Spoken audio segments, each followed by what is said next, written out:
Chapter 1. System Collapse. A blinding white light roused the unconscious Qin Wange from his stupor. As he regained awareness, he surveyed his surroundings, only to find an expanse of white enveloping him. Even the surface upon which he lay was a pristine white. Observing this scene with a sense of detachment, Qin Wange remarked, "It seems I have arrived in paradise, as anticipated, for I have committed no wrongs in my past life." Beep! As he pondered, a peculiar sound pierced the silence, followed by a voice echoing within his mind. Host: Qin Wange. Gender: male. Age: 28.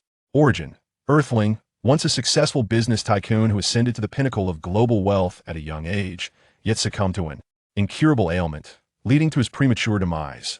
Assessing host compatibility with this system, Qin Wange, unfazed by the voice in his mind, responded flatly once it concluded. "There's no need for assessment. I am ill-suited to be the protagonist in any alternate realm. I harbor no fervent dreams of youth, and there is nothing particularly special about me. Perhaps you should seek another." Beep! The system detected that the host aligns exceptionally with its criteria and will now initiate binding. Qin Wange found himself at a loss for words. He had no desire to be a savior or a hero. Such notions seemed cumbersome. Yet, in this peculiar environment, he was uncertain of what actions he could take. Logically, he should have been deceased, but here he was, alive and well in occurrence that defied reason, leaving him in quiet anticipation. Soon, the voice returned to his consciousness. Beep! System binding successful. Congratulations, host. You have acquired the multiverse merchant system. As soon as the voice faded, Qin Wange interjected, "I truly do not wish for any system. Hold on a moment. What did you just say your system is?" Host: The system is designated as the multiverse merchant system. Intrigued, Qin Wange inquired, "Please elaborate on its functions." "Certainly, host. The system's objective is to facilitate your emergence as a merchant renowned throughout the multiverse. Throughout this journey, the system will provide you with fundamental support, but subsequent endeavors will rely solely on your own efforts." A smile crept across Qin Wange's face. He found this proposition rather appealing. However, he still had much to comprehend and felt compelled to ask further questions. Yet before he could articulate his thoughts, the system began to malfunction. Beep! Warning! Warning! System failure imminent. All functionalities will be directly transferred to the host. Commencing transfer. Qin Wange was utterly speechless. It felt as if the system were jesting. Just as he contemplated this revelation, he suddenly sensed an influx of information flooding his mind, followed by a throbbing headache. Unable to endure the sensation, he succumbed to unconsciousness once more. Beep! Transfer complete. System activated. The consciousness of Qin Wange faded into oblivion. The voices within his mind dissipated entirely. During this period of unconsciousness, he experienced an extraordinarily vivid dream. In this dream, he encountered a plethora of peculiar individuals, each of whom, though unfamiliar, evoked a sense of familiarity. He then beheld a card adorned with bizarre patterns, suspended in midair, which incited a frenzy among the crowd, each person scrambling to seize it. He witnessed a person elongating their limbs at will, another transforming into a colossal golden fox, and yet another whose hair oscillated between golden and blue hues. The throng's exaggerated antics were solely dedicated to the pursuit of that enigmatic card floating above.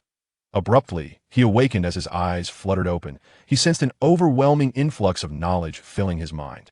He remained seated on the pristine white floor for an extended period, lost in contemplation. Eventually, Qin Wange rose. His demeanor transformed. The lethargy and lack of ambition that once plagued him evaporated, replaced by a glimmer of hope for the future. He surveyed the immaculate white expanse, and, with a gentle wave of his hand, the entire space morphed into a tidy, well-furnished room. The dimensions were neither too large nor too small, resembling that of an entire house, with various pieces of furniture meticulously arranged. A smile graced Qin Wange's face at this sight. He gradually settled onto the sofa, and, with a swift motion before him, a panel materialized, presenting a wealth of options. This panel was the system interface, embodying the essence of a universal merchant, encompassing all conceivable entities, they people, objects, or other existences. It contained an array of ninjutsu and weapons from Naruto, devil fruits from One Piece, and transformations from Dragon Ball, in addition to tangible items. The panel also featured countless non-physical entities available for trade, such as the Sharingan, Byakugan, and various bloodline limits. It included the 6 paths, Sage Bloodline, Chakra Fruits, the 3 types of Haki, the Marine 6 styles, the development of fruit abilities, the Super Saiyan lineage, and the powers of a god of destruction. In essence, it encompassed everything imaginable, And now, all the capabilities of the system have been bestowed upon Qin Wange, allowing him to assign any value to the items. Within, his ambition remained unchanged, to become a renowned merchant across all realms, with the means to achieve this resting entirely in his hands. With the acquisition of the system's full capabilities, which included a trading interface and a remarkable ability that granted him unparalleled freedom, Qin Wange realized he was invincible. Indeed, he felt an overwhelming sense of power upon awakening, aware that he could accomplish anything he desired. He could not fully comprehend the extent of his strength, but he understood that there was no task beyond his reach, be it halting time, shattering space, annihilating a dimension, or causing all living beings to vanish with a mere gesture. However, Qin Wange was neither a malevolent overlord nor a heroic savior. His sole desire was to intervene in destiny itself. He wishes to alter the fates of those in other realms. In his own unique manner, such endeavors are indeed the most intriguing. Qin Wange gazed at the panel, contemplating the steps he should take next. Despite his previous existence as a man solely devoted to work, devoid of any engagement with anime, novels, or films, he found himself transformed. With the acquisition of the system's boundless knowledge, Qin Wange was now omniscient and invincible. He felt that the dream he had previously experienced served as a revelation, prompting him to fulfill his merchant transactions in an extraordinary fashion. Rising from the sofa, a thought crossed his mind, and he donned a tailored black and white suit. In the next moment, a portal materialized before him, leading to another world. With a smile upon his face, Qin Wange stepped through, embarking on a new chapter of his life. Chapter 2. The Rules of the Cards. Before him lay an azure sky unseen on earth, leaf cascading with the gentle breeze, and a populace imbued with dreams. A man clad in a black and white suit stood atop a lofty perch, relishing the wind and quietly observing this enchanting realm. This man was Qin Wange, and he had chosen the world of Naruto as his inaugural destination, as its initial strength paled in comparison to other worlds. This choice afforded Qin Wange ample time to acclimate to his subsequent plans, especially since this was his first foray into such endeavors, where unforeseen challenges might arise that he could make adjustments at any time. And once his trading system was fully refined, traversing other worlds would become considerably more effortless, regardless of the timeline. Long Wei checked the current time, noting that it was shortly after the main storyline commenced. At this moment, Naruto had just completed Iruka's graduation exam. The outcome was all too evident. Naruto was unable to perform even a single basic shadow clone, rendering him unsuccessful in graduating. In this moment of despair, Naruto sat alone on a swing, his spirit crushed by the scornful glances and whispers of those around him. Suddenly, Qin Wange, dressed in his black and white suit, appeared before Naruto, who gazed at this peculiar figure approaching him with a mixture of confusion. Qin Wange slowly stepped closer and softly spoke. Such solitude and ostracism must be quite painful, do you not think? Upon hearing these words, Naruto's mood plummeted further. He lowered his head, seeking to evade the cold stares directed at him. At this juncture, Qin Wange spoke again. Do you desire the recognition of these people? Although Naruto was engulfed in sorrow, he lifted his head to respond, tears brimming in his eyes as he fervently nodded, declaring, I will earn everyone's acknowledgement. I shall become Hokage. Qin Wange smiled gently and replied, I can offer you that opportunity. Do you dare to wager? Naruto looked at Qin Wange with bewilderment, failing to grasp the meaning behind his words. Not wishing to elaborate further, Qin Wange surveyed their surroundings and suggested, it might be a bit noisy to converse here, let us find another location. Upon finishing his words, he gently snapped his fingers, and suddenly, Qin Wange vanished along with Naruto. After their disappearance, several ninjas emerged in haste. They frantically searched for Naruto's whereabouts, but no matter how diligently they scoured the area, they found nothing. One of the ninjas immediately exclaimed, I will report the situation here to Lord Third. You all continue searching. With that, he hurried towards the office building of the third Hokage. At that moment, Sarutobi Hiruzen was engrossed in paperwork when he was suddenly confronted by a panicked ninja. He immediately adopted a serious demeanor and said, What brings you here? Wasn't it instructed for you to protect Naruto in secret? The ninja quickly replied, Report to Lord Third. Naruto has been taken by a strangely dressed man. Upon hearing this, Sarutobi Hiruzen was taken aback and shouted, What? What were you doing? Standing by while Naruto was abducted.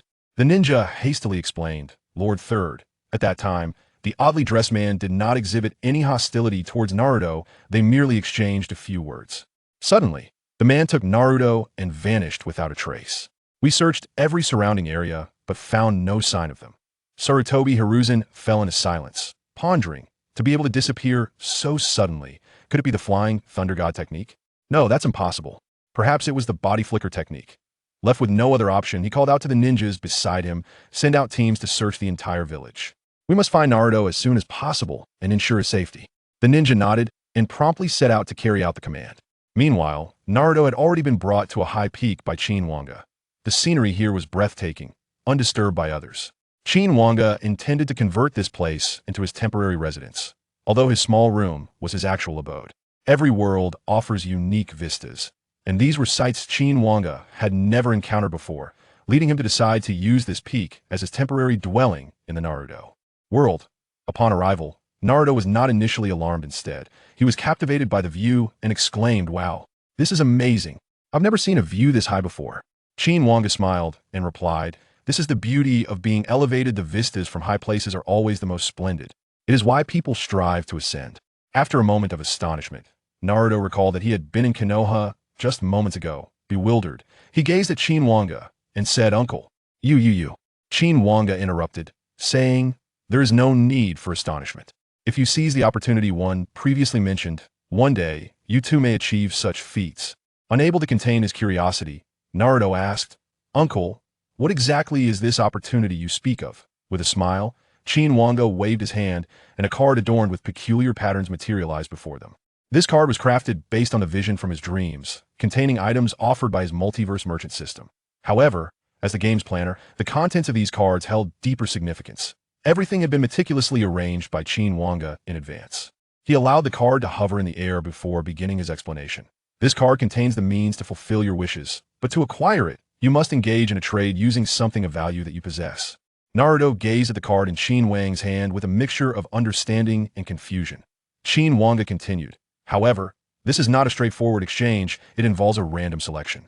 You will trade something of value with me, and in return, I will present you with a selection of cards capable of fulfilling your desire. In total, there will be 10 such cards. One of them holds the key to your wish, while the remaining cards will possess equal value to the item you trade. The minimum value will be determined by the rarity of what you offer me. Before each trade, we will first roll a die." As he spoke, Qin Wange produced a 10-sided die from an unknown source. He held it up and said, "This die has 10 faces. Before the trade, we will roll it once. The number you roll will determine how many of the 10 cards you can reveal." Upon finishing, Qin Wange observed Naruto, whose understanding of the rules was still clouded.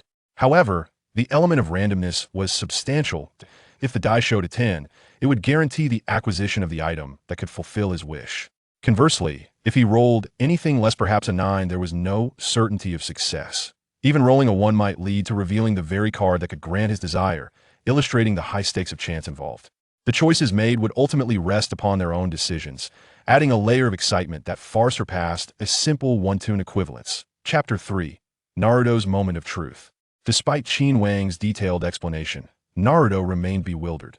Noticing Naruto's confusion, Qin Wange felt a twinge of frustration and began to ponder, "Have I made the rules too complicated?" Suddenly, after a prolonged period of contemplation, Naruto broke into a carefree laugh and exclaimed, "Even though I don't quite get it, what you're saying is that these cards contain something that can make me stronger, right?" Qin Wange chuckled at Naruto's words and replied, "Exactly, but it all hinges on your luck." As Naruto prepared to take a leap of faith, he suddenly realized that he might not possess anything of value, as described by Qin Wange. A wave of dismay washed over him, and he looked at Qin Wange with a sense of helplessness. "Uncle, I've always been on my own. I don't have much money." As he spoke, Naruto's emotions surged, revealing a deeper turmoil. Qin Wange observed the young boy before him, who had his head bowed in despair. In that moment, Naruto was merely a child, burdened by the weight of prolonged solitude. Now he stood on the cusp of an opportunity to grow stronger, a step closer to realizing his dreams, aspiring to become the Hokage and earn the recognition of all the villagers. Naruto was unwilling to let this opportunity slip away, regardless of its authenticity. After a brief silence, Qin Wange suddenly spoke, "You are my very first customer in this world, and this time I shall offer you my services free of charge." As soon as Qin Wange's words fell, Naruto's unrestrained excitement was evident, and he exclaimed joyfully, "Really?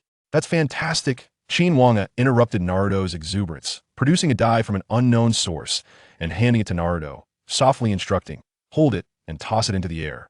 The number you roll will determine how many cards you may reveal. With that, Qin Wange waved her hand, and 10 cards adorned with peculiar patterns appeared before Naruto. He gazed at the floating cards, each one brimming with allure. Taking several deep breaths, Naruto gathered his resolve and hurled the die into the air. The dice began to spin endlessly in the air, and Naruto watched it with eager anticipation, while Qin Wange observed him with an expressionless demeanor. In truth, these rules were all devised by Qin Wange, who held the authority to alter everything as he pleased. As for how much Naruto could roll and what he might acquire, Qin Wange had already contemplated every possible outcome. As the speed of the dice gradually diminished, Naruto was on the verge of leaping with excitement, and in the next moment, the dice came to a halt. The number landed on 1, and upon seeing this result, Naruto's spirit immediately plummeted, his dejection evident for all to see. Qin Wange chuckled softly, offering consolation. "Do not be disheartened. You still have one more chance." Hearing Qin Wange's words rekindled a glimmer of hope within Naruto, who resolutely declared, "Yes, I still have a chance. I must choose wisely." With that, he gazed at the cards before him, quickly fixing his attention on one position centrally. Pointing to it, he said to Qin Wange, "I choose this one, uncle." Without further ado, Qin Wange waved his hand, and instantly, all the cards except the one Naruto had selected vanished. The card then began to slowly turn over, revealing a hint of golden light as it did so. Soon, it was fully revealed. The golden radiance so dazzling that Naruto struggled to keep his eyes open, yet he remained steadfast in his gaze. Ultimately, as the brilliance began to fade, a droplet of red blood appeared on the card, leaving Naruto in a state of bewilderment. Before he could voice his inquiry, Qin Wange preemptively spoke, "Congratulations. You have drawn the most valuable item with just one attempt." Naruto remained perplexed, scrutinizing the card in his hand, finding no extraordinary feature, and began to contemplate whether he had been duped. Qin Wange, undeterred by Naruto's thoughts, continued, "The items within the cards possess varying grades based on their value. Corresponding to the transaction's worth, these items are classified by tiers. White is the most common, followed by blue, and purple represents a significant improvement, while gold is the rarest of all. The golden item within your card far exceeds the value of this transaction, so your fortune is indeed commendable." Upon learning that he had drawn the finest item, Naruto eagerly inquired, "Then, uncle, what is the purpose of this item?" Qin Wange gently extracted a droplet of blood from the card, allowing it to hover delicately in his palm, before beginning to elucidate. This droplet harbors the essence of a powerful lineage, belonging to a race known as the Scions. By partaking of this blood, one can acquire the Scion bloodline. The Scions are inherently warriors, and the rarity of this blood is attributed to its potential for growth. Upon merging with the Scion lineage, the extent of one's capabilities is entirely contingent upon the individual user. There are no limits or bounds. Despite Qin Wange's lengthy discourse, the essence of his message resonated clearly with Naruto. Consuming this blood would render him stronger. Without further elaboration, Qin Wange slowly extended the hovering Scion blood towards Naruto. Gazing at the droplet imbued with mystical power, Naruto instinctively swallowed hard and, without a moment's hesitation, consumed the blood. As it coursed through his veins, he was immediately engulfed in a sensation akin to flames igniting within him. His expression twisted in agony as he collapsed to the ground. Qin Wange, observing Naruto's plight with a calm demeanor, reassured him, "Do not be concerned. As a guest, you shall undoubtedly receive the full benefits of the offering." With that, Qin Wange pointed a finger at Naruto, and a surge of tumultuous energy was drawn forth from within him, following the trajectory of Qin Wange's finger. Before long, Naruto's pain subsided, but he had succumbed to unconsciousness. Qin Wange chuckled softly as he whisked Naruto away from the scene, vanishing without a trace. Meanwhile, in Konoha village, Sarutobi Hiruzen summoned a multitude of Umbu operatives, fervently scouring for Naruto's whereabouts, yet to no avail. Anxiously pacing, Sarutobi's brow furrowed when suddenly, a ninja materialized before him, reporting, "Third Hokage, the entire village has been searched thoroughly, but Naruto has not been located." Upon hearing this news, Sarutobi's expression tightened, just as he was about to respond. Another ninja appeared, exclaiming, "Third Hokage, Uzumaki Naruto has suddenly materialized in his room and has been confirmed safe." "What?" Sarutobi gasped in astonishment. Chapter 4. The Scroll Theft Incident. Sarutobi stood frozen, taken aback by the ninja's words, unable to articulate his surprise. Just moments ago, the ninjas had scoured the village without finding Naruto, and now he had inexplicably reappeared in his own room, seemingly unscathed. The more Sarutobi pondered this, the more uneasy he felt, prompting him to inquire about the circumstances. The ninja promptly replied, "I was assigned to guard Naruto's residence." Initially, the room was empty, but suddenly, I sensed a presence. Turning around, I found Naruto had unexpectedly appeared on the bed. After confirming he was unharmed and everything was normal, I rushed to inform you. Perplexed and seeking clarity, Sarutobi decided to investigate for himself. He declared, since Naruto is unharmed, instruct all ninjas to return and stand by. After completing his conversation with Sarutobi Hiruzen, he departed from the Hokage Tower and soon arrived at Naruto's residence, where Naruto was still sound asleep. Following his fainting spell, Qin Wange had eradicated all the brutal powers of the Scion bloodline, leaving Naruto with the most pristine essence of that lineage. At this moment, Qin Wange was nestled in his small room, reclining on the sofa while watching the television, which displayed the current happenings in Konoha village. Observing that Hiruzen had personally sought out Naruto, Qin Wange chuckled softly to himself, saying, "Things are about to become quite intriguing." Meanwhile, Hiruzen had reached Naruto's doorstep. The door was unlocked, so he pushed it open and entered. Upon seeing Naruto peacefully sleeping on the bed, Hiruzen sighed in relief and began to assess Naruto's condition. Discovering that everything was satisfactory, he was suddenly startled when Naruto groggily awoke, exclaiming, "Help! I'm dying." Hiruzen, taken aback, realized that Naruto was still in the throes of pain from the Scion bloodline's awakening. Once Naruto regained his senses, he surveyed his surroundings and, recognizing the familiar environment, initially believed he had merely experienced a dreadful nightmare. Suddenly spotting Hiruzen, he rubbed his eyes in confusion before leaping up in astonishment, shouting, "Grandfather Third Hokage!" Hiruzen, no longer flustered by Naruto's earlier outburst, responded with a gentle smile, "There's no need to be surprised.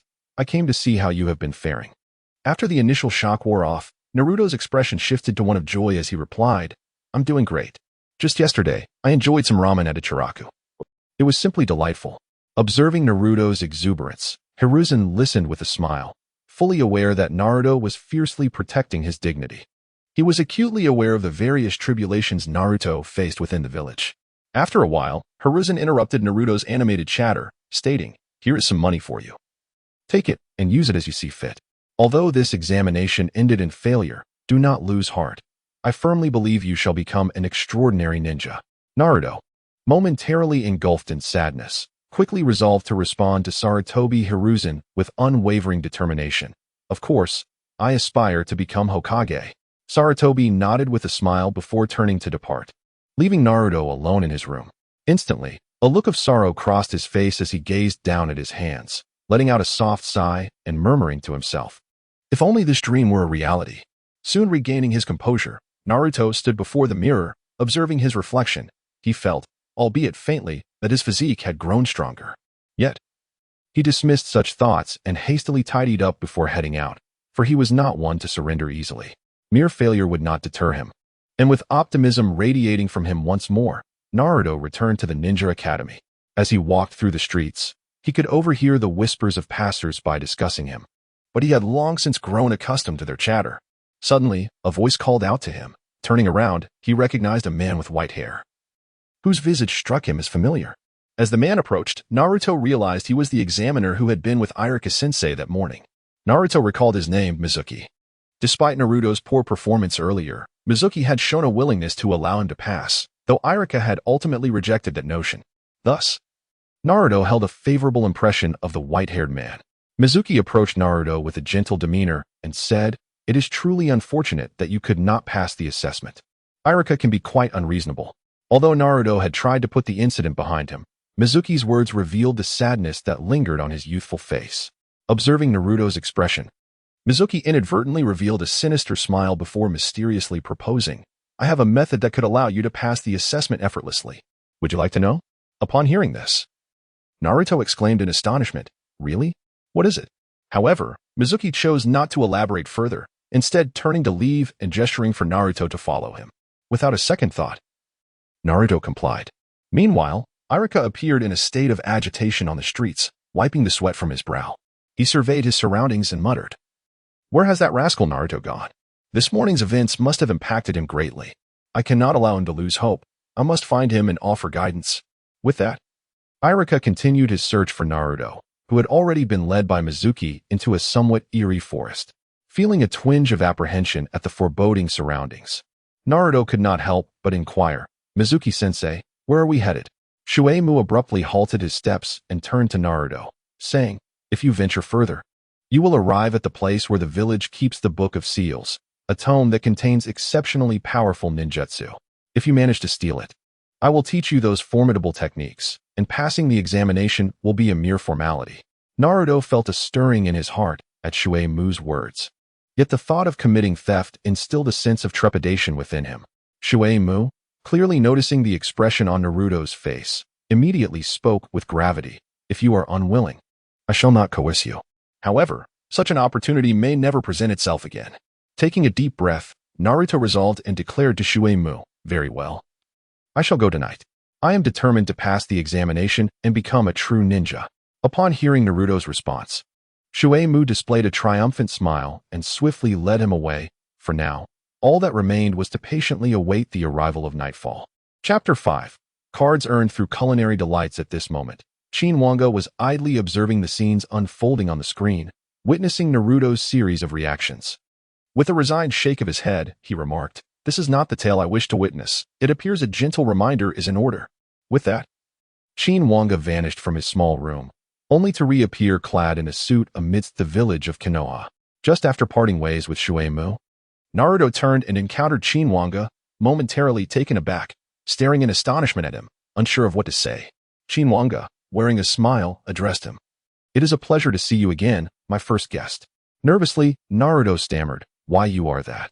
Qin Wange, unperturbed by Naruto's words, continued, "I truly do not comprehend why one would possess the means to empower themselves, yet still pursue trivialities of no real worth. Wouldn't you agree?" Naruto, feeling somewhat bewildered, responded, "Uncle, are you implying that none of this was merely a dream?" Qin Wange gently nodded, casting his gaze around before suggesting, "I have heard that the ramen at Ichiraku in Konoha is quite delectable. Shall we go together?" Somewhat dazed, Naruto followed Qin Wange to Ichiraku Ramen. Upon entering, the owner greeted them enthusiastically. "Welcome. What would you like to eat, esteemed guests?" Qin Wange replied softly, "2 servings of the signature ramen, please." The owner promptly acknowledged their order, inviting them to sit and wait. Once seated, Qin Wange turned to Naruto, saying, "The Scion bloodline within you has been awakened. To fully realize its potential, the simplest method is to enhance your physical prowess. In essence, it entails rigorous training. Soon, you shall feel the might of your lineage.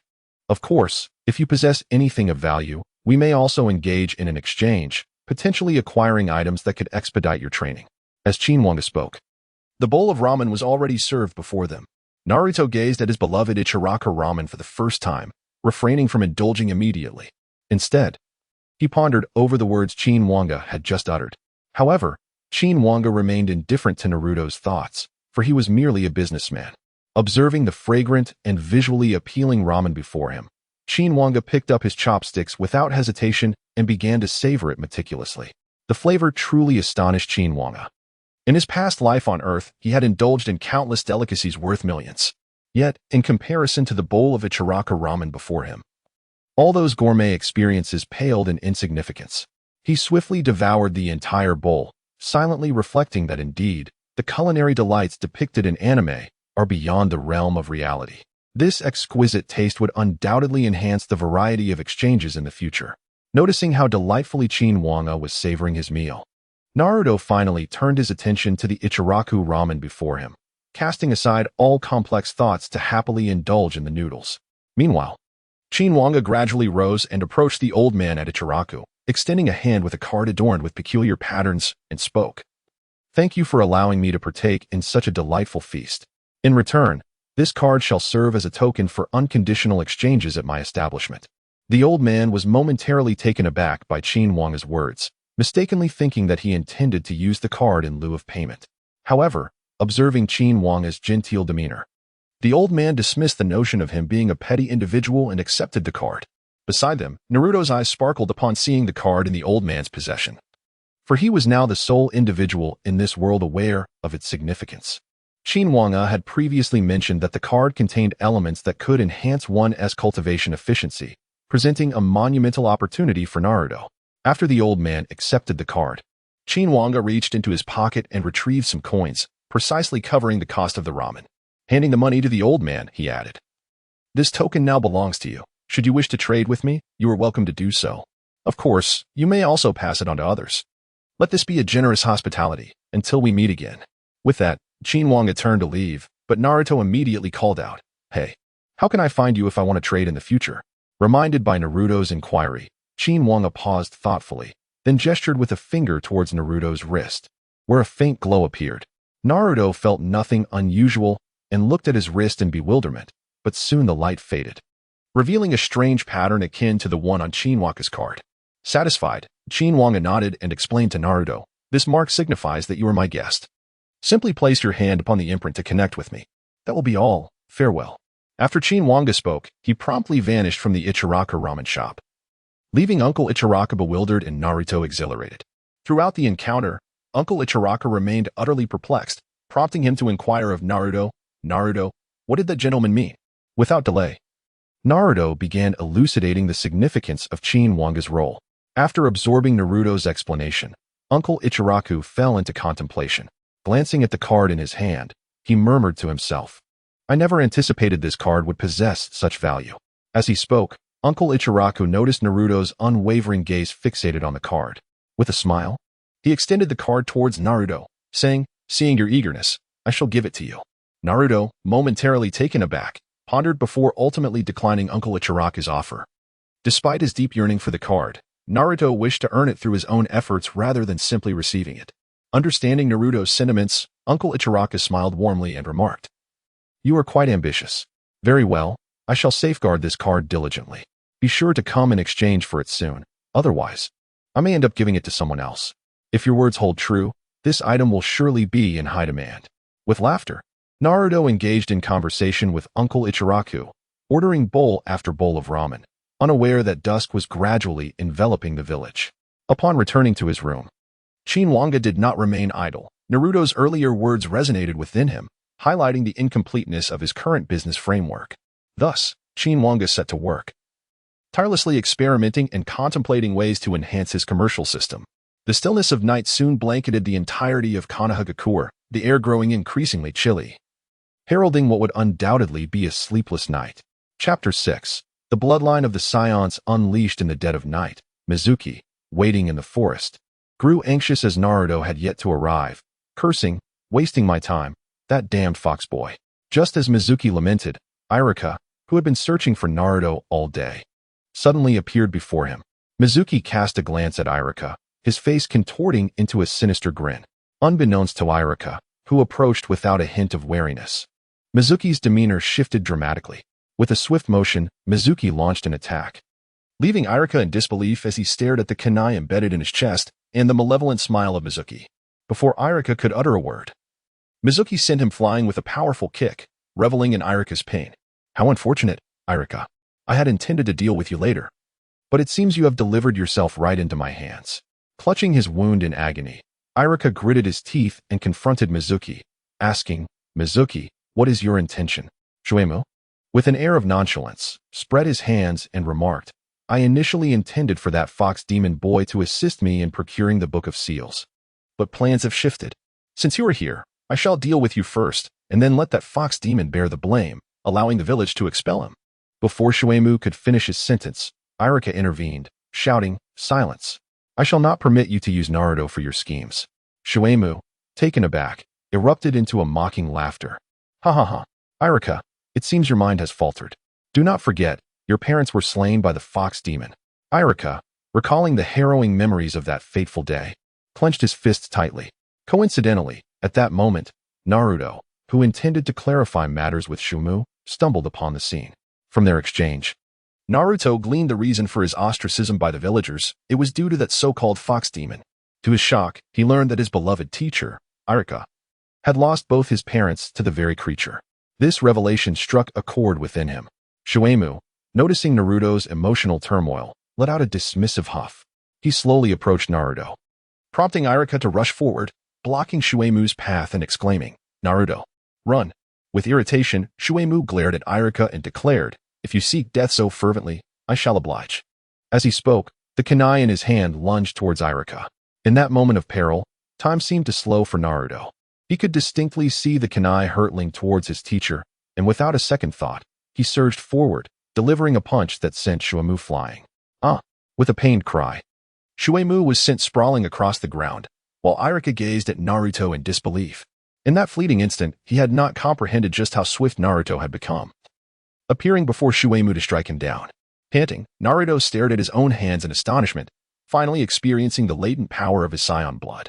Shuemu, trembling, rose from the ground, glaring ferociously at Naruto as he carelessly wiped the blood from the corner of his mouth.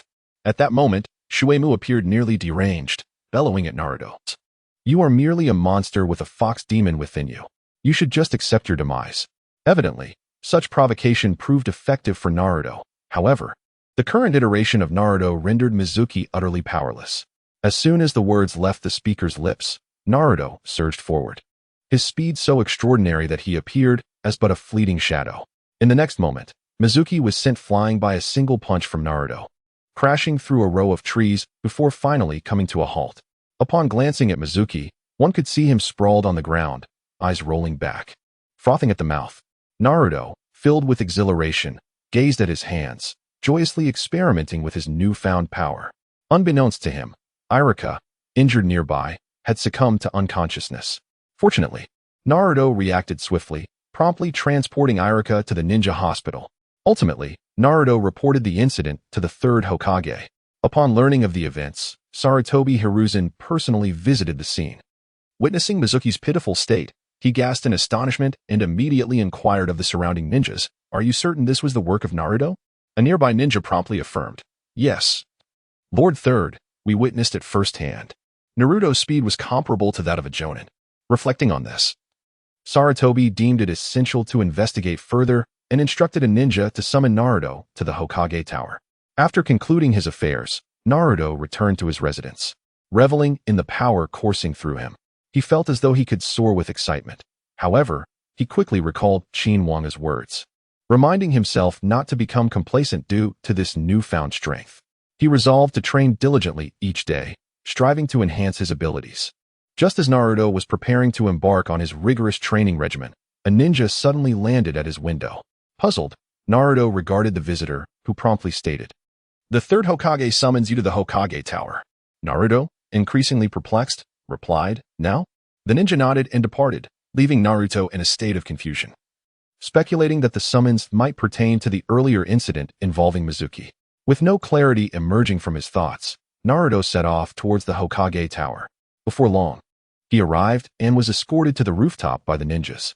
There, he encountered Sarutobi Hiruzen, who appeared to have been waiting for quite some time. Naruto immediately inquired, "Grandfather Third Hokage, you summoned me?" Sarutobi smiled at Naruto and replied, "Indeed, Naruto, your actions regarding Mizuki today were commendable, and as a reward, you are officially recognized as a ninja." As he spoke, Sarutobi produced a Leaf Village ninja headband and handed it to Naruto, saying, "Wear this, from this moment forth. You are a genin." Overjoyed, Naruto accepted the headband, swiftly removing his original goggles to don the new emblem of his status. This marks yet another step closer to his dream. Naruto expressed his heartfelt gratitude to Sarutobi Hiruzen. After bestowing a reward upon Naruto, Sarutobi continued, "Although Mizuki's strength is rather lacking, he is still a chunin. Pray tell, how did you manage to defeat him?" Naruto understood that the third Hokage had summoned him today specifically for this matter, so he did not withhold any information and recounted the events concerning Qin Wange. Had this information merely come from Naruto's lips, Sarutobi might have found it hard to believe.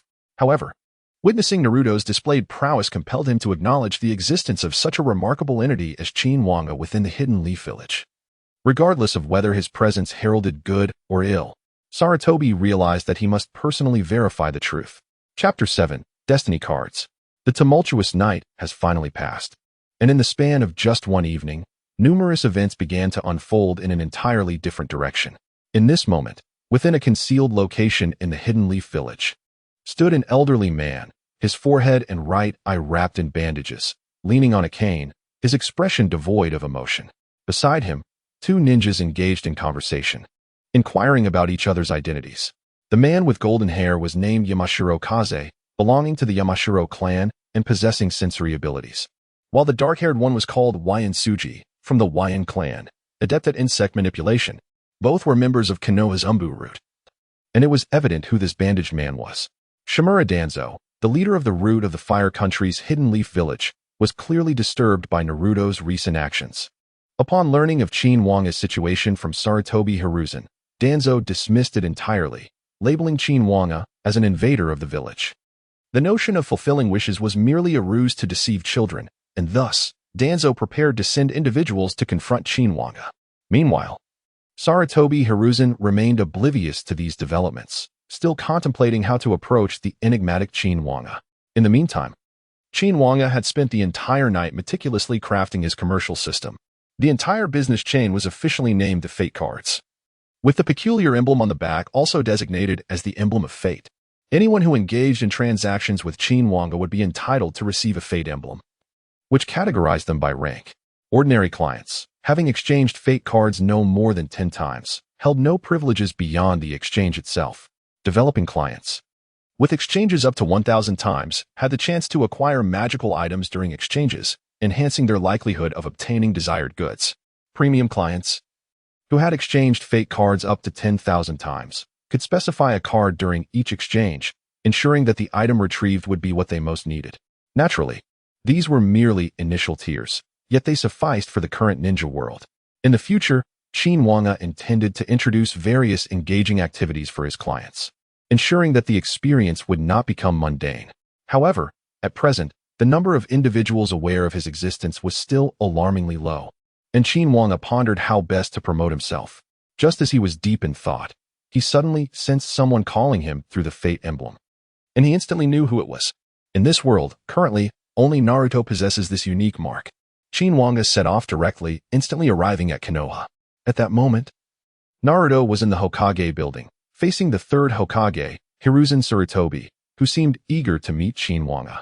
Thus, through Naruto, he was able to reach out to him. Qin Wange suddenly appeared in the Hokage building, startling everyone present.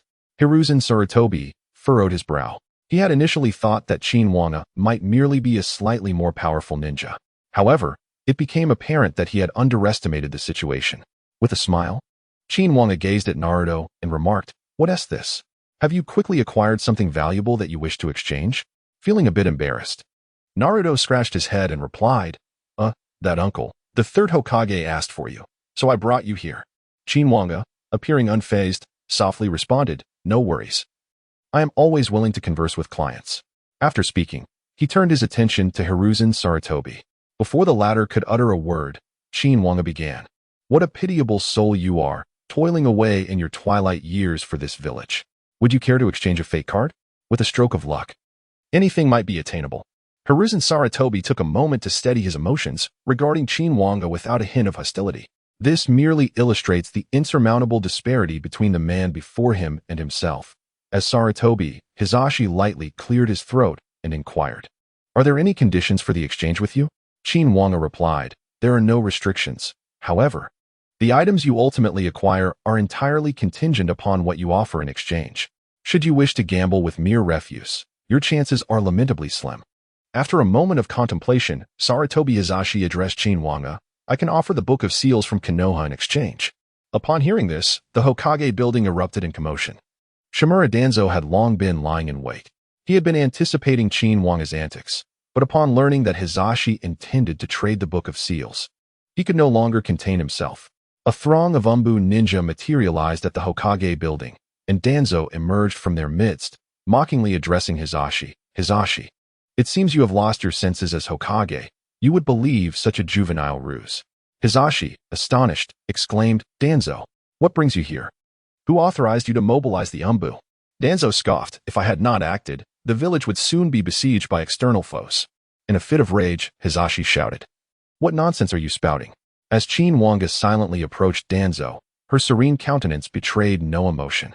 She spoke, "If I am not mistaken, you intend to apprehend me along with these individuals, correct?" Danzo regarded Qin Wange with disdain, retorting, "At least you possess some self-awareness. Once I ascertain your identity, I shall interrogate you regarding your purpose in the village." Qin Wange exhibited not a flicker of emotion. She merely extended her hand towards Danzo and gently squeezed. In the next instant, a sharp crack resonated through the silent Hokage building, causing Danzo to suddenly clasp his head in agony, collapsing to the ground in a howl of torment. Witnessing this scene, all present gasped in shock. Sarutobi Hiruzen, taken aback by Danzo's excruciating pain, was about to intercede when Danzo, in a voice filled with hatred, began to scream at him, revealing his ambitions, schemes, and past actions. The assembly was left in stunned silence, with Sarutobi Hiruzen being the most astonished. He had always believed that Danzo's presence would lend greater stability to Konoha. That light inevitably cast shadows. He had not anticipated his grave error. Just then, Danzo ceased his torment and, recognizing he had no opportunity for further explanation, fled in a frenzy from the Hokage building, leaving the surrounding Umbu members momentarily bewildered by how to respond. Qin Wange, unperturbed, stated, "Now that the troublemaker has departed, let us continue." Chapter 8. The first draw of Sarutobi Hiruzen. With a gentle smile, Qin Wange softly inquired, "To confirm once more, Mr. Sarutobi Hiruzen, are you certain you wish to exchange the Book of Seals for a fate card?" Sarutobi Hiruzen, initially contemplating a moment's hesitation, found his resolve completely shattered by Qin Wange's previous display.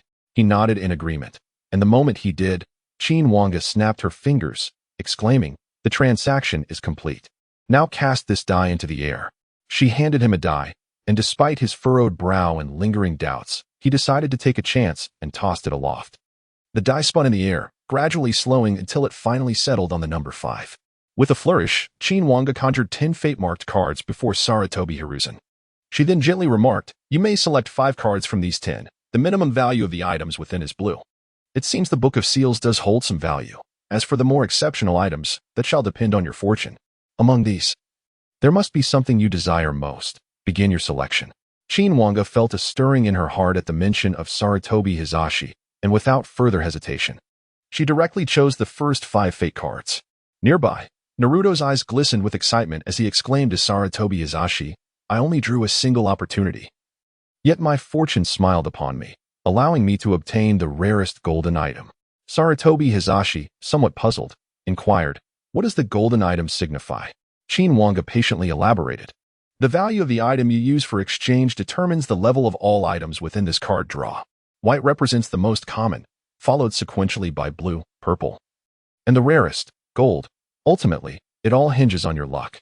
Sarutobi Hizashi finally grasped the meaning behind her words, turning to glance at Naruto, pondering in confusion. Is this lad truly so fortunate? Or is it that golden items are, in fact, easily attainable? Before Sarutobi Hizashi could finish his contemplation, Qin Wange had already flipped the cards over, revealing their colors. 4 beams of blue light and 1 beam of purple light emerged. Sarutobi Hizashi sighed in mild disappointment upon realizing he had not drawn a golden item. However, the treasures exchanged from Qin Wange surpassed his wildest expectations as the fate cards were fully revealed. The items included 2 red potions, 1 blue potion, a book, and the final purple item, a small cross pendant. Sarutobi Hizashi gazed in bewilderment at these unfamiliar objects, helplessly looking towards Qin Wange. She, however, had no intention of providing an explanation, for this step had been meticulously planned in advance. As each item came into contact with Sarutobi Hizashi, information about them materialized in the air, offering a detailed and comprehensive introduction to their functions and purposes. Great Red Potion instantly restores all injuries of a person on the brink of death. Great Blue Potion instantly replenishes all energy expended by an individual. In the Naruto world, this refers to chakra. Skill Book, Demon Ape Transformation, temporarily enhances immense physical strength, resembling a demon ape. However, using it will leave considerable after effects. Life Borrowing Cross can absorb 1 lethal blow for the user. Once used, its power dissipates. These items were all wonders that Sarutobi Hiruzen had never encountered in his lifetime, each introduction more astonishing than the last. Hiruzen gazed in astonishment at Qin Wange and inquired, "Mr. Qin, are these introductions truly authentic?" Qin Wange replied with an air of nonchalance, "Of course, I am a man of integrity and would never deceive any of my clients." Unable to contain his excitement, Hiruzen was eager to experiment with these extraordinary items, particularly a simple vial of red potion, which promised immense effects.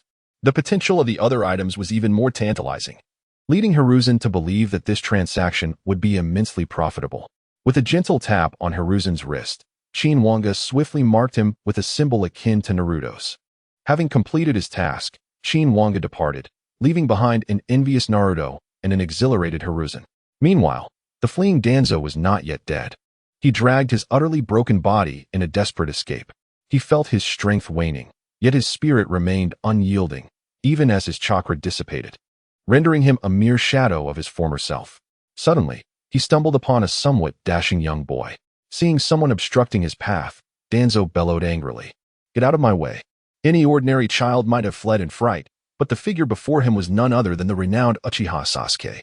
Angered by Danzo's unwarranted tirade, Sasuke, who typically avoided meddling, approached the frail old man with disdain, stating, "You old fool, say that again if you dare." At that moment, Danzo struggled to lift his gaze, and upon recognizing Sasuke, he was suddenly seized by a violent coughing fit, expelling blood in his excitement. Sasuke instinctively recoiled, fearing for his attire. After the paroxysm, Danzo began to laugh maniacally, muttering to himself, "Is that so, little Uchiha? In the twilight of my life, Shursui, Itachi, cough." The mention of Itachi ignited a furious reaction in Sasuke, who lunged forward, seizing Danzo by the collar and demanding, "What did you say about Itachi? Where's he?" Danzo remained silent, extending his arm, which was riddled with Sharingan, causing Sasuke to recoil in shock. However, Danzo's strength finally faltered, and he succumbed, breathing his last. Sasuke, deeply unsettled, was left in a haze of confusion, unaware of Danzo's identity or the implications of the Sharingan adorning his arm, nor why he had mentioned Itachi. In his ignorance, Sasuke found himself at a loss, staring at the lifeless form of Danzo, unsure of how to proceed. Suddenly, Qin Wange appeared before him. Glancing at Danzo's corpse before contemplating aloud, "It seems he is utterly dead. His body holds some value." Sasuke gazed at Qin Wange in astonishment. The latter's sudden appearance had caught him off guard, leaving him unaware of when he had arrived. With a smile, Qin Wange addressed the seated Sasuke. "Since you were the only one present at his demise, let us consider his head as yours. After all, this fellow's body possesses some worth. So, young man, do you wish to grow stronger?" Chapter 9. A new fate awaits today. The village of Konoha continued its harmonious existence, as if the death of Danzo had never transpired. In recent days, Naruto has been diligently training, and his physical prowess has begun to show remarkable improvement. His speed and strength have now stabilized at the level of a jonin.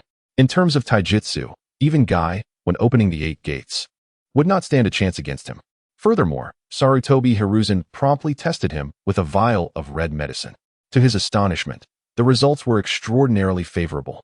A ninja who was gravely injured and had lost an arm was on the brink of collapse. However, after consuming the potion, he astonishingly regenerated his severed limb and regained vitality, much to Hiruzen's delight. Consequently, the elder began studying the techniques within the Magic Ape Transformation skill book to further enhance his strength for the protection of Konoha. At last, it was time for the newly appointed genin to be assigned to their respective teams. As anticipated, Naruto Uzumaki, Sasuke Uchiha, and Sakura Haruno were placed in the same class. However, unlike in the original storyline, Naruto has matured significantly, while Sasuke continues to maintain his aloof demeanor. The trio was assigned to Team 7, led by Kakashi Hatake. At this moment, Naruto and Sasuke exchanged glances. Sasuke disdainfully turned his head away, while Naruto smiled and nonchalantly redirected his gaze. Only Sakura remained fixated on Sasuke. Once the team assignments were announced, they awaited Kakashi's assessment the following day before parting ways. As Naruto walked alone on his way home, Sakura chattered incessantly beside Sasuke. Suddenly, Sasuke called out to Naruto, causing both Naruto and Sakura to halt in surprise. Naruto turned to Sasuke with a puzzled expression. Sasuke, with a cold gaze, said to Naruto, "Come and spar with me. Let us see if you are worthy to stand alongside me." Although Naruto had matured considerably, Sasuke's arrogant demeanor still irked him. He extended his hand to Sasuke and replied, "All right, I'd like to see just how formidable this so-called genius truly is." The atmosphere became tense, leaving Sakura somewhat flustered as she yelled at Naruto, "You idiot, Naruto. How could you possibly be Sasuke's opponent? Just admit defeat and walk away." Unfazed, Naruto remained resolute, while Sasuke coldly told Sakura to be quiet. Startled into silence, Sakura ceased her protests. Sensing Sasuke's menacing intent, Naruto realized that a proper confrontation was inevitable. Therefore, he suggested, "Let us find an open space." Having spoken, Naruto turned and departed, followed closely by Sasuke, leaving behind a visibly aggrieved Sakura. Soon, the two found an open space, each standing at a distance from the other, enveloped in silence. Suddenly, Sasuke launched an attack, sending a few shurikens soaring accurately towards Naruto, who remained motionless, seemingly unaware.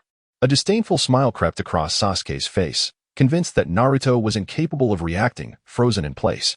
However, in the next moment, Naruto vanished from his spot, and by the time Sasuke registered the change, Naruto had already appeared before him. Faced with Sasuke's astonishment, Naruto wasted no time and unleashed a powerful punch that struck Sasuke squarely in the face, shouting, "You truly deserve this." With a thunderous crash, Sasuke was sent flying by the force of Naruto's blow, propelled far away. Just when Naruto believed the confrontation concluded, aware of the might behind his punch, he intended to check on Sasuke's condition.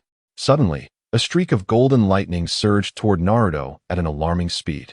Although he noticed it, he failed to react in time, and the golden lightning coursed through his body. In the next instant, Naruto felt an overwhelming weakness enveloping him, as if struck by a bolt of lightnings, rendering him paralyzed and unable to move. At that moment, Sasuke approached Naruto with a smile, saying, "It seems you are not as pitiful as I imagined." Struggling, Naruto turned to look at Sasuke and suddenly gasped at the mark on Sasuke's wrist. "You two have exchanged fate cards." At that moment, Sasuke realized that Naruto also bore a fate mark on his wrist. Upon discovering this truth, Sasuke's smile deepened. He remarked to Naruto, "So that's how it is. I told you, you're merely a tail-end charmer. What gives you the right to harm me?" It appears that Mr. Qin's fate cards have indeed granted you considerable assistance. Seeing Sasuke's arrogant demeanor, Naruto immediately retorted, "Since you have exchanged fate cards, you must be aware of the quality of the items within them. I drew a golden item. So what reason do you have to be so boastful?" Sasuke gazed at Naruto in astonishment, recalling that fateful night when Qin Wange entrusted him with the ownership of Danzo's corpse and explained the rules of the fate cards. At that moment, Sasuke was intrigued and promptly exchanged Danzo's corpse. The value of Danzo's body extended beyond the corpse itself, encompassing all his jutsu, particularly the high-value Izanaji. Ultimately, Sasuke secured a guaranteed blue exchange opportunity. However, his luck was not favorable, and he drew only 3 cards. Yet, he was immensely satisfied with the rewards, which Qin Wange had specifically prepared for him. 1. High-speed movement allows the body to relax and become agile, significantly enhancing speed. 2. Electric shock. Attacks become imbued with electricity, occasionally paralyzing the opponent. 3. Flash of lightning. A high-speed approach to the opponent for an attack that guarantees paralysis. The first 2 skills were blue, while the last one was purple, greatly augmenting Sasuke's power. He felt somewhat invincible, eager to confront Itachi and fulfill his vengeance. Just then, a figure emerged within Sasuke's line of sight, Naruto, who was undergoing a transformation. His relentless training suggested he sought strength from various avenues to gain recognition from others.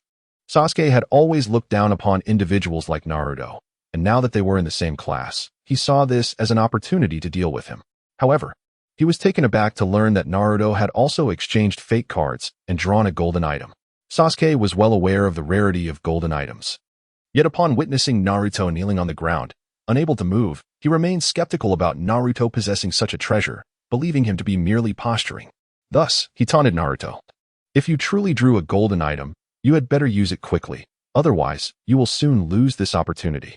Chapter 10. The card trading post. Naruto clenched his teeth in silence, fixating his gaze on Sasuke. Although he had indeed acquired the rare golden scion bloodline, its true value lay in its potential for growth. At present, Naruto had scarcely begun to harness its power. Sasuke, observing Naruto's demeanor, let out a derisive laugh, taunting, "What is the matter? Have I exposed your secret? Did you truly believe that such a golden artifact could be drawn at will?" Naruto retorted with a fierce shout, "You will come to know soon enough. Your current arrogance is merely transient." Sasuke's laughter ceased abruptly as a kunai appeared in his hand, his eyes coldly fixed on Naruto, who suddenly felt an acute sense of danger. Though puzzled by the depth of Sasuke's animosity, there was no time for Naruto to ponder further. Feeling his body regain the ability to move, Naruto sprang from the ground, seizing Sasuke and throwing him aside. The immense force created a deep crater in the earth, though Naruto still experienced a lingering numbness in his body. He then noticed a wound on his arm, where faint yellow electricity flickered ominously. Before Naruto could react, Sasuke reappeared before him in an instant, his speed almost matching Naruto's full power. Indeed, it was akin to that of AJ Nin. Sasuke suddenly struck down with the kunai, charged with yellow electricity. Naruto swiftly dodged, narrowly evading the attack, and promptly retrieved a kunai of his own, leading to an intense exchange between the two. At that moment, both Naruto and Sasuke exhibited speeds comparable to Nin, with Sasuke's strength not surpassing Naruto's, yet his strikes, once landed, rendered Naruto immobile. The battle raged on until nightfall, continuing until both their chakra reserves were utterly depleted. Exhausted, they collapsed onto the ground, devoid of any remaining energy for combat. Panting, Naruto broke the silence. "Hey, why are you fixated on me? We hardly know each other." After a moment of contemplation, Sasuke replied, "There is no particular reason. Simply put, you have earned the right to stand alongside me." Naruto scoffed in response, "It's still uncertain who will emerge stronger in the future." Suddenly, Sasuke rose to his feet, startling Naruto, who feared that the confrontation would resume. However, Sasuke merely stood to depart. Before leaving, he informed Naruto, "I have recently gathered information about a location outside the village where rogue ninjas congregate, harboring treasures of significant value. You should be aware of my intentions. If you wish to join me, meet me here in 3 days." After speaking, Sasuke vanished from the spot, seemingly having departed. Naruto, however, remained lying there, contemplating Sasuke's words. He understood that Sasuke was likely intent on confronting those rogue ninjas and seeking the treasure to exchange for the fate cards. He recalled that Qin Wange had once mentioned that the fate cards contained items capable of accelerating their journey to strength. If he were to draw such a card, his power would undoubtedly surge significantly. Faced with such temptation, Naruto found it impossible to remain indifferent, ultimately making a silent decision within himself. In recent days, Qin Wange has been diligently engaged in his endeavors. His system is now nearly complete. What remains is to disseminate the concept of fate cards. Although he possesses the capability to directly transmit his voice into the ears of every individual in this realm, such an approach would lack intrigue. Thus, Qin Wange conceived an ingenious idea. He resolved to distribute a collection of scattered cards throughout the entire Naruto world. Among these cards, the highest tier is represented by blue items, while the majority consist of white items. However, their primary purpose remains promotional. If an individual acquires an item from the cards, the rules of the fate cards will be transmitted to their mind, and a guiding marker will subsequently appear on the card. The destination ultimately leads to a shop that Qin Wange has meticulously selected after several days of consideration, a place that exudes comfort. The card trading post bears a simple and unpretentious name, yet its architecture is anything but ordinary, as the entire establishment is constructed high above the clouds. From the ground, one can only glimpse a fraction of its grandeur. A cloud ladder leads up with a total of 1,000 layers, unobstructed along the way. Upon reaching the 500th layer of the cloud ladder, one can clearly appreciate the full splendor of the trading post, adorned with extravagant decorations.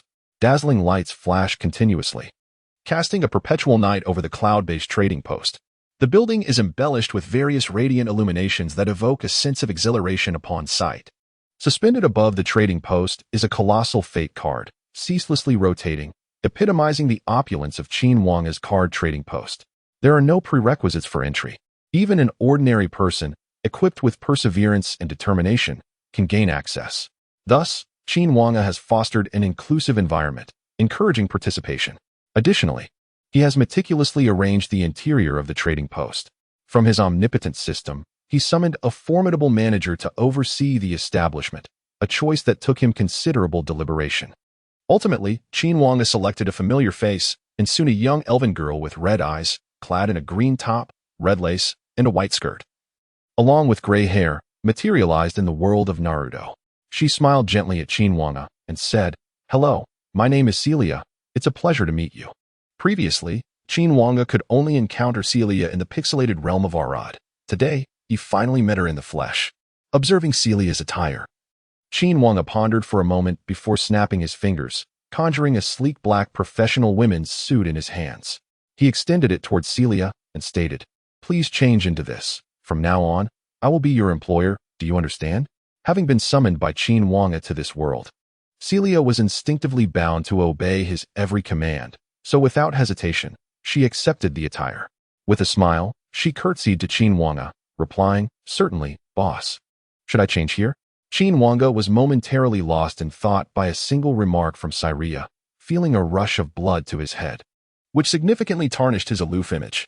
Shortly thereafter, Qin Wange escorted Syria to her room, where he elaborated on the operations of the entire trading house and the responsibilities she was about to undertake. Syria, demonstrating her keen intellect, swiftly changed into her work attire after grasping the job requirements.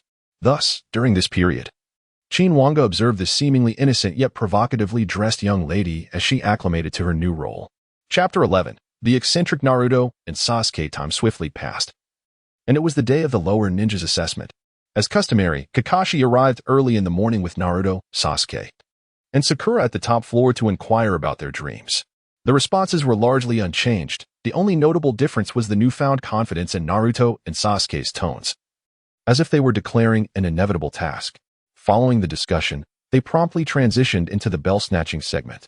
Kakashi, as relaxed as ever, held his beloved book while observing the trio of youngsters before signaling the start. In an instant, Naruto launched himself at Kakashi, leaving a massive crater in his wake, while Sasuke, not to be outdone, executed a rapid dash toward Kakashi. The speed of both startled Kakashi, but his years of combat experience proved invaluable as he swiftly stowed his book. Just as Naruto and Sasuke closed in on him, he employed the substitution technique. In the very next moment, a thunderous crash echoed as a poor wooden post, previously occupying Kakashi's spot, was cleaved in two by a surge of yellow lightning, leaving it charred. The severed post was then pulverized by a punch from Naruto, sending Kakashi, who had hidden in the shadows, into a cold sweat. Equally astonished was Sakura, rendered speechless by the spectacle. Suddenly, Sasuke turned to Naruto and remarked, "Can't you think for a moment? With that kind of commotion, how could he not notice? If I had struck first, we might have already secured the bells." Naruto promptly retorted, "Huh? If I had acted first, you might have been taken out by now." Enraged, Sasuke shouted at Naruto, "Naruto, are you looking down on me?" Unfazed, Naruto shot back, "Your body is too fragile. You can't withstand any injury." Thus, the two individuals entered into a state of heated argument, exchanging retorts with fervor, while Kakashi, concealed in the shadows, wore a look of exasperation.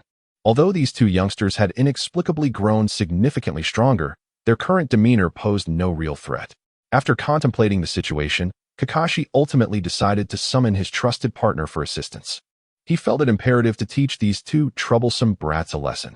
Meanwhile, Qin Wange's promotional plan had begun to take effect, and unbeknownst to many, the fate cards had started to circulate throughout the entire ninja world. Upon learning of this development, Sarutobi Hiruzen promptly sought to understand the situation. Ever since he last exchanged fate cards, he had been eagerly anticipating another opportunity, yet he struggled to find anything of worth to offer. He was no inept individual. Indeed, he found little use for the white items within the cards, yearning instead for the more coveted purple or even golden artifacts.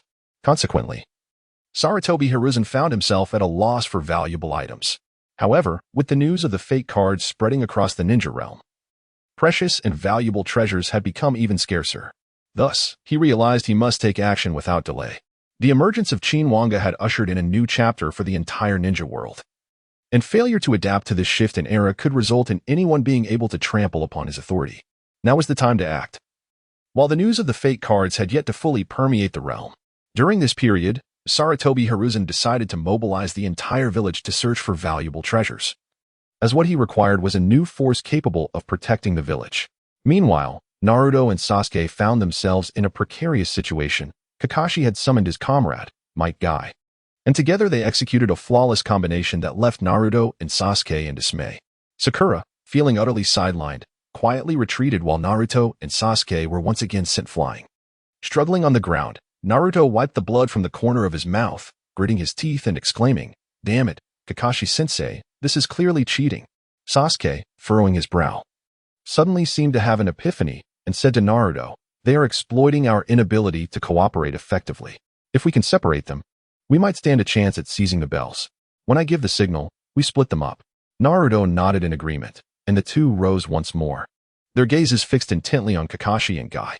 Though Guy appeared somewhat relaxed on the surface, in reality, he had already expended considerable energy. As he observed Naruto and Sasuke rising again, he swiftly wiped the sweat from his brow. Unfazed, he remarked to Kakashi, "Hey, Kakashi, are these kids really just genin? They feel tougher than most Jonin."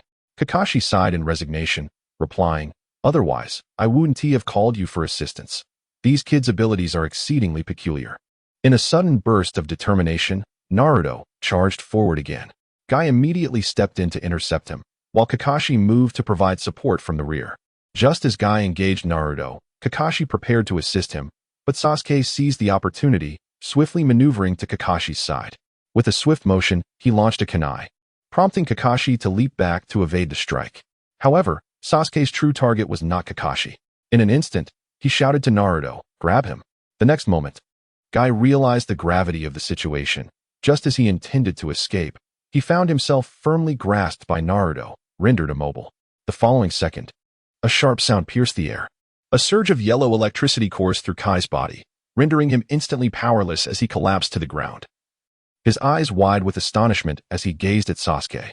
Naruto, too, wore a triumphant smile, with Kakashi reverting to a pair.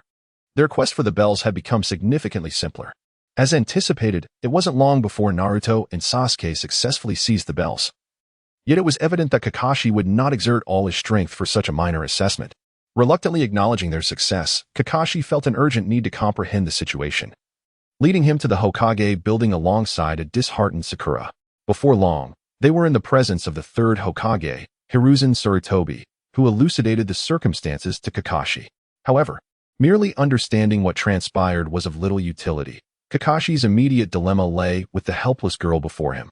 In the face of the extraordinarily formidable duo of Naruto and Sasuke, Sakura's presence was undeniably a considerable hindrance.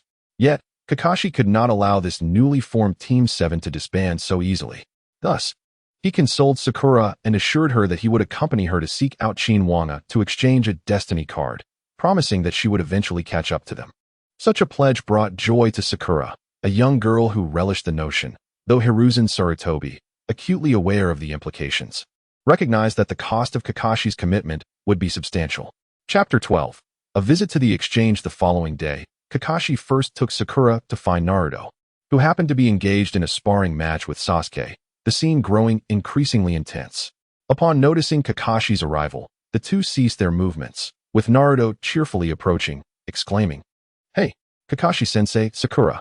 Kakashi responded courteously, while Sakura kept her head lowered, refraining from greeting Naruto.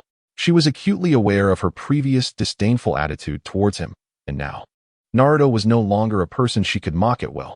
Although Naruto himself was unfazed, Sakura felt a twinge of guilt. Before long, Kakashi articulated the reason for their visit. Upon hearing that Sakura intended to exchange a destiny card as well, Naruto's enthusiasm surged. He recognized the significant changes in their circumstances. The gap between Sakura and the others had widened considerably. If it remained unbridged, Team 7 could hardly be considered a cohesive unit. Sasuke, appearing indifferent, nonetheless interjected, "If you wish to obtain something valuable from Mr. Qin, you must first possess a worthy item for exchange. Otherwise, there's no need to trouble him." Kakashi listened to Sasuke's words with a hint of distress. Having lived for so many years, he naturally understood that the path to strength often demands a significant sacrifice. Nevertheless, Kakashi possessed certain resources. After all, his title as the copy ninja was not bestowed without merit. After some deliberation, Naruto attempted to summon Qin Wange through the destiny mark. But this time, Qin Wange did not manifest. Instead, a response came from Naruto's side, stating that it was inconvenient to come at the moment, and if a transaction were to take place, it should be conducted at the card trading post. Confused, Naruto was at a loss, and Sasuke shared in his bewilderment. Yet Kakashi seemed to be privy to some insights regarding the matter. Recently, the matter of the fate cards has begun to circulate widely, and many individuals have sought out the card trading post. It is located at the Tian-D Bridge, nestled within the hidden grass village, surrounded by a desolate landscape. Despite the presence of trees, the area is eerily deserted. However, an unprecedented and opulent edifice has suddenly emerged, accompanied by a celestial staircase. It is said that ascending the 1,000-tiered ladder grants one access to the trading post. This information was all acquired by Kakashi, who, upon receiving the news, resolved to escort Sakura to the exchange. Naturally, Naruto wished to accompany them. However, Sasuke was reluctant to join, believing that their visit would serve no purpose at this juncture. He promptly reminded Naruto, "Do not forget our plan." This remark jolted Naruto into recollection of their prior arrangement to raid the rogue ninja stronghold. If they proceeded to the exchange now, they would undoubtedly miss their opportunity. Contemplating this, Naruto's expression turned troubled. Suddenly, the fateful mark on Naruto's wrist transmitted a cascade of information, which Sasuke also received. The content revolved around the regulations established by Qin Wange and their respective tiers. It appeared that numerous ordinary clients had emerged at the exchange in recent days. Furthermore, they were informed of certain privileges available to clients. With only one privilege currently accessible to ordinary clients, the ability to teleport to the card exchange for trading once per day without needing to ascend the cloud ladder again, with a maximum of one companion allowed per trip. Upon the announcement of these rules, Naruto immediately rejoiced and turned to Sakura with a smile, exclaiming, "Let us go to the exchange, Sakura." Observing Naruto's enthusiasm, Sakura hesitated, glancing at Sasuke, who, however, did not spare her a single glance. Ultimately, Naruto took Sakura's hand, while Sasuke accompanied Kakashi, and the four of them arrived at the card exchange. The teleportation did not whisk them directly inside, but instead allowed them to marvel at the extravagant architecture at the entrance. Upon seeing it, everyone exclaimed, "Heavens!" After a moment of admiration, they entered the exchange, where they were met with a bustling foyer teeming with people. For a brief moment, Kakashi and the others found themselves at a loss, uncertain of where to go or what to do, and they did not see a single staff member in sight. After a brief period of confusion, a massive screen appeared above them, displaying a countdown. Instantly, all activity ceased as everyone fixated on the numbers overhead, which quickly reached 0. A captivating elven maiden, clad in a revealing black uniform, gracefully descended from above. Her exquisite beauty, accentuated by the unfamiliar attire, left many men present blushing and bending their backs in awe. Once Syria appeared, she effortlessly gestured with her left hand, summoning a blue portal into existence, and mirrored the action with her right hand. After completing this, Syria's voice, reminiscent of celestial melodies, resonated. "Those trading for the first time, please proceed to the left portal. Ordinary clients, to the right." As soon as the words were spoken, a throng of people surged towards the portal like a frenzy for sustenance, creating a rather alarming spectacle. However, Celia would not permit such an undignified display to persist. With a gentle wave of her delicate hand, an unexpected, bone-chilling cold permeated the previously temperate trading hall. In the next moment, an ice corridor materialized directly opposite the two portals, sending those who had not positioned themselves correctly hurtling backward, though miraculously unharmed. Meanwhile, those standing directly in front were forcibly aligned in a straight line, rendering them utterly silent in the face of such a display of power. Celia maintained her serene smile, though to the onlookers, her expression resembled that of a demon. As she observed everyone beginning to queue in an orderly fashion, a sense of satisfaction washed over her, and she contemplated her departure. At this moment, Naruto, oblivious to the gravity of the situation, approached Celia with a cheerful demeanor and inquired, "Excuse me, miss. Do you happen to know where that gentleman is?" This audacious act sent a chill down Kakashi's spine.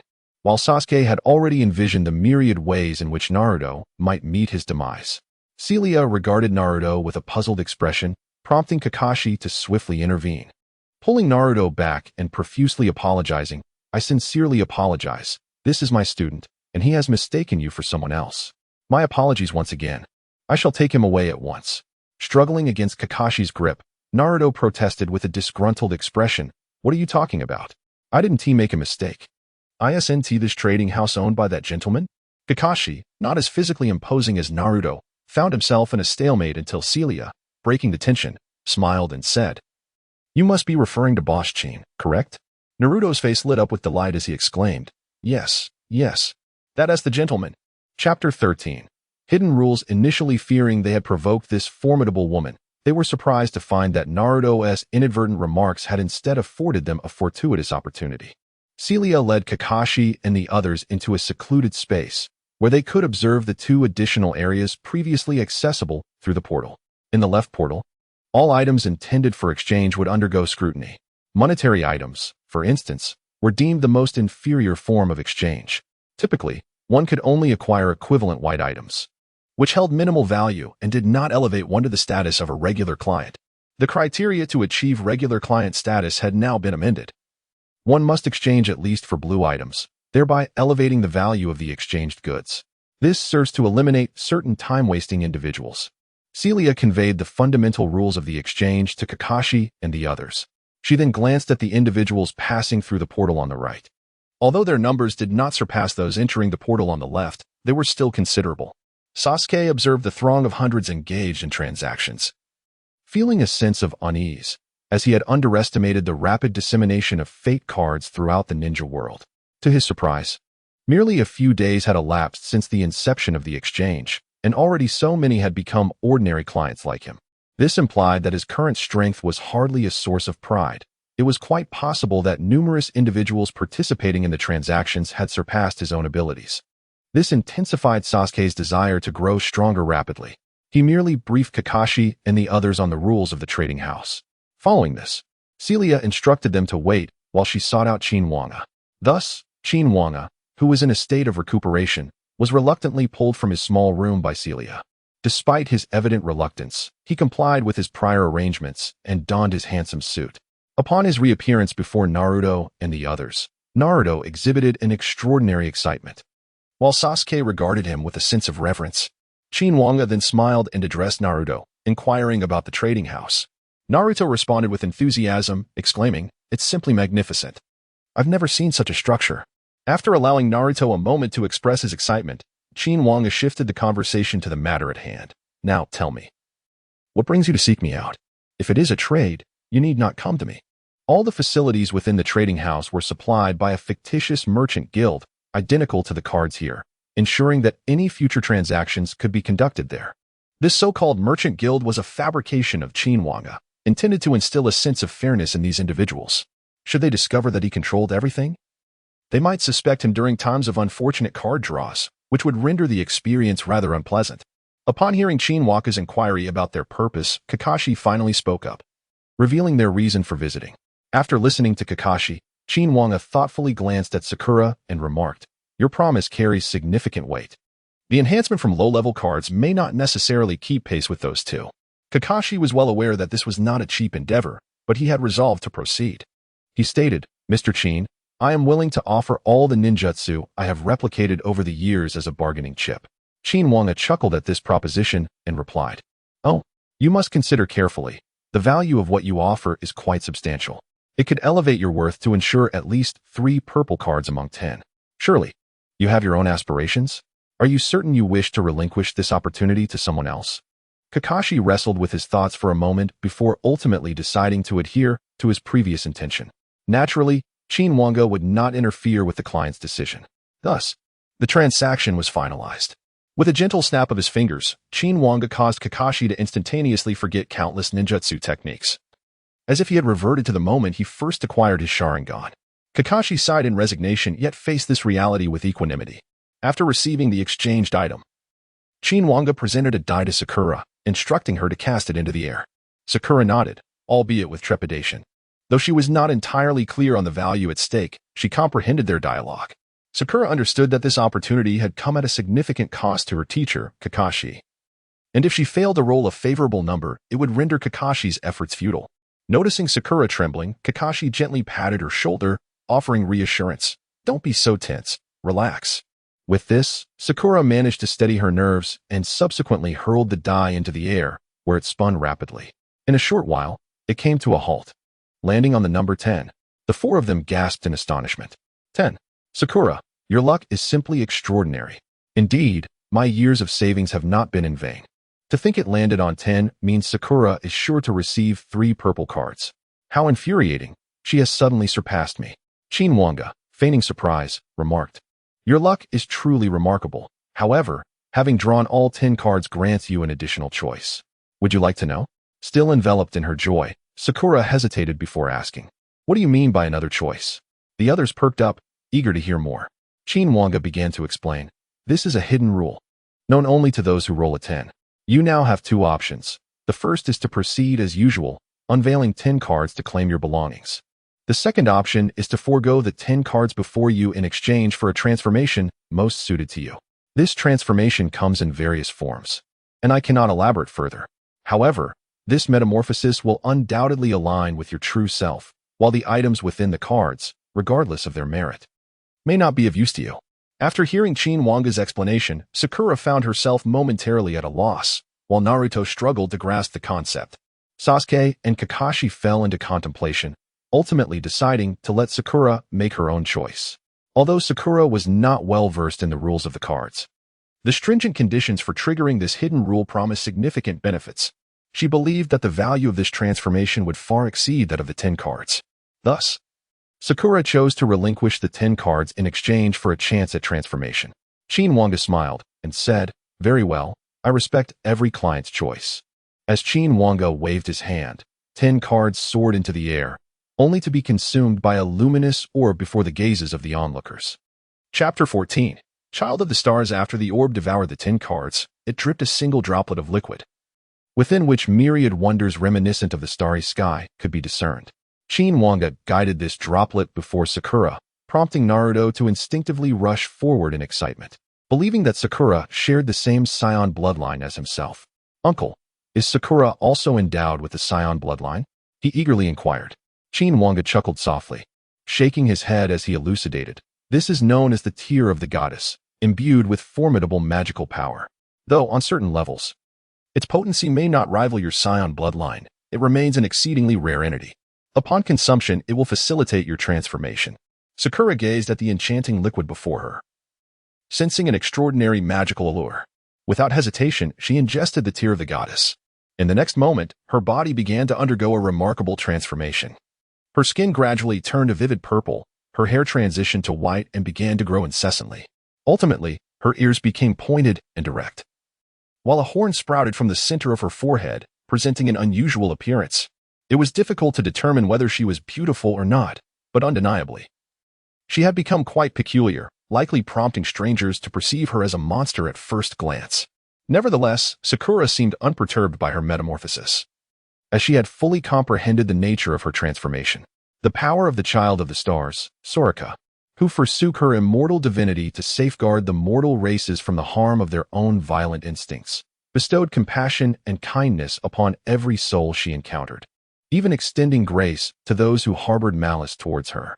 She possessed the ability to transform into Soraka at will, while in her untransformed state, she could wield only a fraction of Soraka's powers, but upon transformation, she could harness them entirely. Redemption, through the power of the star deity. She could sense the positions of her injured companions nearby, significantly enhancing her speed when moving towards any of them, usable in untransformed state. Meteor Fall. Summon a meteor to a target area, with its intensity determined by her magical strength. Upon striking the target, the meteor would explode, restoring her own state, usable after transformation. Star Infusion.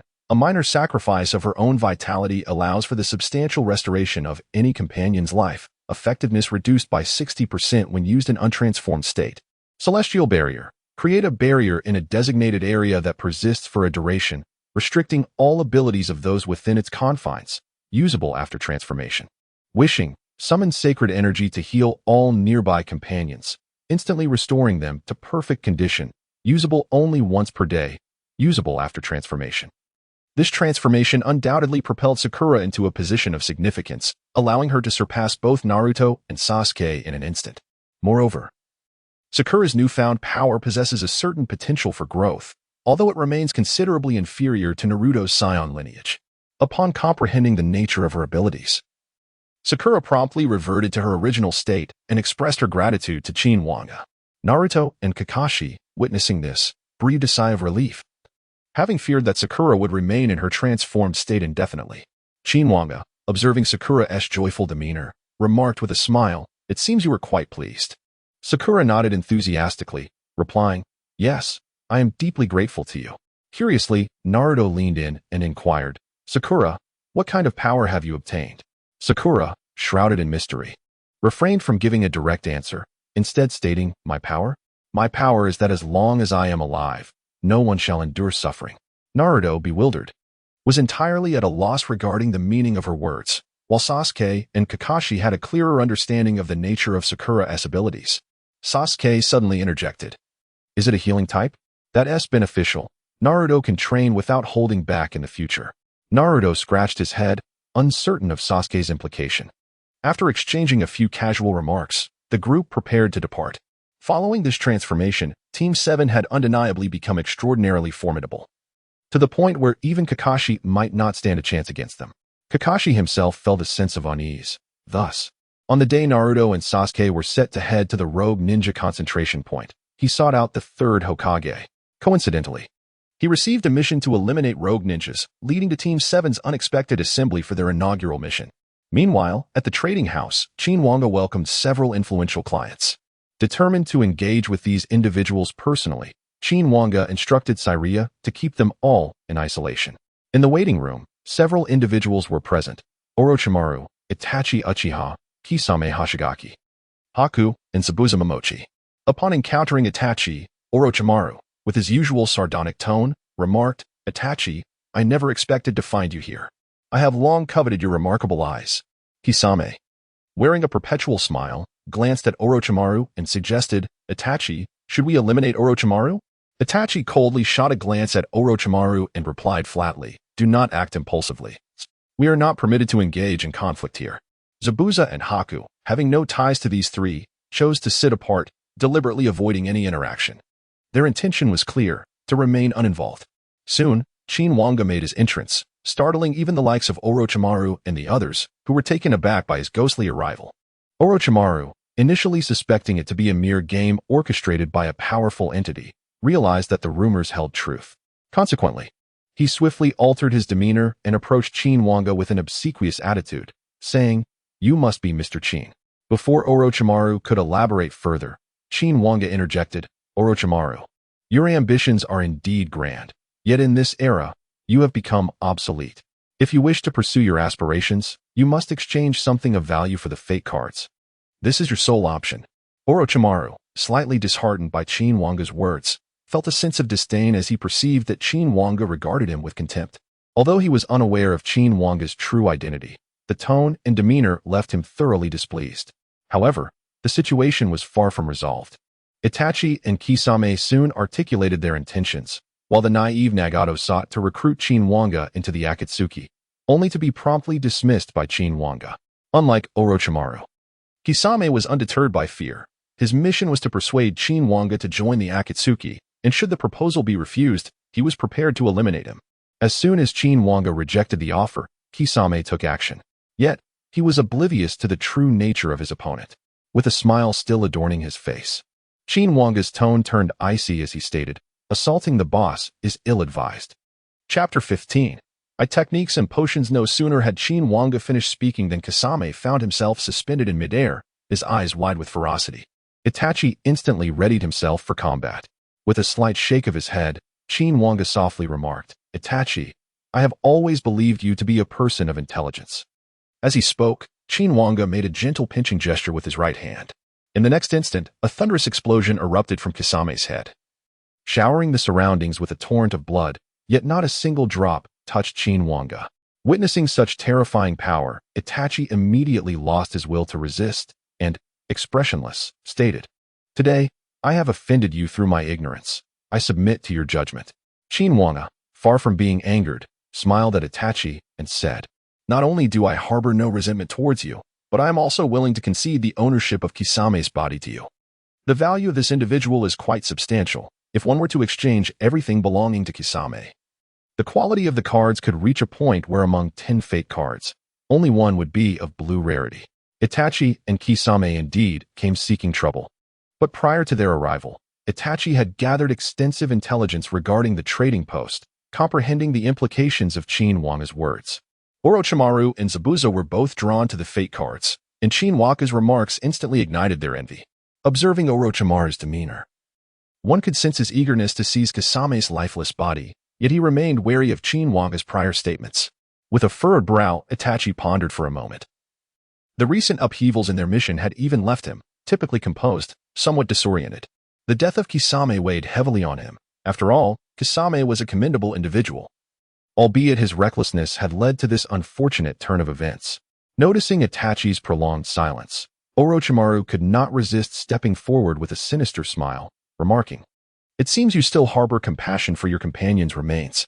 Why not hand Kisame's body over to me? Perhaps one day you might encounter him again." Itachi, with a frigid gaze, disregarded Orochimaru's taunts and, after a moment's resolve, addressed Qin Wange. "Mr. Qin, I am willing to proceed with the exchange. I appreciate your assistance." Qin Wange maintained his ever-present smile, appearing relaxed, and with a nod, the next instant, Kisame's body vanished, along with all that he possessed, including the Samahata, which had considerable worth due to Kisame's unique physiology. Furthermore, Kisame's formidable strength and mastery of numerous jutsu transformed into exchangeable assets. Following this conversion, Qin Wange announced the baseline for Itachi's transaction. Congratulations, the value assessment exceeds my initial expectations. The 10 fate cards you have acquired are all guaranteed to be of purple rarity, though the exact number you secure will depend on your luck. As customary, the die rolled and settled on 7 points, indicating that Itachi's fortune remained remarkably favorable. 7 purple cards, all without exception, yielded for items imbued with wondrous powers, akin to the Divine Pendant. Divine Pendant, a remarkable artifact that gradually heals the bearer's hidden injuries, and long-term possession can eliminate all potential hazards. However, the most crucial aspect for Itachi lay in the remaining 3 cards, which bestowed upon him 3 formidable abilities reminiscent of ocular techniques. Tears of the Void. These seemingly weightless tears harbor lethal potency, capable of altering and slicing through space.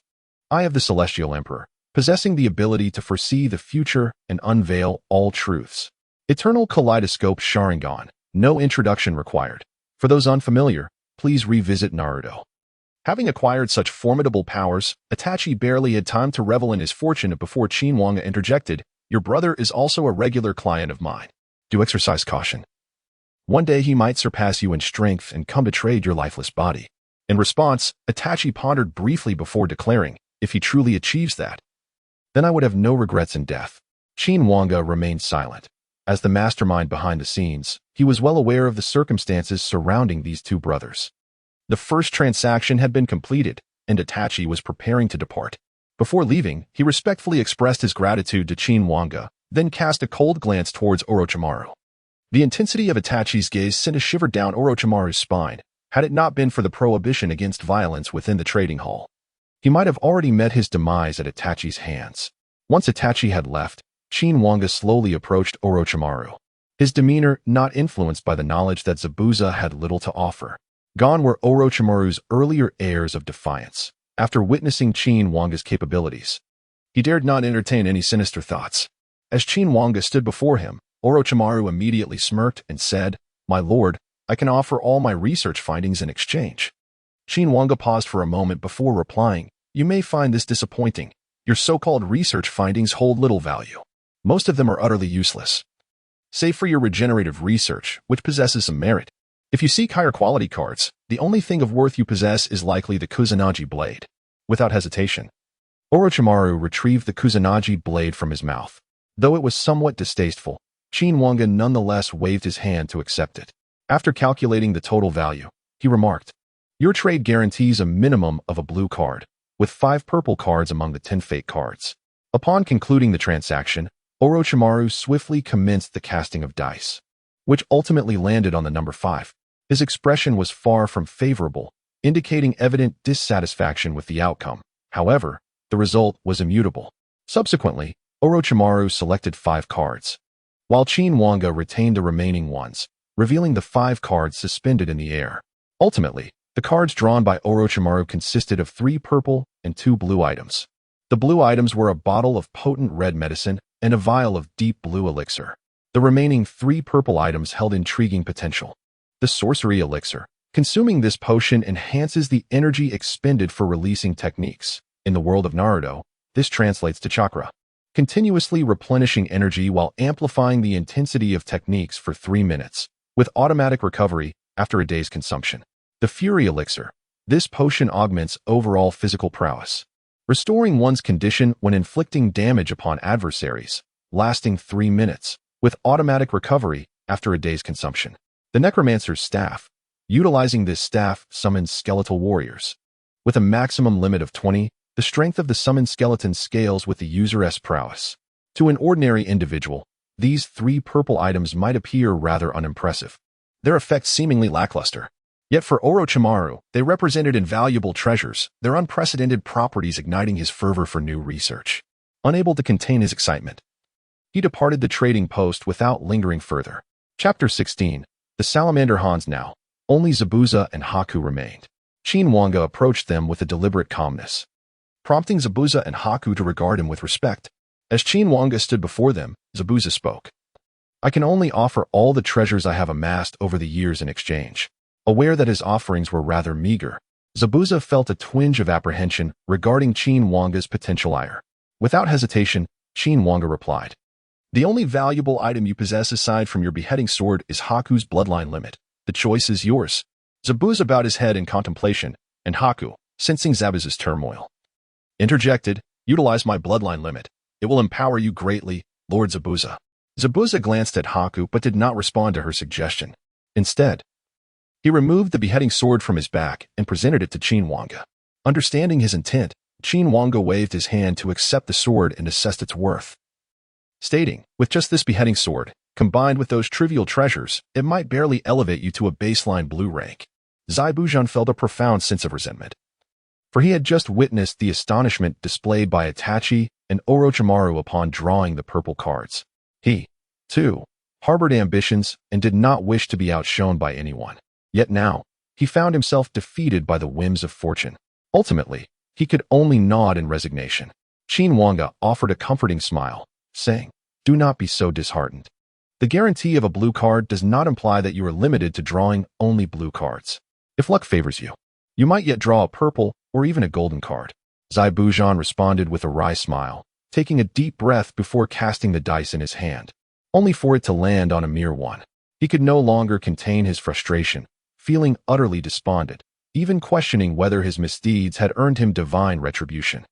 Bai continued to console Zabuza, and for a moment, his spirits lifted slightly. However, when he ultimately drew a blue fate card, tears of disappointment began to flow. Yet, Qin Wange bore him no ill will and had no intention of teasing him. This blue object is far from ordinary, Qin Wange suddenly remarked. There is no need to rush or feel disheartened. This is no mere blue item. This object is known as the soul-cutting blade. What you behold now is merely its initial form, which is why it is categorized as blue. This blade is named Moonslayer. Should you find valuable items for exchange, you may be able to trade within the cards for methods of enhancement. Qin Wange's words reignited the fighting spirit within Zabuza, yet ultimately, it was his dire financial situation that held him back. With a heart full of righteous indignation, Zabuza departed, resolutely determined to amass wealth and no longer live as a pauper.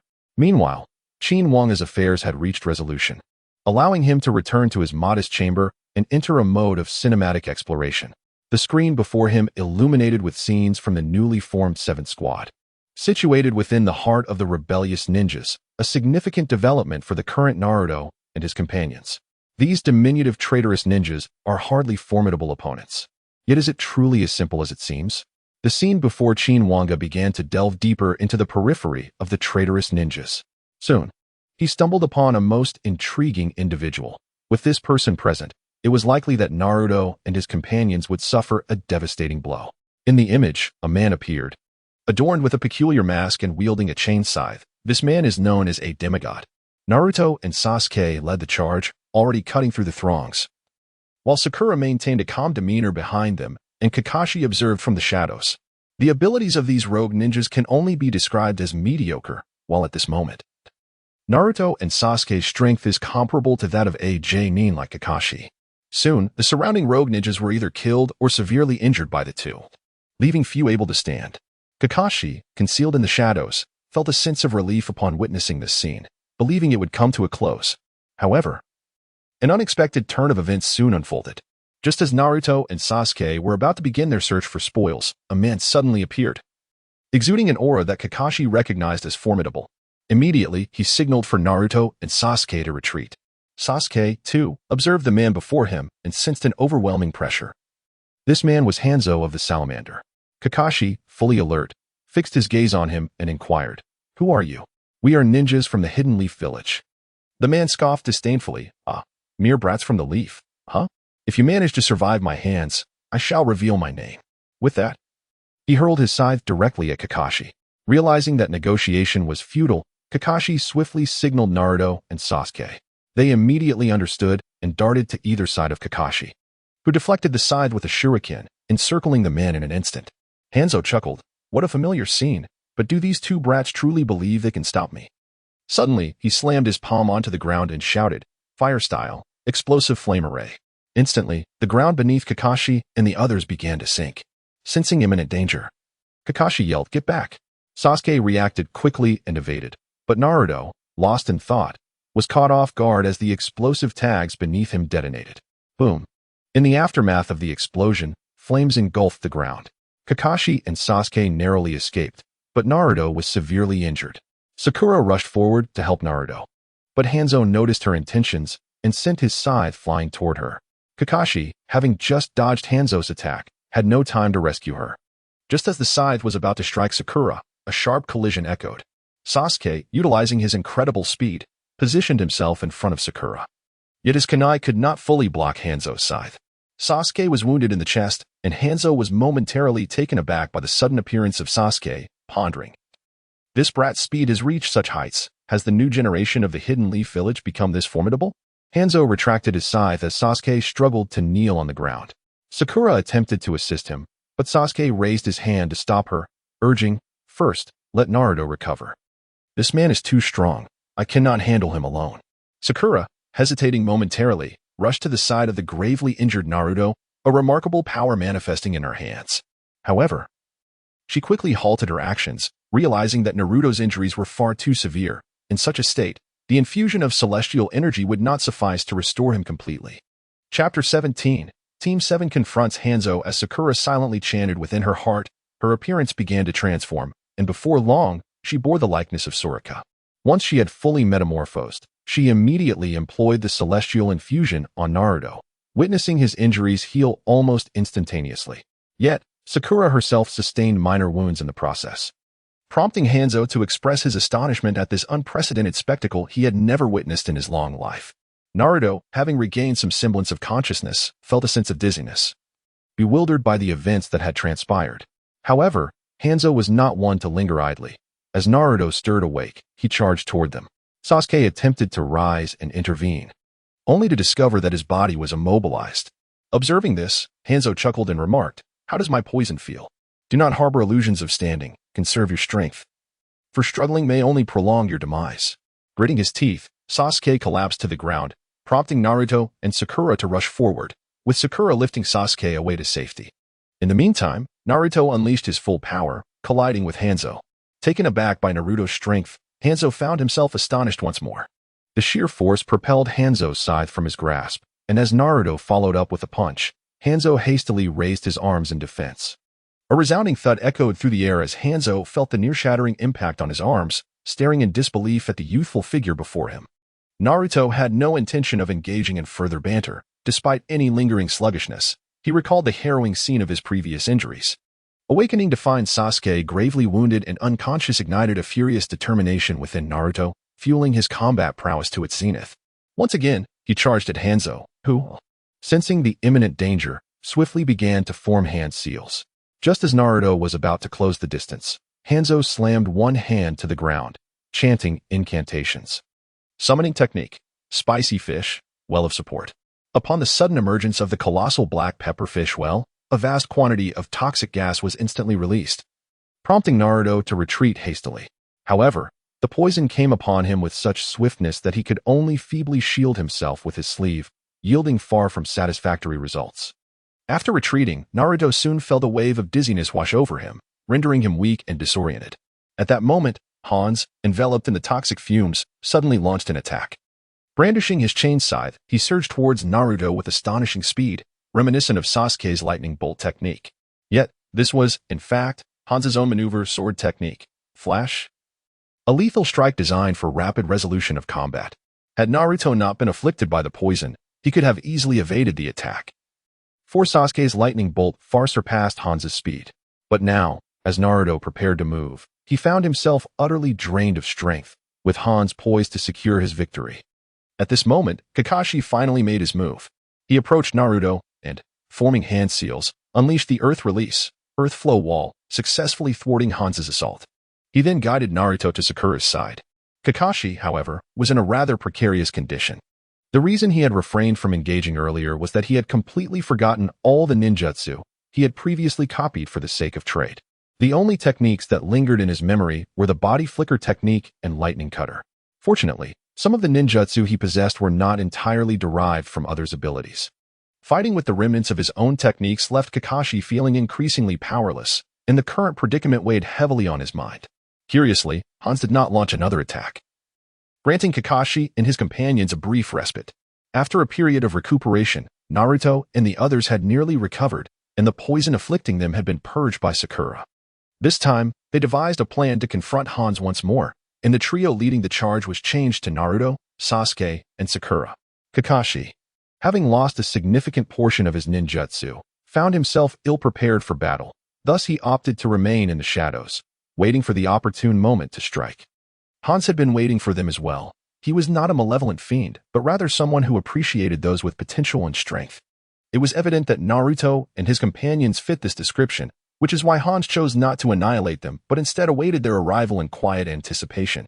Observing the three youthful figures before him, Hans couldn't help but chuckle bitterly, remarking on how swiftly the tides of time change. I, Hans of the Salamander, find myself besieged by three mere children. Very well, Leaf Village's youngsters, let me witness your prowess. No sooner had he spoken than the black salamander at his feet exhaled a vast cloud of toxic gas, prompting the trio to retreat immediately.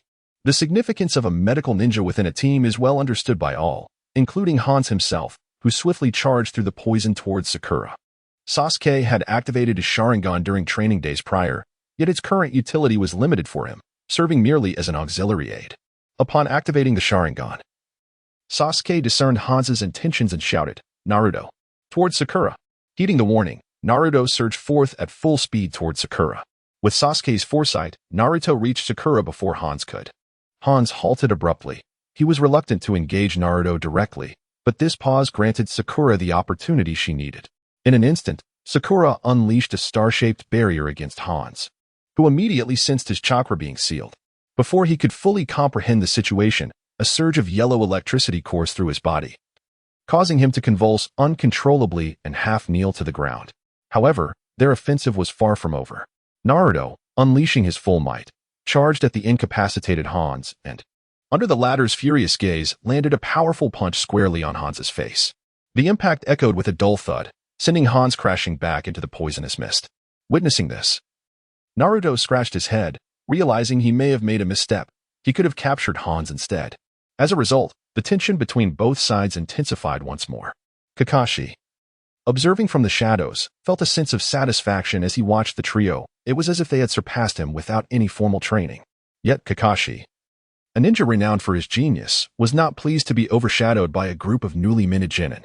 He resolved in his heart to seek out precious treasures to exchange for fake cards. Although Hans had been struck into the poison by Naruto, everyone remained vigilant, their eyes fixed on every inch of the toxic haze. At this moment, the question lingered, had Hans truly sustained grave injuries? Such thoughts are quite excessive. Although Naruto and his companions have become considerably stronger, each of them might only match Kakashi in his current state. However, against Hanzo, their recent encounter was merely child's play. Hanzo, intrigued by the unique abilities exhibited by Naruto and the others, chose to engage them for a while, yet in reality, he remained utterly unscathed. Chapter 18. Hanzo's card draw. Ha! Well done, young ones.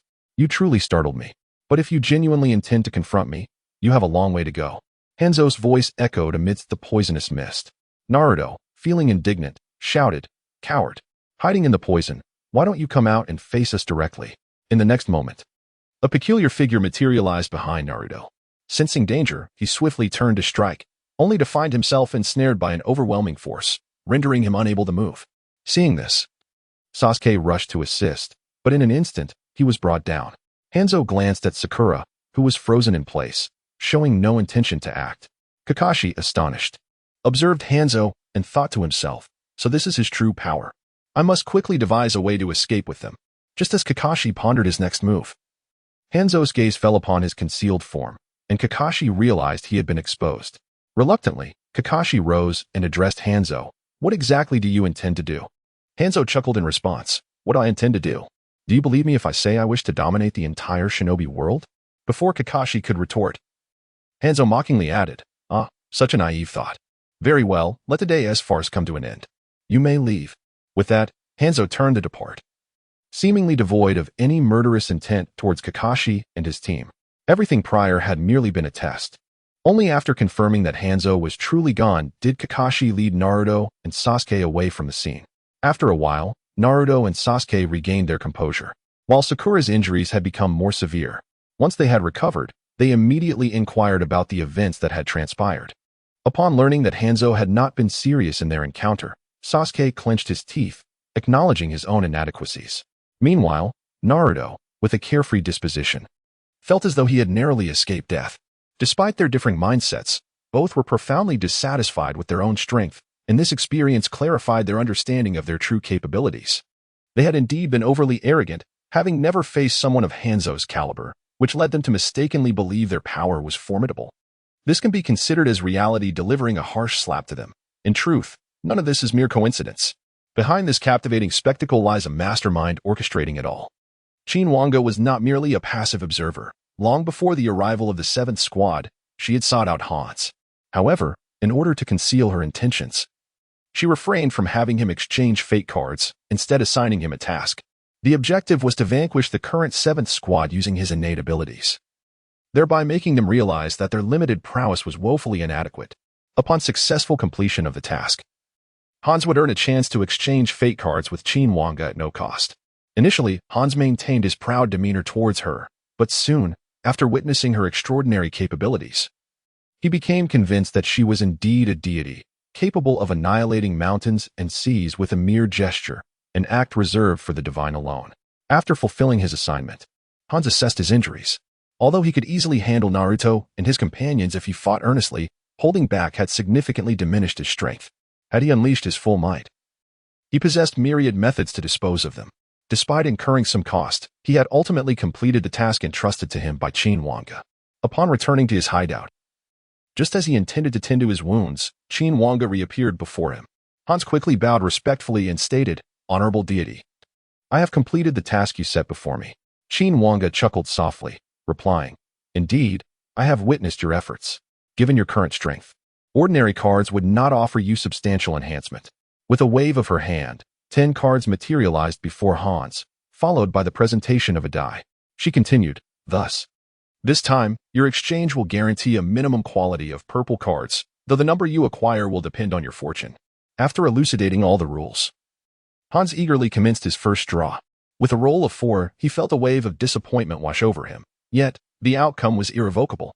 He selected 4 cards, and the transaction was successful. However, as he held 3 purple cards and 1 gold card, Hans fell into a contemplative silence, torn between elation and uncertainty. Internally, he was quite exhilarated, but with Qin Wange present, he dared not display his excitement too overtly. Upon confirmation, his hands trembled with anticipation. The 3 purple cards were as follows. 1. Cursed Toxic Body. This unique ability automatically converts the venom contained within toxins into a remarkably special power. The stronger the poison, the greater the enhancement to one's abilities. 2. Phosphorescent Serpent Body. Contact with the target's skin induces poisoning. Once the toxin takes effect, the essence dissipates, the skin turns purple, and the victim falls into a state of unconsciousness. The timing of the poison is controlled by the host. The green flame of corrosion, by harnessing the toxic soul power. It ignites a burning that, while not excessively hot, possesses formidable corrosive properties. The first type of toxin has directly resolved Hans's inability to withstand the venom of the pufferfish. And from this moment forth, he no longer needs to fear even the slightest trace of poison. Subsequently, Qin Wange meticulously elucidated the capabilities of the latter 2 soul techniques to Hans, leaving him with an immense temptation. These 2 potent soul techniques stem from a golden card featuring a martial spirit known as the Azure Phosphor Serpent King. After Qin Wange's elaborate introduction, Hans was nearly drooling. Yet regrettably, the golden card he drew this time did not represent the Azure Phosphor Serpent King. Nevertheless, Hans's current acquisition was quite remarkable. And yet there lay ahead even more exhilarating prospects, the golden card. Leasth, the Darkborn clan comprises entities that manifest as weapons, with humans serving as their hosts.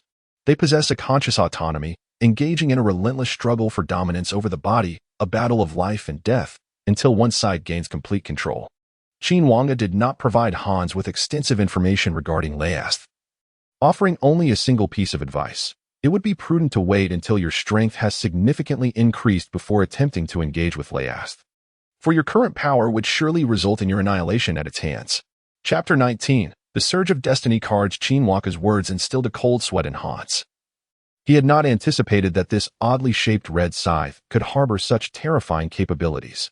However, Hans understood that if the danger posed by Laiast was so great, then correspondingly, its power would be equally formidable. Ultimately, with a heart full of gratitude, Hans bid farewell to Qin Wange. After her departure, he gazed at the red scythe in his hand, acutely aware that Qin Wange's emergence would undoubtedly herald a new era. If he were to remain as he once was, it would not be long before beings of far greater strength would arise, leaving him powerless in the face of their might. This is not the scene that Hanzo wishes to behold. He can no longer remain in silence. In the future ninja world, Hanzo aspires to become the true deity of the ninja realm, rather than merely a demigod. Soon after this event, the fervor surrounding the destiny cards began to sweep through the entire ninja world, igniting a wave of restlessness among its inhabitants. Major factions commenced preparations for action, while villages strategized to optimize the exchange of destiny cards. For instance, Sunagakure, already grappling with dire circumstances, resolved to consolidate its resources to nurture the mightiest ninja in the realm, aiming to alter their village's precarious situation. In contrast, the harmonious and thriving Konohagakure adopted a policy where all ninjas, from Jinin to Special Jounin, would participate in a grand tournament, with the ultimate victor receiving financial support from the village for the acquisition of destiny cards. This opportunity was a rare boon for many promising ninjas. Consequently, numerous villages began to emulate Konohagakure's initiative by organizing similar large-scale competitions, with the exception of Sunagakure. Besides Sunagakure, several smaller villages, inspired by the prospect of advancement, planned to leverage their collective strengths, including Orochimaru, who believed his Otoge-cure was established for such a moment, intending to orchestrate a significant play for maximum profit. As the entire ninja world engaged in this burgeoning excitement, Qin Wange naturally sought to participate. While various villages were still embroiled in their competitions, his voice resonated within the minds of every living soul across the ninja realm. Acknowledging the fervent support for the trading post, he declared his own grand selection tournament. The champion of this contest would earn a direct opportunity for client development, while the second and third places would also receive substantial rewards. The competition would commence once each faction selected 5 representatives. After all factions confirmed their participants, the tournament would be set in motion. Remember my words. All factions must actively engage. I am confident this will prove to be an immensely intriguing contest. The fate cards are now widely recognized as mystical artifacts within the ninja world, yet many have yet to witness their true power firsthand, leading to skepticism among the populace. However, Qin Wange's remarkable display has irrevocably brought the fate cards into the collective consciousness. In an instant, the major villages, already restless, began to prepare upon hearing the news. They understood the significance of this competition. Whichever faction secures the opportunity for advancement will undoubtedly devote extensive resources to nurturing their chosen champion. It would not be long before a formidable presence, surpassing all others, emerged within the ninja realm, signaling the onset of conflict. At this moment, in the Hidden Leaf Village, following the conclusion of their own competition, those who had failed to qualify were consumed by a sense of melancholy. Yet, Qin Wange's announcement reignited their spirits, prompting them to converge upon the Hokage building to inquire about the available slots for participation. After considerable deliberation, Sarutobi Hiruzen ultimately decided to designate the 5 victors from the last competition as representatives: Genin, Uchiha Sasuke Chunin, Arika Umino Umbu, Yamanaka F. Jonin, Hataki Kakashi Special Jonin, Mitarashi Anko. These 5 were the champions of the Hidden Leaf's inaugural contest. Although the journey was somewhat theatrical, the Chunin of Irika's era lacked notable contenders. Lacking competitive fervor, the final decision naturally fell to Irika, while Kakashi, employing every conceivable strategy, partnered with Guy and, with Might Guy's assistance, secured his position. Sasuke's path was far simpler, as the only ordinary clients among the Hidden Leaf's Genin were the 3 of them. Sakura had no intention of competing, while Naruto and Sasuke engaged in a fierce duel, the intensity of which surpassed even the Jonin clashes involving Kakashi. Ultimately, Sasuke triumphed, as Naruto, lacking any enhancements, could only rely on his scion bloodline to reach a certain threshold. In contrast, Sasuke continuously innovated, blending the powers granted by his cards with his inherent strengths, thereby further honing his abilities. Sarutobi Hiruzen summoned the previous victors and began to announce the rules. Anyone could challenge them. Those who succeeded in their challenges would earn the right to compete in the tournament hosted by Qin Wange. As soon as the rules were announced, Excitement surged among the gathered crowd. Undeterred, Naruto's determination to grow stronger remained unyielding, igniting yet another fierce contest. The battle raged on for a day and a night, ultimately culminating in the selection of the final representatives, 5 from the Hidden Leaf Village. They were Uchiha Sasuke, Uzumaki Naruto, Hatake Kakashi, Might Guy, and Mitarashi Anko. Kakashi and Guy proved themselves to be the quintessential duo, their synergy unmatched. Few could stand against their combined prowess. Naruto, fueled by an unwavering determination to fight to the bitter end, persevered through numerous injuries, relentlessly pushing forward to reach this pivotal stage. His indomitable spirit awakened his scion lineage, bolstering his resolve and culminating in his well-earned slot among the competitors. With the final roster confirmed, Sarutobi Hiruzen decided to personally finance a fateful card exchange for the participating members. The significance of this competition was paramount. Ultimately, Sasuke secured 2 opportunities for card exchanges, opting to enhance their exchange value. Hiruzen acquiesced, and both Kakashi and Anko, who also received 2 exchanges, followed suit in elevating their exchange value. Once decisions were made, Hiruzen gathered equivalent exchange items and led the group to the trading post. The cards exchanged by Sasuke, Kakashi, and Anko were guaranteed to reach the purple tier, while Naruto and Guy were assured a blue tier. Hiruzen intended to bolster these representatives of the Leaf Village before the competition commenced. Of course, Hiruzen was not alone in this thought. Soon, the shadows of 4 other villages appeared at the trading post, each accompanied by members from their respective villages, sharing Hiruzen's aspirations. Chapter 20. The Great Leap. Hiruzen surveyed the newcomers, shaking his head and remarking, "It seems you have yet to reach a level of foolishness." The 4th Kazekage, Raza of the Sand Village, was accompanied by Gaara and others, while the 4th Raikage, A, from the Cloud Village, was flanked by Killer Bee. The 3rd Tsuchikage, Anoki, from the Rock Village, was joined by Kuratsuchi, yet the Mist Village was notably absent of its Mizukage, represented only by a group of elders.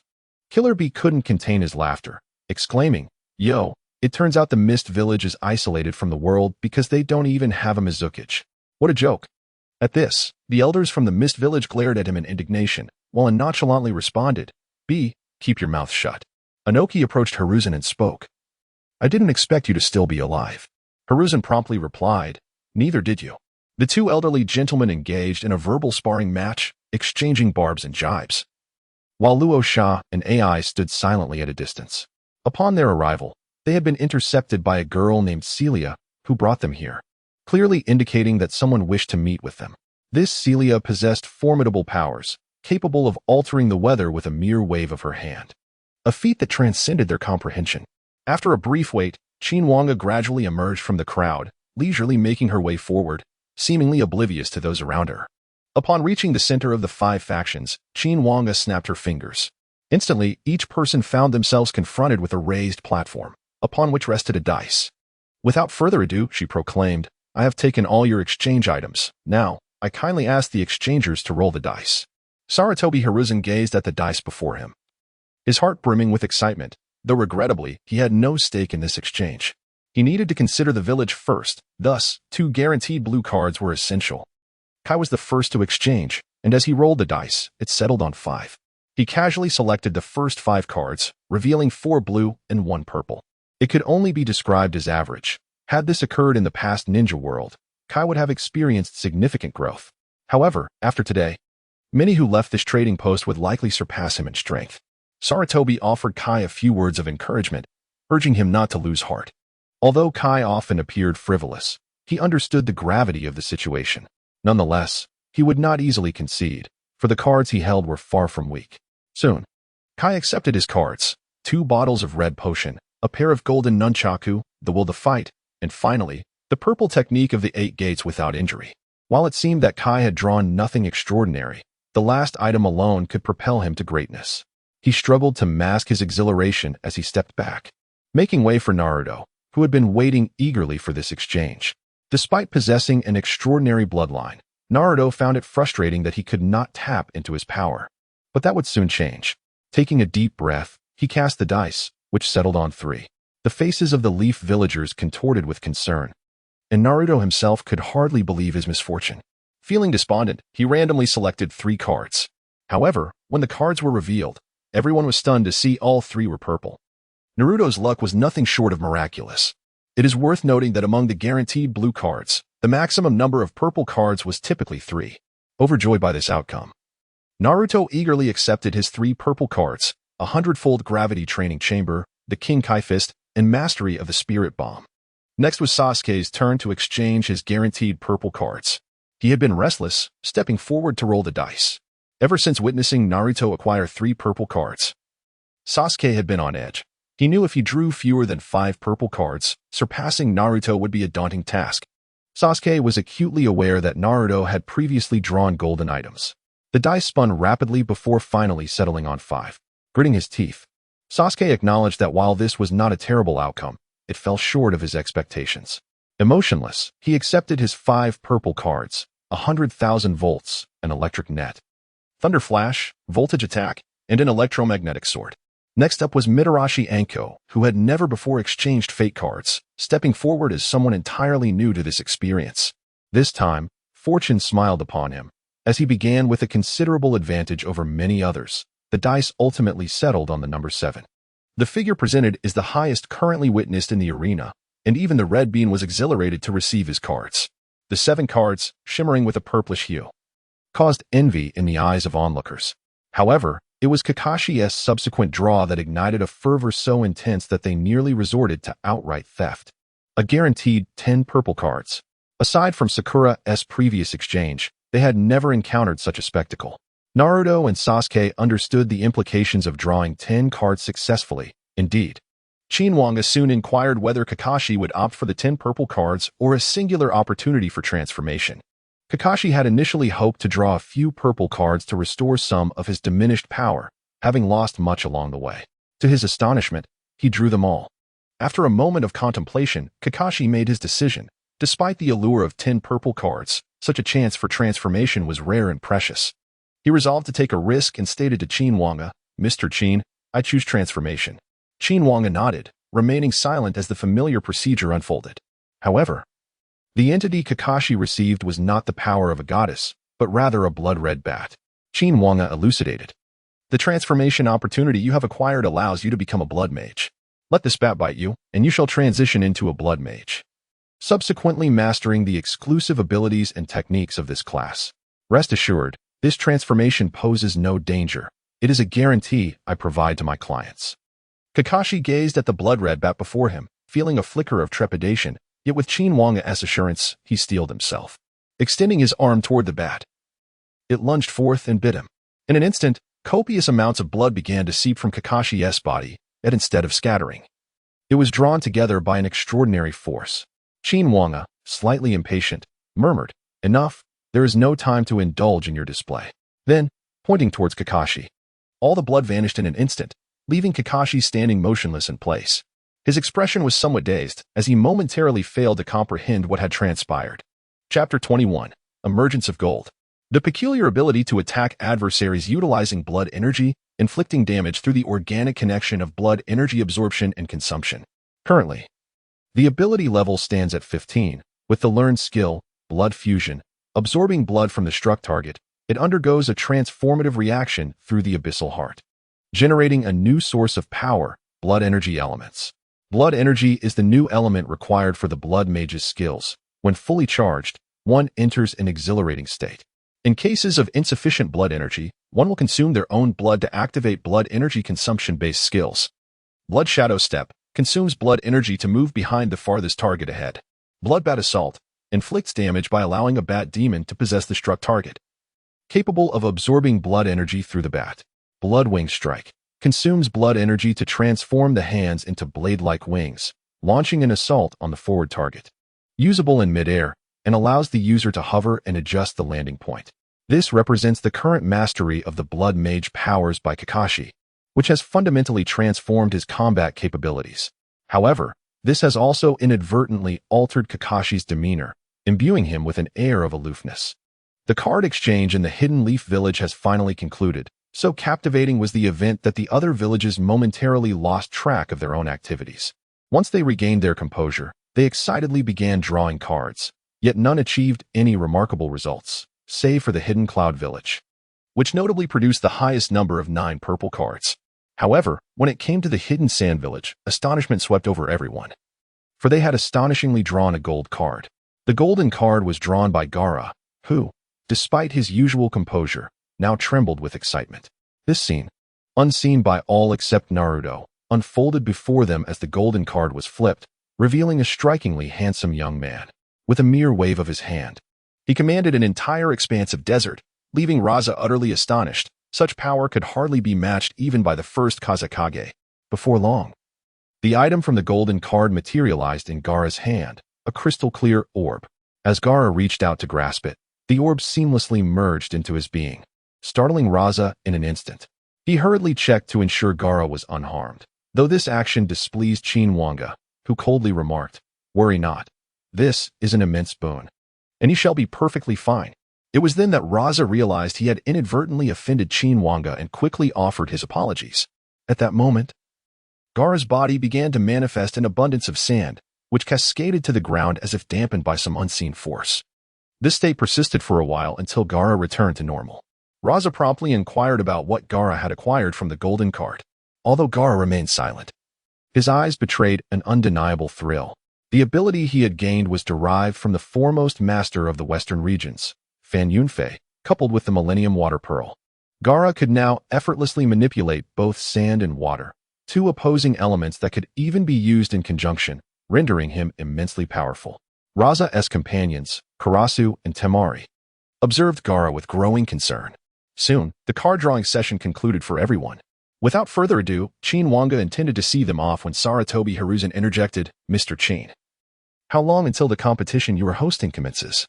Those who had never interacted with Qin Wange would scarcely dare to address Sarutobi Hiruzen in such a direct manner. Yet they too were eager for his response. Thus, they all paused to listen. Qin Wange replied matter-of-factly, "The competition will commence no later than 7 days from now, and you will be duly informed." After receiving a definitive response, the members of the 5 great powers departed in exhilaration, with ample time ahead for them to prepare meticulously. They were eager to assimilate the abilities of the cards they had exchanged, ensuring that when the competition commenced, their strengths would be significantly enhanced. Upon returning, everyone immediately engaged in rigorous training, buoyed by the presence of Sakura. The casualty rate in Konoha village had dwindled to nearly zero, and Hiruzen Sarutobi dispatched numerous ninjas on missions, albeit with a new focus on seeking valuable treasures. In the past few days, Sasuke diligently familiarized himself with his new techniques, mastering the use of the electromagnetic sword with increasing ease. Meanwhile, Naruto confined himself within a 100-fold training chamber, refusing to emerge, despite his body still struggling to withstand such gravity.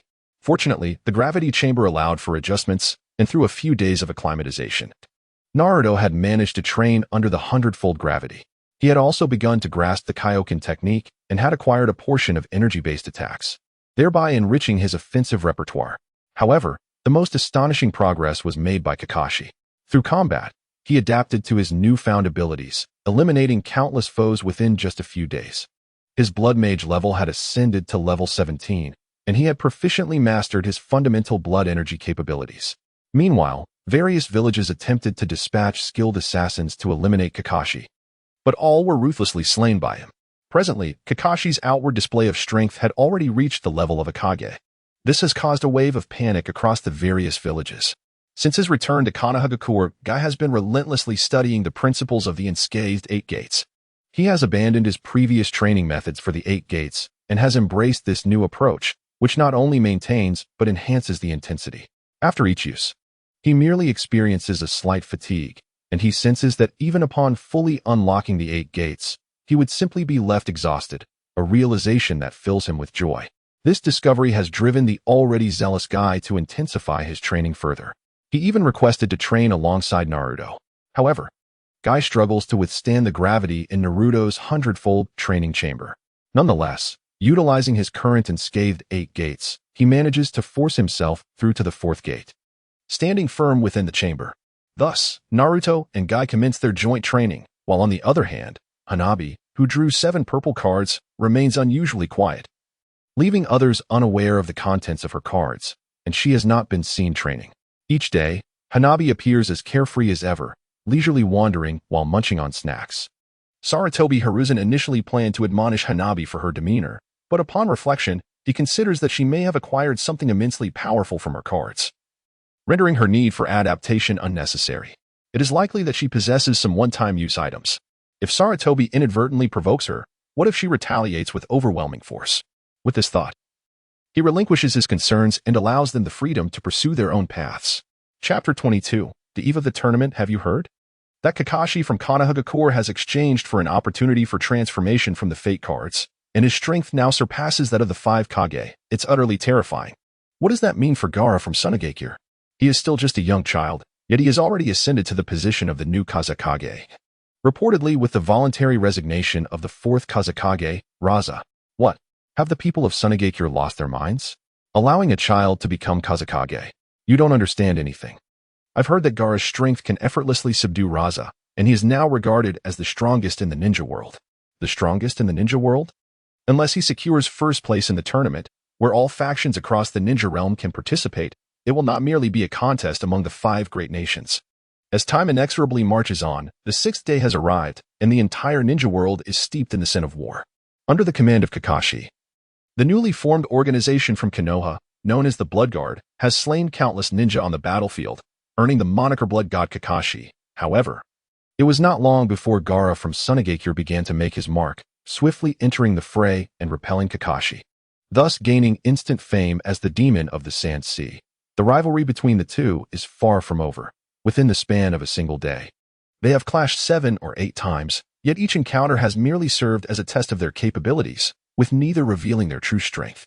Nevertheless, the sheer display of their prowess has already eclipsed the current standards of the ninja world, exacerbating the tensions among the various villages. Soon, the moment that everyone has been anticipating is upon them. Regardless of their activities, all individuals cease their actions. For the voice of Qin Wange resonates within their minds. Esteemed participants, the inaugural tournament for the strongest in the ninja world is about to commence. All factions and their representatives are summoned to gather together. In 5 seconds, all shall enter the arena. 5, 4, 3, 2, 1. With a subtle smile gracing his lips, Qin Wange gestures lightly, and in an instant, everyone in the ninja world vanishes from their locations. When they regain their senses, they find themselves in a colossal venue. The central area vast and encircled by a circular shield. Surrounding this space are spectator seats, all suspended in midair, and the expansive surroundings grant the audience ample room to move. The entire arena is enveloped in a starry sky, making it clear that they are no longer in the familiar ninja world. It is Qin Wange's extraordinary artistry that leaves all in awe. Those not participating are assigned to the spectators' seats, while the competitors are allocated to distinct zones. With a wave of his hand, Qin Wange conjures a massive list in the air, revealing all participating factions from the ninja world. Astonishingly, there are over 80 groups of 5 individuals each, a number that even Qin Wange did not anticipate. However, a glance reveals that the majority of these teams are merely formed by 1 or 2 individuals gathering others to make up the numbers. Among the crowd, the notable figures of Zabuza and Haku stand out, accompanied by 3 trembling bystanders. It is evident that Zabuza is unwilling to relinquish this opportunity. Thus, he forcibly gathered 3 individuals to form a team. Even before the competition commenced, tensions in the audience escalated to the brink of violence, as those unable to participate began hurling insults in support of their respective villages or factions. The cacophony of cheers and jeers intensified, prompting Qin Wange to clear his throat and address the crowd with a calm demeanor. Esteemed guests, welcome to the Starry Sky Arena, a venue I have meticulously constructed for this competition. Today, you shall witness the emergence of the strongest contender, heralding a new era for the entire ninja world. Let the games begin. As Qin Wange's words echoed, the audience erupted in exuberant cheers, with individuals barely able to contain their excitement. Soon, the previously empty grand display began to shift, aligning all participating teams in a single row. They were then paired off for the elimination rounds, where only victorious teams would advance. Qin Wange thoughtfully allotted some preparation time for the competitors, allowing half to compete while the other half observed. Evidently, the majority of those selected by Qin Wange were rather lackluster, lacking substantial strength. However, for the sake of entertainment, he did include a few capable individuals, such as Zabuza and Haku's team, as well as Orochimaru's squad. On the opposing side, the participants had already convened, and Sasuke finally confronted the individual he yearned to eliminate, Itachi Uchiha. Members of the Akatsuki organization also joined the fray, including Nagato, Konan, Itachi, Haiden, and Deidara. To Qin Wange's surprise, Obito had stealthily assumed a different identity to form an inconspicuous team for the competition. Itachi noticed Sasuke immediately. Yet his expression remained one of calm disdain. Gritting his teeth, Sasuke fixed his gaze on Itachi, who casually remarked, "You've indeed made some progress, but at this level, you cannot hope to defeat me." Clenching his fists, Sasuke retorted, "I now possess the power to surpass you, and should our paths cross in this competition, I will assuredly eliminate you." Itachi, unfazed, nonchalantly followed his team away, while Sasuke struggled to suppress his inner fury as he returned to his position. Meanwhile, Kakashi encountered familiar faces, unexpectedly spotting Jiraiya and Tsunade among a team. He approached to confirm, discovering that Jiraiya, Tsunade, and Shizen had enlisted two unknown individuals to form their own squad. Greeting the Konoha representatives, Jiraiya was met with Tsunade's scorn. "Has our village truly fallen so low that it requires two mere children to represent us in such a competition?" Sasuke cast a cold glance at Tsunade, while Naruto boldly exclaimed, "Huh? Who is this impolite woman?" Tsunade was instantly provoked by Naruto's words, and was about to teach him a lesson when Jiraiya quickly intervened. They had all received the rules prior to arriving. No one was permitted to engage in combat until they were on the arena, and any violators would be disqualified. Tsunade, realizing this as Jiraiya restrained her, huffed in annoyance and turned away, while Kakashi hastily offered his apologies. Thus, amidst their casual conversations, the first match finally commenced. The enormous circular arena was divided into 4 sections, allowing 4 teams to compete simultaneously. This arrangement was intended both to save time and because Qin Wange was rather disinterested in watching. Chapter 23, the battle commences. The clashes among the majority of the mediocre teams began, with only a handful of ordinary clients among them, none of whom possessed anything noteworthy. The matches proceeded quickly, and even those who had only engaged in a few fate card trades found it effortless to deal with the ordinary ninjas, swiftly determining the victors. The battles continued, and it was finally time for someone other than mere bystanders to take the stage. Zabuza, accompanied by Haku, stepped onto the arena, facing none other than the infamous Kirichu Raya. He was one of the legendary 7 ninja swordsmen of the mist, the original wielder of the Thunder Blade. Though he had since turned rogue, Raya disdainfully glanced at the large sword in Zabuza's hand and remarked, "Is that rusty piece of metal all you intend to fight with?" Zabuza, silent and cold, fixed him with an icy stare. Seeing that Zabuza offered no retort, Raya ceased his mockery, and both prepared for battle. As the match began, Zabuza grinned and raised his blade, proclaiming, "Moonfang Sky Charge." A pale blue crescent-shaped blade surged forth from the tip of his sword, racing toward the astonished Raya. In a hurry, Raya formed hand seals and shouted, "Lightning Release, Lightning Ball." A sphere of condensed electricity hurtled toward Zabuza's crescent blade. But the result left Raya even more astonished. The lightning ball was obliterated upon contact with the crescent blade. Teeth clenched, Raya quickly formed more hand seals and declared, "Lightning Release, Lightning Strike." A torrent of electricity surged from his thunderblade, charging towards Zabuza's crescent blade. Yet, he remained oblivious to the disparity in their levels. Zabuza, having invested his resources wisely, unleashed his crescent blade, which swiftly engulfed Raya, who found himself utterly suppressed with no opportunity to retaliate. However, this was not enough to bring about his immediate defeat. Struggling to rise, Raya glared fiercely at Zabuza and bellowed, "You have truly enraged me." Zabuza, appearing completely unfazed, coldly replied, "It turns out you are merely an ordinary person, not even a typical client. What gives you the right to stand here?" Watching the battle, Qin Wange found Zaibujan's words quite commendable, which instantly softened his gaze towards Zaibujan. He suddenly perceived this young man as possessing great potential. Even those who had not spent money deserved to be here.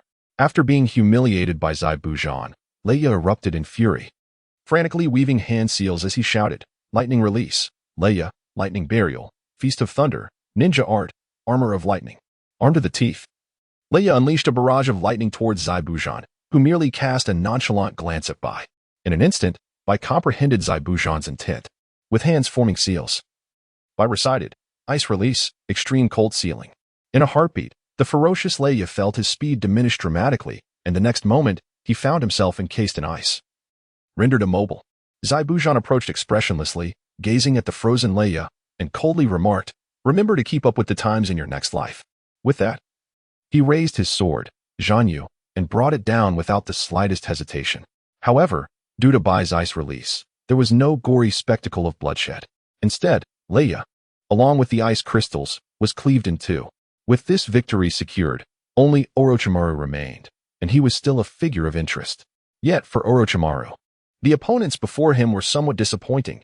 The only one worth noting was the green-haired young man, Aoi. A rogue ninja from Konoha who had later defected to the Rain Village, stood out among the inconspicuous. Though he seemed impressive, a closer inspection revealed he bore no mark of fate on his wrist, yet another individual out of touch with the times. Orochimaru cast a glance, devoid of any intention to intervene, and simply instructed, Kimimaro, take care of them. After uttering this, he disregarded the foes entirely. This scene infuriated Aoi, who was about to retort, but Kimimaro had already made his move. Shikatsumiyaku, 10-finger puncture. Swish, swish, swish. 10 bony fingers shot forth like bullets, their speed unparalleled.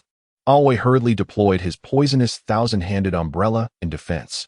However, the outcome was far from what he had anticipated. The bony fingers pierced through Aoi's umbrella without pause, directly penetrating his body. This overwhelming force was beyond his capacity to withstand, and Kimimaro then surged into the fray. Shikatsumiyaku, Dance of the Willow.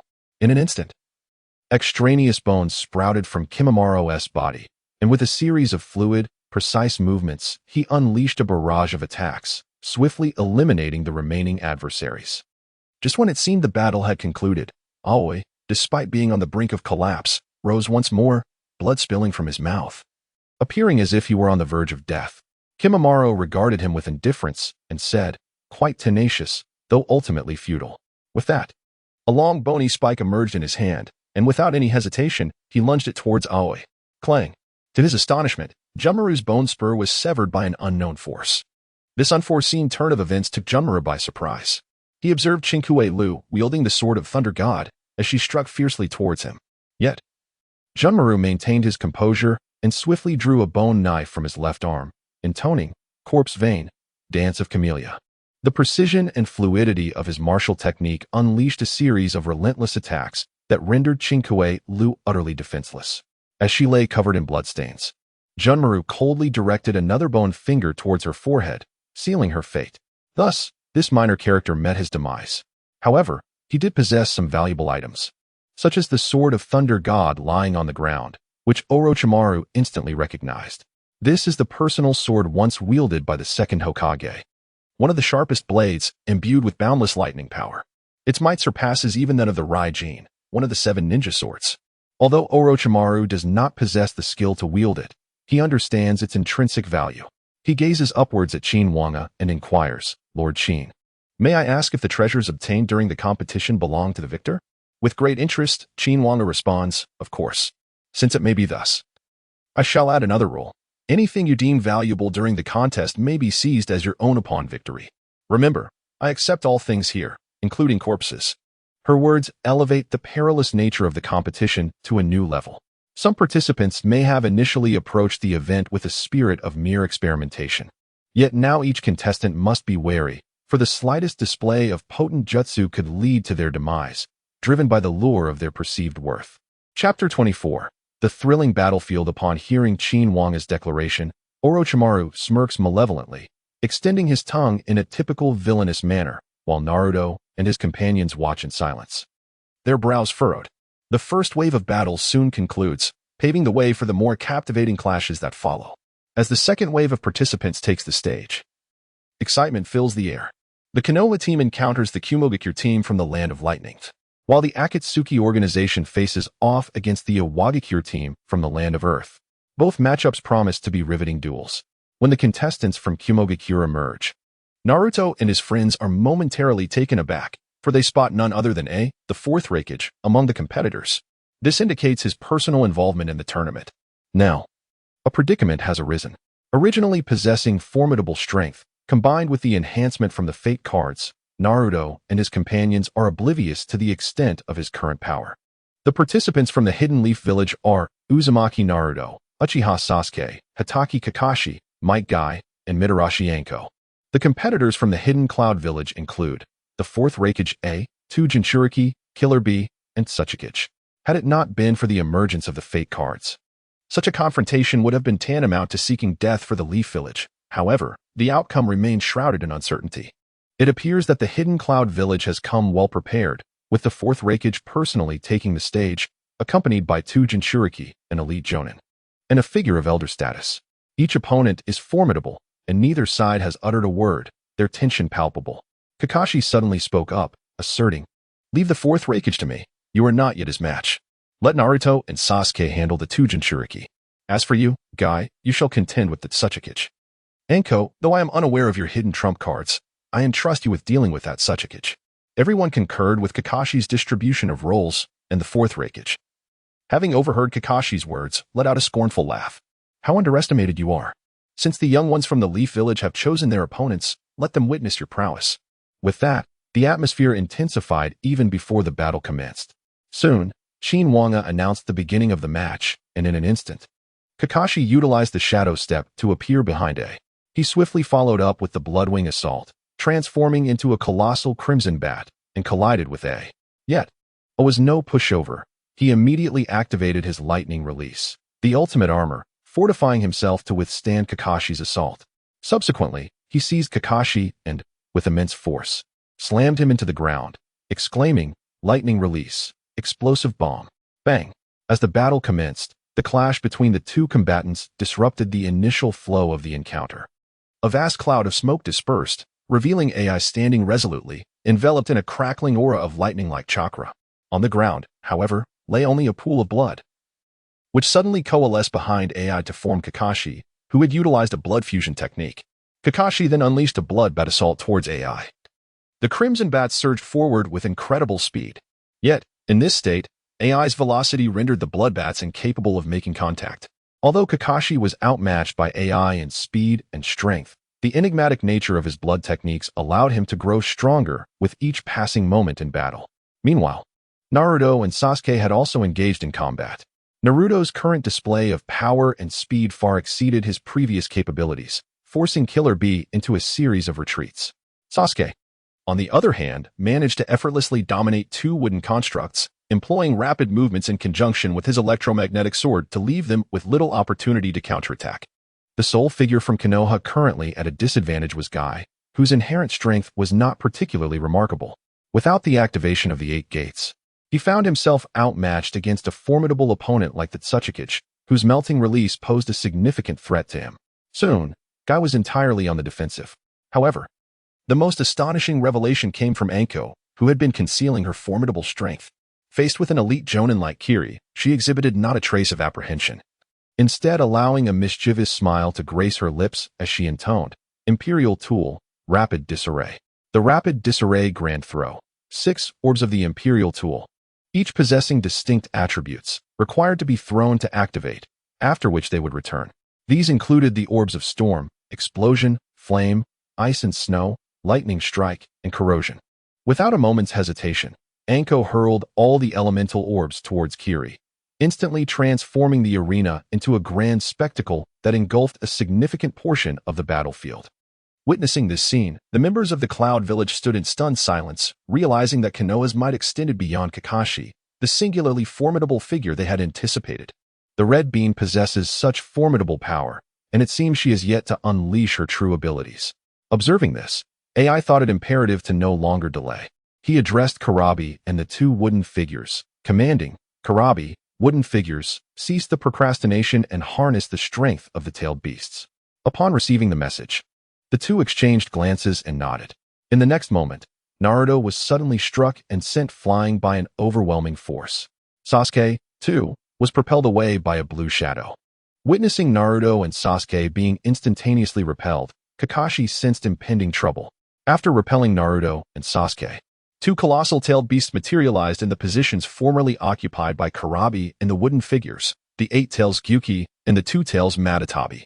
With the emergence of these fully realized tailed beasts, Kakashi comprehended that they had gained the power to exert complete control over them. It then dawned on him that a tailed beast also resided within Naruto. However, due to the extraordinary nature of his scion lineage, the existence of the 9 tails had been gradually forgotten. Kakashi could only hope that Naruto and his companions could endure a while longer, as he tirelessly wore down AI. At this juncture, AI's stamina had noticeably diminished, while Kakashi remained entirely unspent. Observing that the overall situation had tilted into disadvantage, it was time for Guy to take action. Faced with the Tsuchikige's lava release, Guy chose not to evade but instead stood firm, preparing himself. As the lava release approached, Guy suddenly opened his eyes. His entire being turning crimson, his hair lifted by an overwhelming chakra as he proclaimed, "Eighth gate of the 8 gates, 7th gate, the gate of shock, open." Daytime Tiger. Guy executed a lightning-fast straight punch, compressing the air before releasing it in an explosive wave that took the form of a tiger. This instantaneously shattered the Tsuchikige's ninjutsu. The Tsuchikige, taken aback and intending to counter, found himself consumed by the white raging tiger before he could finish forming his hand seals. With a single strike, the Tsuchikige collapsed, rolling his eyes back in defeat, while the terrifying attacks from the red beam dissipated, leaving she severely injured and unconscious. Upon witnessing the defeat of 2 of his allies, AI roared, "Do not presume victory is within your grasp. Kakashi, allow me to demonstrate the terrifying potential of the purple card's enhancement to my shadow." Chapter 25. Each exhibits their unique skills. With that, AI's skin began to undergo a transformation, his entire form resembling a piece of jade, now imbued with a terrifying power. As AI opened his eyes, an overwhelming pressure surged toward Kakashi, who softly intoned, "This is the 2nd level of the Great Sun Thunder Body, Jade Thunder Body. Now, your petty tricks will not harm me in the slightest." Kakashi could sense the terrifying enhancement brought upon him by AI's Dainichi Raiti. At this juncture, relying solely on his own abilities rendered him outmatched. Fortunately, however, Hongdo and Kai had already resolved their engagements, allowing the 3 of them to unite against AI. Meanwhile, Naruto, emboldened by the fray, faced the tailed beast head-on, undeterred despite numerous injuries adorning his body.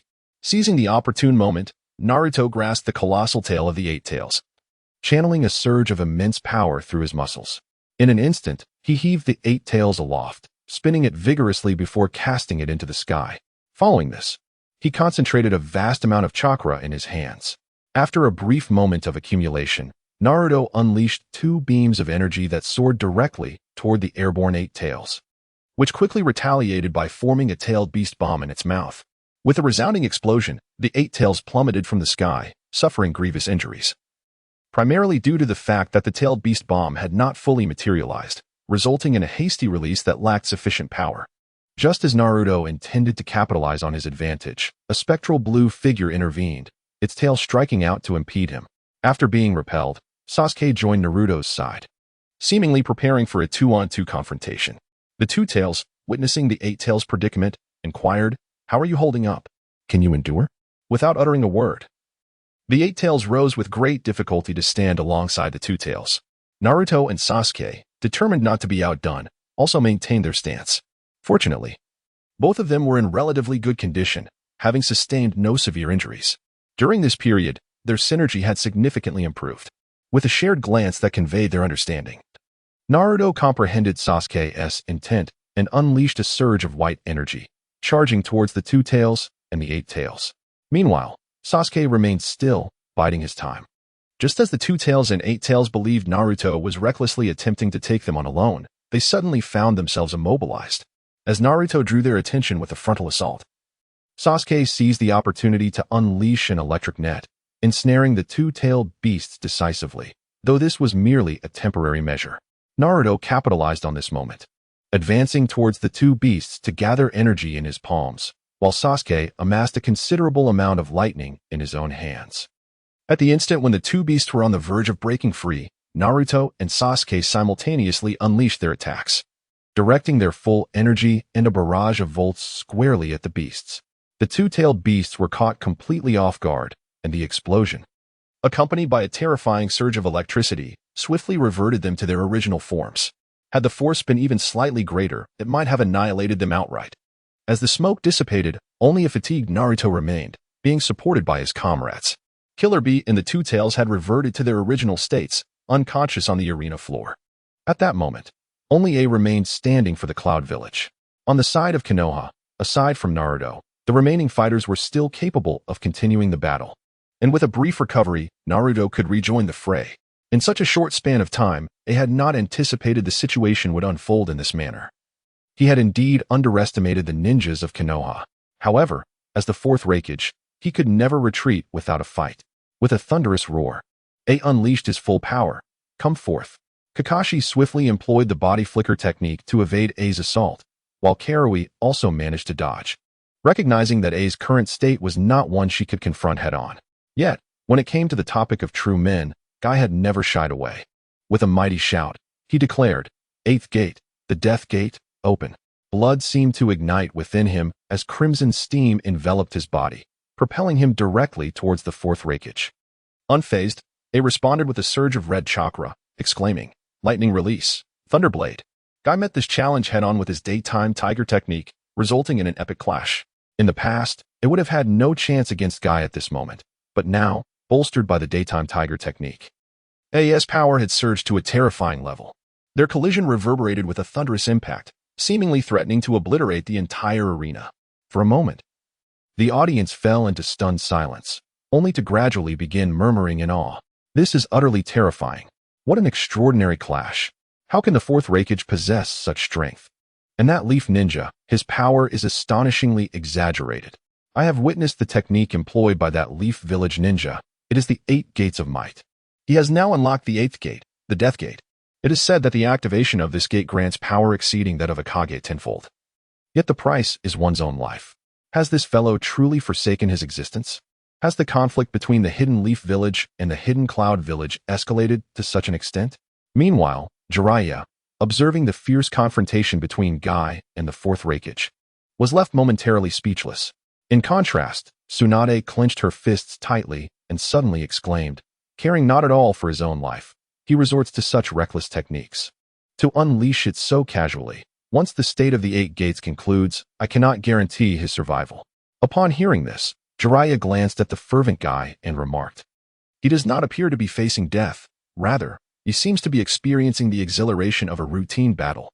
Tsunade scoffed, that is precisely why I say he does not cherish his life. The match continued unabated, but Guy was beginning to show signs of exhaustion. Although it was also greatly drained, his fatigue paled in comparison to Guy's. After another clash, A taunted, is this all you can achieve at the cost of your life?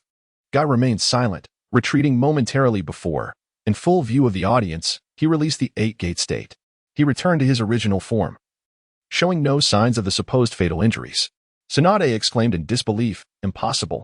When he opened the death gate, his chakra points were already unsealed. To gain such power and yet remain unscathed, how can this be? However, Tsunade had indeed miscalculated. Not only was Guy unharmed, but he even stated, if I take a moment to recover, I can continue to fight. In an instant, the worldview of a group of individuals was completely upended, leading them to question whether the current 8 gates of Duinjia had been altered or renewed. Chapter 26, A Twist Once More. Upon witnessing that Kai was seemingly unscathed, AI was taken aback. However, having experienced numerous tempests, he was no stranger to the extraordinary occurrences that had transpired since the advent of the fate cards. With a hint of admiration, AI remarked, truly, the power from the fate cards is remarkable, enabling feats of such magnitude. At that moment, only AI remained on the battlefield, and after the intense clash with Kai, he found his energy significantly depleted. In contrast, Kakashi from Konoha had hardly exerted himself, while Akatsuki had not even showcased her true strength. Sasuke bore only minor injuries, and both Naruto and Kai were poised for another bout after a brief recovery, leaving all participants in prime condition. It seemed as though the outcome had already been determined. Nevertheless, AI showed no inclination to concede. Instead, he closed his eyes and stood resolutely. Kakashi, mistakenly believing AI was attempting to recuperate, spoke up, do not prolong this. You have already lost. Suddenly, AI opened his eyes and calmly declared, lost?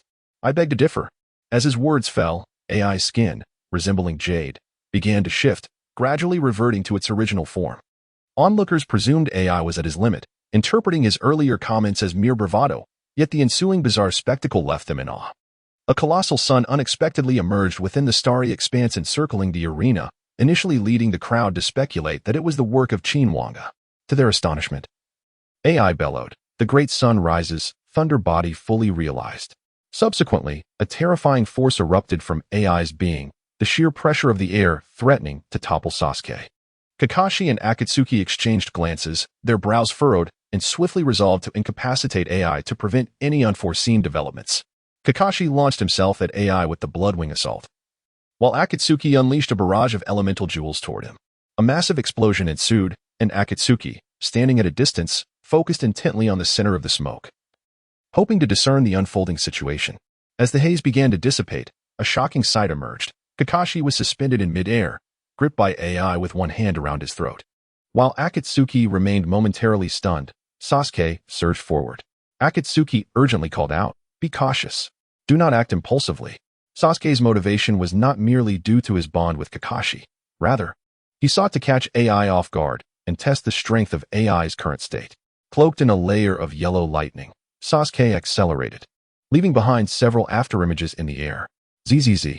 In the fleeting moment, amidst the dissipating smoke, a colossal yellow bolt of lightning manifested, leaving the audience in a state of bewilderment. At this juncture, AI stood impassively, while Kakashi lay gravely injured, unconscious and seemingly on the brink of death. Sasuke, too, was in dire straits, with blood ceaselessly flowing from one of his arms. Qin Wange, however, observed the unfolding events with clarity. Moments earlier, Kakashi had launched a frontal assault against AI amidst the smoke, only to be met with an unexpected turn of fate. Now, with his mastery over lightning, AI's prowess had escalated to a terrifying level, rendering Kakashi's efforts utterly futile. AI seized Kakashi with a single hand, unleashing a surge of electrical energy that nearly obliterated him. Fortunately, Sasuke timely intervened, delivering a powerful blow to AI. Although it caused little harm, it forced AI to stagger back a couple of steps. In that precious interval, Kakashi was rescued, and as the smoke cleared, the current scene emerged. To ensure the audience comprehended the events that transpired, Qin Wange elegantly gestured towards the large screen overhead, transforming the previous list into a high-definition replay of the battle obscured by smoke, allowing the spectators to witness the entirety of the conflict. Upon watching the footage, the audience was struck with astonishment, engaging in fervent discussions. Has the fourth Raikage truly reached such an unprecedented level of strength? Who in the entire ninja world could possibly rival him? This is astonishing. Who would have thought that the favorable situation for Konoha would be so swiftly overturned by the fourth Raikage? It seems victory is assured for the Cloud Village. The fourth Raikage's might had always been formidable, and now, augmented by the powers of the Purple Destiny card, he appeared invincible in the realm of ninjas. Sasuke, glancing at his nearly incapacitated arm, muttered through clenched teeth, "Damn it, he's so strong. Is there no hope left?" Suddenly, Hondo firmly pressed down on Sasuke's head, chuckling, "Hey, kid, we haven't lost yet. Don't utter such despondent words here. Take the others and leave. I'll handle the rest." Sasuke, momentarily flustered by Hondo's unexpected demeanor, struggled to regain his composure, but before he could unleash a torrent of curses, Hondo shot him a frosty glare that silenced him instantly. Resigned, Sasuke complied with Hondo's directive, swiftly escorting the remaining three from the arena, leaving the onlookers in stunned silence. Qin Wange, with a light chuckle, mused to herself, "Are you so confident in your abilities, Hondo? But then again, it is the Imperial artifact." Observing Sasuke's retreat, AI, now alone with Hondo on the battlefield, taunted, "Has Konoha truly run out of men? Leaving a woman to face me?" Hondo casually stretched her limbs, her icy gaze locked onto AI as she replied, "Patience, I shall ensure your silence for good." A disdainful snort escaped AI's lips.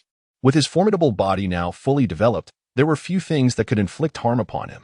The object that Hondo had previously wielded was now something he could effortlessly crush with his bare hands. Thus, AI regarded Hondo not as an adversary, but for the sake of victory, he resolved to clear the field. He charged towards Hondo, intent on concluding the battle in an instant. Yet, was Hondo truly so simple? In the next moment, a pair of wings manifested behind her. These were the Imperial artifact, Mastema of Boundless Flight.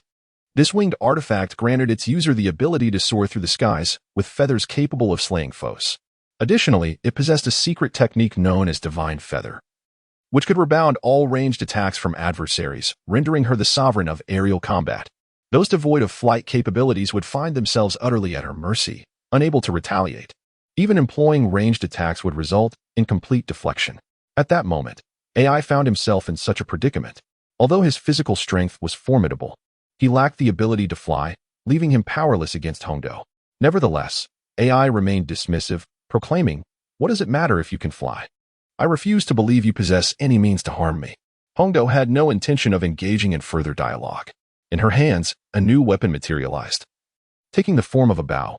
Chapter 27. The host, Satoru Gojo, the Imperial Artifact, bow of unerring aim, known as Hui, allowed the user to declare the target's name during a shot. As long as the target remained within range, the arrow would relentlessly pursue until it struck true. Upon witnessing the bow in Hondo's grasp, AI was inexplicably overcome with a profound sense of peril. Without hesitation, he dashed towards the far end of the arena. Hondo's voice, icy and unwavering, pierced the air. Do you think you can escape? In the blink of an eye, the bow of unerring aim loosed an arrow.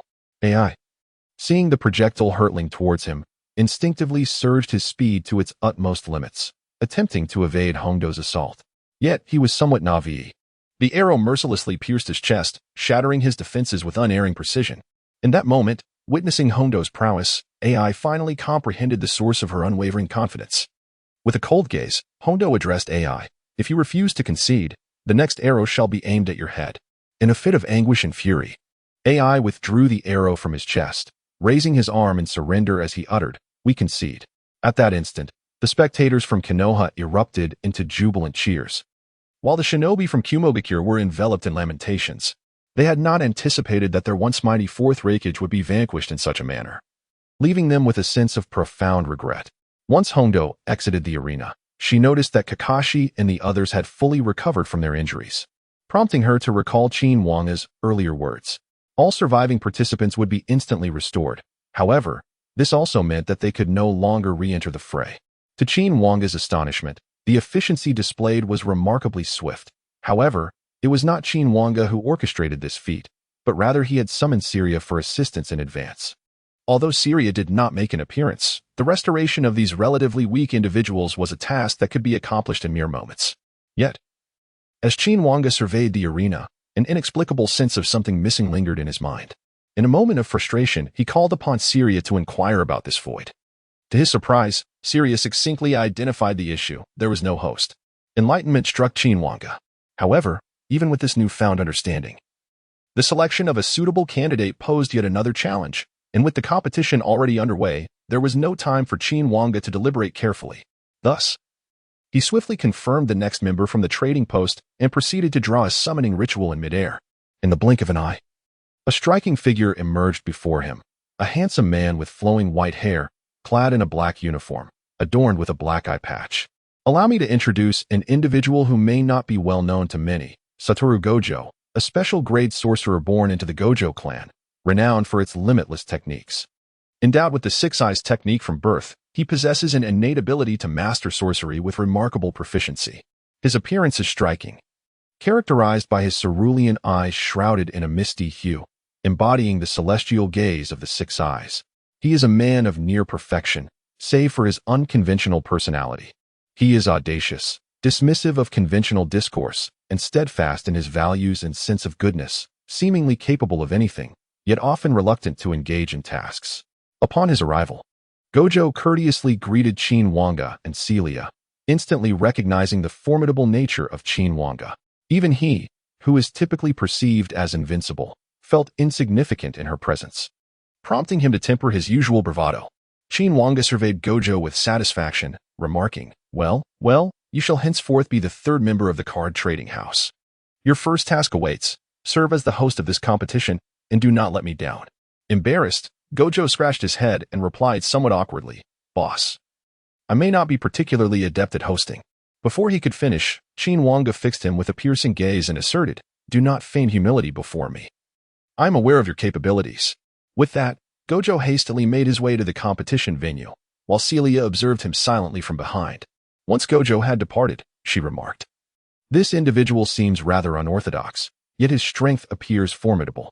Qin Wange chuckled softly in response. Indeed, in terms of power, you may find yourself outmatched by him.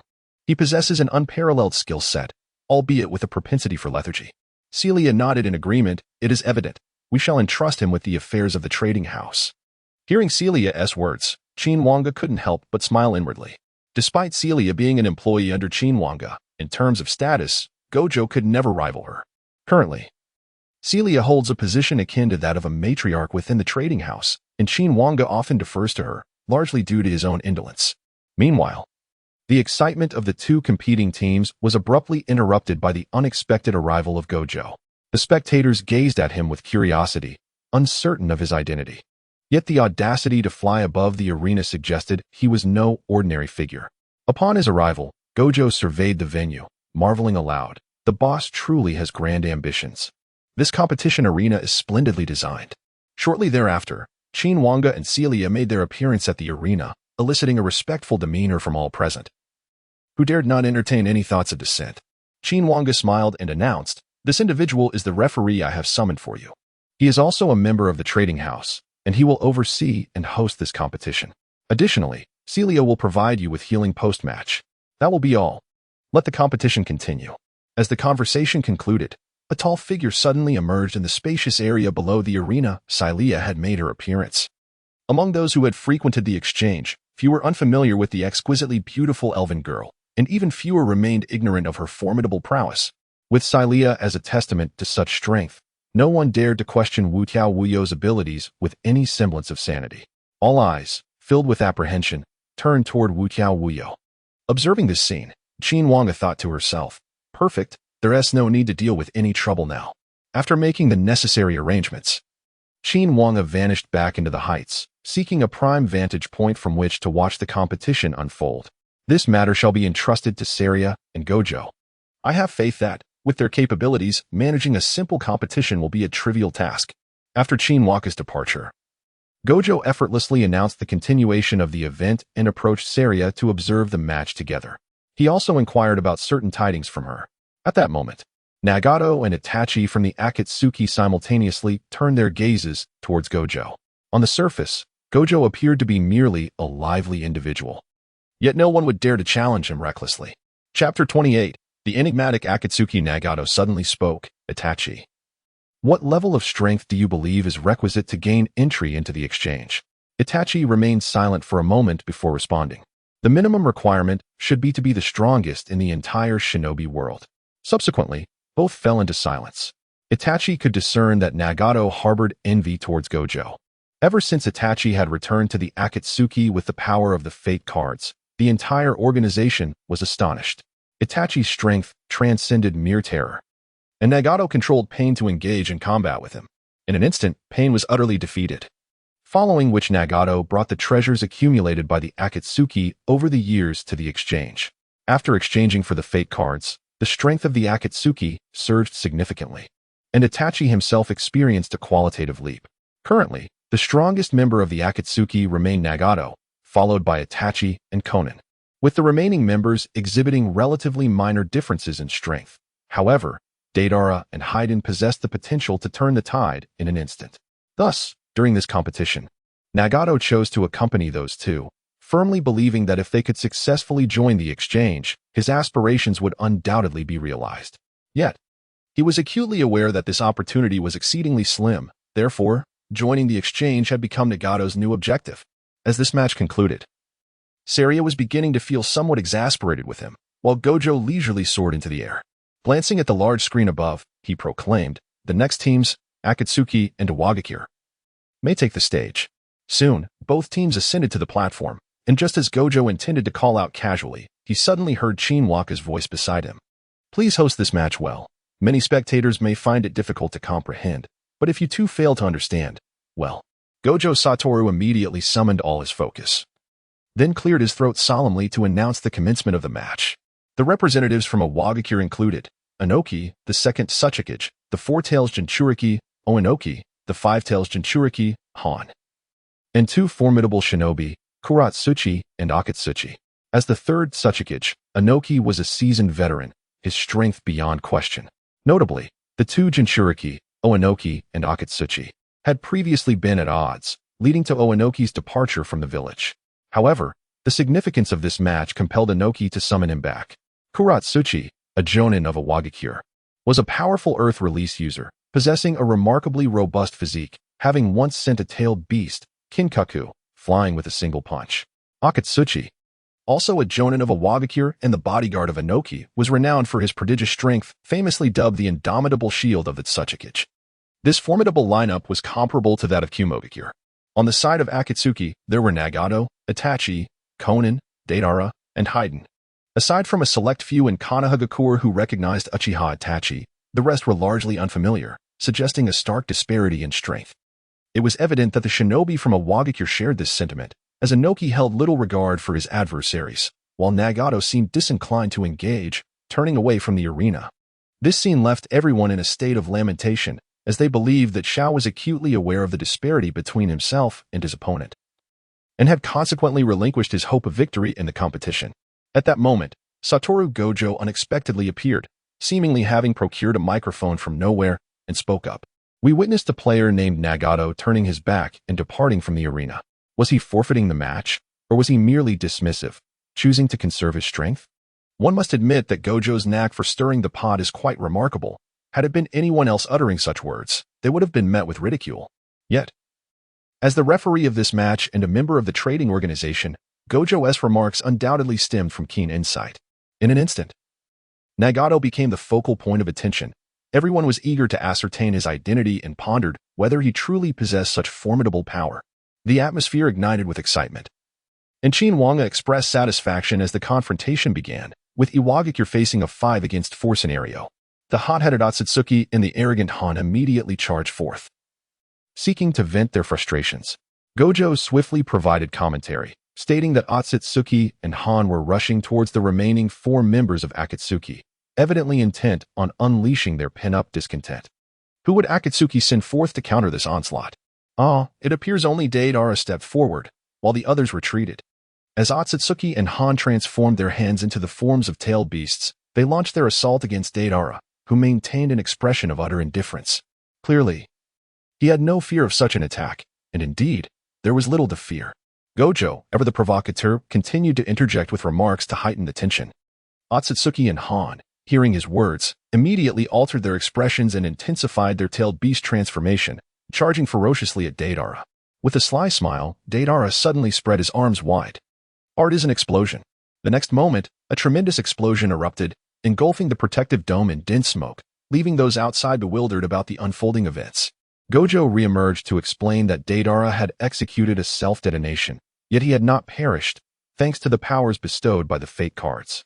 If one desires to possess such abilities, they should hasten to the card trading organization, where the doors are always open for them.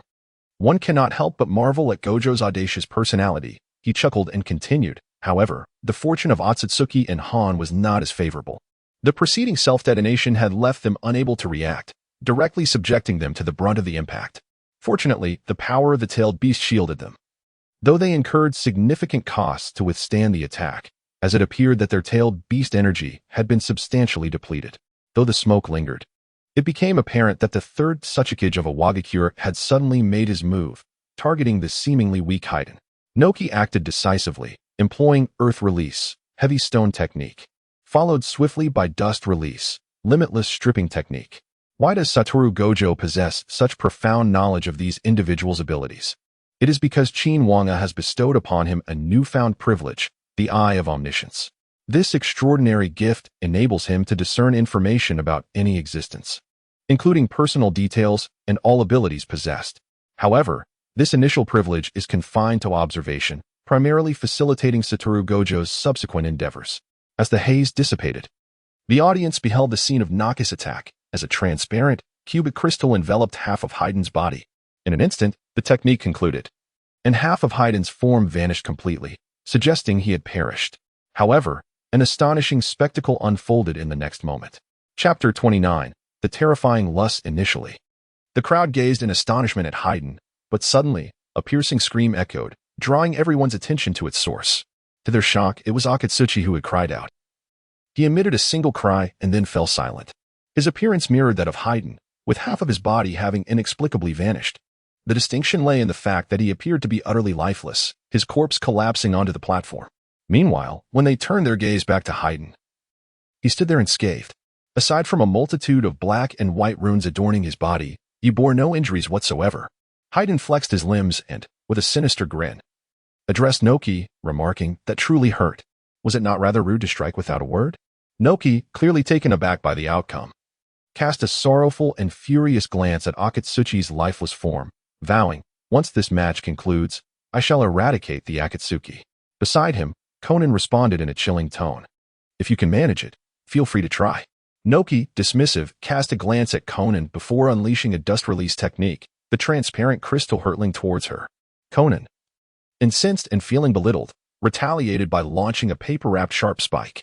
In the next instant, the spike pierced through the crystal, hurtling directly towards Noki, who, startled, swiftly evaded and created distance. At this moment, he finally comprehended that the organization known as Akatsuki was not to be underestimated. These individuals possessed not only formidable strength, but also an air of enigma. At this juncture, the outcome was already apparent. Rock Village had succumbed. Unless Inoki possessed the capability to orchestrate an incredible turnaround. On Akatsuki's side, Itachi had yet to make a move. While the remaining genuine combatants from Rock Village were merely Inoki and Grit, the hope was dim, yet the battle must persist. Inoki gestured to Grit and then confronted Deidara. Grit approached the remaining three alone, a move that puzzled the onlookers who wondered if Grit was truly the ace up Rock Village's sleeve. Itachi and Conan, regardless of their opponents, would never underestimate anyone or allow themselves to relax. However, Haydn was different in his arrogance. He failed to recognize that the seemingly ordinary individual before him was worthy of facing all three of them. With a fierce expression, Haydn charged forward, brandishing his bloodied scythe while shouting, "The evil god comes to judge you." In stark contrast, Grit remained composed, utterly dismissive of Haydn's threat. In the next moment, Grit slowly raised his arm. The rocks and earth on the ground adhered to his arm, appearing to be an ordinary technique. However, just as Haydn was about to make contact, Itachi sensed something amiss and intended to intervene, but it was too late. Grit swung his arm, encased in rock, delivering a powerful punch to Haydn. Haydn anticipated that his scythe would sever Grit's arm, yet the reality was that his bloodied scythe was shattered by Grit's fist. Grit's punch, seemingly lacking in power, struck Haydn's face. Contrary to expectations, Haydn did not fly away. Instead, with a resounding thud, blood splattered as Grit's fist obliterated Haydn's head. To prevent Haydn from resurrecting, Grit prepared to deliver another blow. At that moment, Itachi finally made his move. Unleashing the everlasting black flames of Amaterasu from his kaleidoscope, Sharingan, towards Grit. Grit hastily discarded Haydn's body and swiftly encased himself in rock, managing to evade harm as the Amaterasu flames subsided. Itachi instructed Conan to take Haydn away from the arena, stating, "Take him to Lady Syria, she can still save him. I will resolve matters swiftly." Conan, trusting Itachi's words, carried Haydn away to Syria. Observing Haydn's dire condition, Satoru Gojo couldn't help but mock, "TSK. His head exploded, yet he remains alive. His resilience is truly fascinating. Syria's hands glowed with a green luminescence, which gradually entered Haydn's body. Almost instantly, a white light enveloped Haydn, restoring him to his pristine state. The two expressed their heartfelt gratitude to Syria before returning to their seats before Nagato, who coldly remarked, "If there is a next time, no one will come to your aid." Phaeton clenched his fists and nodded gravely, aware that this time he had been overly careless. It was a stroke of fortune to have retained his life. Conan glanced at the arena, where only Itachi and Deidara remained, and felt a pang of concern facing both Inoki and an unknown entity in the form of Lus. Nagato, sensing Conan's unease, calmly reassured her, "Rest assured, Itachi will swiftly conclude the battle." Back in the arena, Lus began to form hand seals, declaring, "Earth release. Mountain Earth technique. This is the advanced ninjutsu that the Earth Shadow, Huang Tu, excels at, capable of conjuring two colossal hemispheres of Earth to enclose and immobilize his opponent. When wielded by a formidable user such as Huang Tu, this technique proves effective not only against humans but also against colossal beings of tailed beast caliber, rendering them subdued. It is the pinnacle of techniques designed to halt movement. However, Itachi's prowess far exceeds what Huang Tu had anticipated. Emotionless, Itachi stood still, gradually closing his eyes. In the next moment, upon reopening them, his gaze had transformed into an entirely different state. Each eye manifested a distinct hue, only to converge into a uniform appearance, revealing a circle within. An aura of profound emptiness emanated from Itachi, exuding an imperial pressure that instilled fear of resistance, causing Huang Tu to sense a loss of control over his own body. Itachi then spoke slowly, "Attack him." The instant his words fell, Huang Tu's earthen technique abruptly shifted targets, aiming towards Noki, who was engaged in battle with Deidara. Fortunately, Noki reacted swiftly, unleashing a massive dust release that nullified Huang Tu's jutsu, wiping the sweat from his brow. Noki shouted at Huang Tu, "What are you doing?"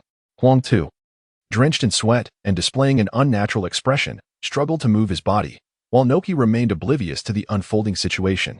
Meanwhile, Deidara released a barrage of clay bombs, prompting Noki to hastily shift his focus to defend himself. However, in the next moment, Noki suddenly sensed an ominous threat of death. He instinctively evaded, realizing that Huang Tu had reappeared behind him, intending to deliver a devastating punch. The spectators expressed their confusion regarding the situation at hand. Had Huang Tu suddenly betrayed his allies to assist Konoha? Such a notion seemed utterly implausible. Chapter 30. The Eye of the Heavenly Emperor. At this moment, it was time for Satoru Gojo to make his entrance. He sauntered onto the arena, taking to the microphone to exclaim, "What in the world has Itachi done to provoke the earth to turn against his own?" This was not difficult to deduce. All one needed to do was focus on Itachi's eyes.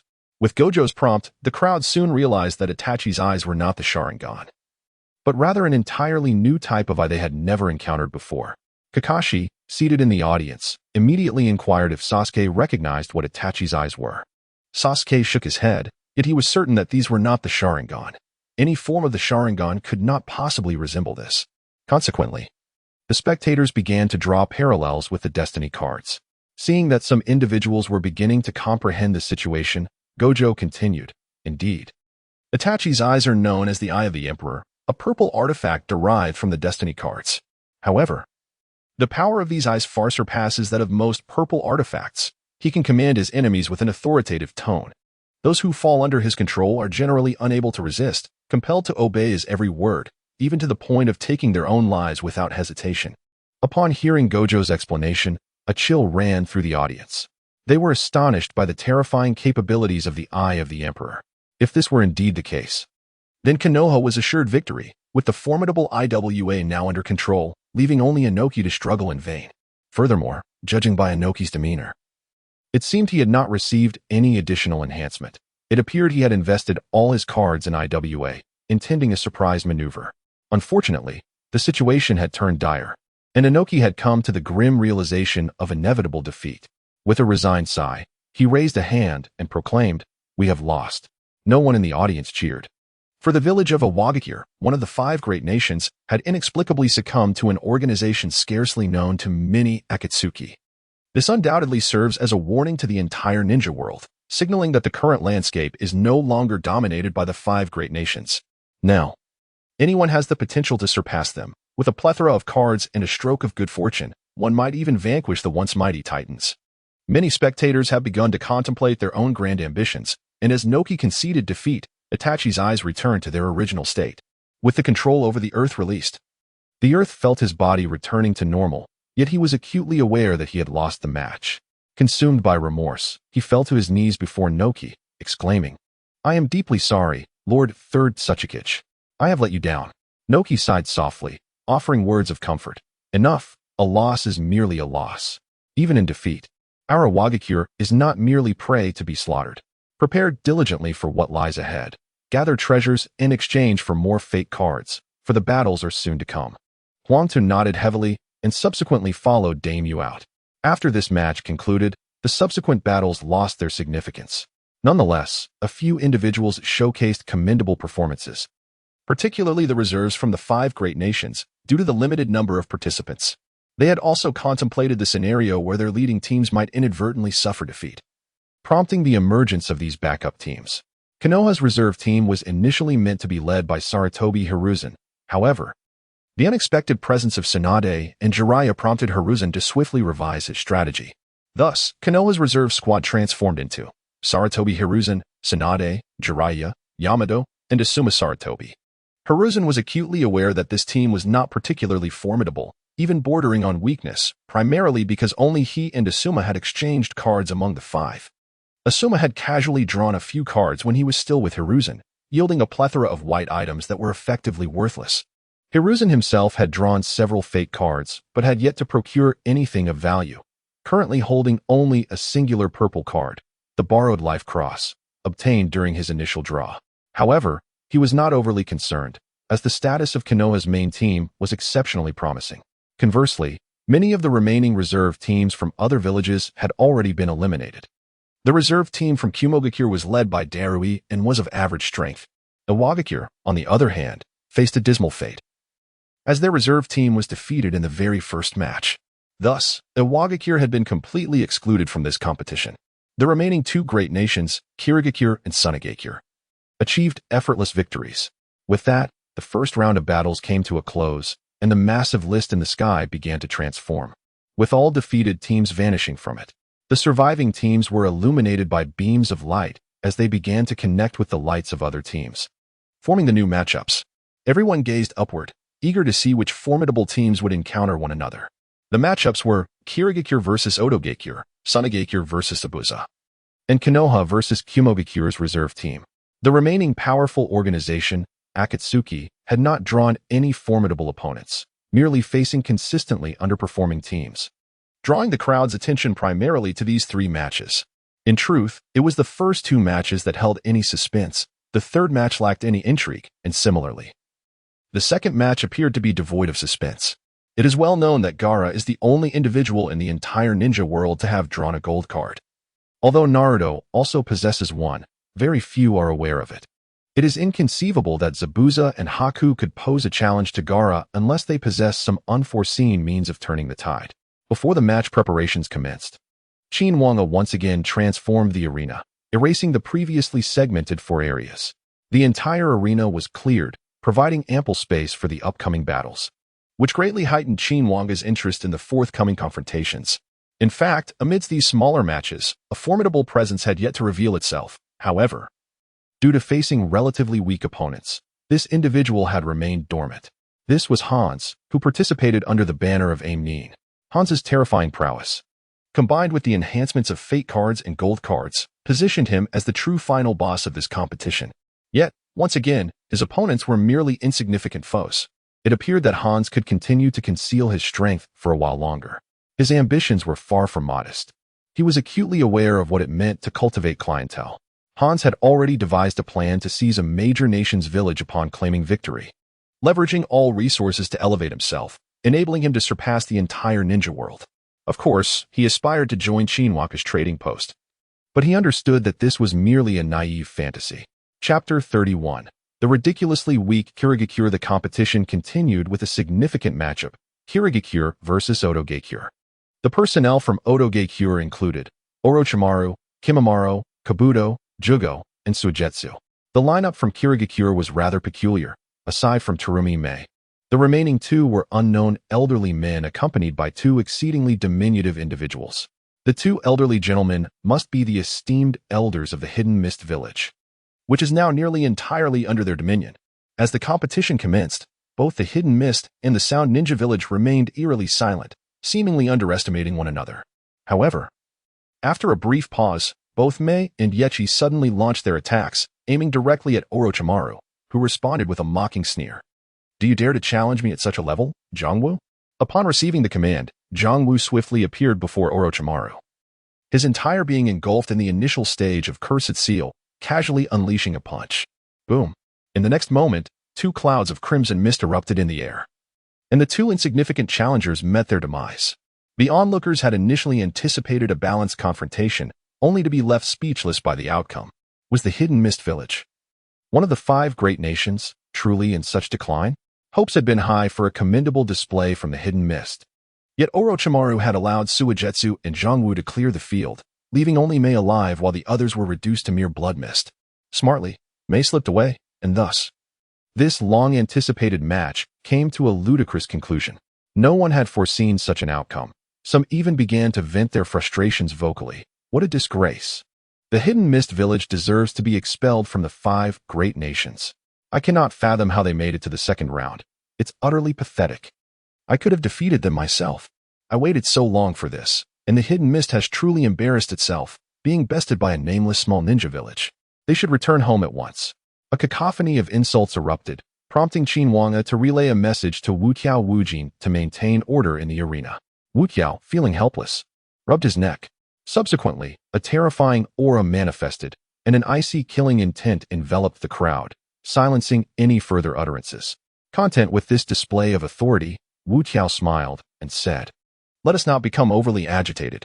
Any disputes can be resolved after the match."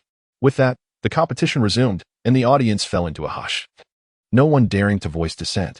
Mei, burdened by such pressure, felt exhausted. However, She found herself powerless, as she was not yet the fifth Mizukichi. And the Hidden Mist village remained entrenched in the era of the Blood Mist. The entirety of the Hidden Mist was effectively under the control of Obito, having nearly transformed into a ghost town, with countless ninjas defecting. Most of the ninjas from the Hidden Mist had fallen victim to the ruthless slaughter instigated by Obito, leaving the village in a state of devastation, and she had no means to alter this grim reality.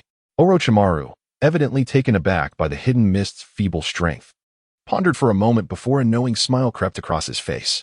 It seems that once the match concludes, a visit to the Hidden Mist village may be in order. Upon witnessing Orochimaru's gaze, Terumi may realize that danger loomed over the Hidden Mist village. The strength the village currently exhibited to the outside world was alarmingly feeble. Many formidable entities would undoubtedly take action against the Hidden Mist village once this competition concluded, and Orochimaru's earlier demeanor clearly reflected this notion. Terumi May felt an overwhelming sense of urgency. She had to devise a plan to seek assistance, for otherwise, the existence of the Hidden Mist village might truly be at stake in the shinobi world.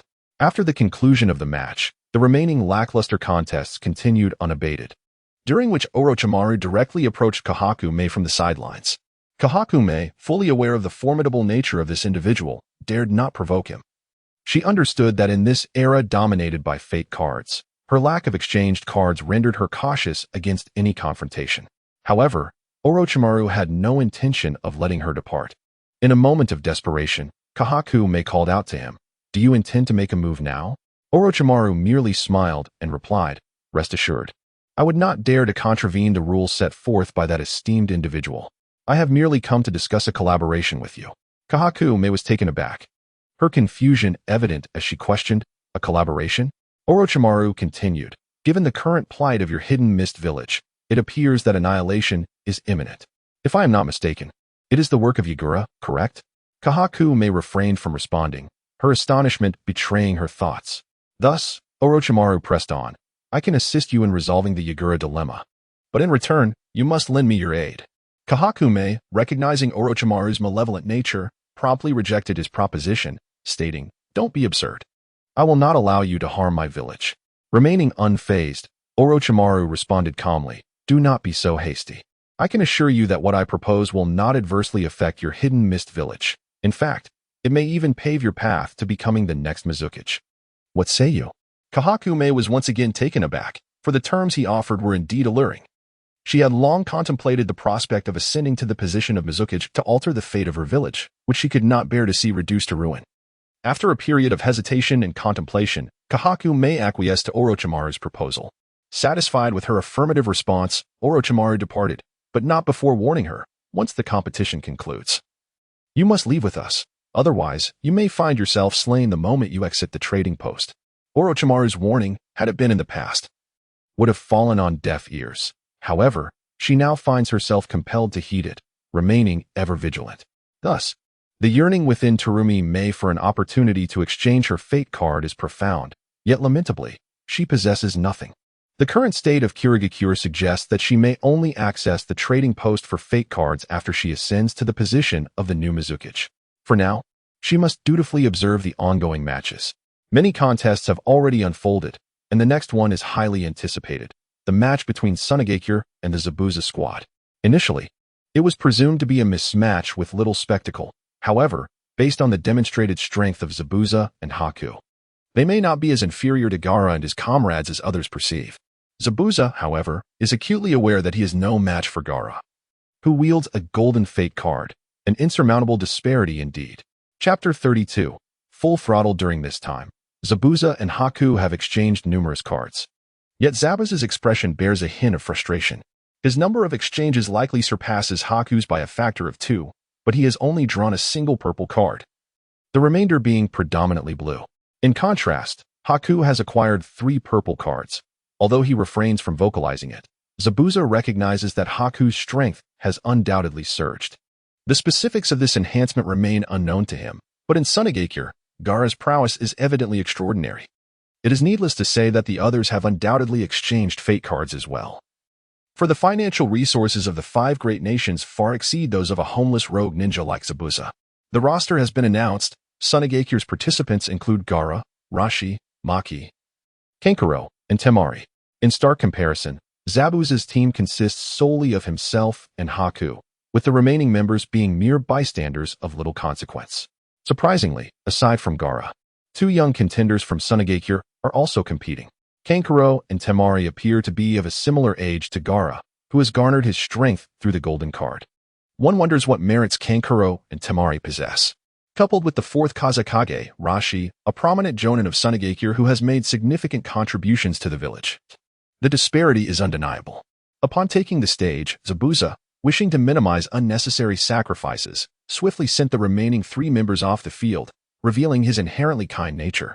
Perhaps due to his prolonged association with Haku, Zabuza slowly raised his sword, the Kubikirib Seichi, onto his shoulder, exhaling deeply before addressing Haku. "Are you frightened?" Haku responded with a warm smile. "As long as I stand by your side, I could never be afraid." Zabuza chuckled helplessly, then unleashed a powerful surge of chakra, proclaiming, "Then let us engage in a fierce battle." Crescent Moonwave. A colossal crescent of azure surged towards the 5 individuals of Sunagakure, instantaneously separating them. Seizing the opportunity, Bai swiftly advanced, unbeknownst to anyone, and positioned himself beside Kankuro. Without the need for hand seals, he unleashed the Ice Release technique. Ice Release, Domain of Eternal Freeze. This is not a feat within the capabilities of the original Ice Release. In a bid to enhance his chances of victory, Bai unleashed the power of a purple card.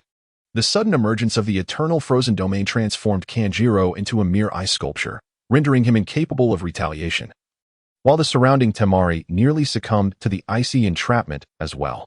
Fortunately, Gaara intervened just in time to rescue Temari. However, the unfortunate Maki was not so lucky, as he struggled momentarily but could not escape Bai's jutsu. His presence here was essentially a mere formality, as his proposal led to nearly all of the village's resources being invested in Gaara. Even the fourth Kazekage, Raza, had scarcely drawn fate cards, let alone him. Temari and Kanjiro had also exchanged fate cards, all in consideration of Gaara's standing. Consequently, Maki met the same fate as Kanjiro, becoming encased in ice.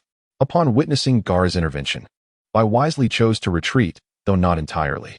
Just as he began to withdraw, an ice barrier materialized in his previous position, and subsequently, Bai's ice domain directly escorted the frozen Kanjiro and Maki off the arena. Thus, within moments of the two teams clashing, Sunagakure found itself down 2 members, igniting a fervor among the audience who began fervently discussing the spectacle. "Incredible. I told you this team was formidable. Who would have thought that girl was so powerful?" It's surprising. Even Zabuza is no ordinary opponent. It appears this match will not be as dull as anticipated. Surely, Sunagakure won't be easily eliminated by a smaller team like the Mist Village, right? Such thoughts were misguided, for Sunagakure boasted Gaara, a holder of a gold card, alongside the fourth Kazekage, Raza, whose strength was certainly not to be underestimated. The transformation unfolding upon the stage was utterly unforeseen. For Bai had concealed his true intentions so profoundly, this revelation caught the Sand Village entirely off guard. It was evident that Bai was exceedingly eager to assist Zaibujan in clinching victory, yet Zaibujan would not permit Bai to exert himself alone. Given the initial disparity in their strengths, it was time to unleash their full potential. Zaibujan gradually closed his eyes, and a radiant blue beam enveloped his entire being, ascending towards the heavens, not a mere chakra, but the soul pressure emanating from the Shinigami. Soon, Zaibujan made his entrance onto the battlefield in a revitalized form, wielding a shrunken, entirely black blade known as the Zanjutsu, its hilt adorned in shades of black and crimson, with a short iron chain extending from its end. Simultaneously, his upper body was clad in the black and red garb of the Death God, a manifestation of his Bankai. Upon activating Bankai, Zaibujan's Shinigami soul pressure bifurcated into 2 distinct parts. One portion transformed into the Death God attire, enabling him to execute ultra-high-speed movements and strikes, while the other condensed into a compact, high-density Zankapto, capable of unleashing devastating slashes, all the while remaining lightweight and portable. This ensured that his rapid movements and strikes remained unaffected, with the hilt guard shaped like a swastika, symbolizing the Bankai form of Zangetsu, Tensukuzan.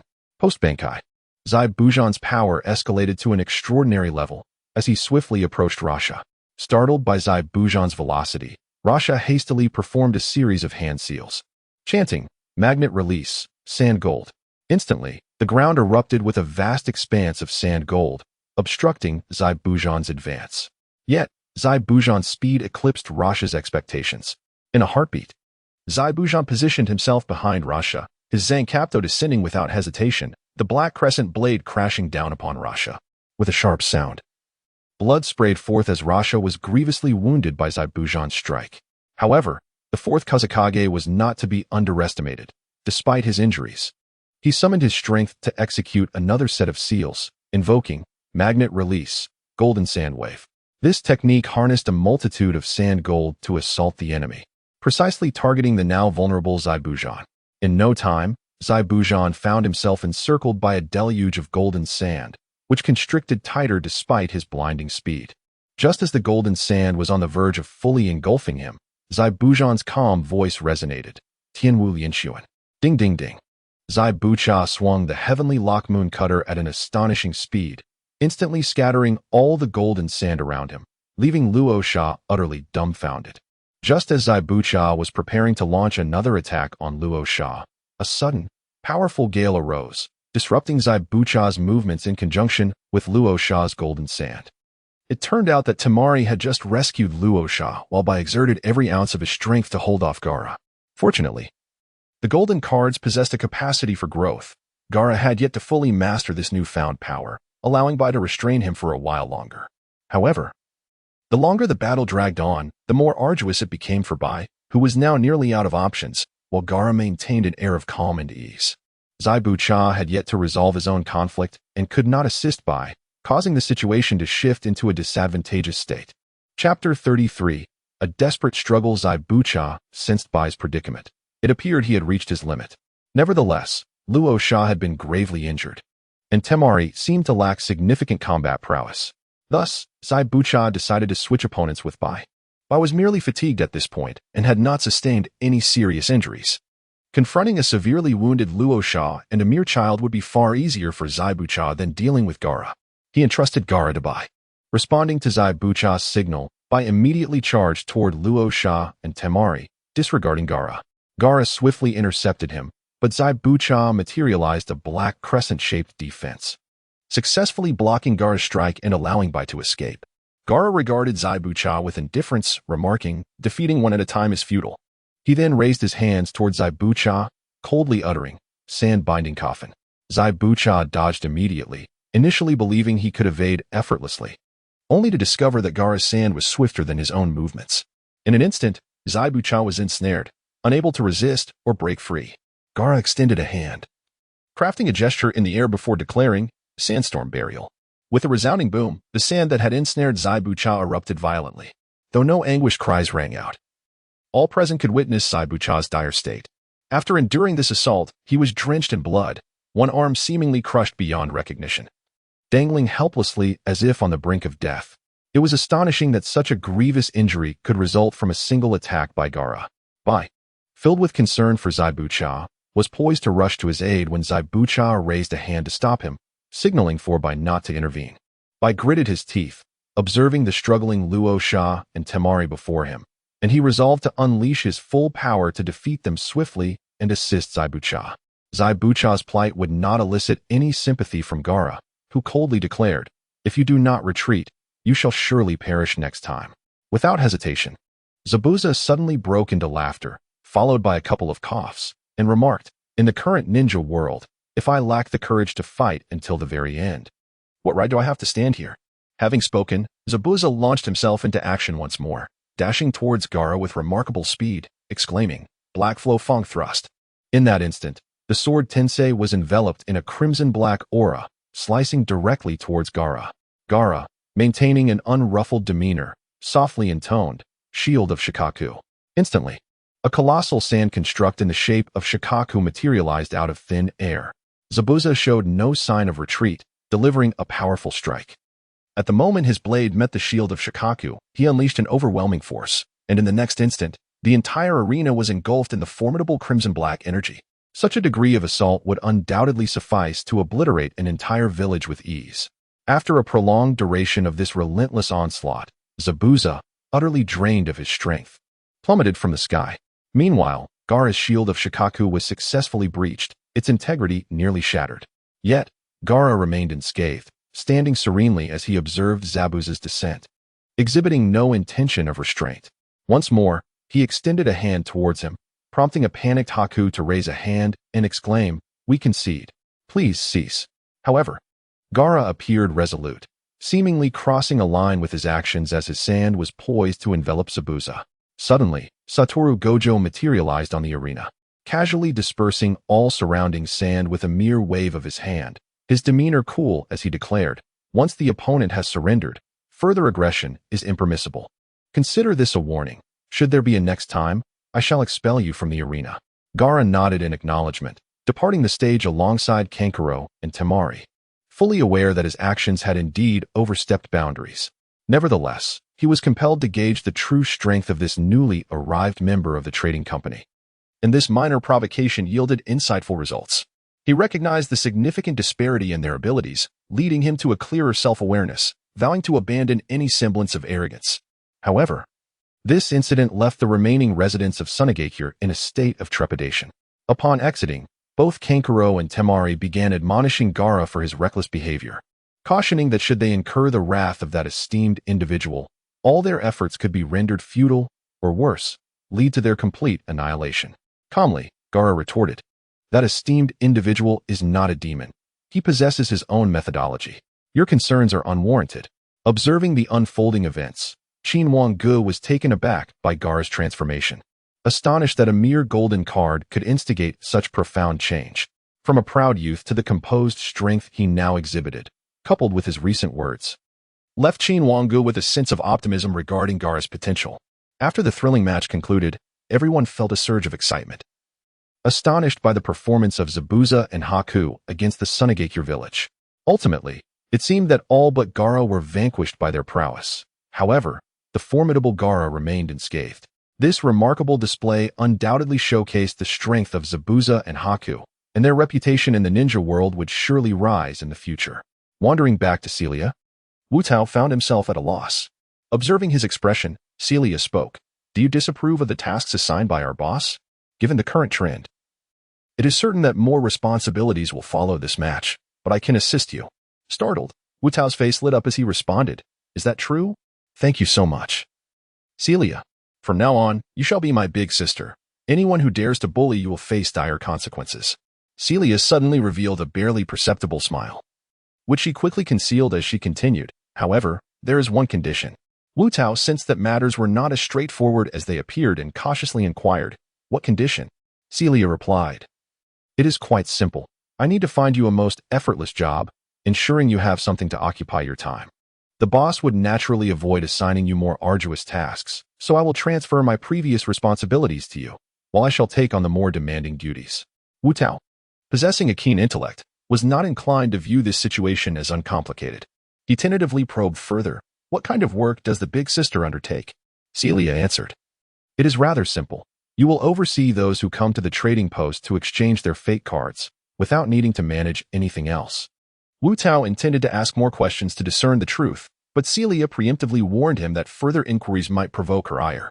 Thus, this opportunity slipped away, and ultimately, Wu Tao had no choice but to acquiesce to Celia's terms. Chapter 34. The power of one-time purple cards. In this scene, Qin Wange observed everything keenly. It was evident that Cyria felt overwhelmed by her previous duties. Thus, she began to manipulate Wu Tiaowu, compelling him to assume the responsibilities she had once shouldered. However, Qin Wange had never indicated that there would be any tasks assigned to Wu Tiaowu after the competition concluded. Presently, the exchange had no pressing matters requiring attention. Aside from the overall management of the trading system, which now rested solely on Wu Tiaowu's shoulders. Although Qin Wange appeared to revel in the misfortune, he was taken aback by Cyria's audacity to deceive under his name. A fitting punishment was in order. It seemed the moment had arrived to assign her additional tasks. Cyria, who believed that delegating the workload to Wu Tiaowu would free her from obligations, would soon find herself confronted with new duties arranged by Qin Wange. The expression on Cyria's face would undoubtedly be priceless, precisely the effect Qin Wange sought to achieve. Once the farce concluded, the competition resumed.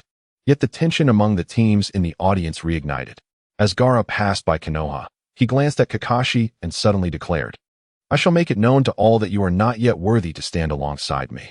Kakashi remained silent, for Gaara's assertion was indeed grounded in truth. While both possessed potential for growth, the advantages conferred by Gaara's golden card were monumental. Kakashi's transformation was commendable, yet it paled in comparison to the growth potential and strength afforded by the golden card, leading him to relinquish his final hope in himself. He cast a quiet glance at Naruto, who was fervently watching the match. Kakashi was aware that Naruto also possessed a golden card. However, judging by his displayed prowess, it was evident that Naruto had not yet fully matured or understood how to unlock his potential, only gradually grasping the path to strength during the second round of card draws. Given sufficient time, Gaara might not have stood a chance against him, yet alas, time was not on their side. The match progressed methodically until Tsunade and Jiraiya made a startling discovery, promptly notifying Hiruzen Sarutobi. In the recently concluded match, they had identified an individual, Hanzo of the Salamander. Although he had only made a single move, both Tsunade and Jiraiya recognized him as the man who had once subdued the three of them single-handedly. The fact that he was now present suggested he had been lying in wait, indicating some ulterior motive at play. Hiruzen was, of course, familiar with Hanzo of the Salamander. In days gone by, Hanzo's strength had likely surpassed that of an average Kage, a truly formidable figure. However, Hiruzen was convinced that Hanzo had yet to exchange fate cards, as Kakashi had previously encountered him during a mission with Team 7 and noted that he had not utilized any unknown abilities. This implied that Hanzo had not yet engaged in the exchange of fate cards, thereby posing no immediate threat. Now, Kakashi and his comrades had grown significantly stronger than before, and they would undoubtedly triumph over the Hanzo of old with ease. Yet, little did Hiruzen know that Hanzo had not only exchanged fate cards, but also possessed a golden card in his arsenal. Such matters are beyond the contemplation of any ordinary individual. Thus, Sarutobi Izashi paid little heed to Hanzo's affairs and instead focused on the other teams. He remained vigilant for any formidable adversaries that might emerge.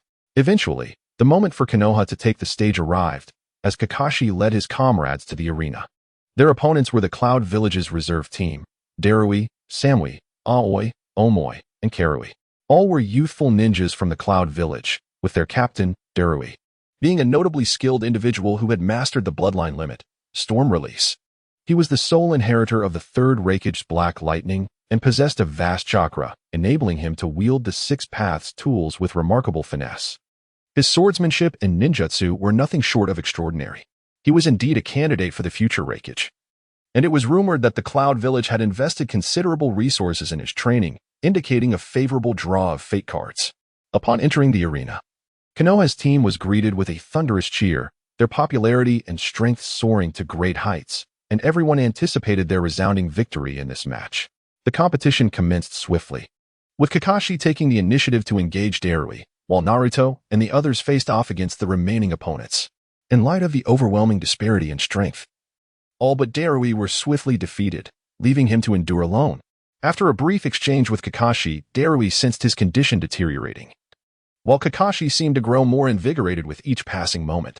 The outcome appeared inevitable. However, Darui was reluctant to concede outright and thus spoke up. "It seems I've lost, but I wish to demonstrate the power of this purple card. I am eager to witness its effects myself." With that, Darui produced a purple card, catching the attention of many who were witnessing such a phenomenon for the first time. At this juncture, Satoru Gojo promptly stepped forward to elucidate. There is no need for confusion, everyone. The Destiny card's form is not limited to merely bestowing items. It can also grant capabilities of one-time use props, which, when extracted from the card, are released immediately. Typically, such items are stored within the card and utilized at critical moments. Naturally, due to their single-use nature, their power far exceeds that of ordinary purple cards. At last, the crowd comprehended Darui's decision to unveil a purple card, and with a wry smile, Darui remarked, "I had hoped to surprise you, but it appears the opportunity has slipped away. Let us then experience this. One-time use purple card, electrostatic field release." In an instant, the purple card in Darui's hand vanished, and the next moment, he charged directly into the midst of the five from Konoha, unaware of the nature of his release. They instinctively scattered. Yet, this unwittingly played into his scheme, as arcs of lightning began to manifest in the air, converging upon the group. The frequency of the lightning intensified, and Kakashi, perceiving the urgency, resolved to neutralize Darui, first to mitigate the electrical onslaught. He activated his blood shadow step, drawing closer. However, before he could reach him, a peculiar current emanated from beneath Darui's feet, swiftly expanding outward. In an instant, the current surged, engulfing the entire arena. Everyone except Kakashi fell victim, their bodies rendered paralyzed upon the ground. Kakashi, employing his blood shadow step, narrowly evaded a portion of the assault, yet the residual static still infiltrated his body, inflicting considerable harm. The audience was left in stunned silence, astonished by the overwhelming power of a single-use purple card. Had Kakashi not fortuitously evaded, Konoha could have faced utter annihilation. Chapter 35. Exposure of Hans. Witnessing such terrifying power left everyone in shock. Kakashi, his expression darkened, stared intently at Darui, reflecting on how fortunate he was to have remained vigilant. In an instant, they were all utterly annihilated. The druid, catching Kakashi's gaze, let out a wry smile and remarked, "It seems that not everyone was able to escape. The plan has ultimately failed." Kakashi remained silent in response to his words, instead darkly approaching Darui's side. Before Darui could utter his surrender, Bloodwing assault severely injured him and carried him away. Had it not been for the lack of deep-seated enmity between their nations, Darui would have undoubtedly met his demise. Thus, the Cloud Village's reserve team, which had the potential for a stunning turnaround, ultimately faced defeat, concluding their participation in the competition.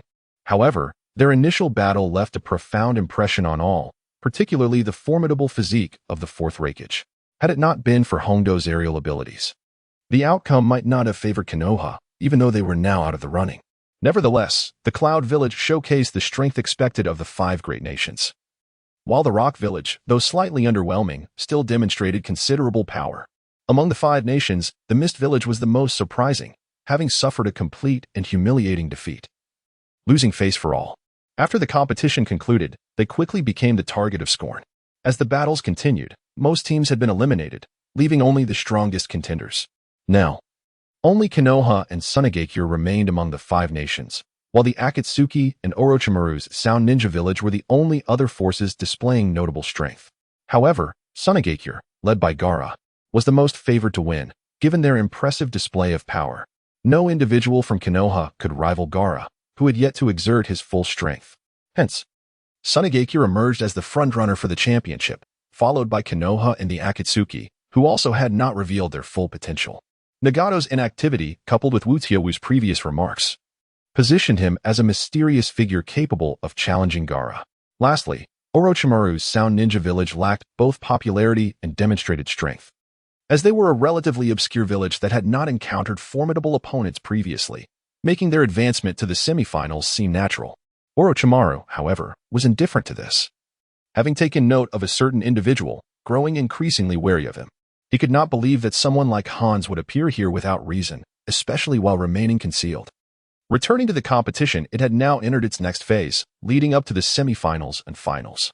The remaining teams had lost their chance to navigate through the chaos, with Konoha's opponents being a group of ninjas from a small village. Wisely, they chose to forfeit without much struggle, recognizing the futility of their efforts. Orochimaru's team, however, faced off against the wary Hans, prompting Orochimaru to smile wryly and prepare for a fierce battle. Yet, the primary focus of the spectators was the impending clash between the Akatsuki and Sunagakure.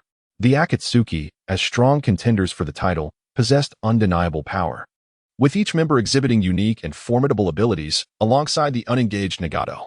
Sunagakure had only Gaara, yet his prowess alone sufficed, with the strength of his golden cards evident. The anticipation of the upcoming battles excited Qin Wange, who recognized the stark difference between the previous encounters and those yet to unfold. The Sound Ninja Village was poised to reveal unexpected strength, and Hans would soon make his presence known as the most powerful contender in the arena. Would he emerge victorious in this tournament? All remained uncertain.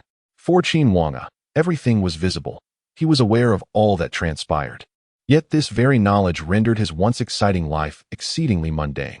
Thus, another motive for organizing the competition was to rekindle the thrill of facing the unknown. Although Wu and Celia did not vocalize it, Qin Wange sensed their interest in the tournament was not entirely absent.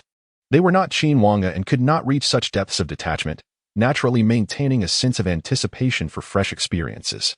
Following a moment of calm during preparations, the competition resumed, with the first match featuring the Sound Ninja Village against the concealed Hans.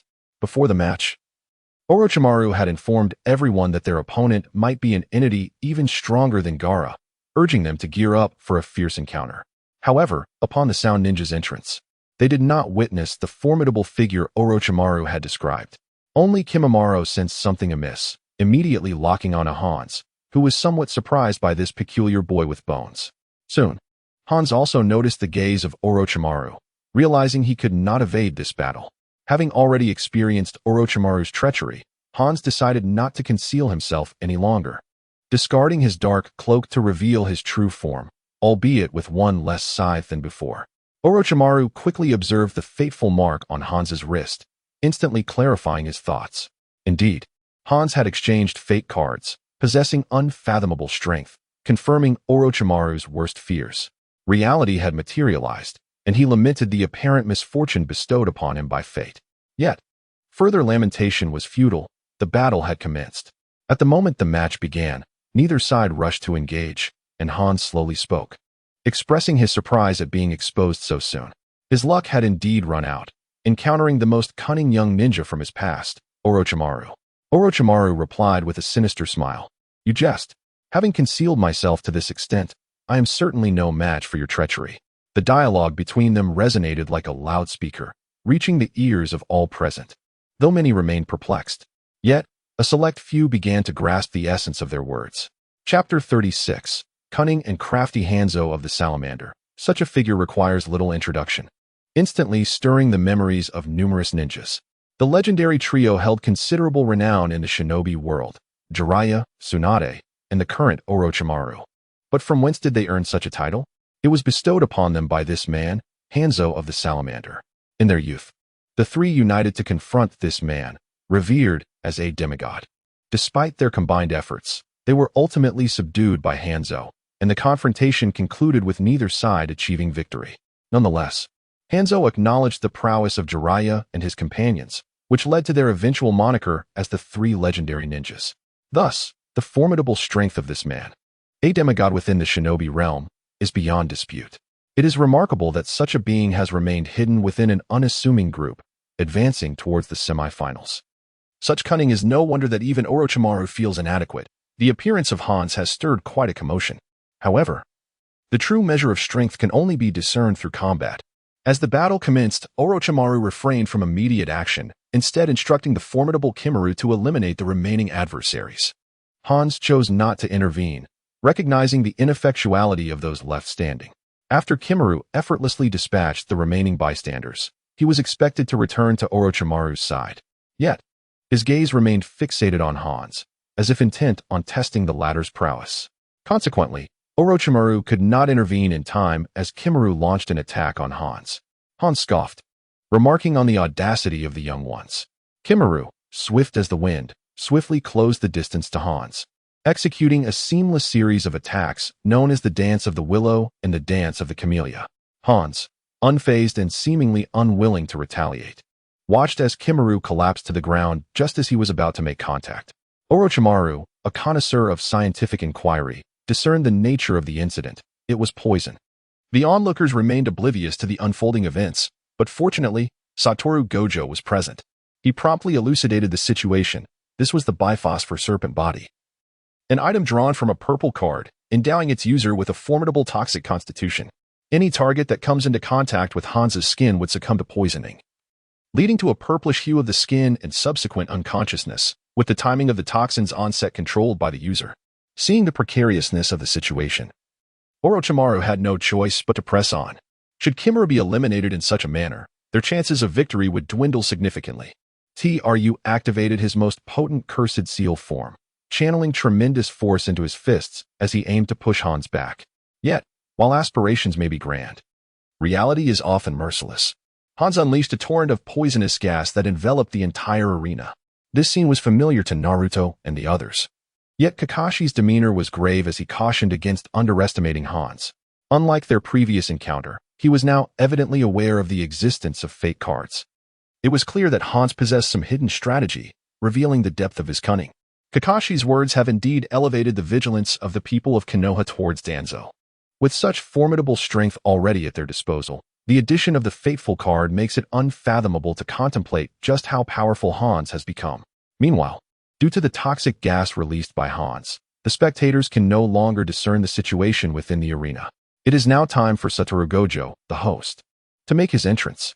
Gojo promptly took the stage, casually surveying the unfolding events before seizing the microphone. Currently, Hans has unleashed a cloud of poison. Although it envelopes all the participants from the Sound Village, its toxicity appears to be rather mild. It seems its primary purpose is merely to obscure visibility. Previously, the formidable Jae-go, who had boldly confronted Hans, now lies gravely injured and unconscious. As for what transpired just before Jae-go could reach Hans, the latter deftly sidestepped and delivered a swift strike to Jae-go's midsection. This strike is no ordinary attack. It is an item from a blue card known as the Venomous Palm. When unleashed, a potent toxin emanates from the palm, and upon striking an enemy's weak spot, the venom can swiftly permeate the victim's entire body, resulting in anything from unconsciousness to a swift demise. It appears that Chung Woo's physique is relatively resilient, as the Cur Seal's form renders him immune to most toxins, leaving him merely unconscious for the time being. Currently, only Orochimaru, Kabuto, and Shueisha remain from the Sound Ninja Village, and the competition has only just commenced. Evidently, Orochimaru has recognized the formidable nature of Hans's poison, prompting him to forego a reckless assault. Instead, he summoned Kabuto and Shueisha to his side. What did he produce? Surprisingly, it was a witchcraft elixir, a purple semi-disposable potion that many may not be familiar with. This elixir possesses exceptionally powerful enhancement effects, though it can only last for 3 minutes, necessitating a 24-hour wait before it can be used again, making it quite a practical potion. Orochimaru handed the witchcraft elixir directly to Shueisha and then produced 2 vials of potent red medicine to give to Kabuto, evidently intending for Kabuto to seek an opportunity to restore Junmaru and Chung Woo. However, Hans would not allow him to succeed easily. He took the initiative to strike, and Shueisha stepped forward to confront Hans directly. After consuming the witchcraft elixir, Shueisha's strength had significantly increased. Coupled with prior enhancements from the Destiny card, he unleashed a vast amount of chakra, transforming the entire arena into a miniature ocean. Yet, Hans's toxins still lingered, and one could only lament that they remained. As thirst began to set in, just as the tension among the spectators reached a fever pitch, Wu Tiaowu's casual remark momentarily eased their anxious expressions.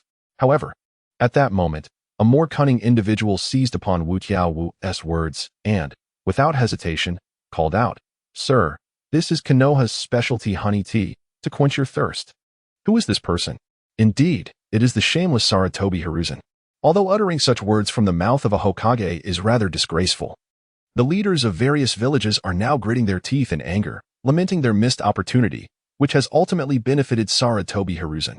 Satoru Gojo graciously accepted Sarutobi's honey tea, thereby enhancing his favorability, albeit in a seemingly futile manner.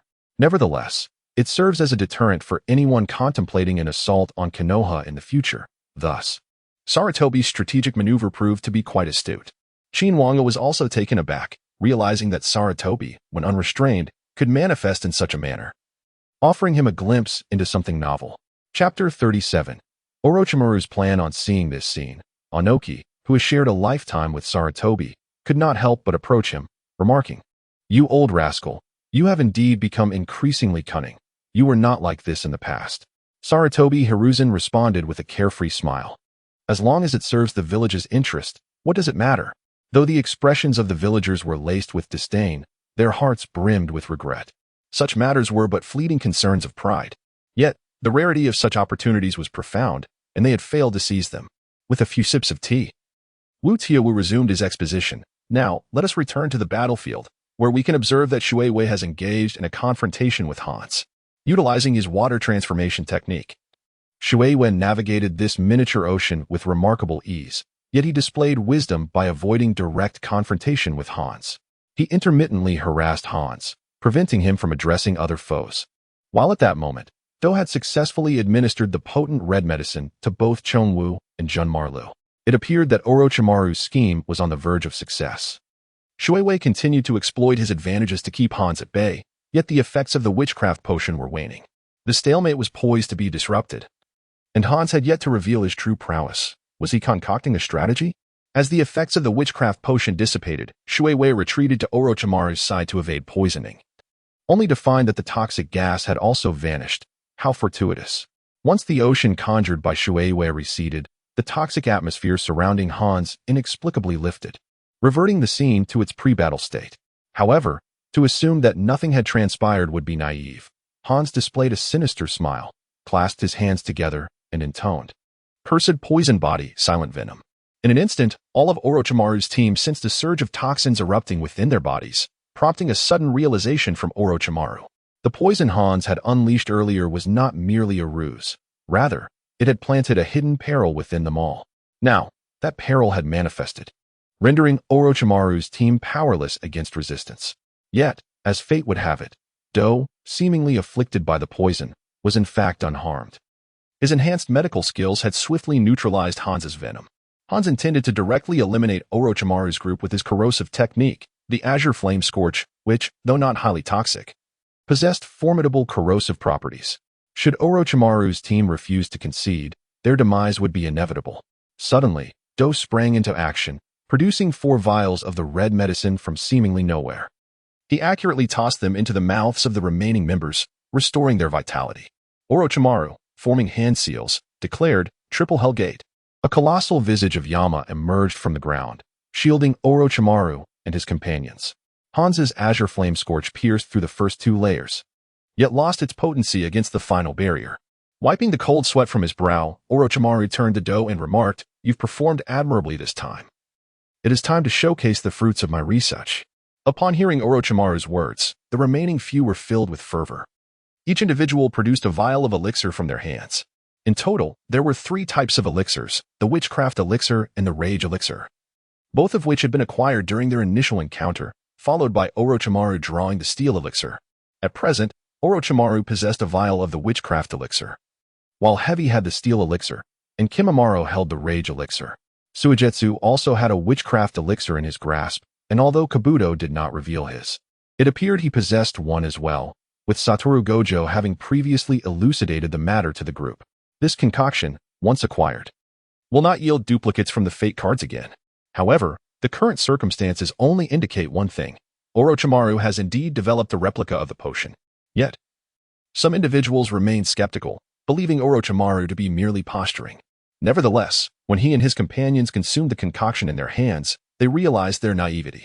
Upon ingesting the iron potion, Showu's stature doubled, resembling a diminutive giant on the arena. Meanwhile, Junmaru, after imbibing the Fury Potion, was enveloped in a sanguine aura, with blood manifesting on the bone spikes he wielded. Witnessing the transformation of Mizuki, the crowd became convinced of the potion's authenticity. After consuming the sorcery potion, the arena was transformed into a miniature ocean, where Mizuki's combat prowess surged exponentially. Orochimaru, too, was shrouded in an enigmatic black mist, wielding a skeletal staff that had mysteriously appeared in his grasp. The scene depicted a genuine peak state for all. Observing this, Hanzo could not help but commend, "It seems you are indeed a genius.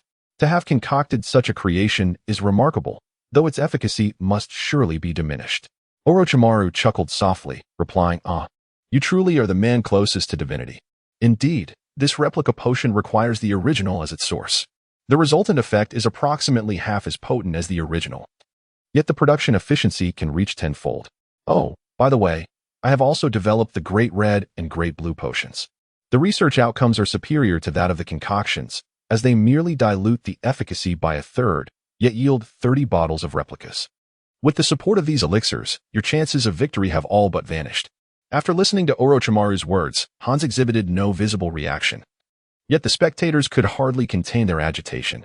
The 3 concoctions, the potent red elixir and the formidable blue potion, were game changers on the battlefield, capable of altering the tide of conflict amidst thousands. Even a mighty elephant could be overwhelmed by a swarm of ants. Thus, the collective strength of numerous warriors is paramount in warfare. The revelation from Orochimaru incited a ravenous desire throughout the ninja world, prompting the higher-ups to make swift decisions. It became imperative to acquire the secrets of Orochimaru's replicative potions, employing any means necessary, for once hostilities commenced, should Orochimaru's potions be made available to any faction, the consequences would be unfathomable. Although Orochimaru's revelation shocked the entire ninja realm, they seemed to bear no significance for Hans.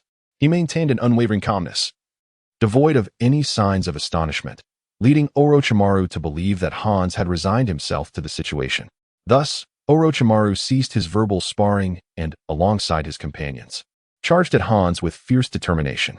However, Kabuto refrained from engaging, lost in thought, his furrowed brow suggesting he perceived something amiss. It appeared that Hans had indeed exhausted his options, and in the face of Orochimaru's fully unleashed might, defeat seemed imminent. Chapter 38.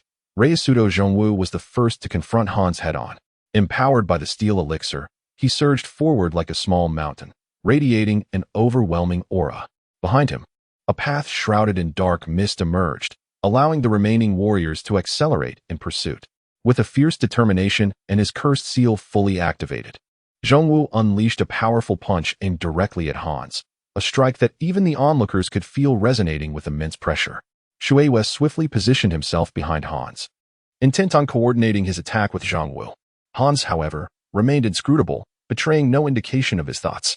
Suddenly, both Orochimaru engaged in his assault, and the still Kabuto sensed an ominous threat of death.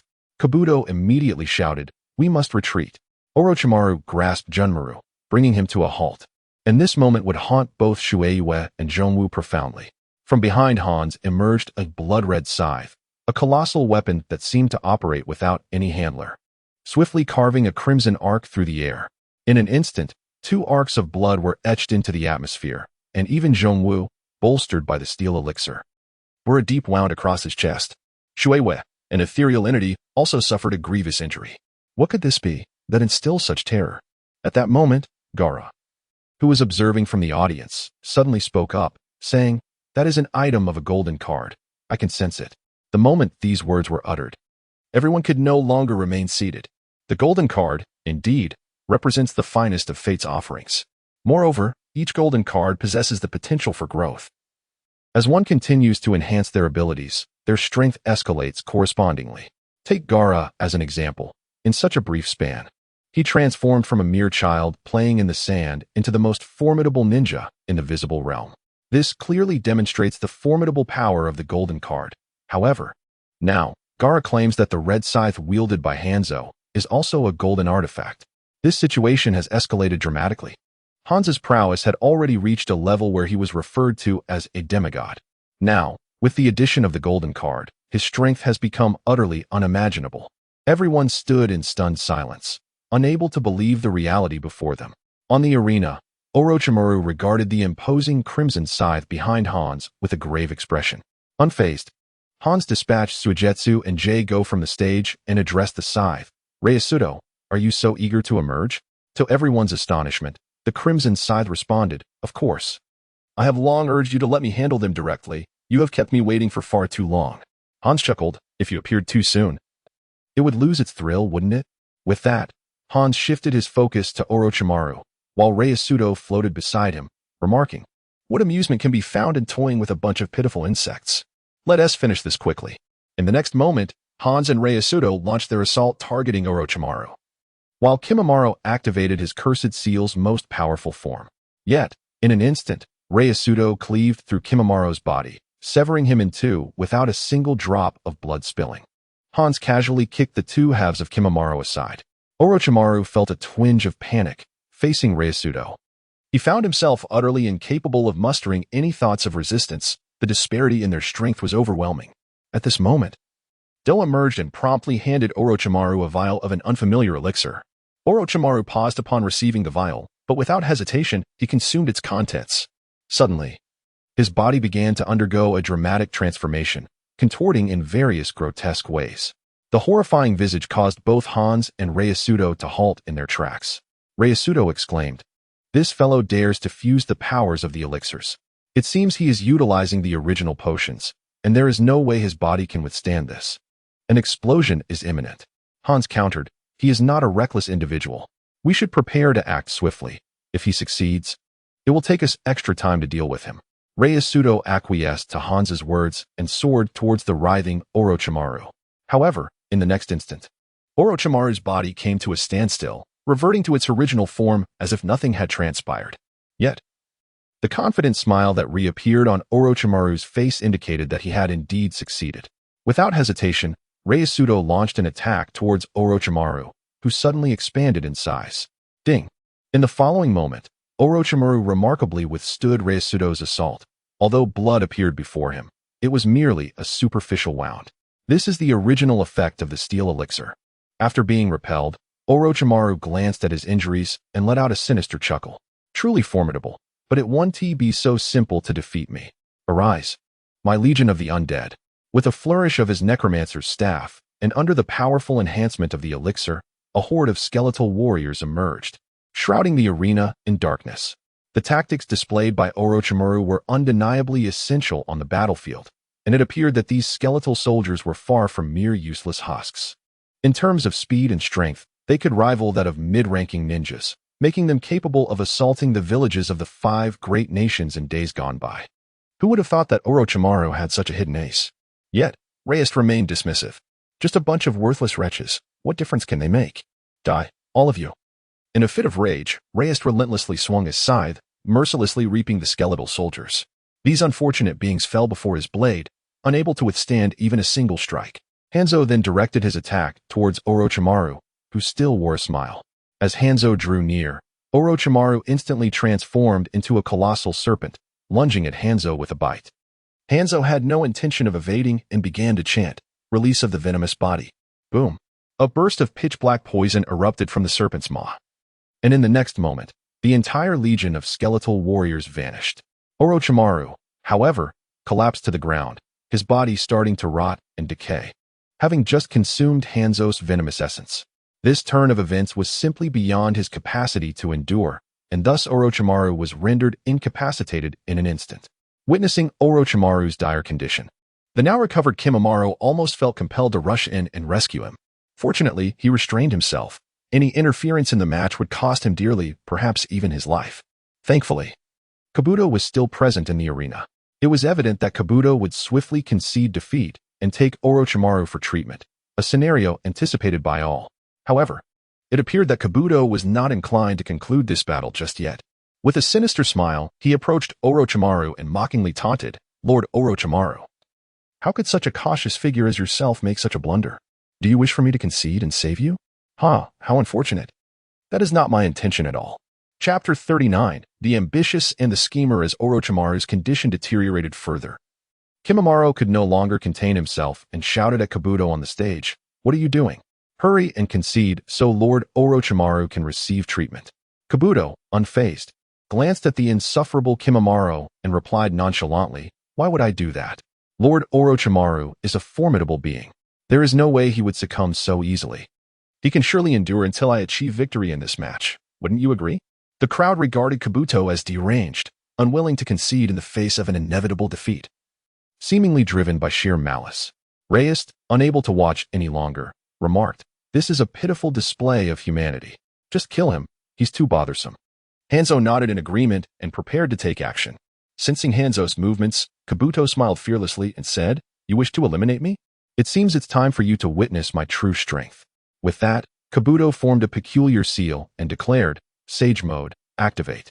The transformation of D began to unfold before our eyes. His skin turned a ghostly white, his ears took on a pointed form, and his eyes morphed into serpentine slits. From his abdomen emerged a white snake, a sight that was rather repulsive. Yet, the confidence radiating from D suggested he possessed formidable power. Hanzo, unwilling to wait for this individual to utter a word, launched his attack, his gaze firmly fixed on D's vital points, his poisonous technique poised for action. D, now in his sage form, wore a grin, exuding an air of fearlessness, his hands enveloped in chakra as he and Hanzo clashed. In the blink of an eye, Hanzo sustained a deep wound to his waist, while D's injuries astonishingly healed instantaneously. Qin Wange, witnessing this spectacle, could not help but admire D's talent. It was unexpected that he had achieved such a formidable state long before his destined time. With Qin Wange's intervention, the narrative of the entire shinobi world seemed to have accelerated significantly, propelling those who were meant to flourish in the future into a sudden leap, bypassing the essential growth phase. However, this was entirely in line with Qin Wange's character. Adhering strictly to the original storyline would only be a waste of time and devoid of purpose. He was there to instigate change, not to merely observe the tale unfold. Nevertheless, D's current appearance diverged greatly from the original narrative. This sage mode merely endowed him with remarkable regenerative abilities and a few commendable techniques, while other advanced forms of ninjutsu were conspicuously absent. Thus, his ultimate failure was inevitable. relying solely on his present capabilities. He had little hope of triumphing against Hanzo unless the latter underestimated him. In due course, the arrogant D ceased his bravado, as the overwhelming might of race brought his regeneration to its knees. Within moments, he found himself cornered, prompting an anguished roar of defiance. Why? Having attained sage power, I should be invincible. Why? No reply came to his desperate cries, and in the end, Hanzo and Race executed a flawless combination that ultimately brought D to ruin. This time, regardless of how he might be reborn, he has truly perished, his entire body shattered into several fragments. The arena has completely lost his life force, however. What saddens Junmaro is that Orochimaru, too, has been utterly corroded following the eruption of battle. With the contest concluded, Han stands to gain something valuable, the remains of D, a body purported to possess the essence of Sage Mode. At this moment, Qin Wange appears, and both Hans and the gathered spectators regard him with utmost reverence. Hans then speaks, "My lord, may I consider this man's corpse as my spoils to exchange for a fate card? According to the established rules." The answer should have been affirmative, yet Qin Wange does not respond to Hans. Instead, he fixates his gaze on D's remains and inquires, "Do you intend for me to extract you?" The crowd immediately turns their attention to D's body, and suddenly, from the largest fragment, a viscous form erupts forth. Everyone stands in astonishment as the scene unfolds. The seemingly deceased Orochimaru has remarkably resurrected from within D. Hans and Raistlin are equally taken aback by Orochimaru's continued existence. And upon his emergence, Orochimaru raises a hand in a gesture of surrender. This implies that the corpse of Do belongs to Orochimaru, and Hans has lost this opportunity. Hans gazed at Orochimaru with the eyes of one who has witnessed death, remarking that since Do is dead, he should not rise again. Orochimaru, unfazed, chuckled and replied, "Though that scythe is indeed formidable, I can discern that it does not belong to you. I eagerly await the day it consumes you. At that moment, the shinobi world will be devoid of Hans, and I shall claim it." With that, Orochimaru departed the arena with Do's body, while Ryusudo mockingly taunted Hans from within. It was unexpected that this cunning human possessed such knowledge. Hans should cease his struggles, for he is too feeble now. By merging with the power of the Darkborn, he could become the strongest being in this world. Hans scoffed. "Is that so? At that point, I would no longer be Hans, but rather Ryusudo, correct?" Ultimately, Hans exited the arena as well. Upon descending, Kimimaro approached, but before he could speak, Orochimaru respectfully addressed Qin Wange. "My lord, may I exchange my fate card now?"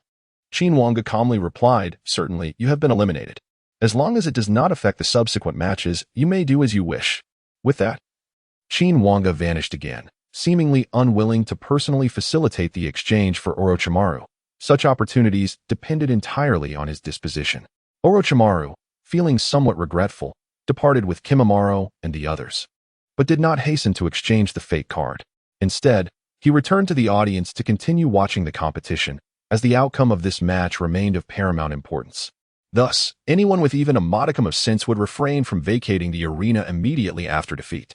After taking their seats, Orochimaru and his companions encountered Hans as he exited the stage. It appeared Gaara had been waiting specifically for him. Upon their meeting, both possessed golden cards that immediately reacted, manifesting above their heads to signify their respective strengths. This scene enveloped everyone present with an intangible pressure, prompting admiration for the formidable power of the golden card. However, the two individuals exchanged no words. It was merely a brief encounter before Hans departed to resume his original position. Chapter 40. Sunagakure and Akatsuki. The competition continued, leading to yet another captivating match featuring Sunagakure, represented by the formidable Gaara, and the enigmatic, mysterious Akatsuki. Could the members of Akatsuki truly stand against Gaara at this moment? As both teams prepared to take the stage, an unforeseen incident occurred on the Sunagakure side. Gaara directly confronted the remaining members of Sunagakure, resulting in a heated argument with Urasasa. Ultimately, under Maki's persuasion, they decided to forego their participation. Gaara appeared to be taking matters seriously, believing that Urasasa and the others had already reached their limit in terms of strength. In the ensuing battles, they would serve no purpose other than to distract Gaara. Unlike other villages, Sunagakure lacked the financial resources to cultivate numerous talents. Thus, they had pooled all their efforts into nurturing a single, sufficiently powerful individual, with the hope that this would allow the village to establish a foothold in the future. This individual is undoubtedly Gaara, who has certainly lived up to the village's expectations. having attained the status of the strongest in the ninja world. However, given the current circumstances, the emergence of Hanzo poses a significant threat to his position, compelling Gaara to resolve firmly to secure victory in the imminent battle. In confronting Akatsuki, his chances of success appear rather slim, while the average observer may remain oblivious. Gaara is acutely aware of the challenges ahead.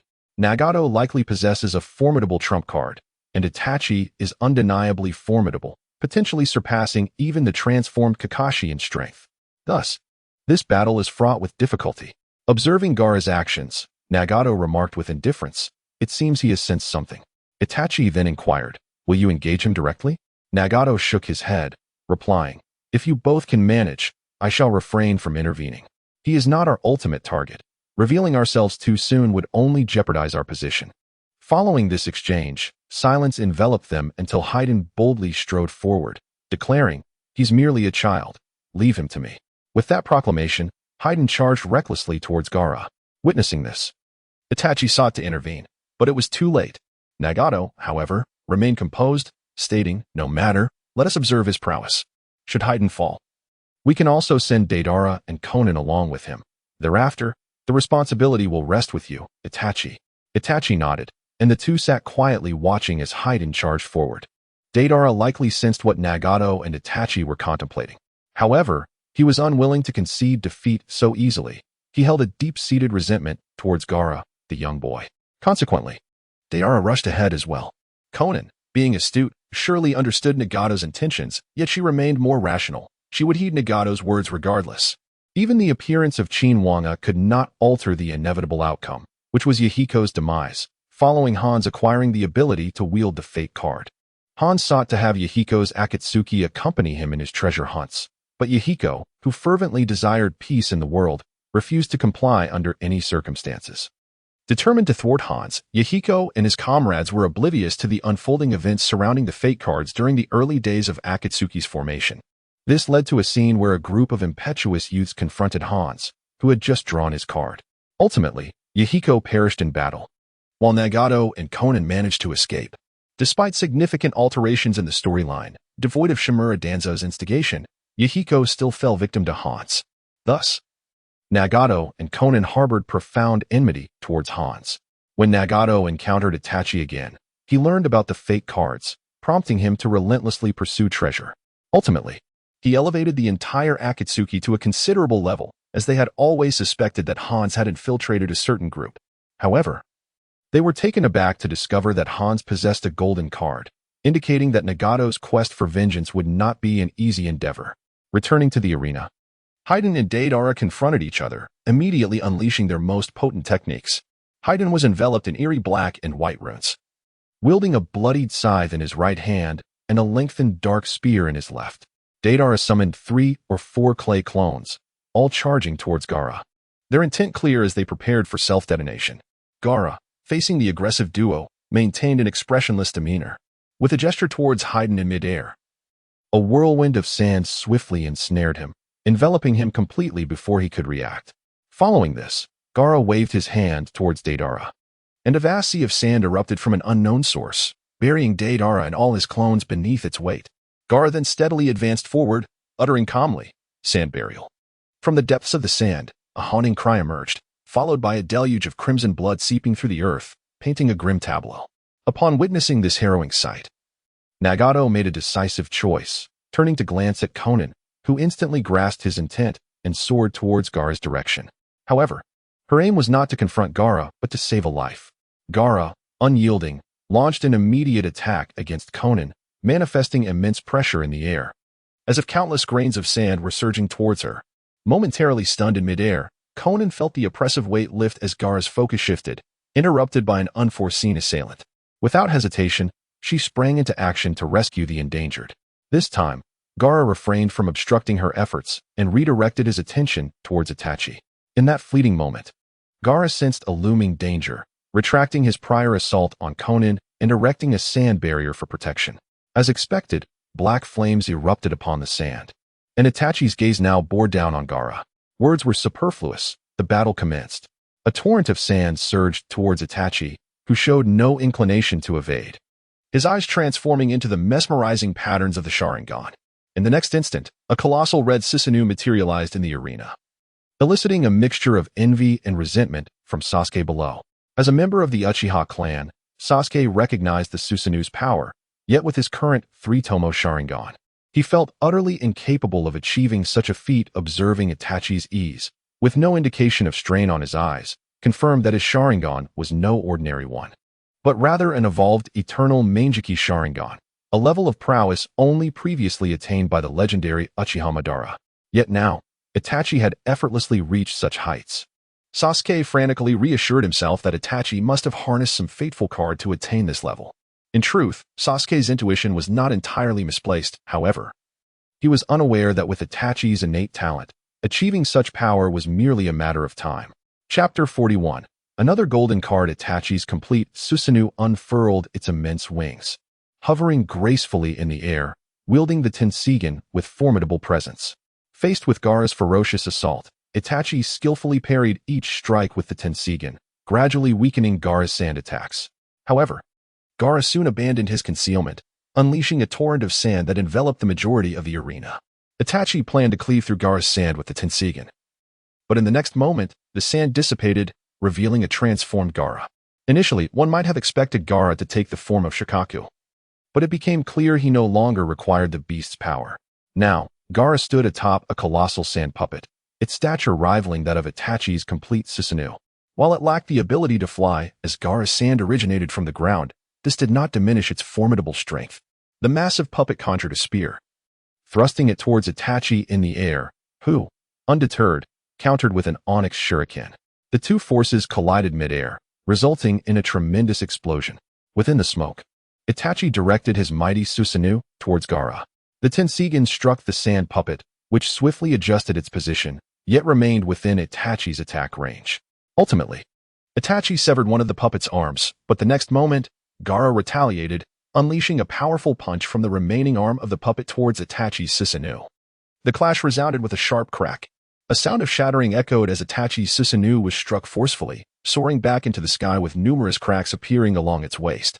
In contrast, the arms of Gaara's sand puppet, which had been severed in an instant, swiftly regenerated. In the air, Itachi discerned the capabilities of Gaara's sand puppet. Gaara remained composed, standing atop the puppet with an unwavering gaze fixed firmly on Itachi. For the new generation of ninjas, this battle seemed unremarkable, merely igniting their fervor and excitement. However, for the older generation of ninjas, it resembled a clash reminiscent of the legendary battles fought by the two renowned ninjas of yore. This serves as a testament to the fact that the current era's intensity has now matched that of the once unparalleled age of those who possessed the coveted golden cards. Individuals have ascended to the level once held by the god of ninjas, illustrating the profound enhancement that this new era has bestowed upon the entire ninja world. The clash between Itachi and Gaara unfolds in the arena, with both warriors exchanging blows in a fierce back and forth. However, it is evident that this stalemate is on the verge of being shattered. Gaara's sand puppets remain unscathed, while Itachi's complete Susanoo is already showing signs of disarray. This is the enhancement of formidable strength that the gold card has bestowed upon Gaara, elevating him to a level that surpasses the current 5 Kages with sheer might. Although Itachi's Susanoo is nearing its demise, his demeanor betrays no sign of panic. Gaara, once again command the sand puppet to strike. The impending strike resembled an overwhelming barrage of spears, leaving Itachi with no avenue for escape. Gaara's gaze was unwaveringly fixed upon Itachi, ensuring that he could not elude capture. However, Itachi appeared to have no intention of fleeing. His calm demeanor in the face of the onslaught of spears was almost unsettling. Yet, it was not long before Itachi's actions revealed that his tranquility was indeed well-founded, as a solitary tear unexpectedly welled up in his eye. Though this scene was subtle and difficult to perceive, under such circumstances, nearly everyone's gaze was fixed upon Itachi. It was not long before the keen-eyed among them discerned the unfolding drama.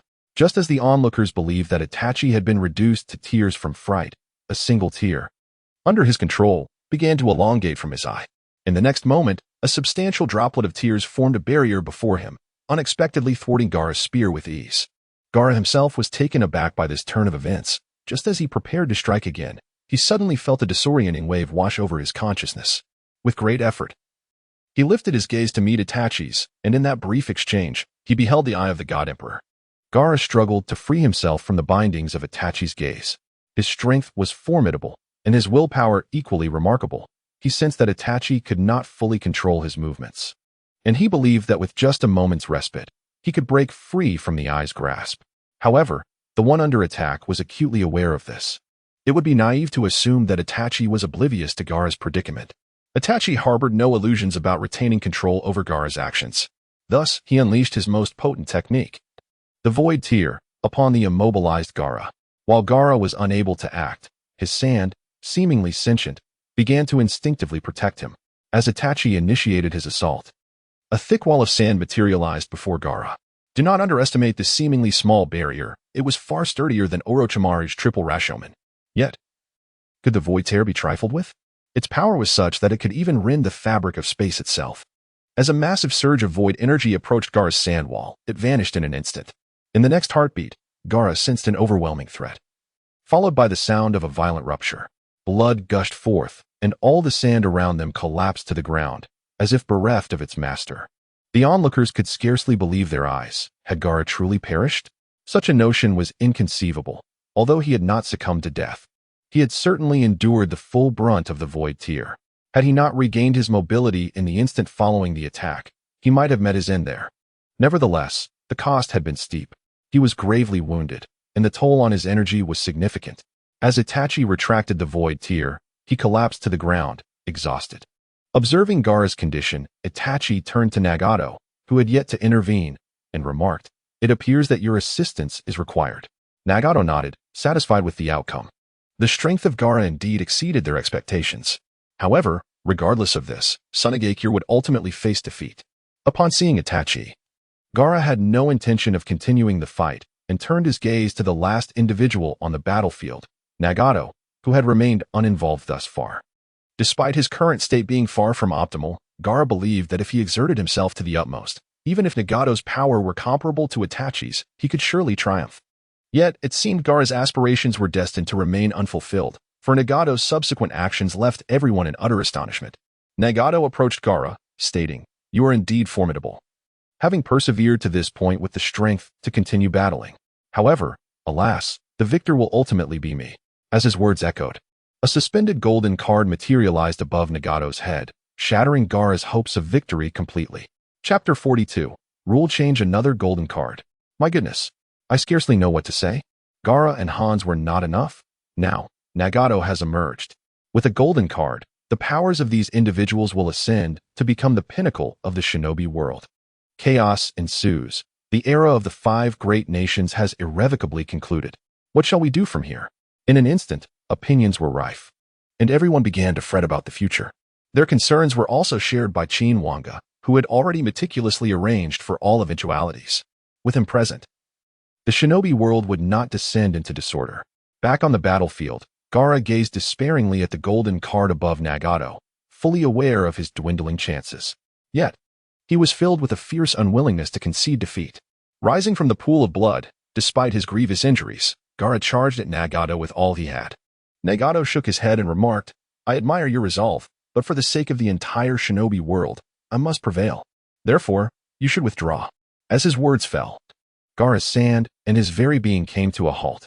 In the next moment, a tremendous shockwave sent Gaara and all his sand hurtling away. Gaara lost consciousness, his bloodied form soaring through the air, while Nagato calmly descended alongside Itachi.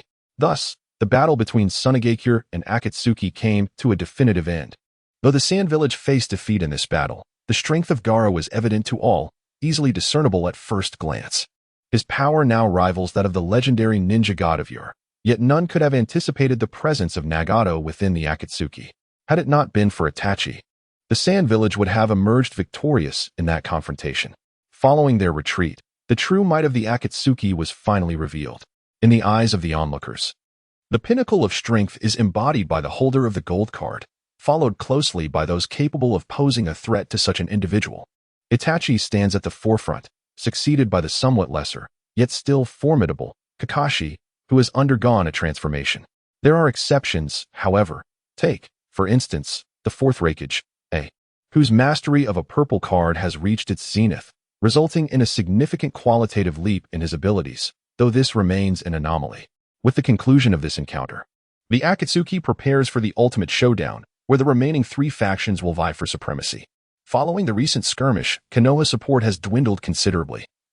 As their performance indicated, they were far from being a match for the Akatsuki. The strongest among them, Kakashi, along with the resourceful Anko, may not even stand a chance against Nagato.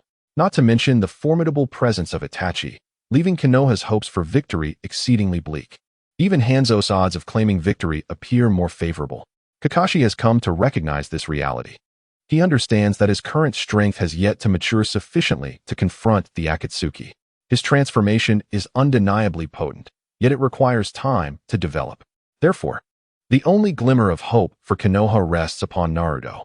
Nevertheless, a troubling question lingers in Kakashi's mind. Why does Naruto's strength, after acquiring the gold card, seem so disproportionately inferior to that of others? As for Nagato and Hanzo, their inherent might is indisputable, yet Gaara and Naruto are not so dissimilar. However, after obtaining the gold card, Gaara's prowess has surged. In such a brief period, he has managed to attain a level of prowess comparable to that of the legendary ninja of yore, while Naruto, at present, can merely engage in a friendly contest of strength with Guy, who has unlocked the 8 gates. This strength is utterly insufficient. Kakashi continuously pondered whether Naruto's golden card had yet to reveal its true potential. However, time and opportunity for further enhancement were no longer available. The final contest was imminent. And Qin Wange had established an entirely new set of rules for this competition. When taking the stage, Sarutobi Hiruzen deliberately summoned Naruto for a private conversation. Although Naruto might not be the sharpest tool in the shed, he could clearly discern the current situation on the battlefield. Possessing a golden card signified holding the pinnacle of power within the shinobi world, and Naruto was acutely aware that he, too, was one of those privileged individuals. Nevertheless, he felt somewhat diminished in strength, yet as the wielder, he understood the formidable nature of his scion bloodline. Thus, he said to Sarutobi Hiruzen, "Grandfather Third Hokage, rest assured, I can sense the vast potential of my golden card. The power I currently command is but a mere fraction of this bloodline's capabilities. Even if I were to lose this time, given a little time, they would not stand a chance against me." Sarutobi Hiruzen initially perceived Naruto's words as mere childish bravado. Yet he faintly glimpsed a flicker of determination in Naruto's eyes. Momentarily taken aback, Hiruzen chose not to respond further, and soon Naruto followed Kakashi onto the stage, where the remaining 3 teams assembled. Apart from Hanzo's side, both Konoha and Akatsuki consisted of 5 members. Upon encountering Hanzo, Konan's emotions surged uncontrollably. Fortunately, Nagato intervened just in time to restrain her. Hanzo sensed the murderous intent emanating from Konan and mockingly regarded her with a smirk. "I never expected that after evading me for a time, you would have ascended to such heights, Nagato and Konan. I offer you one final chance." Without hesitation, Nagato interrupted Hanzo, declaring, "This time, your demise is inevitable. Even if it costs me my life, I shall ensure you accompany Yahiko to the grave." Observing Nagato's demeanor, Hanzo scoffed, but refrained from replying. Meanwhile, on Konoha's side, Sasuke unabashedly unleashed his emotions, a powerful hatred directed squarely at Itachi, who, in turn, cast a fleeting glance at Sasuke before quickly averting his gaze.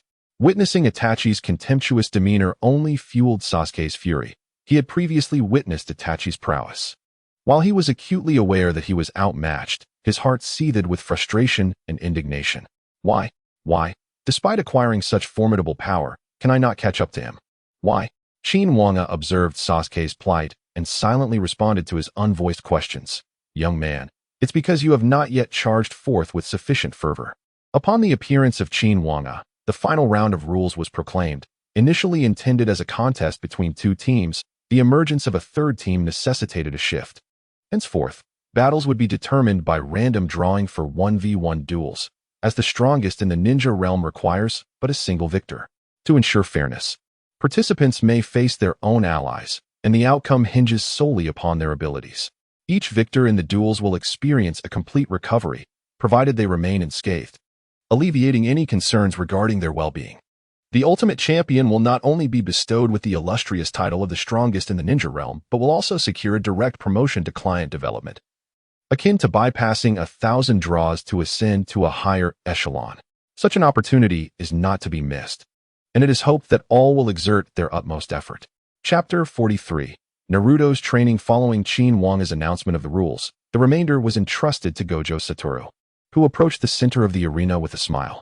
Suddenly, a grand wheel materialized, inscribed with the names of all participants.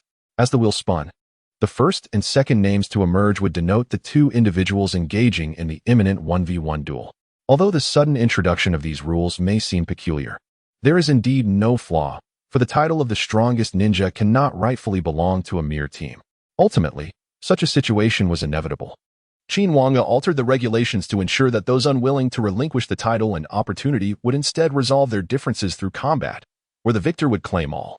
This time, the spinning wheel remained untouched by the hands of the good knight brother, who relished in the air of uncertainty. Standing resolutely beside the wheel, Wu Tao spun it for the first time without hesitation. The wheel began to whirl with great speed, and before long, it gradually slowed down. Finally landing on the name, Might Guy. Guy felt a twinge of concern.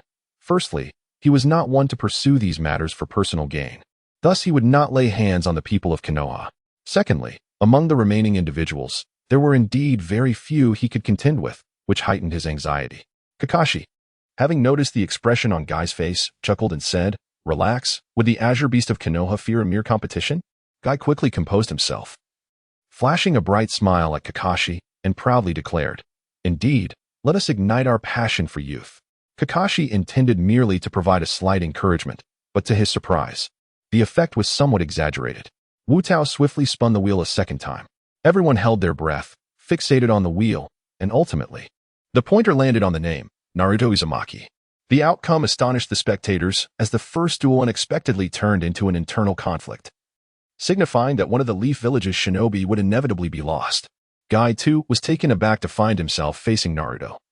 He had heard from Kakashi and Saratobi that Naruto was their only hope for victory. Without a moment's hesitation, Guy contemplated forfeiting, but before he could voice his intention, Naruto firmly grasped his arm. With a look of confusion on his face, Guy met Naruto's determined gaze as he declared, "My power has yet to awaken. I require your assistance, Sensei Guy."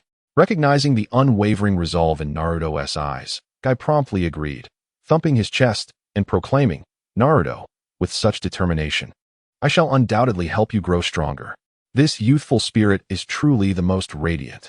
As the remaining participants exited the arena, only Naruto and Guy remained, ready to unleash their full potential in this one-on-one confrontation. This setting would allow them to showcase their individual strengths more convincingly to the audience. Observing the standoff between the two, none appeared willing to concede defeat. Speculation rippled through the crowd.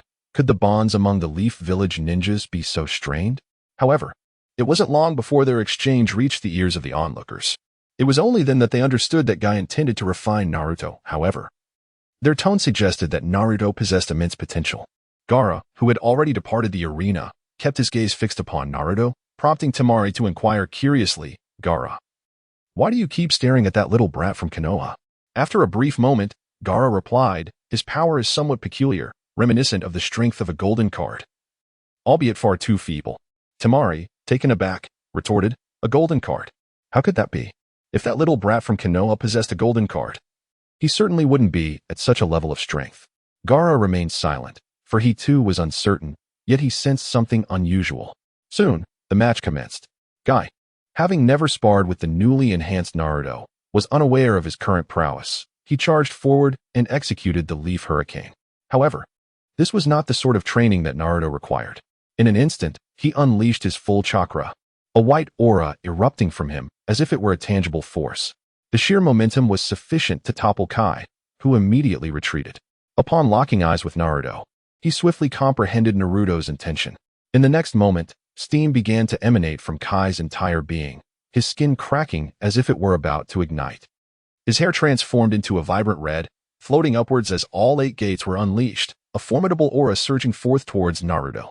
Unwilling to yield, Naruto summoned a white aura to collide with Kai's red energy, yet soon found himself straining under the pressure. Realizing he could not afford to continue in this manner, Naruto charged at Kai, who responded with an equal ferocity. The resounding clash echoed in the ears of all present. To enhance the audience's viewing experience, Qin Wange halted Wu Tiaowu's commentary and projected a colossal image directly above the arena. The 360-degree capture ensured no obstruction from smoke or debris, allowing spectators to witness every detail of the intense confrontation. The visceral impact of their blows was nothing short of spectacular, perfectly suited for cinematic portrayal. As the battle escalated, the two warriors ascended into the sky. Kai utilized a powerful technique to propel himself upwards, while Naruto, harnessing his own energy, soared after him. From his elevated position, Kai unleashed a powerful thrust. The Day Tiger aimed squarely at Naruto. In response, Naruto concentrated energy in his hands and released a formidable laser that collided with Kai's attack. After a fierce exchange, both assaults detonated midair, neither combatant gaining the upper hand. However, it became evident that Naruto was showing signs of fatigue. Kai, unscathed and with his 8 gates fully operational, had diminished his greatest vulnerability and extended his time in this state.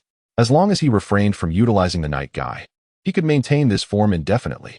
Naruto stood in the arena, panting, as the high-intensity confrontation took its toll on his body, leading to significant exhaustion. Yet, despite observing Naruto's condition, Kai showed no intention of relenting or easing his assault. Understanding that only by pushing an opponent to their limits could the latent power within them truly emerge.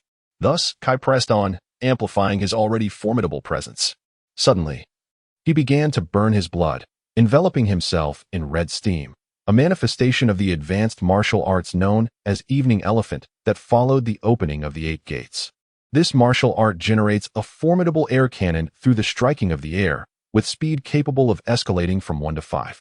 Even at the first speed, a single punch can create an unfathomably deep pit in the earth, indicating that Kai intends to go all out. Sensing the overwhelming aura emanating from Kai, Naruto grit his teeth, resolutely striving to suppress his fear, standing tall in the face of Kai. Chapter 44, The Golden Card of Super Saiyan Naruto.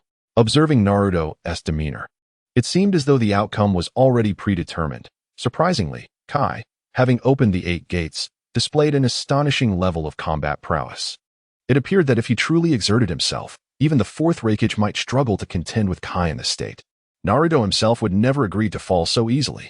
Should he indeed succumb, he would betray his village, the 3rd Hokage, and the trust that everyone placed in him. With a roar, Naruto unleashed his full power once more. Although facing Kai's terrifying aura made his own white energy seem as diminutive as an ant, he fearlessly charged at Kai. In response, Kai swiftly unleashed a punch at first speed.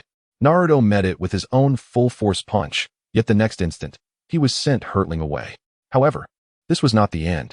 Kai instantly intercepted Naruto's trajectory, delivering another punch, which caught Naruto completely off guard. At that moment, Naruto felt as if his bones were shattered, and the excruciating pain nearly caused him to lose consciousness. Yet, it did not end there. Kai activated his 2nd speed, further amplifying his velocity and strength, commencing a relentless barrage of strikes upon Naruto in midair. Naruto was utterly defenseless, being tossed about like a lifeless puppet. Despite this, Kai showed no intention of halting his assault. At that moment, both Sarutobi Asuma and Kakashi in the audience were filled with trepidation, fearing that Guy might indeed strike Naruto down. The relentless barrage continued, and eventually, Naruto felt himself on the brink of collapse. Every bone in his body had shattered completely. His consciousness began to fade into a haze. Observing this, Guy not only showed no signs of restraint, but elevated his own state to the 5th gate. The crimson steam enveloping him began to materialize, and gradually, his entire aura transformed into that of a colossal red dragon. At this moment, both Sarutobi and Kakashi were truly alarmed, and they immediately shouted towards the arena, "Stop, Guy." However, at such a critical juncture, there was no possibility of retreat. Guy, accompanied by a crimson dragon, unleashed his most formidable technique, Night Guy. The formidable prowess of this maneuver has left even the esteemed holders of the golden cards in awe. Yet, at this moment, Kai is poised to deliver a fatal kick to Naruto. No one is able to intervene. Chaos reigns in Konoha as panic ensues. With some spectators unable to bear the impending scene, they dread the forthcoming spectacle, fearing it may be excessively gruesome. However, the outcome once again leaves everyone in utter disbelief.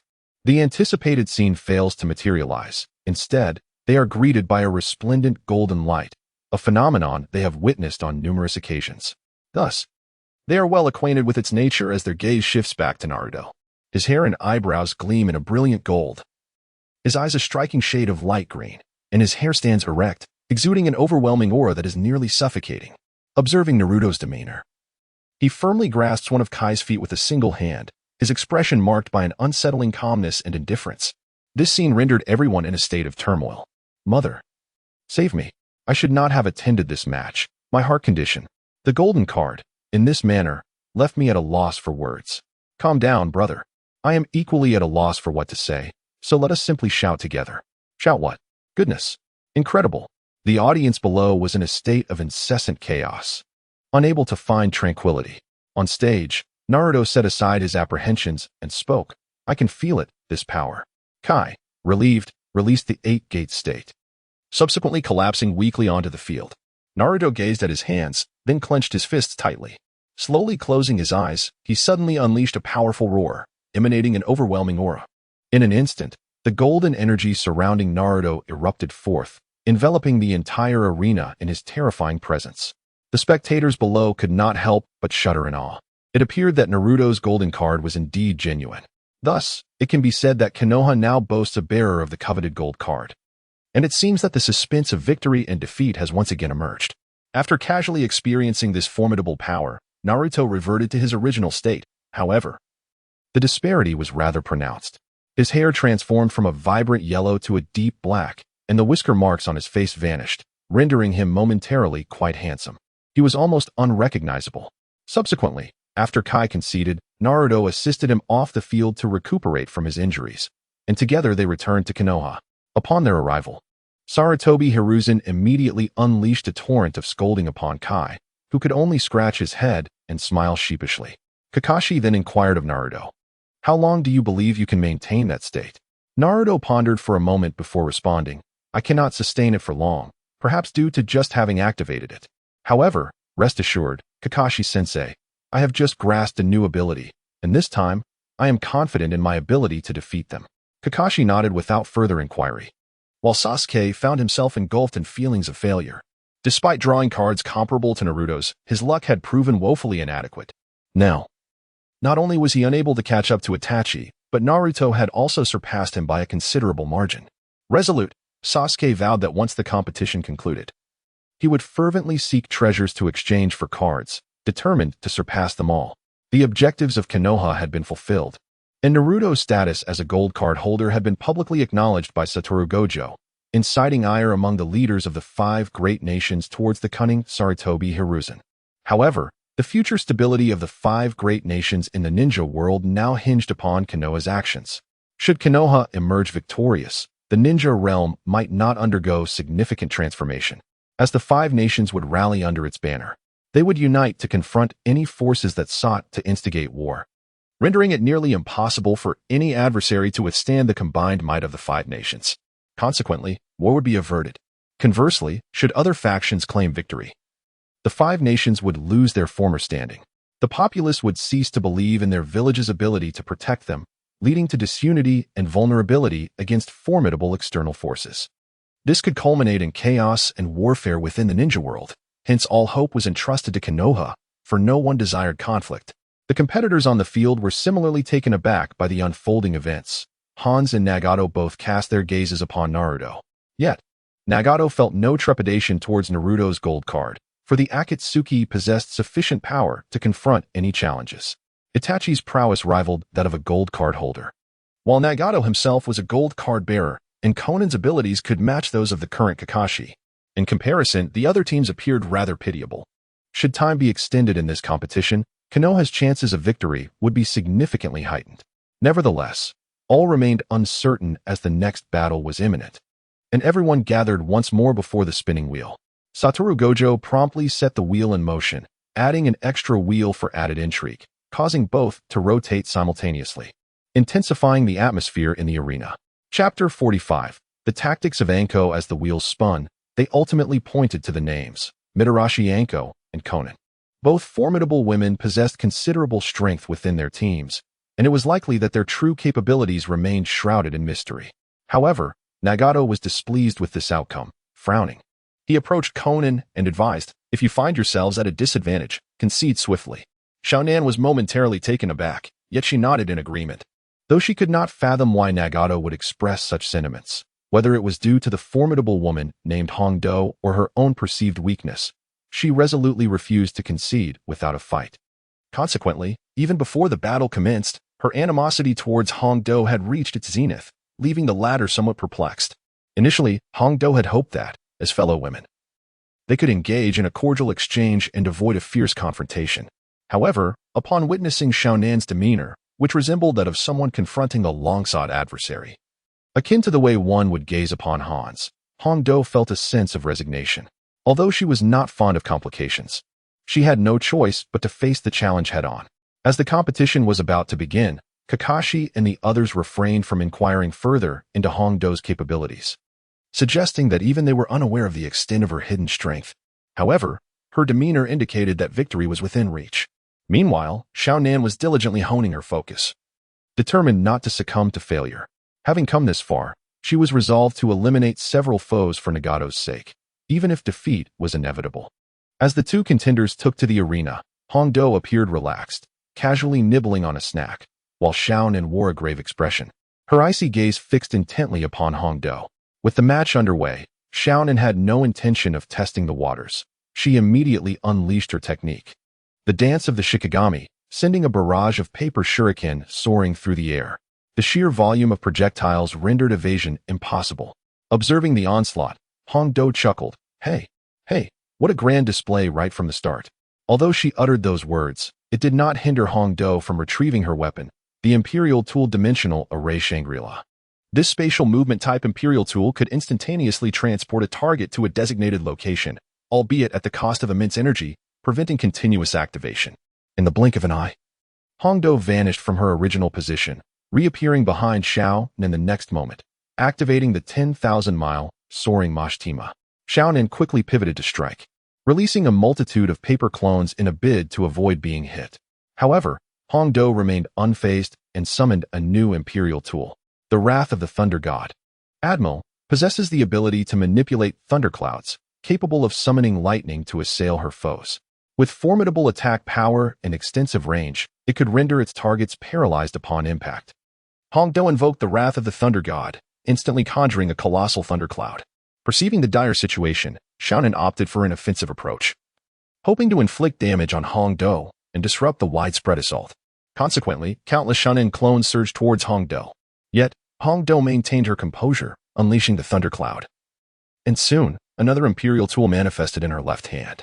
The Infernal Summoner, Robigon, a flame-emitting Imperial tool, could spew forth flames impervious to water and even project magma from afar.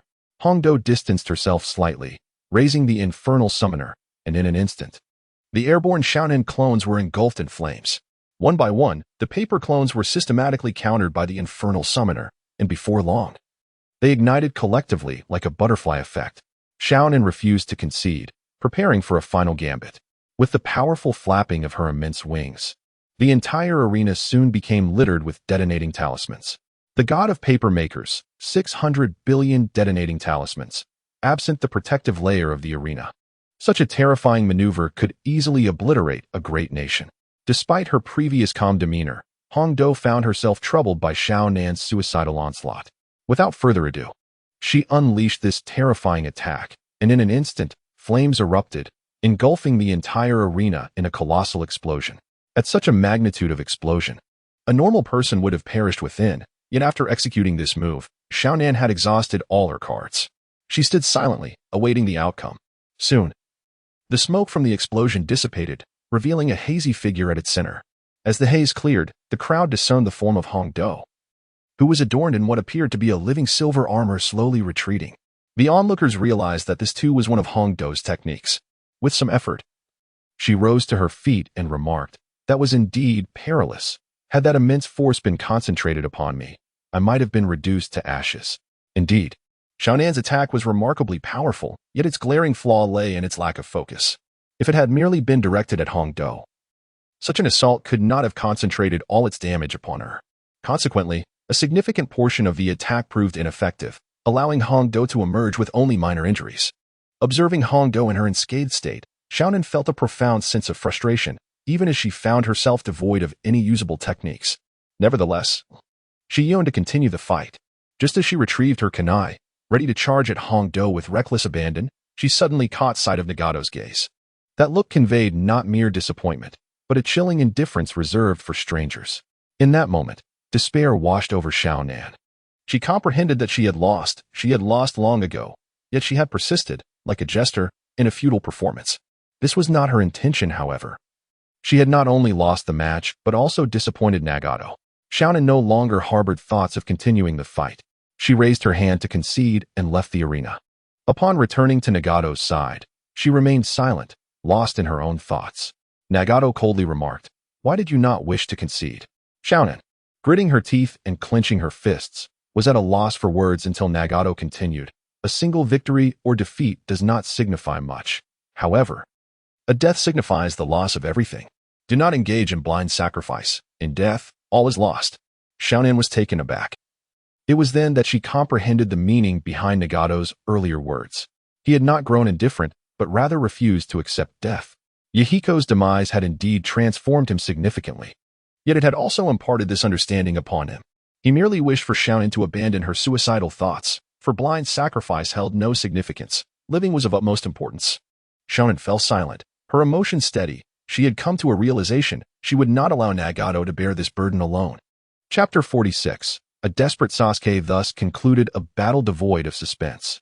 Following this somewhat educational match, the next contest promised to be far more intriguing, a battle characterized by a stark disparity in strength, yet it was expected to be one of vengeance.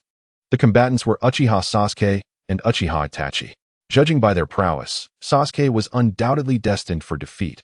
Nevertheless, his desire for revenge against Itachi was a daily aspiration. Hence, despite the overwhelming odds, Sasuke resolved to pursue retribution. Before the match, Itachi found himself somewhat troubled upon drawing Sasuke. Those privy to the truth understood that there was no animosity of life and death between them. Itachi's actions in Konoha were solely to protect Sasuke, a fact unbeknownst to the current Sasuke. Itachi's initial intent was to incite hatred in Sasuke, compelling him to grow stronger, even to the point of willingly perishing at Sasuke's hands. However, it seemed premature for that now. The evolution of the times had granted Sasuke power beyond his years. Yet he was still far from Itachi's level. Furthermore, Itachi had promised Nagato to assist him in fulfilling his ambitions. Thus he could not afford to be defeated in this match. In Konoha, Sasuke struggled to suppress his inner turmoil, uncertain whether it stemmed from excitement or fear, as his legs trembled uncontrollably. Regardless of Kakashi and others' attempts to persuade him, Sasuke remained resolute about taking the stage. In the end, Naruto stepped forward and admonished him. "If you are to step into the arena, make it a spectacular fight that showcases your strength. Only cowards harbor fear." Sasuke was stirred by Naruto's words, yet it seemed he absorbed their essence. Taking a deep breath, he ascended the stage with unwavering resolve in his gaze. Their shared history was vast, and it felt remiss not to exchange at least a few words upon their encounter. Itachi observed Sasuke's demeanor and spoke, "Give up. You are not my match at present." To Itachi's astonishment, Sasuke exhibited no signs of anger. Instead, he calmly responded, "Facing the very person I have dreamt of vanquishing. Do you truly believe I would flee without a fight?" This steadfast mindset led Itachi to question whether the Sasuke before him was indeed the genuine article. Nevertheless, despite his evident maturity, the disparity in their power remained insurmountable, rendering victory for Sasuke an impossibility. Thus, they refrained from further conversation, their gazes locked in a fierce contest. As the match commenced, Itachi's eyes transformed into the kaleidoscopic Sharingan, while Sasuke activated his own three-tomo Sharingan. Though they were not on the same tier, there was a modicum of advantage to be gained. Itachi struck without warning, unleashing the black flames of Amaterasu instantaneously. Sasuke, employing his utmost speed, narrowly evaded the attack, only for Itachi to activate Kimui, vanishing from sight, only to reappear behind Sasuke in the blink of an eye. Sasuke quickly adapted, his Raijin blade carving an arc of electricity behind him, yet he found only a shadow, a raven clone. Before he could ascertain Itachi's whereabouts, a towering figure materialized behind him, seizing Sasuke with an iron grip. Sasuke struggled desperately, yet he could not break free, and in that moment, a sense of chaos enveloped him. It seemed implausible that Itachi, despite his formidable strength, could so effortlessly incapacitate Sasuke. In truth, what Sasuke perceived was an illusion. Ensnared within the Genjutsu, he found himself impotently grappling within Itachi's clutch. As yet another apparition of his brother emerged before him, the figure of Itachi, wielding a black long sword, plunged it directly into Sasuke's body. Overwhelmed by the intense pain radiating from his abdomen, Sasuke could not suppress a cry of anguish. Yet, this was merely the beginning. Soon, more figures of Itachi, similarly armed, began to materialize. In a state of panic, Sasuke unleashed his most formidable technique. A surge of 100,000 volts descended from the heavens, coursing through Sasuke's being before erupting outward in a violent expansion. This wide-ranging assault seemed to awaken a realization within Sasuke. He could no longer withstand the oppressive environment conjured by the Mangeki Sharingan. The sole means of escaping Itachi's illusion lay in striking at his true form, and it was evident that Sasuke's maneuver had proven effective. To evade the onslaught of electric currents generated by the 100,000 volts, Itachi dispelled the illusion, causing Sasuke to collapse to the ground, drenched in sweat. Itachi continued to gaze at Sasuke with an expression devoid of emotion, as if he could effortlessly extinguish his life at any moment. This demeanor, this sense of helplessness, transported Sasuke back to that fateful moment years ago when Itachi had annihilated everyone and, in his final words to Sasuke, declared, "You hold no value in killing. Foolish little brother.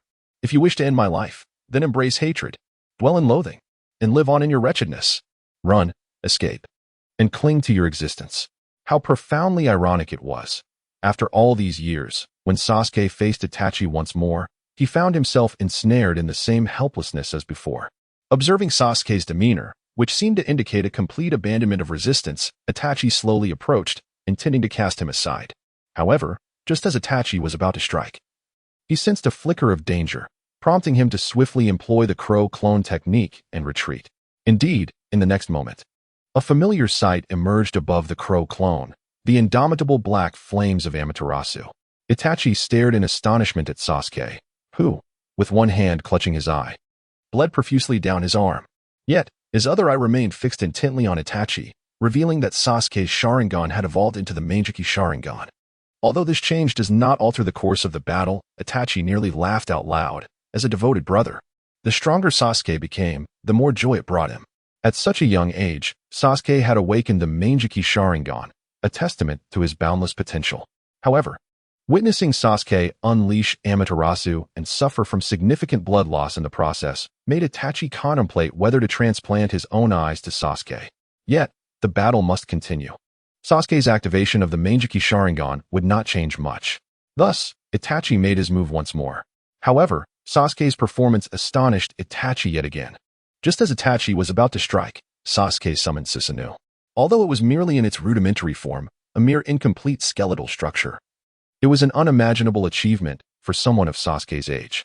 Itachi could no longer afford to wait, fearing that his overwhelming excitement might betray him.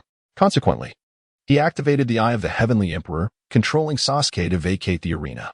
Realizing there was no way to turn back, Sasuke resigned himself to defeat. After leaving the arena, he collapsed to the ground, prompting Kakashi and Guy to rush him for recovery. Upon returning, Itachi was approached by Nagato, who remarked, "Your brother is quite remarkable. He possesses immense potential." Itachi did not respond, yet the excitement in his eyes spoke volumes. Chapter 47. Kakashi's advancement. With the conclusion of the match, the next battle commenced without delay. Satoru Gojo swiftly spun both sides of the wheel. Ultimately, the names displayed were Kakashi Hitaki and Haiden.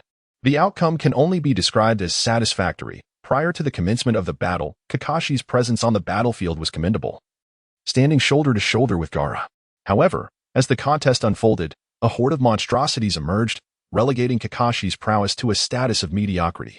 Haiden, by all appearances, resembled a mere brute. Aside from his peculiar immortality and the counterattack technique associated with it, he exhibited no remarkable attributes. Kakashi should have secured an unequivocal victory. Upon observing the results, Nagato contemplated for a moment before addressing Haiden. "You may utilize that, but should you fail to vanquish him, you must concede immediately." Haiden nodded enthusiastically, yet he entirely disregarded the latter part of Nagato's statement. Upon Haiden and Kakashi taking the stage, Haiden displayed no signs of trepidation. Instead, he bore an expression of exhilaration, akin to that of a predator eyeing its prey. Kakashi was dissatisfied with Haiden's demeanor, although his own capabilities were no longer at their zenith. He was nonetheless a seasoned combatant who had undergone considerable transformation. As the battle commenced, Kakashi executed the Blood Shadow step to close the distance to Haiden. channeling his chakra into a blade that descended upon Haydn. With a sickening slice, blood erupted as a gash was carved from Haydn's chest to his forehead, and he collapsed amidst a pool of crimson. Could this be the end of the competition? Certainly not. Despite Haydn's inferiority to Kakashi, he possessed the fate-altering cards. The enhancements granted by these cards were profound. Suddenly, Kakashi sensed an ominous shift. In the following instant, the same harrowing scene replayed, as Kakashi found himself bloodied on the ground, mirroring Haydn's prior fate. Meanwhile, Haydn, sprawled on the floor, erupted into maniacal laughter, convulsing before rising grotesquely, a peculiar rune materializing on the ground beneath him. His body became enveloped in black and white sigils, his wounds vanishing entirely, as he cackled at Kakashi. Ha ha ha. How does it feel? My ritual. Can you sense the blessings of the Dark God? It's enough to bring tears of joy. Kakashi slowly rose to his feet, clearly nursing injuries. Yet he paid little mind to Haydn's frenzied antics. Instead, he focused intently on Haydn, needing to discern how to disrupt the ritual. Otherwise, any offensive action would result in his own injury. With Kakashi hesitant to strike, Haydn grew increasingly audacious, charging directly at him. Sensing an opportunity as Haydn stepped away from the magic circle, Kakashi seized the moment. Transforming his entire being into a colossal crimson bat, he surged towards Haydn. With a decisive strike, the blood-red bat cleaved Haydn in two, seemingly indicating Kakashi's success. But was it truly so simple? Just as Kakashi contemplated relief, he was suddenly struck by that familiar sensation once more. Predictably, the classic scene unfolded again. Kakashi found himself severed at the waist, shortly followed by Haydn's resurrection. Yet, Kakashi was no novice. Such injuries could not send him away. The blood on the ground began to congeal as Kakashi reappeared once more. However, it was evident that Haydn remained unscathed, still exuding arrogance, while Kakashi bore wounds and considerable exhaustion. Upon seeing Kakashi's grim demeanor, Haydn erupted into maniacal laughter, exclaiming, "Ha ha, is this where your path ends? Did you think that once I left the formation, Lord Jashin would cease to favor me? Incorrect. This is the power bestowed upon me by the Fate card, my sole purple card, the movement formation. No matter where I tread, the formation will reappear beneath my feet after I land. No one can kill me." Astutely, Kakashi discerned Haydn's weakness from his words and understood how to counter him. Yet, at this moment, Kakashi was still not quite capable. He was nearly there. His blood mage level had risen to 19 during this period. He was very close to reaching level 20, and once he leveled up again, he would be able to handle Haydn with ease. However, in the meantime, he found himself at a disadvantage against Haydn, who began to unleash a frenzied assault on Kakashi. Nevertheless, Haydn's speed was not on par with Kakashi's. He could not land a single blow. Consequently, he resorted to self-harm to force Kakashi to approach him and execute a dual attack. Haydn raised his left hand, the obsidian spear piercing his own heart without hesitation. In the next moment, a copious amount of blood erupted from Kakashi. The rapidly moving blood shadow knelt on the ground, and Haydn intended to continue.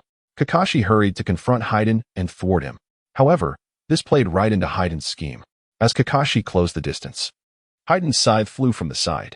The sharp blade pierced Kakashi's body, pinning him before Haydn, who then thrust the obsidian spear through Kakashi's form. Thus unfolded this gory spectacle. As Kakashi was pierced by Haydn's scythe, his chest completely impaled by the dark spear. This scene elicited a chorus of lamentations from a multitude of villagers in Konoha. Kakashi. Teacher Kakashi. Haydn wore a triumphant smile, for he could no longer sense Kakashi's life force, signifying that Kakashi had indeed met his ultimate demise. In this match, he emerged victorious, granting him the opportunity to boast before Nagato. However, Nagato, who was watching from below, did not cast even a glance at Haydn. Instead, his gaze remained fixed on Kakashi, who lay lifeless, discarded carelessly by Haydn. Nagato sensed that Kakashi could not possibly be dead. Just as Haydn was about to exult in his triumph, an abrupt wave of bone-chilling cold seized him, rendering him momentarily paralyzed. In the next instant, Haydn swiftly turned to launch an attack, yet struck nothing but air. Suddenly, a tangible spike of blood pierced through Haydn's body, lifting him slowly into the air, causing him to panic. The moment he left the ground, the sealing technique could no longer take effect, yet he found himself utterly incapable of struggle. Following the trajectory of the spike, he was astonished to discover that it was Kakashi who had defied death. Not only was he alive, but he appeared to have grown even stronger, employing a technique Haydn had never encountered before. This is Kakashi's new technique after reaching level 20, Blood Spear. It involves the use of a blood-infused spear that pierces the target and maintains its presence for a certain duration, during which it continuously siphons the target's life force. At this moment, Qin Wange was lifted into the air, rendering him incapable of summoning another array beneath him. Should he refuse to concede, his demise was inevitable. Chapter 48. Wataru Gojo takes action. The current situation on the battlefield appeared to have reached a foregone conclusion. Qin Wange, deprived of the array's assistance, could no longer inflict harm upon Kakashi. Despite the uniqueness of his physique, he could not endure this predicament for much longer. However, the thought of surrender never crossed the mind of the mindless Qin Wange. The individual, despite being in such a dire state, continued to provoke Kakashi, exclaiming, "Cough, cough. Ha ha ha. Kakashi, you cannot kill me. The Lord of Evil will protect me." Coughing, Kakashi, unwilling to engage in further banter, transformed his left hand into a bloodied blade and swiftly decapitated Haiden. With a sickening sound, the head fell and blood splattered. It was over. However, an unexpected occurrence arose. Upon Haiden's demise, his corpse began to be consumed by a dark entity. Like a pool of sentient black mud, this substance began voraciously devouring Haiden's body, swelling to an enormous size in the blink of an eye. Kakashi, initially believing this to be one of Haiden's tricks, prepared to confront it when, suddenly, Satoru Gojo appeared before him. Kakashi halted, perplexed, as Satoru, suspended in midair, surveyed the colossal black mud with a smile. "Well done, you've won your battle. This creature is beyond your expectations. None of you are its match." Satoru's words were not directed solely at Kakashi, implying that everyone present was ill-equipped to contend with this being. Nagato, sensing an opportunity, stepped forward onto the battlefield and addressed Satoru. "Sir, I wish to give it a try." Satoru casually shrugged, replying, "Of course you may, but be swift. Otherwise, if we delay too long, we'll have to call upon the boss to handle it." Nagato felt a profound shock, for Satoru's words suggested that the Black Mud's power could surpass his own with time. Though he was uncertain of Satoru's true strength, it was clear that as a member of the exchange, he was not a foe to be trifled with. Without hesitation, Nagato approached the dark mass, only for it to morph into a formidable demon. Its grotesque visage and immense form, adorned with bat-like wings and fierce horns, emanated an aura of unending terror that enveloped all present. Steeling himself, Nagato extended a hand toward the creature, causing his entire being to levitate. After a brief moment of concentration, he shouted, "Super, Shinra Tensei." A shockwave erupted, soaring towards the colossal demon. The sudden strike from Nagato shattered the entire arena, scattering dust into oblivion. Yet, when the smoke cleared, Nagato remained steadfast, while the colossal demon was merely pushed back to the edge of the protective barrier. Although Nagato's expression was grave, he was not inclined to concede defeat. He sought to seize this opportunity to join the exchange. Consequently, disregarding any concerns about exposure, he unleashed a formidable assault from his card abilities. Dimensional Particle Beam. He opened a dimensional gate and unleashed a barrage of lasers, invoking the dimensional boundary effect, compressing energy to fire potent beams. The ability acquired through Nagato's golden card bore similarities to Kakashi's transformation, yet it differed in that it lacked growth potential. His golden card was named Recognition of the Dimensional Traveler, granting him unconditional access to all the powers of the Dimensional Traveler. However, this power demanded exorbitant energy expenditure, akin to chakra in the world of shinobi. While Nagato's golden card possessed some growth potential, the conditions were exceedingly arduous, requiring mastery of all the Dimensional Traveler's abilities. Subsequently, he would need to find an awakening opportunity, which offered no hints. It might be stumbled upon serendipitously or remain elusive for a lifetime. Nevertheless, at present, Nagato's strength was entirely sufficient.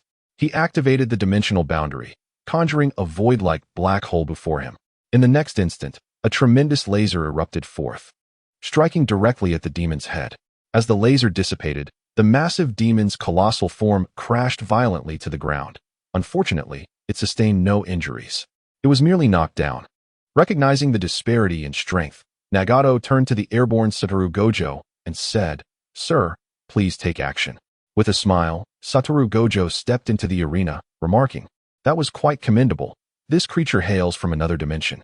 In its realm, it is of royal caliber, so managing to force it down is indeed impressive. Now, I must swiftly eliminate this fiend, lest our employer become displeased. You should vacate the arena. It's time for this creature to move." Upon hearing Satoru Gojo's words, Nagato felt a severe blow to his morale. He realized that the reason the demon had not retaliated was not merely due to its defensive prowess. Initially, everyone had assumed it would not attack, but in truth, Satoru Gojo had restrained it, preventing any counterstrike. Nagato hurriedly retreated, fearing that the colossal demon might act and obliterate him at any moment. Once Nagato had distanced himself, Satoru Gojo felt reassured. Just as he was about to speak, the immense demon unleashed a torrent of purple flames toward him. The flames quickly engulfed the entire arena, causing Satoru Gojo to vanish within the inferno. The enormous demon then proclaimed with reckless abandon, "I am the king of the chaos spirits. I have descended upon this place. You shall hasten to offer your sacrifices and welcome your king." With an imposing demeanor, radiating an air of superiority. Little did it know that Satoru Gojo had already removed his eye patch and hovered behind it.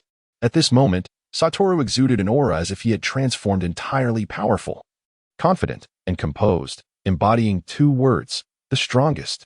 The king of the heavenly demons also sensed Satoru's presence behind him.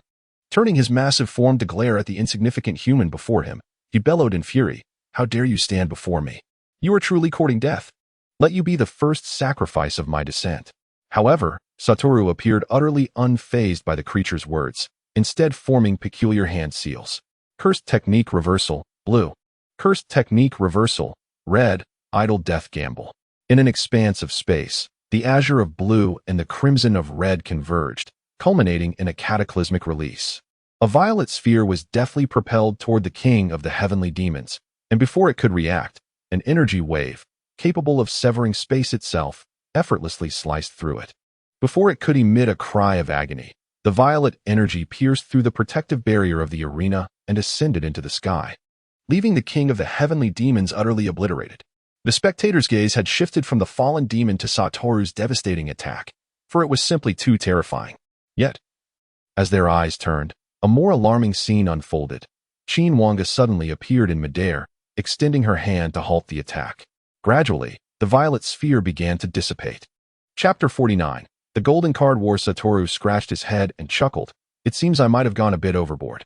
Qin Wange, her expression cold and slightly stern, replied, "That was excessive. There was no need to resort to such measures against this creature." With a wave of her hand, the protective barrier restored itself to its original state. She then addressed the crowd, "There is no need for panic. This creature's strength exceeded the limits of this realm, which is why the barrier was breached. Rest assured, nothing can harm you now. Let the competition continue." Satoru, having donned his eye patch once more, instantly lost his imposing aura, reverting to his previous languid demeanor, appearing entirely different from moments before. The sheer power of that last move had unequivocally demonstrated the terrifying extent of Satoru's abilities, evoking a sense of reverence from ambitious individuals like Nagato and Hanzo. This incident, after all, was not orchestrated by Qin Wange but rather an unforeseen occurrence. This circumstance inadvertently established Wu Tiaowu's authority, and as the competition resumed, the next contestant began to spin the wheel. Ultimately, the pointer landed on the names, Nagato and Hans. Instantly, the entire arena erupted with excitement. The long-awaited battle for the coveted gold card was finally upon them, a clash they had eagerly anticipated for so long. Just moments ago, Nagato had showcased his formidable prowess, and now they were set to witness a confrontation between the bearers of the gold cards. Hans confidently stepped onto the stage, while Nagato ascended with a demeanor of icy indifference. From the audience, Konan clenched her fists, silently cheering for Nagato. As the two took their positions, Hans spoke first. "I didn't expect your fortune to be quite so favorable, but do you genuinely believe you can defeat me?" Nagato replied coolly, "If I didn't I wouldn't be standing here." Hans's expression darkened as he retorted, "It seems there's nothing left to discuss. This time, I will send you down to keep that blonde brat company." Enraged, Nagato raised his hand and shouted, "You have no right to mention him." Super. Universal pull. In an instant, a tremendous force yanked Hans towards Nagato, who prepared to meet him head-on as Ralist appeared behind Hans. However, the next moment, Nagato altered his strength and declared, "Super, heavenly stab." Crack, crack. Hans was abruptly caught between two opposing forces, shattering his bones entirely. Coughing up blood, he collapsed to the ground, utterly devoid of the ability to retaliate. The crowd was left in shock. This was the battle for the gold card they had been looking forward to for so long. Was it truly over so swiftly? Clearly, Both combatants had not unleashed their full capabilities. At that moment, Rallis spoke up, "Haha, I told you long ago, you are far too weak, Hans. Accept my power, or you stand no chance." With a bitter smile, Hans replied, "Heh, it seems it has come to this after all. Rallis, let us show them despair." Rallis was enveloped in a blood-red glow as he proclaimed, "I have awaited those words for far too long, Hans. I am the one in control." A startling scene unfolded as Rallis plunged into Hans's body, leaving the onlookers speculating if Rallis had usurped him. Yet, in the next moment, Hans's form began to undergo a dramatic transformation, morphing into a demon clad in dark red. The crimson scythe in his hand was strikingly prominent, and he bellowed, "I have waited for millennia to drown reality in blood." Nagato gazed at this unfamiliar figure before him and remarked, "It seems in the end, you have forsaken everything for the sake of victory." Rallis turned to Nagato and stated, "No, he has not abandoned anything. Rather, his perseverance has yielded my reward." Now, as a final farewell, as Reyes raised the scythe in his hand toward Nagato, his intentions were unmistakable. Undeterred, Nagato extended his hand and recited, "No matter who it is, none can thwart our desires." Super Shinra Tensei. The resulting shockwave, formidable as it was, merely caused Reyes to take 2 steps back. With a roar, he regained his composure and remarked flatly, "You know nothing of the power of the abyss. Cease your futile struggles." Unfazed, Nagato countered, "You are equally ignorant of the power of dimensions. Dimension phantom, dimension fall." A phantom of Nagato surged toward Reyes with astonishing speed, yet Reyes stood resolute, slashing with his scythe. Boom. Following a bizarre explosion, Reyes found himself injured. Before he could utter a word, a pitch-black wormhole appeared above him. In the next instant, a colossal, pointed object plummeted from the sky, directly impacting his head. However, this attack bore no dimensional effects. Thus, Reyes used the pair of horns atop his head to shatter the massive spike. After surveying the wounds he had just sustained, he remained silent for a moment before speaking. The power of dimensions, indeed a force capable of altering the very rules of existence, capable of wielding such strength. But do not be hasty. The grand performance has only just begun. Let your blood transform the earth into an ocean. Nagato was acutely aware that Reyes was not referring to him, but rather to beings like Qin Wange. This realization dawned upon him when Reyes first made his appearance, as he felt the palpable strength that had transcended a certain threshold. Had Reyes chosen to attack him at that moment, it was highly likely that Nagato would have met his demise. However, it was evident that the newly resurrected Reyes had many of his abilities constrained, allowing Nagato the opportunity to engage him in battle. With utmost caution, Nagato kept a vigilant eye on Reyes, continuously employing dimensional transpositions to maintain distance. An array of dimensional powers emerged, culminating in the use of techniques previously utilized against a colossal demon. Yet, due to the absence of dimensional boundaries, the intensity of his assault was considerably diminished. Nonetheless, it was sufficient to inflict significant injury upon Reyes. The two engaged in a protracted and intense struggle, yet despite its apparent ferocity, Reyes had not landed a single blow on Nagato throughout this exchange. To onlookers, it appeared as though Reyes was merely being pursued and bested by Nagato. However, this stalemate was soon to come to an end. Reyes began to awaken his latent abilities, and suddenly, a crimson aura enveloped his form, rendering him nearly transparent and exponentially increasing his speed. Nagato found himself unable to execute a dimensional leap in time as Reyes appeared before him, gripping his neck with one hand and unleashing a formidable pressure. In that moment, a mere squeeze could snuff out Nagato's life, and the arrogant Reyes believed victory was assured. Yet, Nagato was not one to succumb quietly. Chapter 50. Nagato's counterattack. Although immobilized, Nagato still possessed the capacity to unleash his power. He summoned the forces of the dimension once more, chanting, "Dimensional kaleidoscope." Instantly, the Nagato held captive in Reyes' grasp multiplied into a myriad of figures, each appearing strikingly real, all converging upon Reyes. Initially, he mistook this for an illusion and disregarded it, only to realize the truth when the other Nagatos unleashed their dimensional attacks upon him. Startled, he released the Nagato in his grip and evaded the ensuing barrage. Once freed, Nagato refrained from any unnecessary movements, channeling formidable dimensional energy as he proclaimed, "Dimensional particle storm." In an instant, the space surrounding Reyes erupted in a series of explosions, relentlessly following him wherever he sought refuge, without any forewarning. The optimal course of action was to strike at Nagato himself. Reyes activated his previous state once more, swiftly closing the distance to Nagato. In that moment, he struck directly. The crimson scythe in his hand ruthlessly descending upon Nagato's head. Nagato unleashed the dimensional boundary, subsequently manifesting the space-time magnetic field, which expanded from his center, creating a dimensional realm.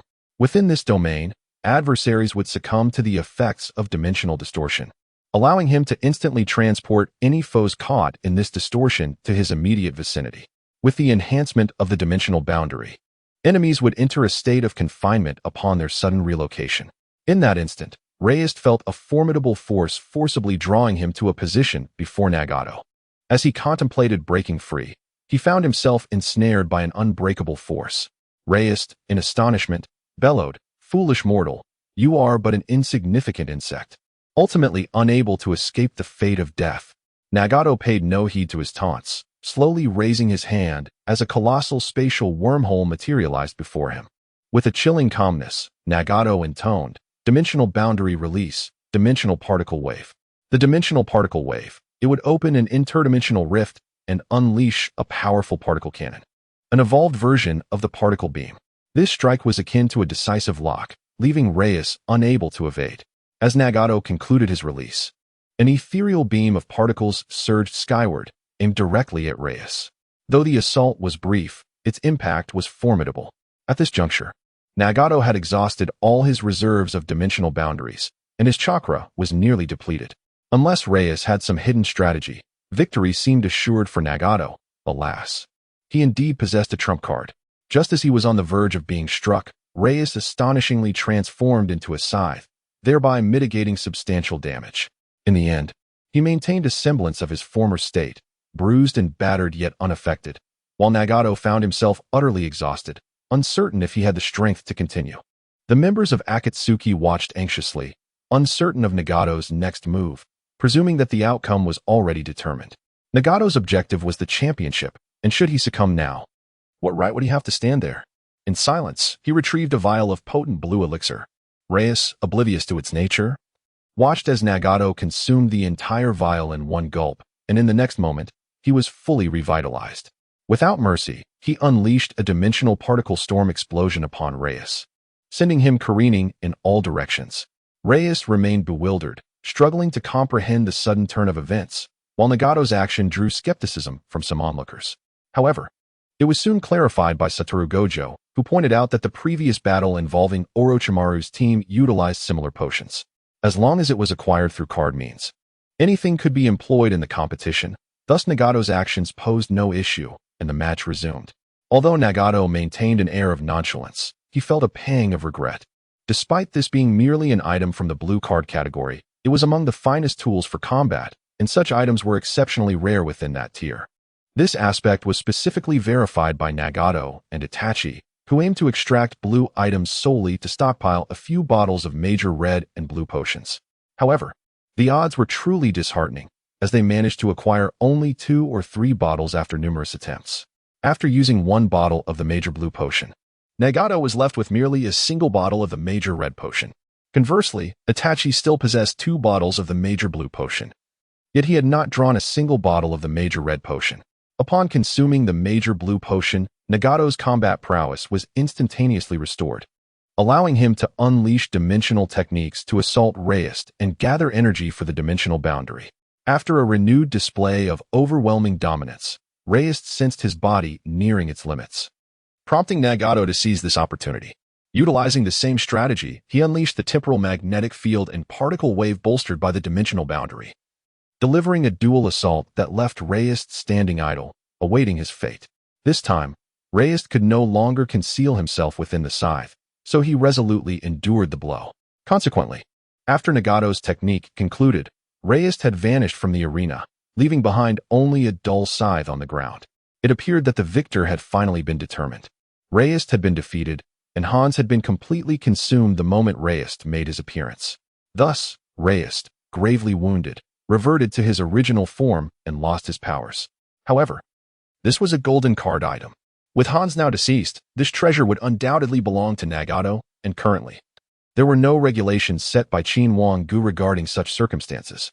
Yet, Once the announcement was made, the golden card in Nagato's possession would possess extraordinary value, igniting envy among all. The spectators, having analyzed the previous battle, could gauge the extent of Nagato's strength. The current power ranking displayed in the arena was as follows. No. 1. Nagato, possessing immense dimensional power, currently the strongest. Number 2. Gaara, his formidable sand manipulation rivaling that of the legendary god of shinobi. No. 3. Rayist, now devoid of power. Number 4. Naruto Uzumaki in his blonde form, effortlessly harnessing the strongest strike of Guy, yet his true strength remains uncertain. Hence he is ranked 4th. Number 5. Itachi Uchiha, the strongest beneath the golden card, capable of severely injuring its holder, and potentially even slaying them when caught off guard. Number 6. Enko Mitarashi, having faced all opponents with apparent ease. She seems to have yet to unveil her full arsenal.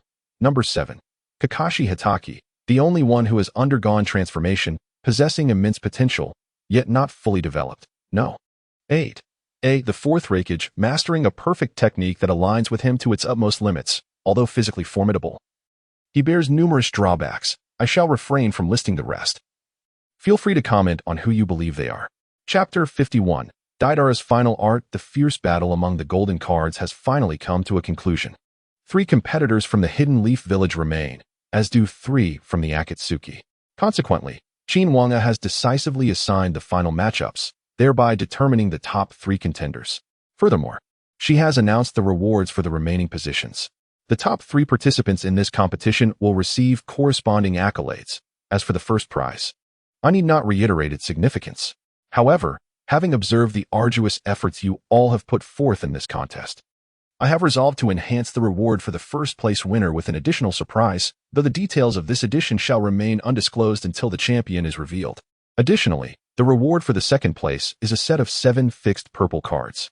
The purpose of this card pack lies in the fact that all the cards contained within are entirely obtainable, including the rewards for the third place. However, the purple cards are somewhat scarcer, as this particular pack contains 5 purple cards. I shall later trade these packs to you all in some unique manner. Now, let us turn our attention to the grand screen. As Qin Wange's words faded, the names of the remaining 6 contestants began to appear on the screen, starting with the third-place duel between Hitaki Kakashi and Deidara. The second-place battle features Midokado Azuki and Uchiha Itachi. The first-place contest showcases Uzumaki Naruto and Nagato. Kakashi felt a tinge of regret upon realizing that he could only vie for third place, yet he dared not question Qin Wange's rankings. On the contrary, Kakashi surmised that the mere act of Qin Wange assigning opponents in such a manner indicated that Azuki's true strength surpassed his own. Aware that he would undoubtedly be outmatched against Itachi, Kakashi found some solace in the fact that he was not contending for that position. Meanwhile, Azuki, with a playful smile, glanced at Sasuke and remarked, "Hey, little brat, if I take care of that guy for you, you ought to express your gratitude, don't you think?" Sasuke, with a dismissive tone, retorted, "Humph, if you even possess the ability to do so." Although Sasuke harbored a profound desire for vengeance, he had come to deeply understand Itachi's formidable strength. Thus, he concluded that apart from the holders of the coveted gold card, no one else could possibly contend with him. Naturally, he dismissed Hondo's remarks as mere jest. Many present shared sentiments akin to Sasuke's. The consensus among the majority was that Kakashi ranked 3rd, Itachi 2nd, while the identity of the first place remained shrouded in uncertainty. However, Nagato's popularity appeared to surpass the rest, given his undeniable prowess. Yet, the ultimate outcome would only be revealed through the unfolding of the battles. The initial confrontation was between the third-place contenders, Deidara and Kakashi. Deidara's strength, if ranked, would never have warranted his presence at this stage. Sheer luck had brought him this far. Facing Kakashi, he was acutely aware of his slim chances of victory. Prior to the match, Nagato had cautioned Deidara to avoid recklessness and to survive. Nevertheless, Deidara was consumed by fury, unable to maintain his composure. He perceived the disdainful gazes of the onlookers, each of whom seemed to believe he was already defeated, or perhaps even dead. Enraged, Deidara resolved to fight with all he had. As the two ascended the stage, Kakashi refrained from engaging in idle chatter with Deidara, intent on swiftly concluding the battle. He feared that delay could invite unforeseen complications. However, before he could act, an unexpected turn of events unfolded as the match commenced. Upon entering the arena, Deidara's body began to swell rapidly. Kakashi hastily retreated, keeping his distance. The spectators, having previously witnessed Deidara's combat style, understood that his current ability could be likened to self-detonation without the risk of death. Thus, they were not particularly astonished by the prospect of his self-explosion. Yet, it soon became evident that something was amiss. Deidara's impending explosion appeared vastly more potent than anticipated, culminating not in a singular detonation, but in the formation of a colossal starfish-shaped cloud of smoke. In the midst of the haze, violent explosions continued unabated, and the immense star-shaped cloud of smoke began to expand further. Soon, it enveloped the entire arena, drawing Kakashi into its depths. At this juncture, the large screen became instrumental. It revealed Kakashi's entry into the smoke, where every corner erupted with relentless explosions. The intensity of the blast was formidable. As Kakashi braved the chaos in search of Deidara's whereabouts, enduring the onslaught, before long, Kakashi found himself gravely injured, yet the explosions showed no signs of abating. And he still had not located Deidara. The spectators watched with bated breath, wondering if Deidara would mount a desperate counterattack to claim his position as the third strongest in the ninja world. However, such a scenario seemed implausible. Ultimately, after Kakashi endured several more explosions, teetering on the brink of unconsciousness, the smoke began to dissipate. To their astonishment, the crowd realized that Deidara had completely vanished, and the terrifying explosions were indeed the result of his self-detonation. This permanent self-destruction, the starfish-like cloud of smoke, was his final gambit, a mere breath away from victory. Kakashi had nearly succumbed, and had he faltered, the third position would have been lost. Yet, in the end, Kakashi persevered. No one could have anticipated this. The individual boldly took the stage and immediately resorted to a self-destructive attack, harboring no ulterior motives.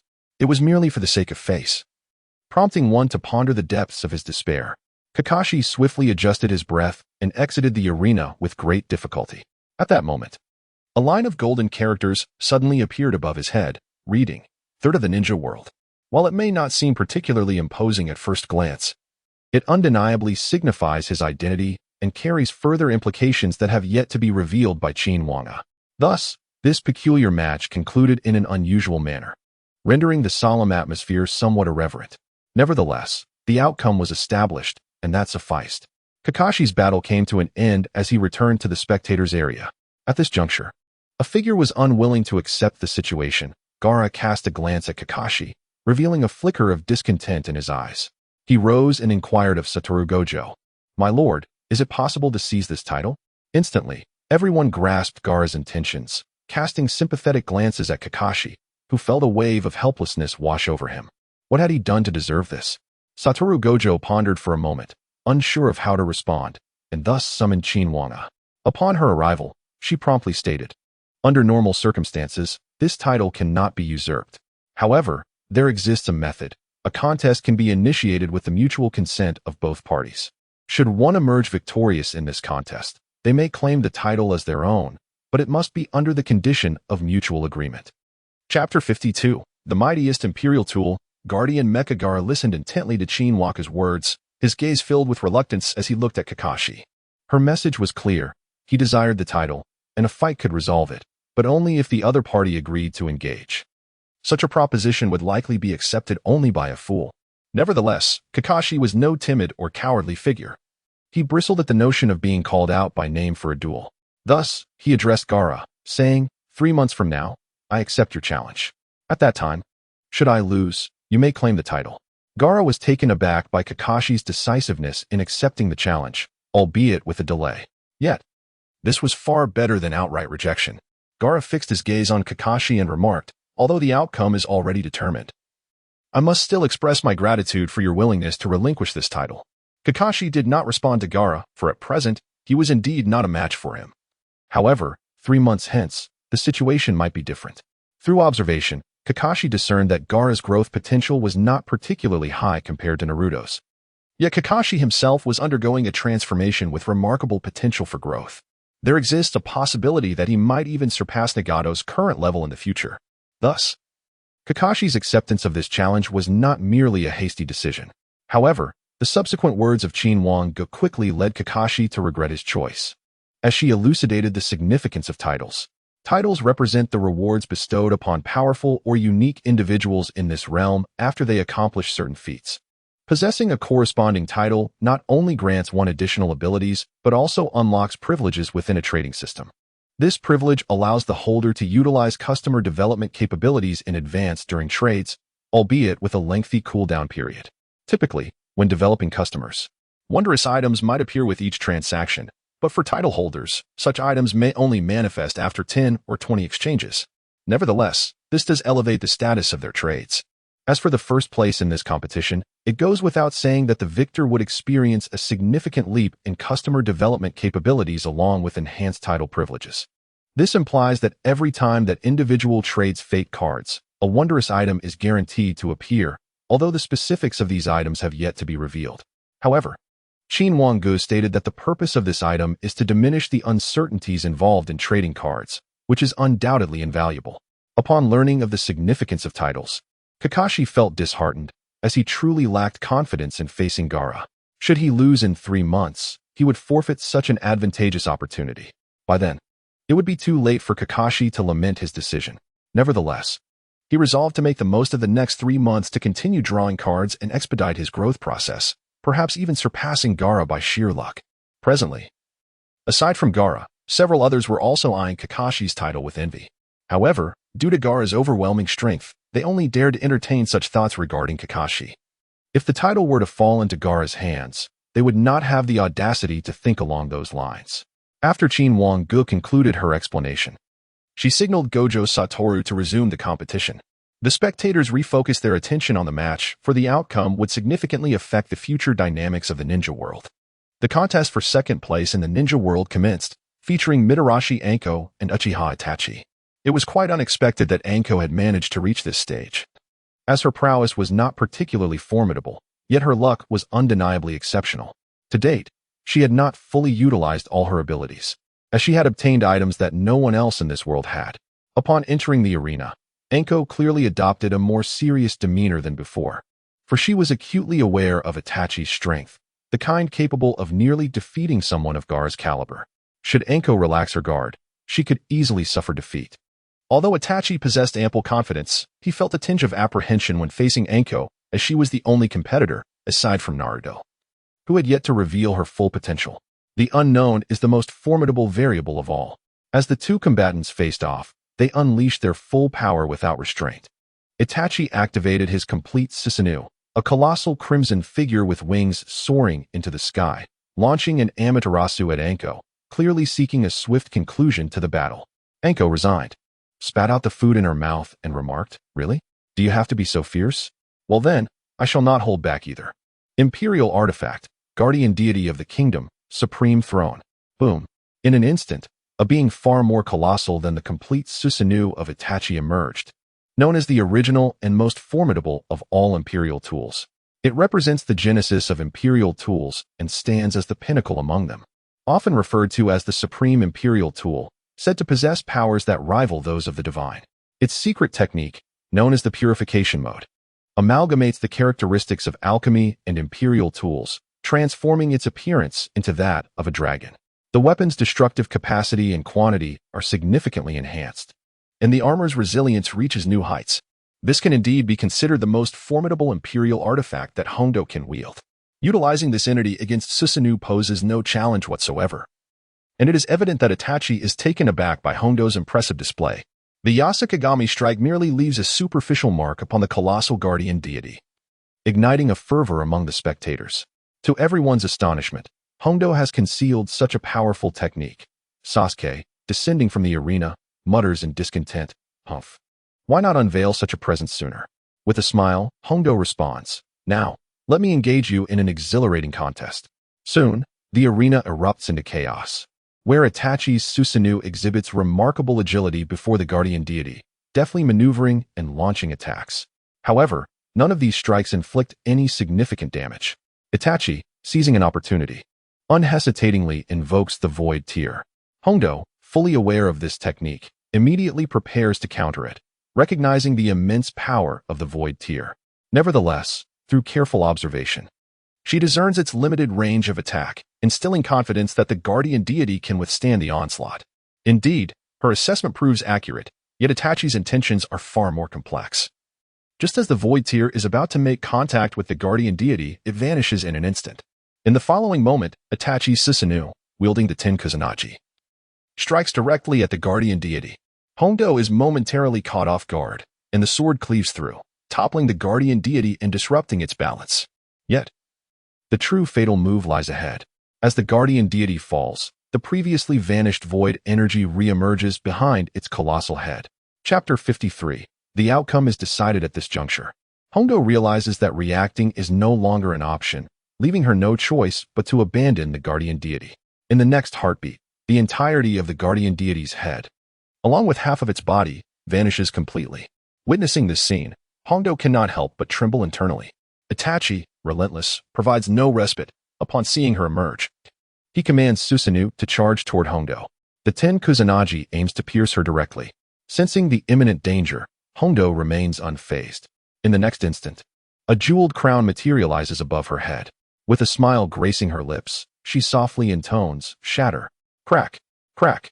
As the words fell, the immense Susanoo of the weasel suddenly ceased its movements, and cracks began to emerge across its form, culminating in its complete shattering. The gem adorning the crown upon Akadam's forehead also fractured, revealing yet another new imperial artifact, the jeweled headpiece Ireston. This remarkable counter-artifact possesses the ability to obliterate the opponent's imperial artifact as soon as an adversary enters its range. It can destroy the opponent's artifact at the expense of its own shattered gem. The damaged gem requires a mere week to regenerate, yet it cannot be utilized during that time. However, Qin Wange has skillfully altered its function.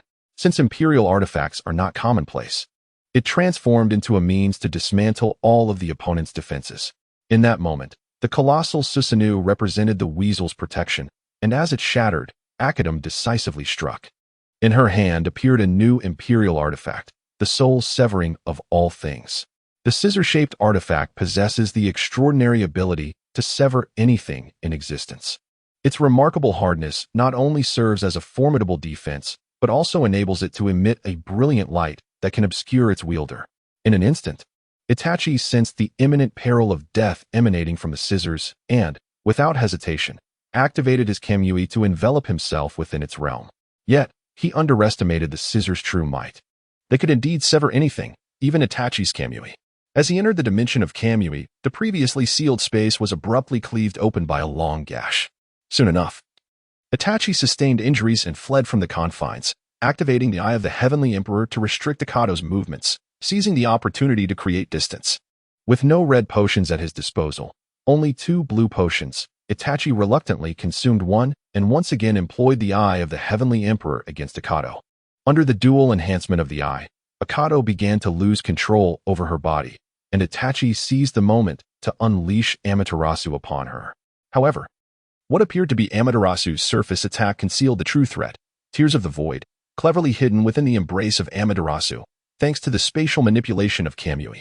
Thus, what Akado perceived was merely the release of Amaterasu, prompting her to summon a suit of armor in response. Though seemingly ordinary, this armor was the Imperial artifact, Noble Chariot, developed as a prototype based on operational armor. While it boasted superior performance compared to operational armor, it lacked the latter's transparency and explosive prowess. Akado had intended this armor to withstand Amaterasu, but just as the flames were about to make contact, her armor inexplicably vanished, leaving Amaterasu still in existence. In that critical moment, Akado suddenly realized the danger and reacted swiftly. Subsequently, Amaterasu dissipated aimlessly, and Akado's whereabouts became unknown. It was then that Satoru Gojo emerged to elucidate the earlier events, revealing that it was indeed the Tears of the Void. Had Akado been obliterated by the power of the Void? Itachi himself was uncertain. Nevertheless, he remained vigilant. A prudent decision that proved correct when a barrage of attribute orbs appeared from nowhere and hurtled toward him. Having anticipated such an occurrence, Itachi dodged nimbly, and upon observing the trajectory of the projectiles, he discovered that Akado had successfully evaded the attack in that fleeting moment. Just prior, Akado had unleashed the Imperial artifact, demon-infested operational armor, forged from the ferocious dragon-like creature, Thailand. Upon summoning, the sturdy armor would automatically manifest, enhancing the wearer's capabilities with its ironclad defense. Although the demon-infested armor managed to withstand some of the damage from the Tears of the Void, it ultimately proved insufficient, leaving Akato with injuries. Yet, this momentary reprieve granted her a chance. She promptly activated the dimensional array Shangri-La.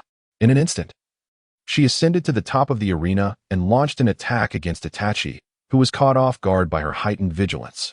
Following this, Akato summoned a new imperial artifact, the World Book, Longo Longo, a tome whose capabilities rival those of the all-knowing eye. The final pages even contain prophecies of potential catastrophic natural disasters, alongside the ability to foresee minor events. Extracting this book required a process, and Itachi sensed the ominous actions Akato was undertaking, prompting him to once again unleash Amaterasu. However, this time, Akato countered with her secret technique, God's Feather, which rebounded Itachi's attack back towards him. While he evaded the returning flames, Akato had already prepared her next move, revealing yet another imperial artifact, the romantic cannon, Pumpkin. This weapon transformed mental energy into shockwaves, its power escalating with the severity of the user's predicament. Its ultimate technique allowed for a significant boost in weapon potency, albeit at the cost of temporary inoperability due to overheating. Akato activated the ultimate technique of the romantic cannon, and in an instant, the charged artillery aimed unerringly at Itachi. Though he initially sought to evade, he could feel the weapon's relentless targeting, making escape impossible, a consequence of the book's foresight. Realizing evasion was futile, Itachi opted for a head-on confrontation. He consumed another blue potion, summoning the complete Susanoo, accompanied by the Tears of the Void, and charged directly at Akato. The next moment, a resounding explosion echoed through the arena. The formidable energy cannon clashed with the colossal Crimson Susanoo, unleashing an explosion so powerful that it sent spectators flying from their seats. Yet, this was not the end. In the fleeting moment of their collision, despite being gravely wounded, Itachi still possessed a flicker of strength. He deftly approached Akatsuki, aiming to seize this instant to conclude the battle, yet he underestimated her capabilities. Akatsuki, equally injured and momentarily unresponsive, had her own hidden means. The divine hand of the Emperor, a glove-type artifact, could amplify the precision of her finger movements by hundreds of times. Just as Itachi drew near, Akatsuki activated her hand, delivering a precise strike to his vital point, thus concluding the clash. Chapter 54. The Gift of the Dimension. The moment Akatsuki struck Itachi was witnessed clearly by all, and Qin Wange had already made his appearance. It appeared that victory was secured. After Itachi fell, Nagato promptly ascended the stage to rescue him, entrusting Celia with his recovery. Soon, Itachi was fully restored, and upon seeing his reflection and the sight of Akatsuki in the arena, he realized his defeat.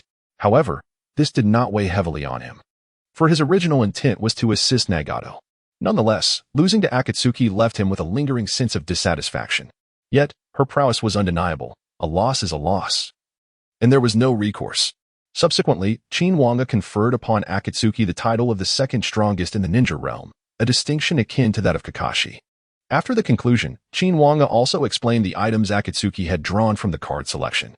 The item drawn by Akatsuki did not belong to any specific quality, but was rather a colorful artifact known as the Gift of the Dimension. Upon drawing this item, one could choose to open it directly or absorb all remaining cards for a combined opening. Akatsuki's stroke of luck lay in her drawing of 9 purple cards as a guarantee, ultimately resulting in a perfect outcome. Thus, had the Gift of the Dimension not appeared, Akatsuki would have instead received an opportunity for a transformative job change. However, with the gift's emergence, she opted for it, culminating in her acquisition of the complete set of artifacts, unconditionally and at will. She obtained all artifacts from the series Kyukai no Kanata, with the promise that she had yet to utilize all of them, implying she still held some in reserve. However, the Gift of the Dimension bore significant drawbacks. It lacked any potential for growth, with the acquired items being immediately usable without the ability to evolve alongside her strength or other factors, forever remaining fixed in their initial state. Another disadvantage was the random nature of the gift, which was far more unpredictable than fate cards. One could potentially receive a feeble gift from a dimension, even after absorbing numerous cards, resulting in a maximum value derived solely from that dimension's best offerings. Thus, while there were both pros and cons, the current advantages outweighed the disadvantages. Therefore, even if Itachi could continue fighting, the likelihood of victory still resided with Akatsuki. From that moment on, the ninja realm gained yet another beacon of hope when trading fate cards, the gift of the dimension. Although its randomness was considerable, a successful example stood before them, leading them to disregard its negative aspects. Akatsuki's title was comparable to Kakashi's, albeit with slightly superior privileges. Kakashi had to draw 20 times to obtain a miraculous item, while Akatsuki managed to secure one in just 10 draws. This encapsulated the essence of their disparity. The competition proceeded, and now all participants had completed their matches, leaving only the final showdown. The championship battle for the strongest in the ninja realm was set between Naruto, Uzumaki, and Nagato. Their relationship ran deep, albeit rooted in the original storyline. In this iteration, they had no prior intersections, their paths diverging. Yet, their ultimate goals bore remarkable similarities. As Nagato gazed upon the young boy before him, an image of the deceased Yahiko flickered in his mind. It was Naruto's first encounter with someone as formidable as Nagato, and he felt uncertain whether his golden card could withstand such might. As the match commenced, Nagato wasted no time launching his enhanced universal pull and Shinra Tensei at Naruto. The latter, unwilling to underestimate his opponent, immediately activated his Super Saiyan state, his hair and eyebrows transforming to a radiant gold, exuding an overwhelming golden aura. This newfound strength rendered him immune to Nagato's assaults, and he surged towards him. However, Naruto's speed was astonishingly fearsome. Aside from Akatsuki's spatial artifact and Nagato's dimensional leap, none could compare to Naruto's velocity. In an instant, he reached Nagato, delivering a thunderous punch that shattered the recently restored arena. Nagato narrowly evaded with a dimensional leap. Astonished by the strength of Naruto's current state, the situation mirrored his previous battle with Reyes, resembling a warrior against a mage. A single hit could spell doom for Nagato. Yet, both Naruto and Reyes relied heavily on straightforward, head-on combat, allowing Nagato to kite them effectively, albeit with peril, given Naruto's current form. His speed and power surpassed even Reyes, and a moment's carelessness could lead to capture. However, Naruto's physique remained that of an ordinary human, making him vulnerable to Nagato's attacks. Thus, Nagato employed a clever tactic that ensnared the inexperienced Naruto within a temporal magnetic field, followed by an enhanced particle wave, a familiar formula. Yet, Naruto could not withstand this onslaught. In a moment of desperation, he unleashed a ki blast for defense, but the uncharged laser was utterly insufficient against Nagato's particle wave. In an instant, he was scattered, and Naruto was sent crashing to the ground, seemingly lifeless. The battle concluded with alarming swiftness, prompting doubts among the crowd regarding the authenticity of Naruto's golden card. Although he appeared incredibly fierce, the speed of defeat was staggering. Nonetheless, Naruto's resilience shone through. After all, the Saiyan constitution was as such. Gasping for breath, he struggled to rise. Nagato expressed no sympathy. This was a battlefield of utmost importance, the stage upon which he could fulfill his ambitions.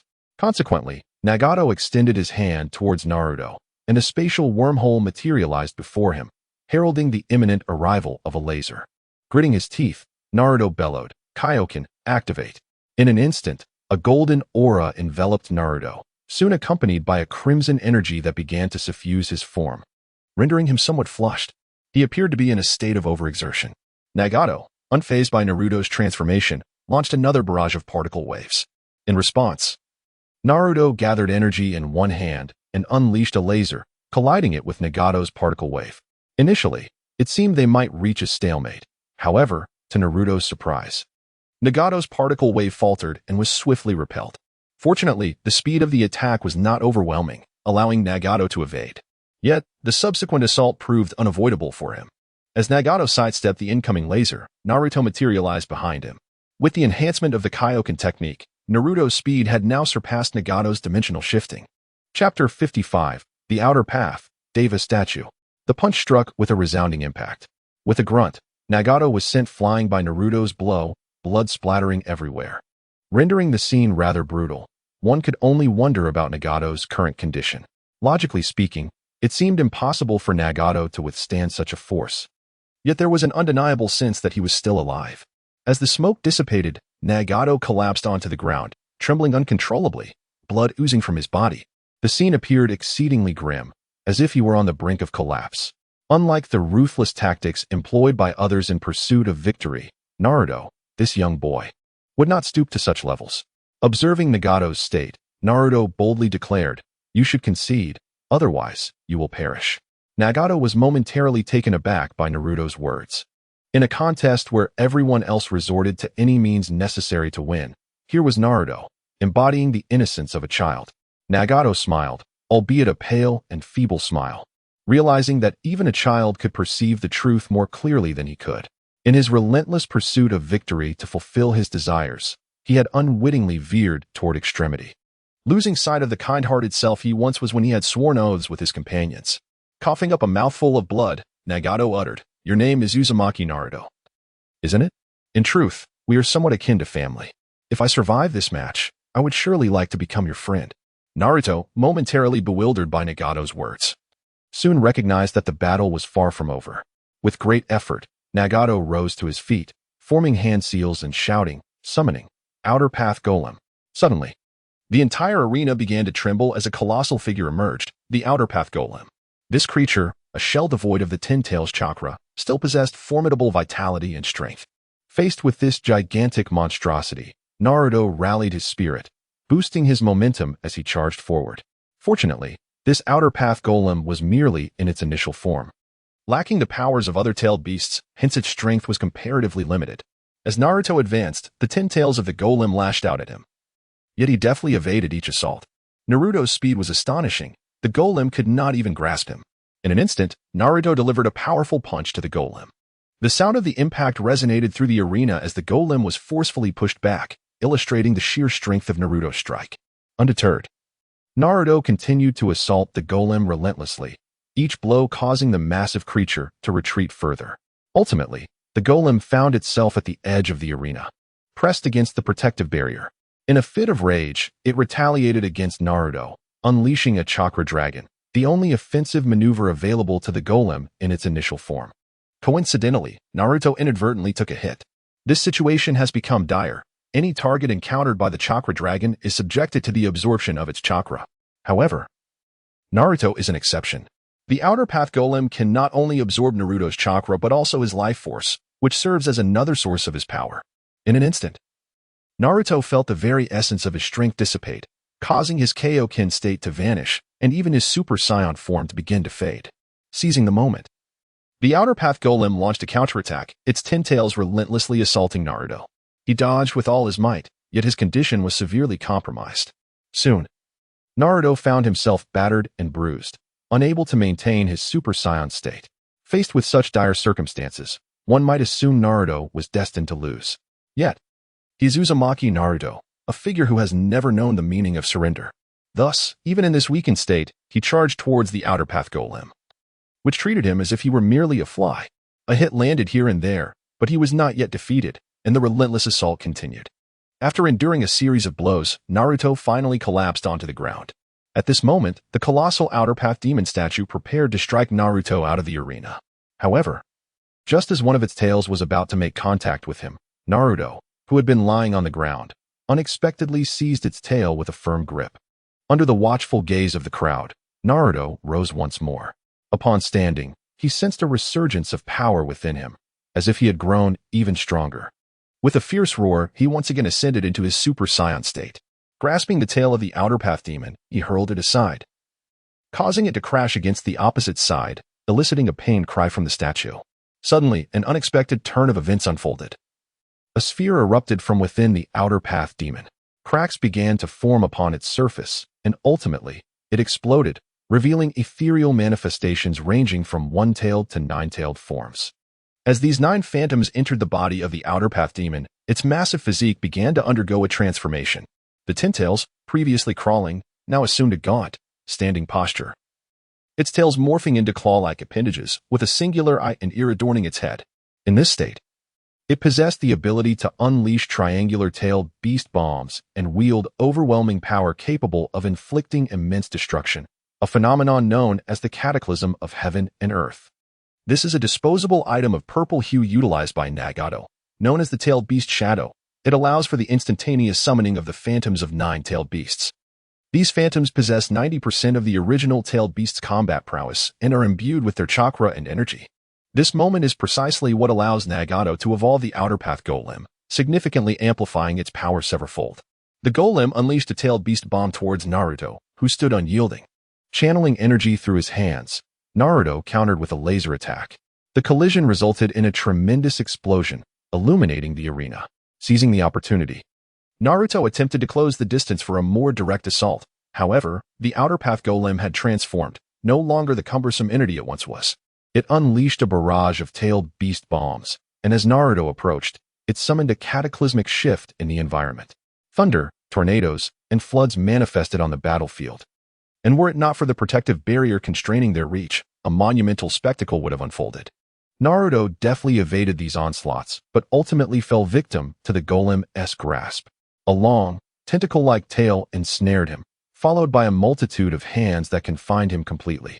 In the next instant, a colossal tailed beast bomb aimed directly at his head. Despite Naruto's desperate attempts to break free, he found himself on the brink of disaster. At last, Naruto summoned his strength and roared, Kaioken times 10. Instantly, a crimson aura, twice as potent as his golden energy, erupted forth, liberating him from the golem's clutches. He then retaliated with sheer force, preparing for a direct confrontation. Chapter 56. New rules. This scene will be familiar to those who have watched Dragon Ball, as it depicts Naruto, empowered by the Super Saiyan transformation and a tenfold Kaioken, steadfastly bracing against a colossal tailed beast bomb. The reason for the tailed beast bomb's failure to detonate remains a mystery, as it endures until Naruto ultimately forces the entire energy sphere back. In the end, the tailed beast bomb detonates upon striking the outer path's golem, a remarkable tactic that allows the adversary to advance at the cost of self-damage. In this state of empowerment, Naruto engaged the outer path golem with fierce determination. However, the struggle appeared evenly matched. There was no overwhelming dominance from either side, as Naruto's assaults on the golem proved relatively ineffective. Conversely, any strike from the golem upon Naruto yielded considerable advantage. Suddenly sensing imminent danger, Naruto swiftly distanced himself from the golem, realizing that it intended to employ the same trick once more. It sought to unleash another chakra dragon while Naruto's guard was down. But fortunately, he remained vigilant. It became evident that this golem was not under Nagato's control, as its intelligence appeared severely lacking, easily outmaneuvered by Naruto, ultimately ensnared by its own tail. Subsequently, it could only unleash a tailed beast bomb towards Naruto, who countered with sheer force, propelling the tailed beast bomb back. The golem was once again caught in the explosive aftermath of its own creation, shortly followed by a concentrated laser beam from Naruto, charged with immense energy. This strike pierced through the body of the outer path demonic statue with astonishing force, compelling Nagato to finally relent and summon the outer path demonic statue to manifest in the arena. After the recent encounter, Nagato had fully recovered, though only from his injuries, for he was left with but a single bottle of potent red medicine. Faced with Naruto's significantly enhanced state, Nagato bitterly shook his head and reluctantly declared, "You have won." Naruto, somewhat bewildered, remained oblivious to the unfolding circumstances, questioning why Nagato would concede so readily. After all, he was still but a child. Many complexities eluded him, and even at this juncture, he had not contemplated launching an attack on Nagato. In fact, he bore no defenses against him. Upon witnessing Nagato's inaction, he too refrained from striking. In this moment, Nagato truly wished to avoid a lethal confrontation with him. Having exhausted all his means and recognizing that he could not vanquish Naruto, Nagato's concession was not particularly surprising. Nevertheless, many were reluctant to accept this outcome, believing that Nagato possessed the strength to contend with Naruto. While this was indeed the case, Nagato had no desire to engage in a life-and-death struggle with a child still imbued with kindness. Should it come to that, he might truly become a villain. Following his admission of defeat, Nagato found himself in a considerably lighter mood, his previous tension dissipating, replaced by a semblance of smiles, an unexpected sight that astonished Konan and Itachi. Thus, the outcome has manifested. Qin Wange has appeared, bestowing upon Naruto the title of the strongest in the ninja world. This title is far more ostentatious than that of Kakashi and Hondo, with foreground characters radiating a dazzling golden light, visible for miles around. The function of this title is akin to the previous two. However, its authority diverges significantly. The privileges it confers are equivalent to those associated with client development. In other words, Naruto's recent ascension to the first position not only establishes him as a client developer, but also grants him double the authority. This implies that during subsequent card transactions, Naruto will not only secure wondrous items, but will also acquire 2 of them. At this moment, Qin Wange began to announce the new rules, stating, Since a development client has emerged in this realm, it is time to reveal the items that can be obtained through the development client privileges. There exists a myriad of extraordinary items, yet I shall introduce only a select few. First and foremost, the three most easily obtainable items are as follows: scrying, transmutation, and enhancement. The functions of these three items are as follows: scrying. This allows one to select 13 cards during a transaction to gain insight into the information contained within the items, thereby confirming whether they are indeed needed. Transmutation. This enables the selection of an already revealed fake card for an equivalent value exchange. The items obtained through transmutation are entirely random, yet their value remains commensurate with that of the original item. Enhancement. This permits the selection of an unrevealed fake card for a minor enhancement. Blue items have a high probability of being upgraded to purple, while purple items possess a very slight chance of being elevated to gold. These three items represent the highest probability of acquiring clients, followed by a selection of more unique items such as sacrifice and synthesis. Synthesis allows one to select any upturned fake cards, with a maximum of 10, and to compute the average value of these cards, subsequently doubling that value to create a new card. Sacrifice involves selecting unwanted fake cards for offering. Upon sacrifice, one receives luck points, with the number of points varying according to the level of the sacrificed item. White items yield a mere single luck point, blue items provide a foundational 5 points, and purple items grant a substantial 100 points. During subsequent card draws, one may choose to expend luck points to enhance the probability of drawing higher tier cards. When luck points accumulate to a total of 10,000, one is guaranteed to obtain a golden card. These two items are indeed quite rare, and there are a few more that I have yet to mention. In due time, you will come to know of them. This pertains to the items obtainable during the development of client transactions. Additionally, I must emphasize that for the time being, it would be wise to refrain from contemplating warfare.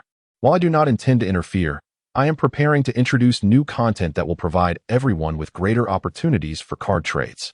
Of course, if this does not concern you, I remain indifferent. Lastly, I wish to address the matter of titles. Beyond the 3 titles you currently observe, there exists a plethora of additional titles, each serving a distinct purpose. However, an individual may possess only one title, and the conditions for acquiring the remaining titles are rather unique, necessitating your own exploration. For instance, should you excel in a particular domain, you may very well earn a title that is uniquely yours. Do you grasp my meaning? That is all I wish to convey for now. I find myself quite parched. Saratobi, do you still have any of that tea you made earlier? As I was still absorbing the depth of Qin Wange's words, a sudden phrase caused Yuan Fei Risen to forget everything that had been said prior. Hastily, I retrieved the honey tea I had previously offered to Wu Tiao, presenting it to Qin Wange, all the while casting a proud glance at the shadows of the other nations. Thus, this grand competition concluded splendidly. Had it not been for Qin Wange's final remarks, conflicts might have erupted immediately following the contest. However, in this moment, tranquility reigned. Unless someone were foolish enough to instigate war, which would ultimately devolve into mere one-on-one duels, for no one desired to waste time on such matters. Chapter 57. The announcement of the mission system at last, the competition had come to a definitive close.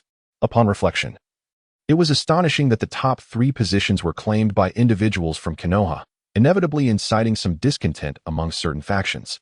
Following the conclusion of the tournament, Konoha began a significant mobilization of its resources, utilizing Naruto's position to develop clientele in preparation for a large-scale card draw. Naruto, understanding that this was for the benefit of the village, did not decline, and thus the entire ninja world was swept up in a frenzy of card drawing. The trading hall was perpetually bustling with activity, yet the one most affected was the now beleaguered Wu Tiao. After being caught off guard by Celia, he found himself tasked with managing the ensuing chaos. Daily, he faced a throng of individuals to oversee, maintain order, and clarify any misunderstandings, driving him closer to the brink of despair. Meanwhile, Celia shadowed Qin Wange, feeling somewhat aimless, though her respite would not last long. The next initiative from the trading hall was soon to be unveiled, a mission system conceptualized by Qin Wange. As the financial resources of a realm ultimately gravitate towards the trading hall, those exchanging cards would find themselves bereft of valuable items. To sustain the trading hall's growth, Qin Wange devised a mission system where, at intervals, the hall would issue various tasks. These tasks, generated from the hall's comprehensive understanding of the entire realm, would cater to individuals in need of assistance. The moment such a thought crossed someone's mind, a corresponding task would materialize within the trading hall. Crucially, once a task appeared. A specific time frame would be designated for its completion. Failure to do so could result in the individual no longer requiring help or the opportunity being lost. However, successful completion of the task would yield the rewards specified therein. Currently, the rewards included opportunities to exchange fate cards, known as exchange cards, encompassing blue and purple variants, along with varying proportions of each. Upon acquiring these exchange cards, one could then visit the trading hall to trade for fate cards. This undoubtedly serves to assist the entire shinobi world while simultaneously benefiting the populace, achieving a harmonious balance. However, the entire system is somewhat intricate, which is why Qin Wange invested considerable time to develop it. Throughout this period, significant events unfolded in the shinobi realm. For instance, Konoha has emerged as the universally acknowledged preeminent power. The Land of Fire has expanded its territory, and its population has increased manifold, primarily due to the presence of formidable combatants. The mightiest in the shinobi world, Naruto Uzumaki, has adeptly mastered the Super Saiyan state following the recent tournament, enabling him to maintain this form even when gravely injured. Additionally, he has acquired numerous purple cards through the Destiny card system, enriching his offensive capabilities and enhancing his strength. Next came the formidable Hakudo, who, in her quest to solidify her position as the second strongest in the shinobi world, directly challenged the powerful Gaara. Naturally, Gaara accepted her challenge, as he held significant regard for her title. Initially, he had intended to first challenge Kakashi to reclaim his title before facing Hakudo. But upon her proactive approach, he felt compelled to engage. The outcome, however, was astonishing. Gaara was defeated after an intensely fierce battle that lasted an entire day and night. Despite Gaara's overwhelming strength inflicting severe injuries upon Hakudo, she showcased an array of imperial artifacts, each possessing terrifying power. Ultimately, overwhelmed by Hakudo's multitude of artifacts, Gaara conceded defeat, thereby affirming Hakudo's title as the second strongest, further elevating Konoha's reputation. Following this was Kakashi, who, despite lacking any notable achievements, struck fear into the hearts of many on the battlefield. Upon his return, he swiftly joined the fray, participating in every skirmish he could find to rapidly elevate his rank. This approach enabled Kakashi to reach level 30, but he recognized that it was insufficient to contend with Gaara, whose strength would undoubtedly continue to advance. Subsequently, Konoha, under Naruto's initiative to develop clientele, engaged in extensive card draws, significantly enhancing the village's overall power. Naruto and his cohort, now the pinnacle of strength, were no longer bound by Konoha's jurisdiction, allowing them the freedom to pursue their own endeavors. Next, Uchiha Sasuke sought out Naruto and Hakudo immediately after the tournament, yearning for their assistance to grow stronger. Leveraging Naruto's identity and title, along with Hakudo's accolades, Sasuke acquired numerous purple cards suited to his abilities, resulting in a substantial qualitative leap in his power, rendering him the strongest in the village, even surpassing the enhanced Hiruzen Sarutobi. Nonetheless, Sasuke remained loyal to Konoha, lacking the same autonomy enjoyed by Naruto and the others. Hiruzen Sarutobi, as the current leader of the village, recognized that without sufficient strength, commanding respect would be challenging, prompting him to bolster his own power. Meanwhile, Jiraiya and Tsunade, despite their late engagement with the Destiny cards, managed to enhance their abilities significantly due to their respectable status within Konoha. After the tournament, it can be asserted that everyone experienced considerable growth. However, one faction has seemingly vanished from public view. The Akatsuki, which had shone brightly during the tournament, fell silent following its conclusion. Even Orochimaru made notable moves, entering the village hidden in the mist with a large contingent shortly after the tournament, only to depart later.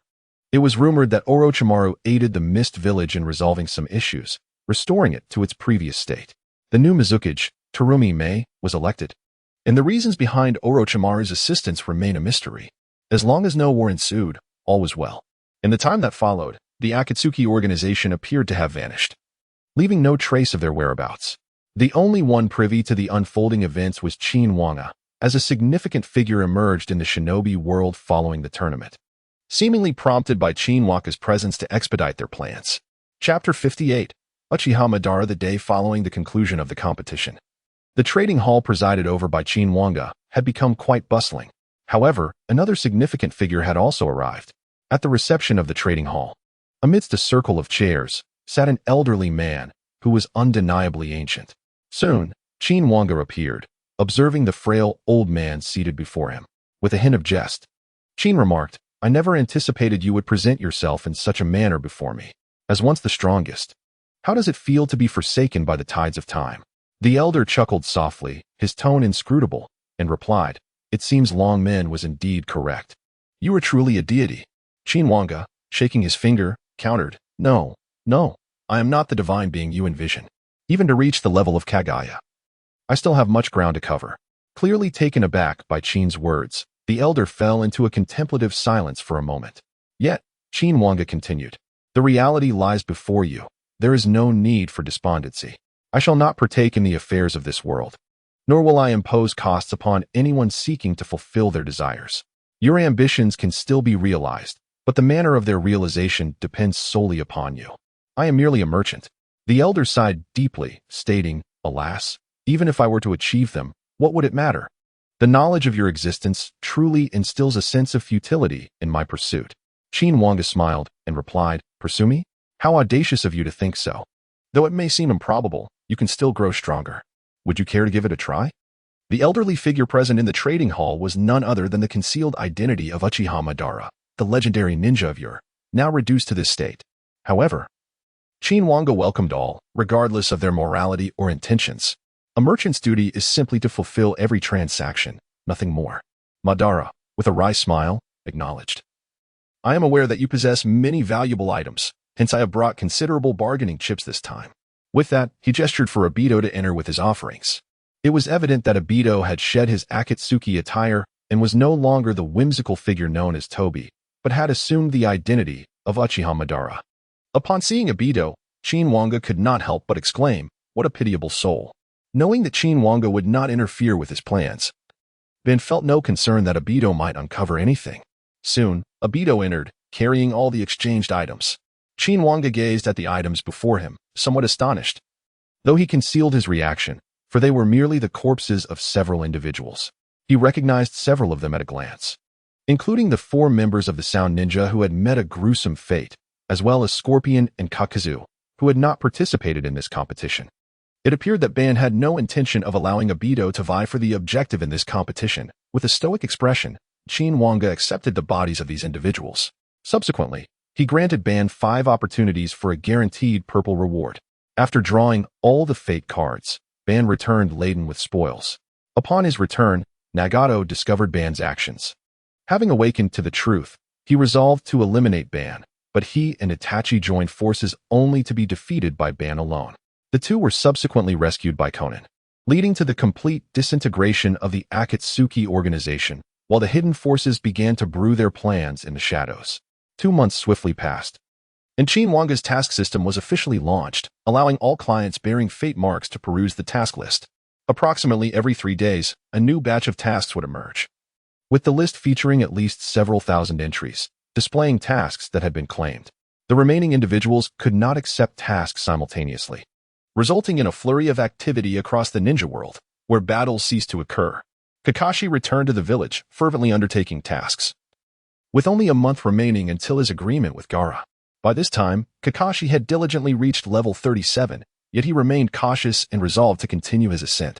In the Hidden Leaf Village, Sasuke entered Naruto's gravity training chamber, which was set to 100-fold gravity. Upon opening the door and stepping inside, he was instantly overwhelmed by the terrifying gravitational force, rendering him immobile. Only then did Naruto realize someone had entered. Seeing Sasuke unable to move, he promptly released the gravity.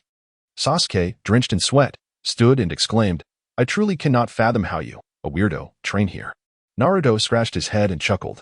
Everyone has their own training methods. What's up? Did you come to see me for something? Sasuke, regaining his composure, opened the task list and pointed to one of the tasks, declaring, Completing this task grants an opportunity for transformation.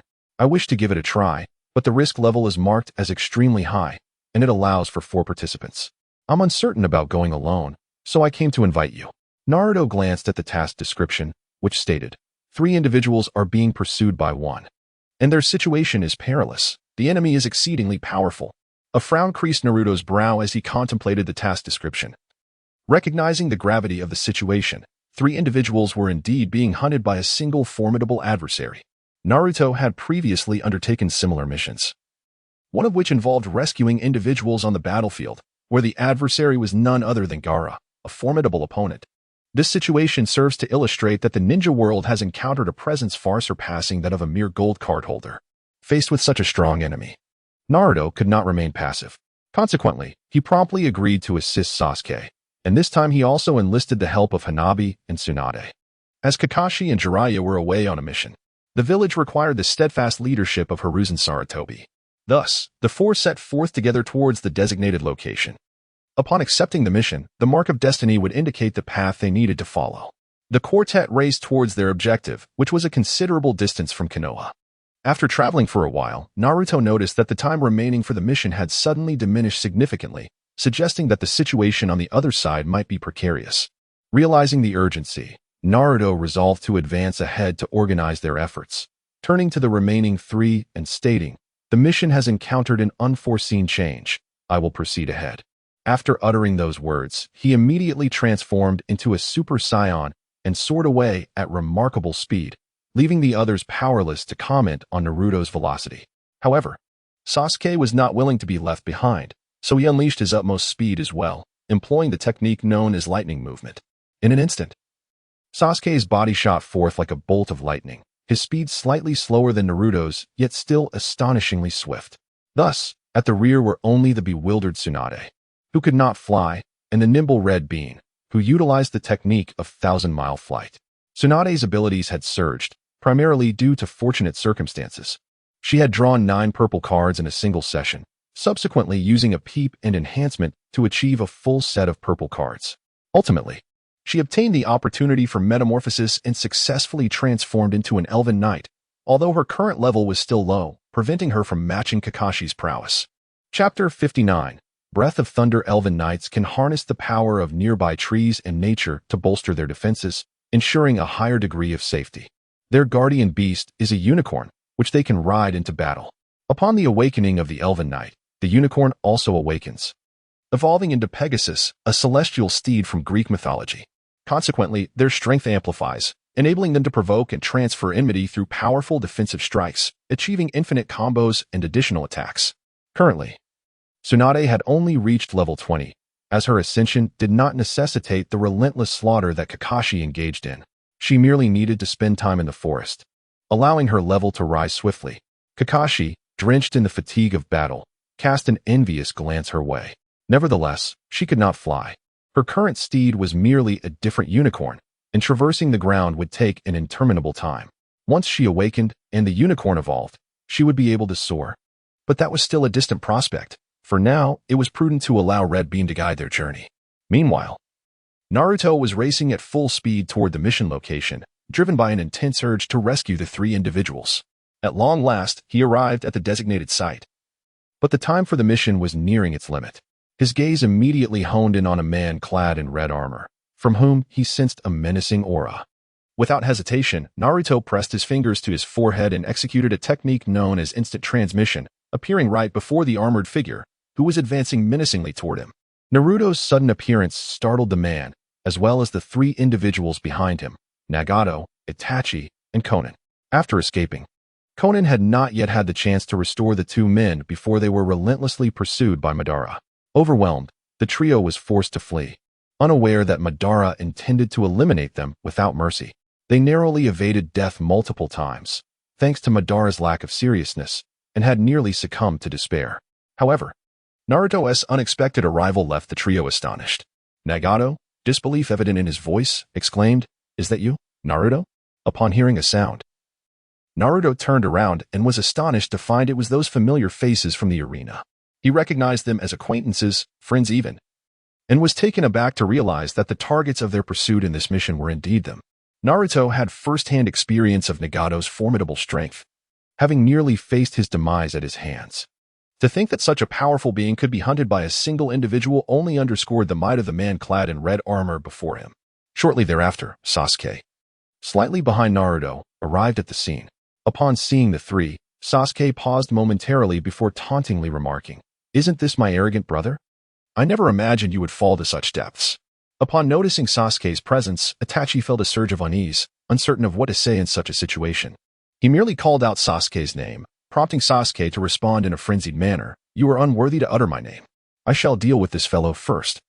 and then I will come for you to exact my vengeance." The words spoken were undeniably audacious, as the man clad in crimson armor was none other than the fully revived Uchiha Madara. At this moment, he not only regained his peak combat prowess, but also benefited from the enhancement of fate cards, rendering him virtually invincible. Madara glanced at the two younglings before him, a smirk gracing his lips as he remarked, "What is this? Two mere children have taken on the task of rescuing you. How futile my wait has been. Let us end this swiftly." Upon hearing this, Nagato immediately shouted to Naruto, "Naruto, flee. He is Uchiha Madara. His power after resurrection is beyond our capacity to withstand." Sasuke, clearly familiar with the name, recognized him as the once mightiest of the Uchiha clan, astonished that he had returned. Naturally, Sasuke would not let such an opportunity slip by. He dismissed Nagato's warning entirely and boldly approached, gripping the hilt of his sword. Itachi, witnessing this, was taken aback and hastened to prevent Sasuke, but it was too late. Madara found the situation amusing. This young boy appeared to be of the Uchiha lineage, daring to confront him. He was intrigued to see what abilities this child possessed to be so audacious. In the next moment, Sasuke closed his eyes, and golden currents of electricity enveloped his entire being, transforming his aura entirely. The blade in his hand was no longer the same. It had morphed into the sword known as the Naija no Kata, with a white sheath, hilt, and pommel, while the blade gleamed in a brilliant gold, adorned with lightning patterns. In the following instant, Sasuke, with his eyes still shut, leaned forward, a vaporous mist akin to white steam emanating from his mouth. With a flick of his left thumb, he unsheathed the Naija no Kata, intoning, "Breath of Thunder, first form, lightning flash." In an instant, Sasuke surged like a bolt of lightning towards Madara. His speed so remarkable that even Naruto beside him could not comprehend the unfolding events. In that fleeting moment, the tension reached its zenith, and it was evident that Obito was taken aback. However, he quickly regained his composure and drew forth his blade in this critical instant. A sharp clang echoed through the air, followed by a sudden spray of crimson as a deep gash appeared on his shoulder. The blade he wielded trembled incessantly in his grasp. Upon closer inspection, it became clear that Obito had turned his head away. This was due to the fact that he had managed to parry Sasuke's assault just moments before.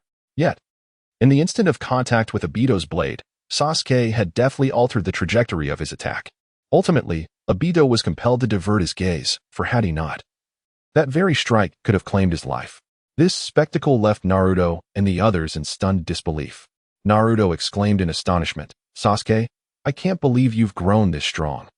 Itachi, in silence, felt a surge of pride for Sasuke, although his demeanor betrayed none of his emotions. Nagato observed Itachi, catching a fleeting glimpse of a satisfied smile on his face. Yet, in the next moment, Itachi's expression reverted to one of blankness, prompting a resigned smile from Nagato. Sasuke, with his eyes wide open, remained silent, instead gazing intently at his own blade, the Kusanagi. At that moment, everyone realized that Sasuke's daybreak blade had inexplicably cracked. This implied that the mere instant of their confrontation had rendered Sasuke's weapon thus. How terrifying must the blade in Madara's grasp truly be? Turning his head to examine the injury on his shoulder, Madara's expression instantly transformed into one of utter indifference. He then fixed his gaze upon Sasuke and remarked, "It seems you have become rather overconfident, and that face resembling Izuna's is indeed quite irksome. Disappear with dragon jutsu, without the need for hand seals." A colossal wooden dragon erupted forth from Madara's hand, hurtling towards Sasuke. Chapter 60. Seal it, Black-Winged Demon Unfazed. Sasuke swiftly unsheathed another sword, the Raijin blade he had previously acquired, which amplified the strength of his techniques. Calmly observing the approaching wooden dragon, Sasuke took a deep breath and intoned, "Lightning release, thunder slash." In an instant, a formidable current of electricity enveloped the blade, and in the next moment, the tremendous power of lightning tore through the wooden dragon. Before Sasuke could bask in his triumph with a mocking taunt, a shadowy figure lunged toward him. Startled, Sasuke prepared to evade, but it was too late. In the blink of an eye, Madara had seized him by the throat with one hand, lifting him effortlessly into the air. Just as Sasuke intended to fight back, he suddenly realized that he could no longer utilize his chakra. At that moment, Madara's eyes had transformed into the Rinnegan as he prepared to cast a sealing technique upon Sasuke. This is the power of the Rinnegan, reversing the flow of chakra within the body, absorbing the techniques of the opponent before him. The absorbed chakra dissipates within, akin to sinking into an endless swamp, with all strength entirely consumed. In a fleeting moment, Sasuke felt as if he had lost all his power, while Madara chuckled and remarked, "The fate of a little brat who provokes me is not one you can endure." Suddenly, a beam of golden light surged toward Madara, who sensed the assault of Amaterasu. After evading the flames, he discovered Itachi attacking him with his already battered form. The golden light was, in fact, Naruto, whose speed surpassed even Madara's expectations. Yet, before Madara, he appeared merely as another child, akin to the one he held. After unleashing this instance of Amaterasu, Itachi nearly collapsed to the ground, and Nagato hurriedly supported him, cautioning, "Do not use any more techniques. Overexertion may lead to death." Itachi was acutely aware of his dire condition, yet with Sasuke in Madara's clutches, he was desperate.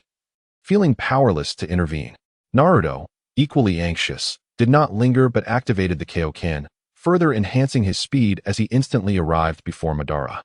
Madara seized the moment to attempt to grasp Naruto, only to be sent flying by a single punch, causing Sasuke to tumble from his grasp. At last, Sasuke was rescued. Yet he had succumbed to unconsciousness, his chakra entirely drained. Behind Naruto, four injured comrades appeared, and he could only pray for Hanabi and Tsunade to arrive swiftly. As Tsunade always carried the miraculous healing ointment. Once she arrived to restore them, Naruto would be free of worry. Meanwhile, Madara, having been thrust away, returned unscathed. Although he bore no injuries, Naruto discerned the blue skeletal armor enveloping Madara. The Uchiha clan's Sharingan ability, Susanoo, had Madara possessed this in his earlier days, he would have surely faltered against Naruto's assault. However, Madara was now a client of the exchange, equally drawing from the same cards, making his foundational strength vastly superior.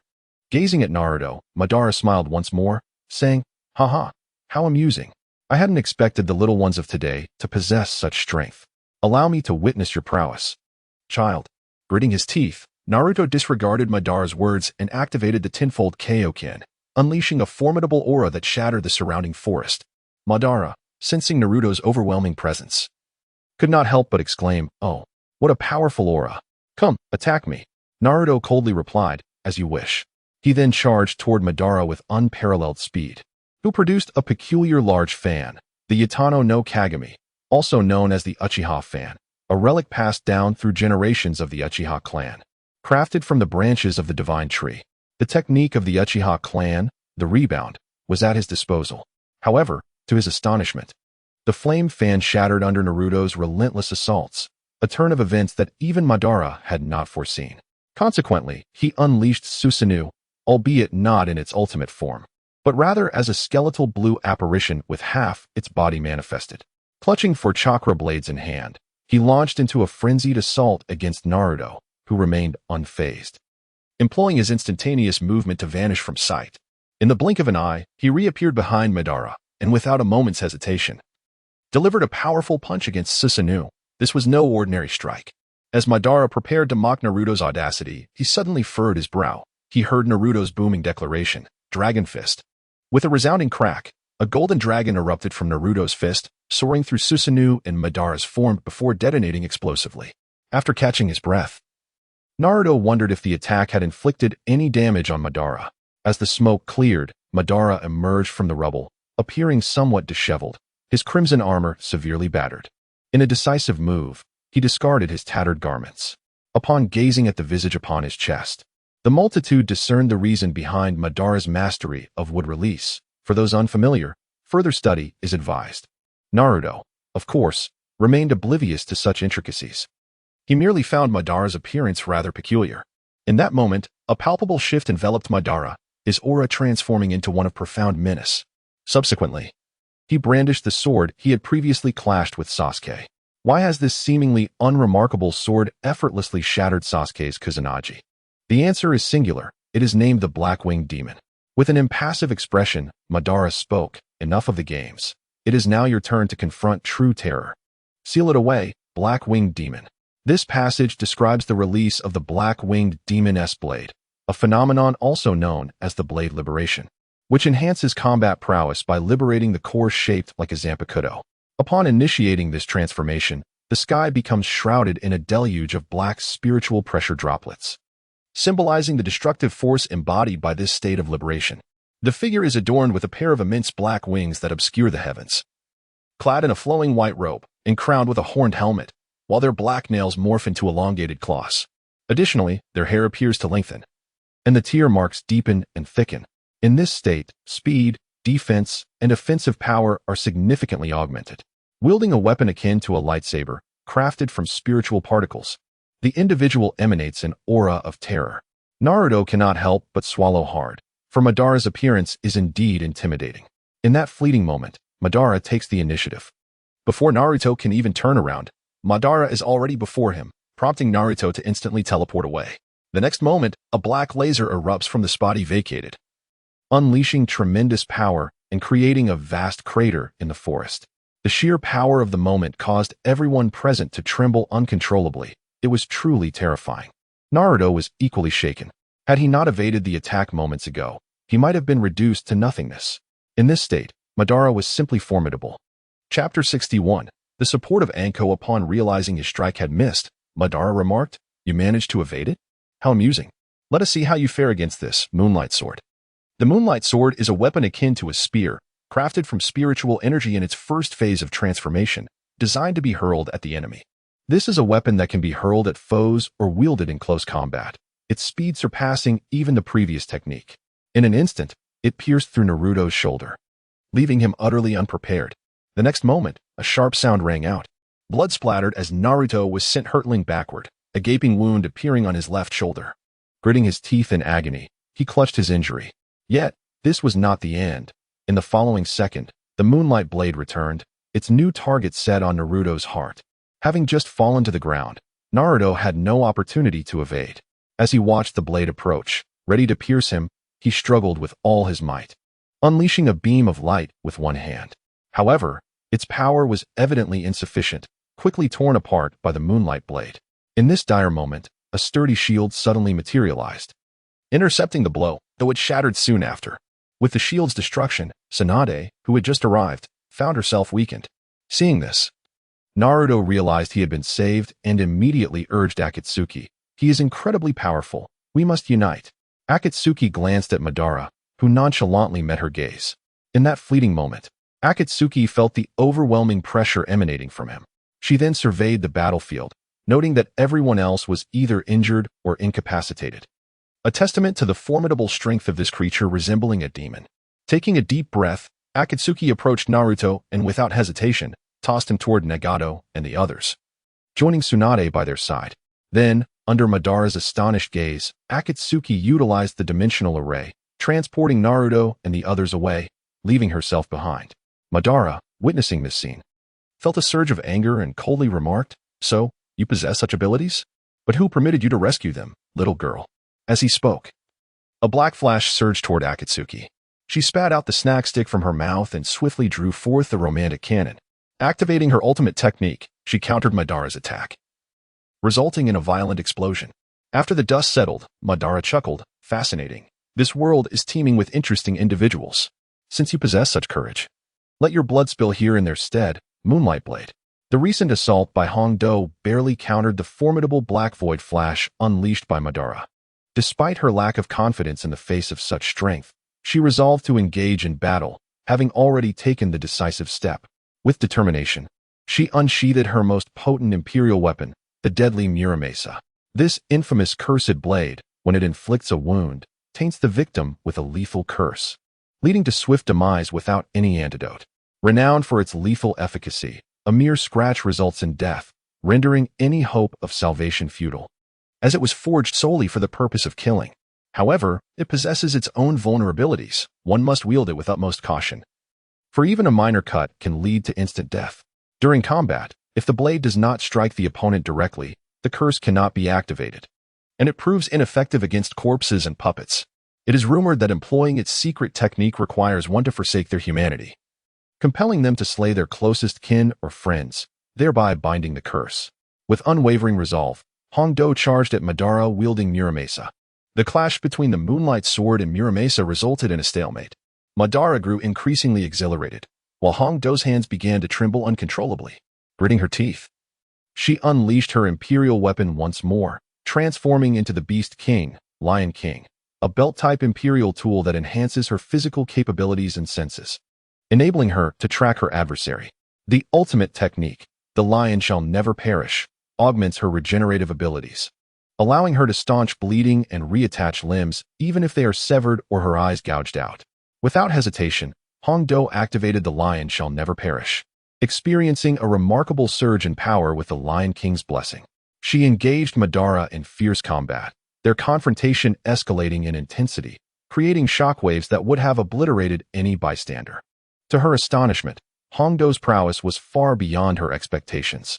Eventually, as she neared the limits of her capabilities, Madara's temporary state of heightened power came to an end, prompting both to cease their skirmish. While Madara appeared somewhat disheveled, he had sustained no significant injuries and remained far from exhausted, merely unfamiliar with wielding such power for the first time. In stark contrast, Hongdo knelt, trembling uncontrollably. She had expended every ounce of her strength, her resources completely depleted. Though the Lion King's enhancement mitigated her injuries, her body and stamina had reached their utmost limits.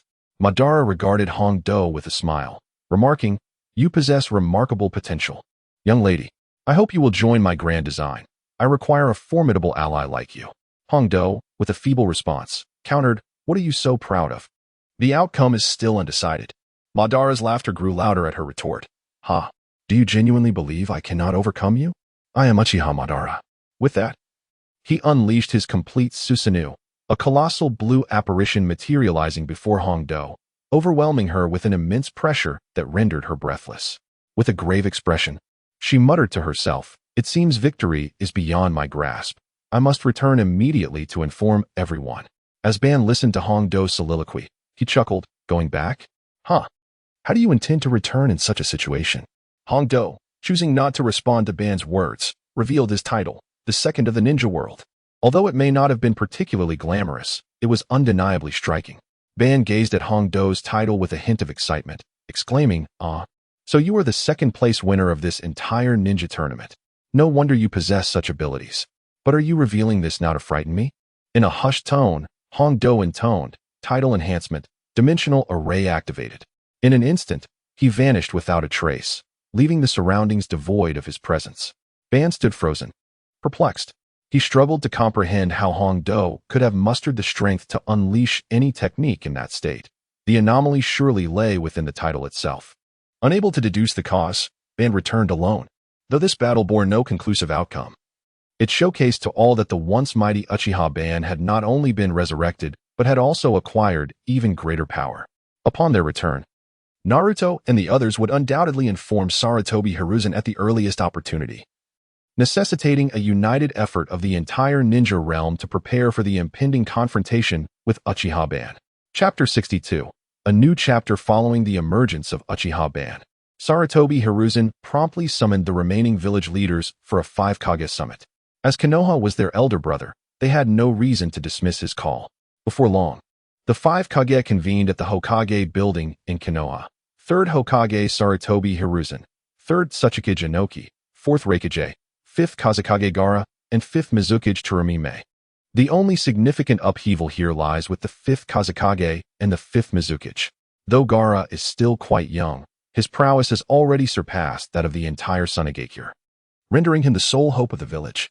Thus, it was only natural for him to ascend to the position of the new Kazekage.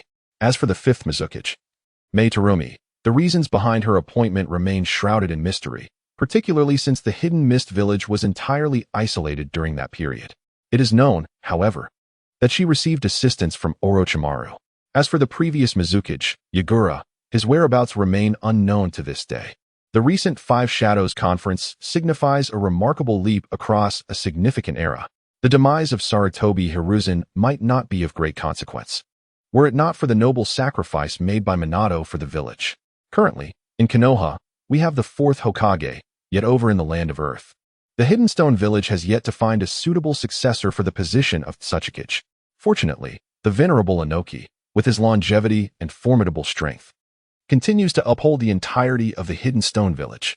After the arrival of the others, Sarutobi Hiruzen promptly addressed the matter at hand, recounting the recent events faced by Naruto and his companions during their mission. The assembly was left in awe upon learning that the most powerful ninja in the current world, alongside the second strongest, had both been defeated. While many may dispute Naruto's status, attributing his victory to Nagato's reluctance to kill him, they cannot overlook the prowess of Akatsuki's member who decisively overcame Gaara, the holder of the coveted gold card. Such formidable power was unexpectedly defeated by that individual. And it appears, according to Sarutobi Hiruzen, that Madara had not yet exerted his full strength at the time. Upon the emergence of this news, a sense of unease began to permeate the crowd.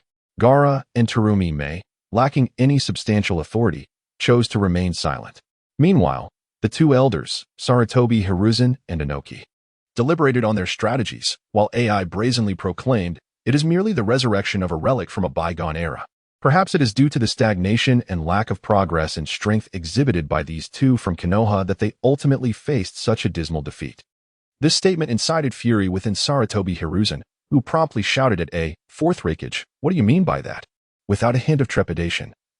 A slammed his hand on the table and retorted, "Humph. You from Konoha have gained so many advantages from this victory in the tournament.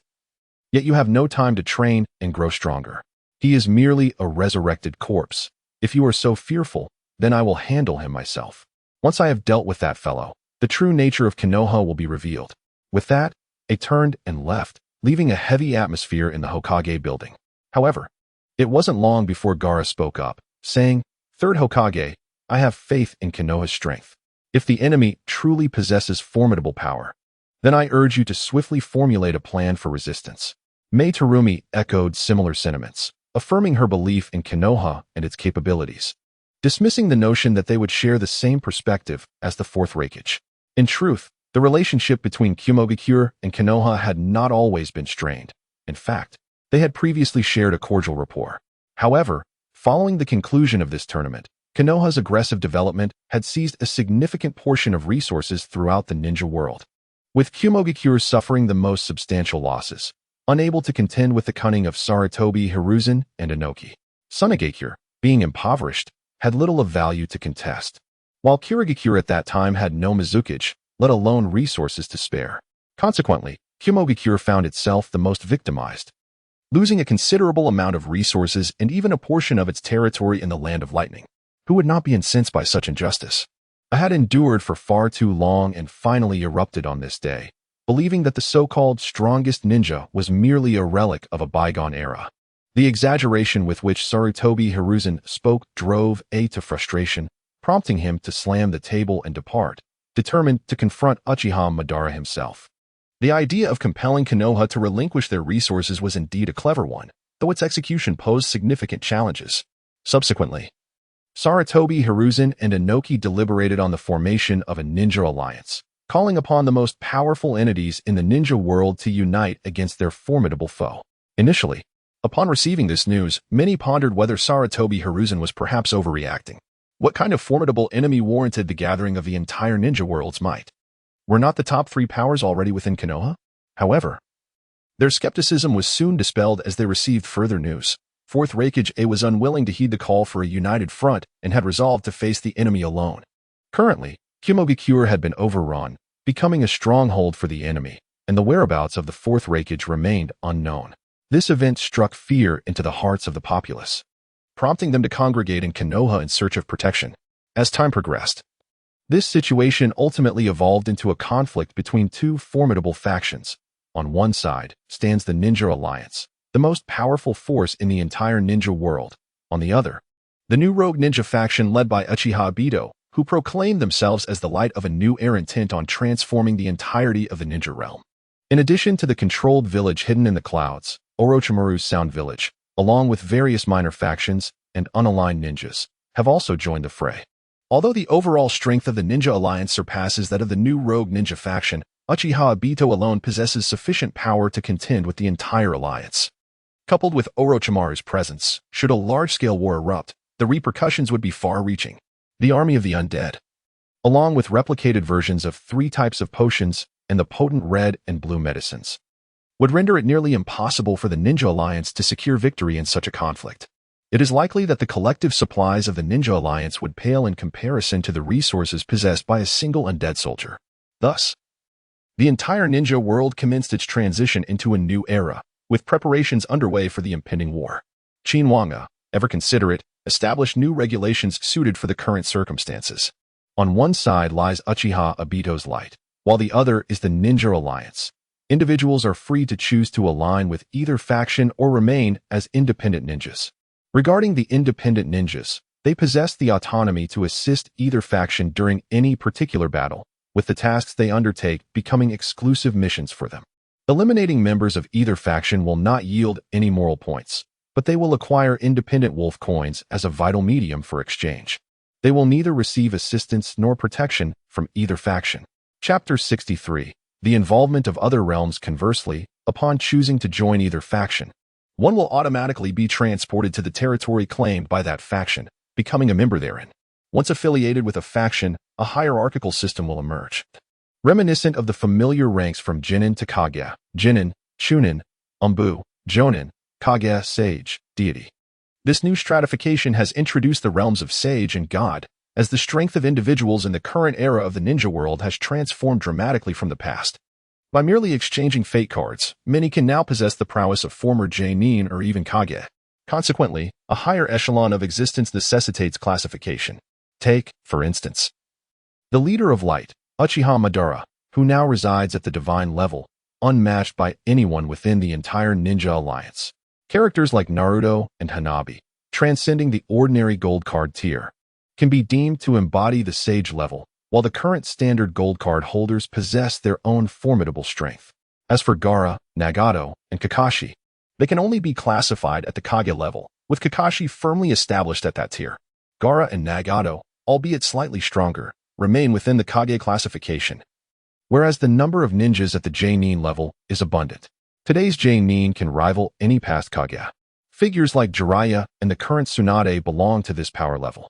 Even the venerable Sarutobi Hiruzen is relegated to a semi-Kage status, illustrating the rigor of this new hierarchical system.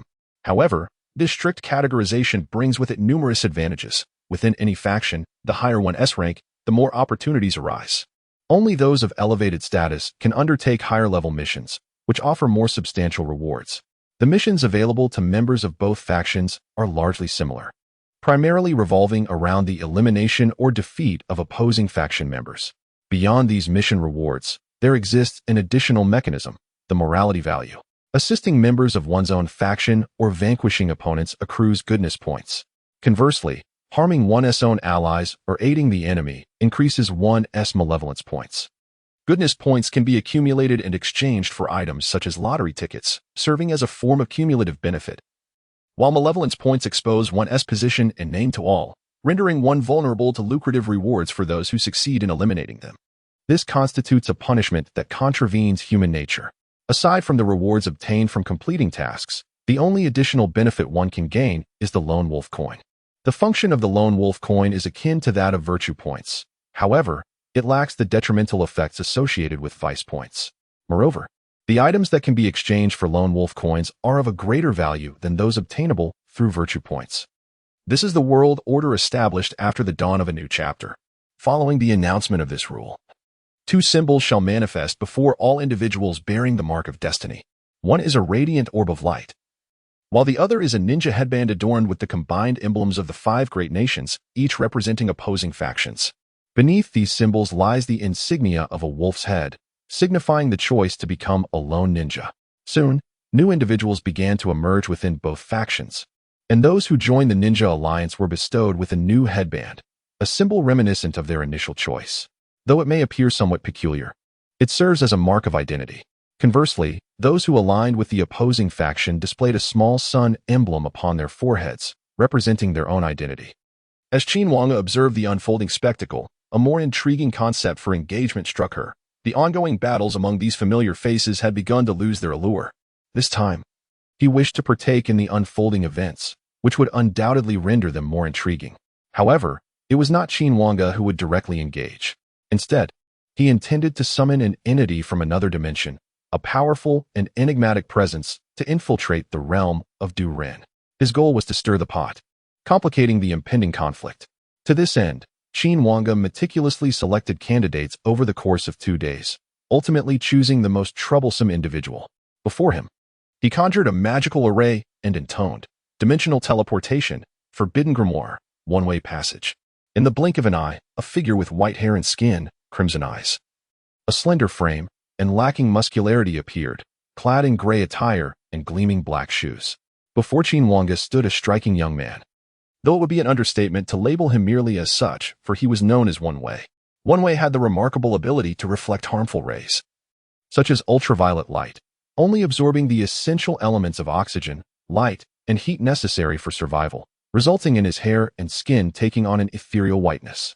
The absence of external stimuli led to an abnormal secretion of hormones, rendering him unable to distinguish between male and female, while his pupils, devoid of pigment, glowed a deep crimson hue. His gaze, a tempestuous amalgamation of menace and madness, paired with the twisted corners of his mouth that suggested an utter despair towards the world, contributed to an aura of cool detachment. As the foremost esper in Academy City, he bore the title of the strongest, with the power of vector manipulation, codenamed One Wei. He possessed the extraordinary ability to control the direction of energy, reflecting all physical attacks, able to bring about death with a mere touch. He was a being who, to avert destruction, had locked away his emotions, refusing to reveal them to anyone, and harbored an intrinsic aversion to forming close bonds with others. His method of causing no harm was to become impervious, remaining unmoved regardless of how others treated him. A fleeting moment of impatience within him could spell doom for another, compelling him to suppress any emotional fluctuations. Only by becoming as frigid as ice could he prevent his powers from spiraling out of control and endangering others. His ultimate aspiration was to transcend from being the strongest to becoming invincible. Now summoned to this world by Qin Wange, One Wei initially found himself in a state of bewilderment, uncertain of the circumstances surrounding his arrival. However, it was not long before a torrent of information flooded his mind, elucidating everything and detailing the mission that had brought him here. Upon grasping the entirety of the situation, he regarded Qin Wange with caution, as her existence surpassed the limits of his comprehension. Thus, he refrained from initiating conversation, acutely aware of the vast disparity between them. In contrast, Qin Wange spoke gently, reassuring him, "Do not fear me. I am quite easygoing. If you manage to stand out in this world and become the strongest, I might consider inviting you to join the exchange as its third member. However, should you falter, I shall have no choice but to send you back. Think of this as a journey. Enjoy yourself and go forth." In a desolate wilderness, One Wei was transported and confronted by a wolf head emblem, which he promptly selected without hesitation. Consequently, a conspicuous wolf head mark materialized on his chest, signifying his identity as alone. Chapter 64. The New Era of Ninjas Naturally. The inclusion of One Wei was known only to Qin Wange, as this action aimed to inject some excitement into the otherwise monotonous war. After a period, on the third day following the determination of factions, small-scale skirmishes erupted. The struggling mist-hidden village faced an assault led by Orochimaru's subordinates, including Jumaru, who was confirmed to possess strength at the elite Jounin level. His companions, the likes of Ghost Lantern Mizuki and Go, also approached elite Jounin prowess, a considerable force in the current ninja realm. The elite Jounin are regarded as the upper echelon of combatants, with the shadow level equivalent to those possessing golden cards, a rarity in the ninja world. Only a handful of individuals possess such golden cards, while those lacking them but still attaining comparable strength are deemed shadow-level warriors, representing the pinnacle of power in the ninja realm. Above them lie even higher tiers of strength, which surpasses their comprehension. Thus Naruto and Hondo of Konoha have refrained from intervening. They enjoy absolute freedom, as no one can govern them. Terumi Mei, the newly appointed Mizuki, has leveraged the resources of the mist-hidden village to barely elevate herself to the semi-shadow level. Had Jumaru been alone, he could have been dealt with effortlessly. However, alongside him are Mizuki and Go. Currently, Terumi Mei is the only capable force from the mist-hidden village, prompting her to urgently call for assistance from the Ninja Alliance as Jumaru's army advanced. At present, the leader of the Ninja Alliance is Hondo, while Naruto is engrossed in rigorous training, remaining out of sight. Upon receiving the distress signal, Hondo swiftly orchestrated a rescue mission. Soon, Sasuke, accompanied by Might Guy, was dispatched for support. At this juncture, Sasuke had become the most formidable single combatant available in Konoha, ranking at the shadow level, comparable to Gaara. Albeit Gaara's golden card strength slightly exceeded his.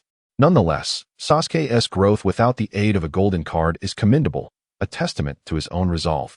Following his effortless defeat by Itachi in the arena, Sasuke fell into a low point, only to be roused by Naruto's intervention, leading him to temporarily set aside thoughts of vengeance to focus on enhancing his vision. Ultimately, He opted to utilize his recently awakened Mangeki Sharingan combined with Naruto's identity to draw cards, resulting in a set of techniques well suited to him, the Breath of Lightning, along with the Sunwell Blade. Regrettably, this blade was shattered by Madara's dark wings, rendering it temporarily unusable. Fortunately, Sasuke retained another weapon, however. The Sword of Raijin proved less effective when paired with the Breath of Lightning due to its extravagant nature, although the impact was not significantly detrimental. Meanwhile, after the match concluded, Might Guy, through Destiny cards, experienced a considerable enhancement in strength and acquired formidable taijutsu. His power now approached the elite Jounin level, with the primary task at hand being to monitor Sasuke, concerned that his pride might lead to unforeseen circumstances. Guy was thus prepared to intervene swiftly in the event of an emergency, ensuring a contingency plan was in place.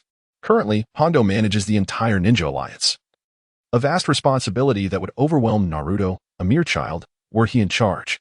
Consequently, all responsibilities fell upon Hondo, who, fortunately, did not require training as his power was already established. This alleviated concerns about time wastage, allowing him to focus on overseeing the Ninja Alliance. Following the completion of the rescue directives, additional ninjas reported the latest findings. Lady Imperial, we discovered a buried treasure during an expedition, estimated to be worth 5 guaranteed trades of purple cards, a substantial value, though we were driven away by a group of lone. Upon hearing the news, Hondo initially felt a surge of surprise, but as the subsequent words unfolded, his expression swiftly transformed into one of concern. Duluin? How could there be a rogue ninja bold enough to seize our resources? The ninja promptly reported, it is a ninja named Zilluo, whose strength is remarkably formidable, comparable to that of A.J. Nin. The techniques he employs bear a striking resemblance to those of J. Nin Guy. Our entire team was vanquished by him, and he even dared to provoke us. After a moment of contemplation, Hondo realized that the name Zilluo did not resonate in his memory. Ultimately, he decided to send someone to investigate the situation. Consequently, a team from Konoha, represented by Hyuga Neji, consisting of Hinata, Rock Lee, and Tintin, was dispatched for reconnaissance. However, out of an abundance of caution, they also summoned a team led by Hinata, which included Inuzuka Kiba and Yamanaka Shino, to accompany them. This embodies the power of the new era of Konoha, where all are diligently striving for growth and development. Naturally, beyond them, there are others engaged in various endeavors within Konoha. Nara Shikamaru has become the village's most closely guarded secret, shielded by unseen protectors. And no one knows what this young prodigy, who emerged alongside Naruto, has truly achieved. In fact, through high-priced information acquired from the trading post, Akatsuki has already disowned the status of Madara, revealing that he has yet to possess a golden card. However, he has drawn a unique item from the Fate card deck, akin to a gift from a different dimension, referred to as the Dimension's Offering. This gift, under normal circumstances, pales in comparison to gifts from higher dimensions, as it can only offer the blessings of a single individual from that realm. It is akin to receiving all the abilities of that person. Yet the extent of mastery one achieves hinges entirely on one's own efforts. It can be likened to an unstable item drawn from the deck of fate, possessing a remarkably high ceiling, reminiscent of the character Obito, but also a staggeringly low floor, dependent on the recipient's capabilities. Obito acquired all the powers of Ulquiorra Cipher from the realm of death, including his Zampakit, the Blackwing Demon. Given Obito's own formidable strength, assimilating such power posed no challenge, allowing him to swiftly master the complete might of the Blackwing Demon. This is how his prowess ascended to such heights. Subsequently, during a transaction, the Ninja Alliance also encountered a similar dimensional gift, though its effects were less than satisfactory. However, the gift in Shikamaru's possession is somewhat terrifying, if not for certain restrictions. It could easily be regarded as a gold card. Consequently, Akatsuki organized a significant number of personnel to safeguard Shikamaru's safety, preparing for his eventual emergence as a lethal weapon for Konoha. After much toil, Akatsuki finally completed her tasks, but the more she reflected, the more aggrieved she felt, harboring a sense of imbalance within her heart. Why did Naruto and Kakashi have the luxury to do as they pleased without concern, while she was burdened with such exhausting responsibilities daily? In a fit of frustration, Akatsuki sought out these two individuals. However, she found herself unable to enter Naruto's training chamber. Reluctantly, she turned to Kakashi, who soon returned to the Ninja Alliance, bruised and battered, as he prepared for the next day's duties. Chapter 65. The new elixir. Sasuke and Guy were in no rush. After a while, they finally arrived at the hidden mist village, as there had yet to be any conflict with Jinmaru and his cohort. Therefore, urgency was unwarranted. However, Terumi Mei was on the brink of panic, pacing restlessly in the hall, eagerly awaiting support. At last, when Sasuke and Guy entered the hidden mist village, the ninjas there promptly informed Terumi Mei. She hurried to greet them, and upon recognizing Sasuke, she felt a wave of relief wash over her, aware of his formidable strength. When she saw Guy accompanying him, her worries about the village's safety dissipated entirely, and soon the three began to strategize. Sasuke remained silent for most of the discussion, but eventually, he rose and stated, "Leave it to me," and proceeded to walk toward the village's outskirts. Just as Terumi Mei intended to stop him, Guy intervened, shaking his head and saying, "There's no need to restrain him, we only need to observe. During the battle, we must remain vigilant against potential ambushes." As Lady Empress suspects the involvement of other parties in this mission, to Mei Yin's astonishment, she could not fathom how she could have incurred the wrath of a mysterious individual. Following the restoration of the hidden mist village, there had been no interaction with the outside world, making it unlikely that anyone would seek to undermine the village.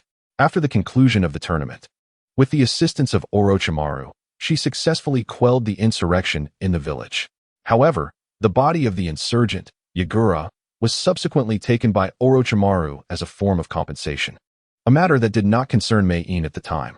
Following this, she addressed the issues plaguing the land of water, thereby naturally ascending to the position of Mizukage of the beleaguered hidden mist village.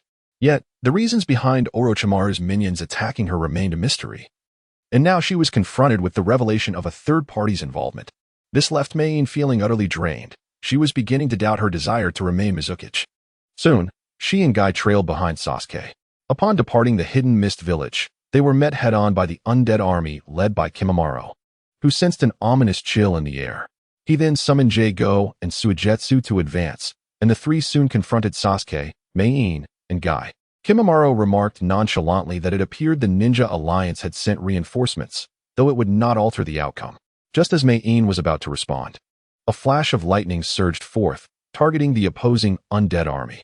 With a crackle, the electric discharge wreaked havoc, causing immense casualties among the undead. Sasuke, wielding the Raijin sword with an icy demeanor, remarked disdainfully, "Is this all you scum can muster?" The spectacle left Suigetsu dumbfounded, while Kimimaro realized that Sasuke's strength had significantly increased since their last encounter during the tournament, although he could not ascertain the extent of his newfound power. Both Mei Yin and Kimimaro were captivated by the elegance of Sasuke's strike. Mei Yin mused internally, if only this young boy were not so young. With such charisma at this tender age, he would surely captivate countless maidens when he matures. If only I had been born a few years later.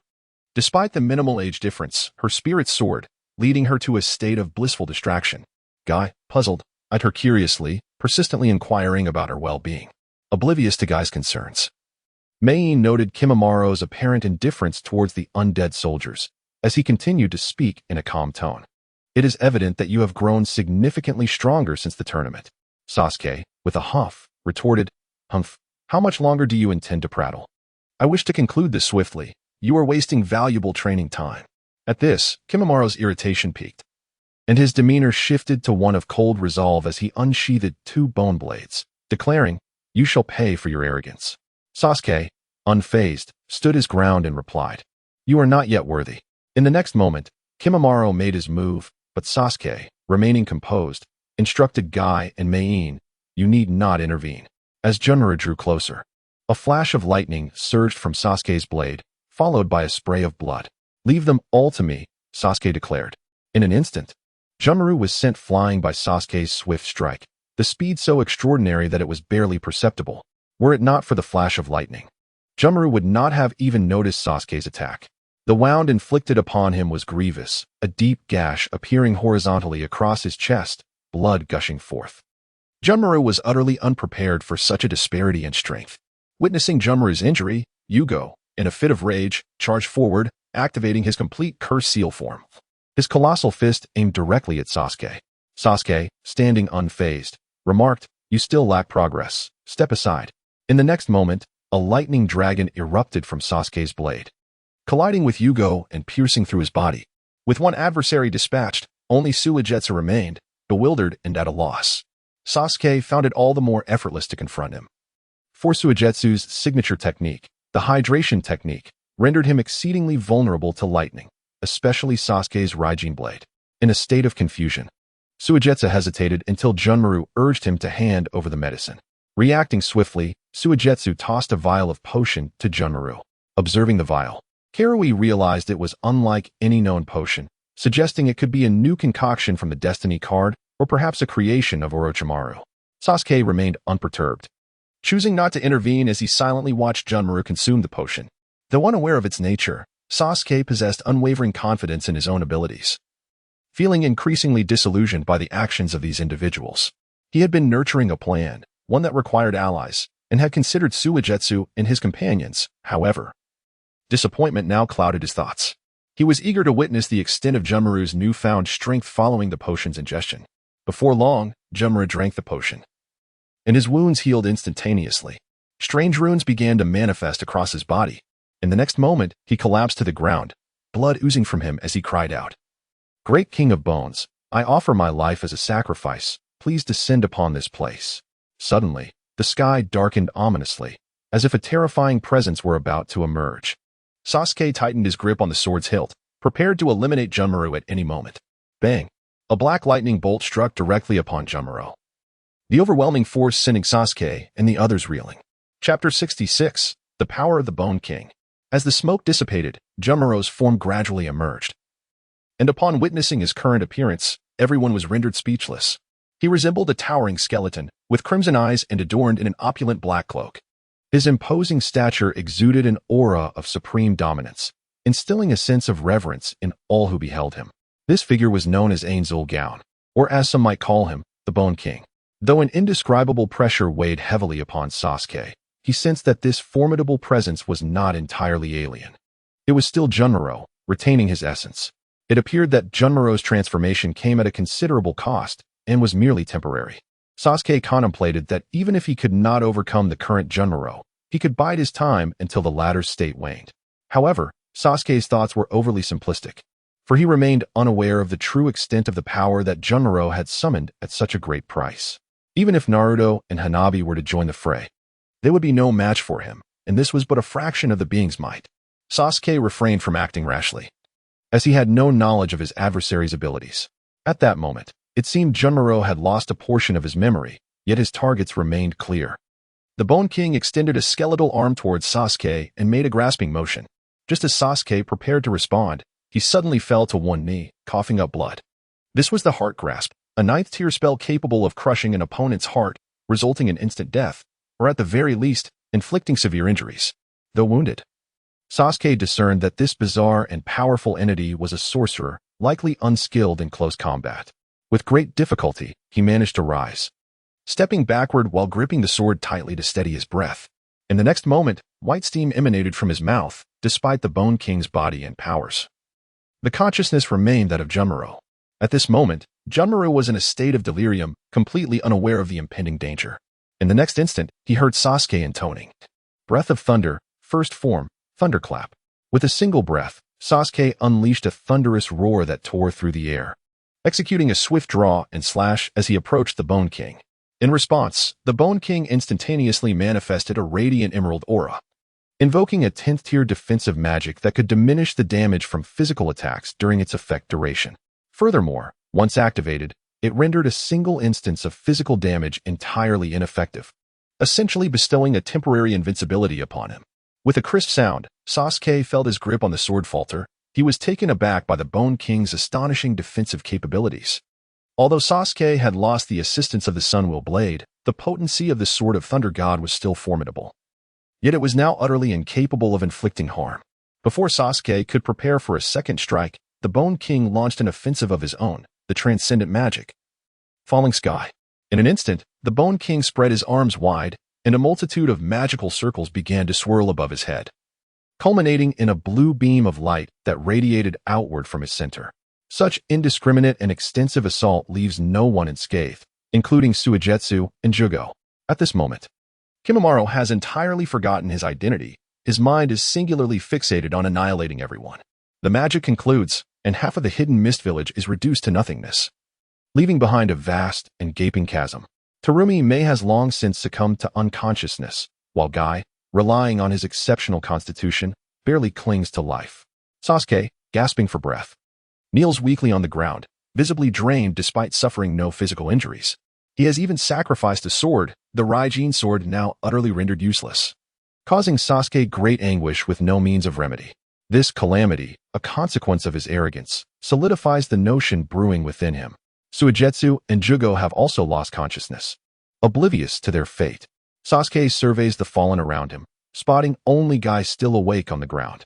He tosses a vial of potent red medicine to Guy, exclaiming, "Take the remaining survivors and leave, quickly." Guy catches the red potion and consumes it immediately, activating the 8 gates. He swiftly lifts Terumi Mei and carries Suigetsu and Jugo with him, making a hasty retreat from the battlefield towards the position of the Leaf Ninja Alliance. Sasuke, slowly rising to his feet, drinks a vial of red medicine and a vial of blue medicine, then draws his nearly shattered Nick T. His sharp gaze fixed intently on Bone Outyin. Faced with such terrifying power, Sasuke resolves to fight with all his might. He closes his eyes once more, prepared to determine the outcome of this clash. Bone Outyin unleashes another wave of formidable magic, a series of black holes appearing around Sasuke as if they were free of cost. Sasuke evades with rapid movements and lightning release, thunderclap. But as the number of black holes multiplies, he soon suffers grave injuries once more. This time, however, Sasuke does not resort to the red medicine. Instead, he grips the Nick T tightly. Just as the next black hole threatens to engulf him, a surge of powerful, fearsome golden lightning erupts from his body, radiating outward. In the next instant, Sasuke lands with precision, adopting a stance as he softly intones, "Breath of Thunder, 7th form. Fire Thunder God." This technique, a unique creation combining various sword forms, delivers an imperceptibly swift, thrusting slash. As he releases it, the trajectory of the slash conjures a golden lightning dragon, its might tremendous. Bone Outyin, in response, nonchalantly utters, "The special skill, death, is the end of all life. The annihilation of the world is not merely a metaphor. All shall confront death. Even the lifeless creations of mankind are destined to perish, unable to resist, left only to await their demise. Moreover, even the air devoid of life succumbs to mortality, forming an unbreathable space exceeding 200 meters in diameter. Should there exist any living beings in this realm, their lungs would be poisoned by the fatal air, leading to their demise, while the earth itself cannot escape this grim fate. Within a radius of 200 meters centered around the Bone King, the landscape would swiftly transform into a desolate wasteland, embodying the most potent magic. However, can this spell truly be unleashed? Regardless of its potential, once executed, the Bone King, also known as Junmaru, would ultimately cease to exist. He has sacrificed his very life to summon an uncontrollable vessel, and should he fail to achieve his desired outcome, his existence will come to a definitive end. Chapter 67. Departure of Sasuke. 2 absolute factors hinder the Bone King's spell from being unleashed. The first is that the Bone King residing within Junmaru is not complete. He possesses only a fragment of the Bone King's power, and thus lacks the qualification to wield such formidable magic unless the Bone King himself descends. Furthermore, even if it were possible to cast the spell, Qin Wange would not permit it, as doing so would disrupt the balance of this dimension. Whenever top-tier warriors from other realms appear, Qin Wange strives to prevent their intervention, for their power could alter the equilibrium of this world. Ultimately, such disruption could lead to the annihilation of the dimension, rendering it unable to sustain its existence, a fate from which even Qin Wange could not restore it. Consequently, the Bone King's magic ultimately falters, yet Sasuke's most formidable attack succeeds, delivering a thunderous strike that severs the Bone King's head. Though merely an empty shell, this triumph is sufficient to instill pride within Sasuke. Upon the decapitation, Junmaru reverts to his original form. However, by this point, his head and body are irrevocably separated. Sasuke gazes upon Junmaru's lifeless body, frowning as he collects the remains. Despite his aversion, he must endure this for the sake of his strength and plans, striving to view Junmaru's corpse merely as a bargaining chip. Meanwhile, Guy returns to the beleaguered Hidden Mist Village with Terumi Mei and Suigetsu, where the atmosphere is one of trepidation. The already weakened village, having barely restored some semblance of normalcy, now faces another devastating blow. Witnessing Terumi Mei in critical condition, the villagers are overcome with sorrow. Guy, perceiving the dire situation, reports the circumstances to Anko. Uncertain of Sasuke's status, he focuses solely on the current plight of the Hidden Mist Village. Upon learning the news, Anko promptly dispatches a substantial number of Leaf Shinobi to assist the Hidden Mist in rebuilding and recovery. She instructs Guy to remain vigilant regarding Sasuke's condition and to provide timely updates. However, engrossed in his fervor for aiding the village's reconstruction, Guy is oblivious to the subsequent developments. Once Sasuke has concluded his affairs, he retrieves a forehead protector emblazoned with the symbol of the Ninja Alliance from his waist, observing it momentarily before carelessly casting it aside. Upon his arrival at the Hidden Mist village, he goes unnoticed amidst the bustling activity. Following his instincts, he finds his way to a small room, where he pushes the door open to discover Suigetsu and Karen recovering. The moment they see Sasuke, they immediately adopt a defensive stance. Suigetsu, struggling to rise, addresses Sasuke with a wary tone. "What do you intend to do? Why did you save us?" Beside him, the resilient Jago managed to rise unsteadily to his feet, positioning himself beside Suigetsu. Sasuke glanced at their faces before softly uttering, "Come with me. I require allies." As he spoke, Sasuke revealed his fateful mark, upon which the three choices of both factions and the independent shinobi manifested. Without hesitation, he selected the path of the independent shinobi, and a wolf emblem materialized on his dark attire, signifying his allegiance to their cause. Both Suigetsu and Jago stood in stunned silence, having assumed that Sasuke had already allied with the Ninja Alliance, especially since the war had been underway for 3 days. Moreover, Sasuke's words implied a desire for Suigetsu and Jago to accompany him, as he had observed them during the initial skirmish. Notably, among the trio, only Kinshiki bore a distinct small sun on his forehead. Neither Suigetsu nor Jago bore any such marks. The headband Sasuke had discarded was merely a facade, indicating that none of them had truly committed to a faction. Witnessing Sasuke's decisive choice for the independent shinobi in their presence signified his trust in them and his resolute determination. Suigetsu and Jago exchanged glances before they too revealed their fateful marks and promptly selected the path of the independent shinobi. Subsequently, wolf emblems appeared on the chest of their garments as well. Sasuke, however, displayed no excess emotion. Instead, he tossed each of them a vial of potent red medicine and turned to say, "Drink this and recover before we depart. Your current strength is inadequate. We must seize some resources and bid farewell to certain individuals." Suigetsu and Jago struggled to comprehend Sasuke's words, yet there was no time for contemplation. After consuming the medicine, they donned the attire Sasuke provided, reminiscent of the Akatsuki garb, albeit with distinct variations. Yet, this was of little consequence. For the Akatsuki they once knew had long since ceased to exist. After Nagato and Itachi were rescued by Naruto and others, they chose to reconcile their differences and unite against formidable foes, ultimately joining the current Ninja Alliance. Upon learning this, Sasuke was adamantly unwilling to ally with those he had once sought to eliminate, leading him to conceal his identity at that time. Now, the opportunity had arisen. Sasuke finally chose to depart from the Ninja Alliance. After Suigetsu and Jago fully regained their strength post-consumption of the red medicine, they followed Sasuke out of the room. As the trio exited, they encountered a nearly restored Karui and the busy Guy. Upon seeing Sasuke's return, Karui instinctively moved to express her concern, only to be startled by the sight of the wolf emblem on his chest, rendering her momentarily speechless. Guy, noticing the emblem as well, promptly addressed Sasuke. "Sasuke, what is the meaning of that wolf emblem? Quickly put on your Ninja Alliance headband to prevent any misunderstandings regarding your identity." Sasuke spoke plainly, stating, "I never joined the Ninja Alliance. That individual has already been dealt with. I have repaid the assistance that Konoha provided me. Should we meet again, I shall not hold back." With that, he departed alongside Suigetsu and Jugo, leaving behind 2 bewildered individuals. Karui frantically inquired of Kei what exactly had transpired. Kei, unaware of the events, hurriedly reported everything to Anko, only to discover, unfortunately, that Anko was absent at that moment. She had entrusted all matters to Kakashi and had gone out, her whereabouts unknown.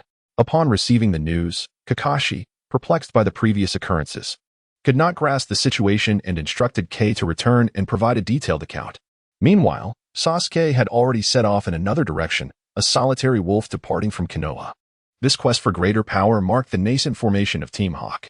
Chapter 68, An outrageous counterattack simultaneously. A reconnaissance team dispatched by the Ninja Alliance had engaged with the individual known as Jiro, but the outcome was rather grim. Reports indicated that Jiro's strength was merely on par with that of AJ Nin, yet within Konoha. Individuals like Niji and his contemporary team possessed the capability to defeat Jainin. However, Jiro's abilities far exceeded the expectations set by the intelligence. At that moment, it was solely Lee, activating the 8 gates, who was entangled with him, yet he could hardly sustain it for long. Jiro's prowess was at least at the level of a Kage. Even with all 8 gates opened, Lee could only barely contend for a limited duration. Despite being merely a rogue ninja without any external resources, the rapid enhancement of Jiro's abilities could be attributed to external assistance. He had undergone a transformative opportunity through the aid of his superior. Now he was exceedingly powerful, his physical foundation vastly superior to what it once was. Lee had activated the 8th gate, while his self-created technique, the 7 days of breathing, had only reached its first activation, leaving his true strength yet to be fully revealed. Fortunately, the Ninja Alliance swiftly dispatched reinforcements, but before they arrived, Jiro and Lee exchanged a few more blows. Suddenly, Jiro remarked, "Enough. I have no time to play with you." With that, he delivered a punch that sent Lee flying, continuing, "Return quickly, otherwise I shall not hold back." The group bore various injuries, as Jiro had no intention of killing them. Should they persist in their engagement, they might very well perish there. Faced with the dire situation, Tintin summoned her courage and quietly said to Niji, "Niji, I possess a one-time use purple card. I can give it a try." Niji was momentarily taken aback before succumbing to his inner turmoil. Even with a one-time use of the purple card, he knew it might not suffice to vanquish Zilluo. Should he fail, the lives of everyone would be at stake. After much contemplation, Niji remained silent, while Zilluo grew increasingly impatient, issuing an ultimatum. Just as Niji was contemplating surrender, Lee suddenly slapped him on the shoulder and exclaimed, "You should not be so easily forsaken. When faced with adversity, one must rise to the challenge. That is the essence of a ninja." Niji, taken aback by Lee's words, glanced at his comrades, each one brimming with resolute determination, devoid of any fear. Witnessing this, Niji smiled wryly and remarked, "So, it is like this, is it? Very well. Let us showcase the strength of the new generation of ninjas. Prepare yourselves, disperse." With Niji's command, everyone spread out, encircling Zilluo, each assuming a battle stance, unwavering in their resolve. Zilluo chuckled, "I admire your indomitable spirit, but alas, today you must retreat." Undeterred by Zilluo's words, the group remained focused, awaiting Niji's directive. Niji then took the initiative, launching an assault in tandem with Lee against Zilluo. This time, Zilluo did not hold back, activating the 3rd activation of the 7-day invocation. His entire form enveloped in a yellow aura. Lee, charging head-on, was sent flying by a single punch, prompting Niji to activate his Byakugan, seizing the opportunity to strike at Zilluo's vital points. However, Zilluo's speed was overwhelming. Even when a momentary opening appeared, Niji found his own speed lacking. Just as he prepared to act, Zilluo delivered another punch toward him. Yet, Niji, possessing his own strategies, resolved to take the hit rather than evade it. He abandoned his offensive and shouted, "Gentle fist technique, 8 trigrams palms of heaven." This technique, a closely guarded secret of the Hyuga clan, allows the practitioner to release a substantial amount of chakra from their chakra points at the moment of being attacked, executing a rotational motion akin to a spinning top. Capable of rebounding all physical assaults, an embodiment of absolute defense. Regardless of the intensity of Ziro's assault, Niji could effortlessly withstand it, and Ziro, evidently caught off guard, struck with a punch against Niji's Kaden. However, he swiftly sensed something amiss. Just as he intended to retreat, he heard Niji call out, "Tintin, Shino." Almost instantaneously, a colossal white wolfhound and an enormous insect lunged toward Ziro. With a smile in the air, Ziro remarked, "So Navi." In the next moment, he kicked aside their attacks, but that was not the end. As he descended, he noticed Niji and Hinata had positioned themselves, one in front and one behind him. Beneath them appeared 2 vast Bagua formations, which then fused into a singular, intricate Bagua array. Together, they intoned, "Gentle fist technique, Bagua immobilization." Subsequently, their Byakugan sealed off Ziro's lateral movements, and they struck with precision, targeting the same acupuncture point with each blow. Ultimately, they succeeded in landing their hits, intensifying their assault on that singular point until they were utterly exhausted. When they glanced back at Ziro, he was rendered completely immobile, ensnared by the immense Bagua array beneath him. Niji and Hinata retreated to Tintin's side, and Niji remarked, "Now it's your turn." Tintin took a deep breath, nodded, and dashed towards Ziro, producing a purple card from her possession. This scene utterly terrified Zilluo, for he recognized the nature of the object before him. Desperately, he thrashed about in an attempt to free himself from his bindings. Alas, the ceiling hexagon that confined him was a potent combination of techniques unleashed by Ningji and Hinata. Amplifying their power when united, Zilluo found himself utterly incapable of casting any spells.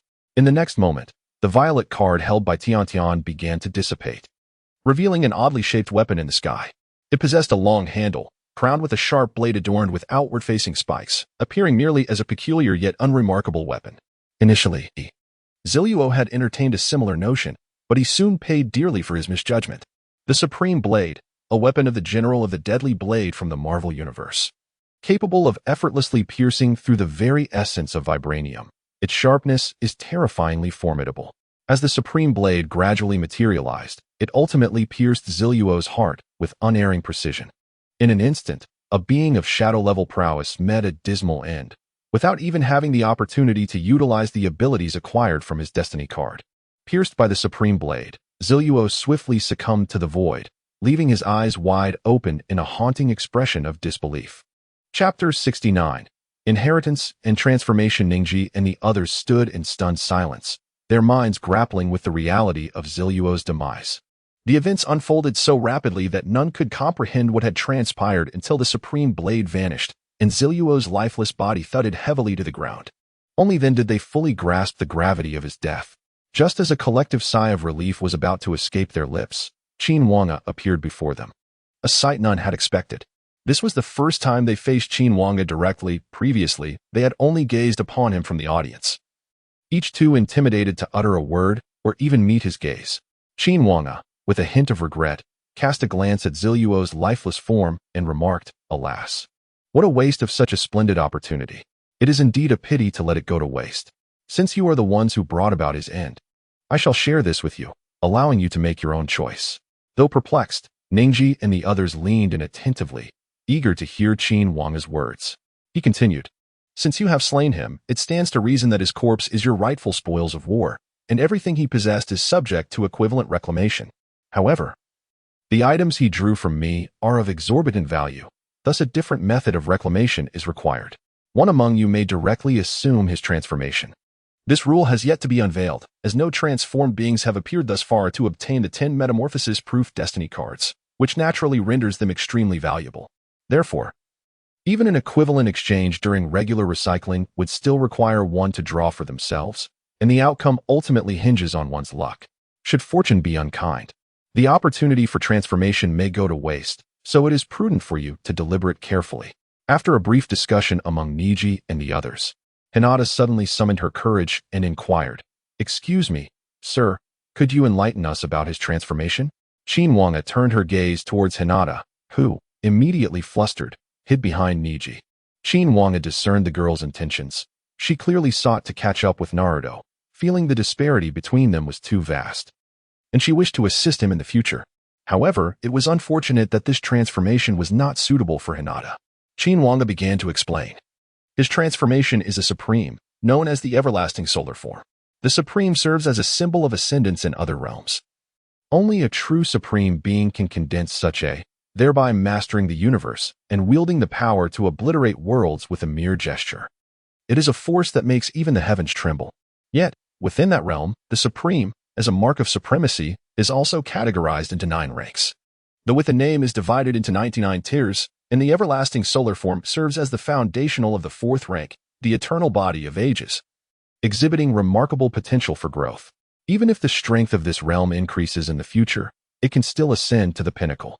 Listening to Qin Wange's exposition, though the others may not fully grasp the intricacies, it was evident how formidable this entity was, and excitement illuminated their faces.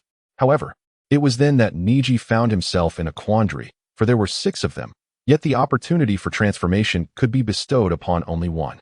After surveying the group behind him, Ningji suddenly realized to whom this opportunity should be granted. Sensing Niji's thoughts, Qin Wange nodded in agreement.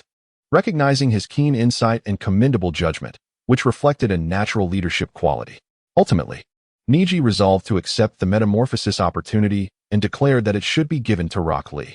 Little Lee was taken aback, having always been the least regarded individual in any endeavor throughout his life. This moment left him stunned. The others quickly grasped Niji's intention, acknowledging that it was primarily Li's efforts that contributed most significantly to their confrontation with Zyro. Not only did he single-handedly stall Zyro to buy time for everyone, but most importantly, he encouraged Niji to continue fighting, awakening their steadfast conviction. This ensured the safety of all involved, thus this opportunity rightfully belongs to him. Little Li was so moved that tears welled up in his eyes, leaving him at a loss for words. Qin Wange smiled and remarked, "Do not feel regretful, among you. Only Little Li is truly suited for this transformative opportunity. Had there been no one compatible with this chance, I would not have appeared. For those who are unfit to seize such an opportunity would only meet a tragic end. Very well, just go and stand beside his lifeless body." Little Li nodded and approached the corpse of Ziluo. Gazing upon his pitiful state, he felt a pang of sorrow. In Little Li's eyes, only war bore the mark of evil, while all individuals were innocent, having been drawn into slaughter due to conflict. He mused that, in the absence of war, he and Ziluo might have forged a strong friendship. Standing beside Ziluo, he spoke, "Let your strength continue through me, though we were adversaries. I wish you a safe journey ahead." Qin Wange found Little Li's character quite admirable and decided to assist him further. Suddenly, a peculiar page emerged from Ziluo's body, and in the next moment, it entered Little Li's being.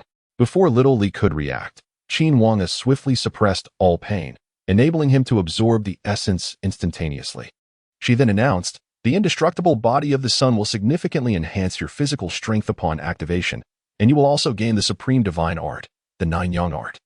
Mastering the full power of the Nine Yang art will require your own practice and exploration. I shall only provide you with the strength of the three Yang." Little Li nodded in understanding and bowed in gratitude to Qin Wange, aware that she had further aided him. For Xiaoli, reaching this level on his own might require 1 or 2 years, yet he has now effortlessly attained a strength approaching that of a Kage-level ninja. In an instant, he accomplished a minor leap, and, overwhelmed by the sensation of his newfound power, Xiaoli momentarily forgot about Ningxi and the others. Despite Ningxi's attempts to get Xiao Li's attention 3 or 4 times, he remained oblivious, ultimately prompting Ningxi to give him a light tap on the back of his head. At this moment, Xiaoli finally regained his senses and sheepishly returned to the group, as they prepared to commence their treasure collection.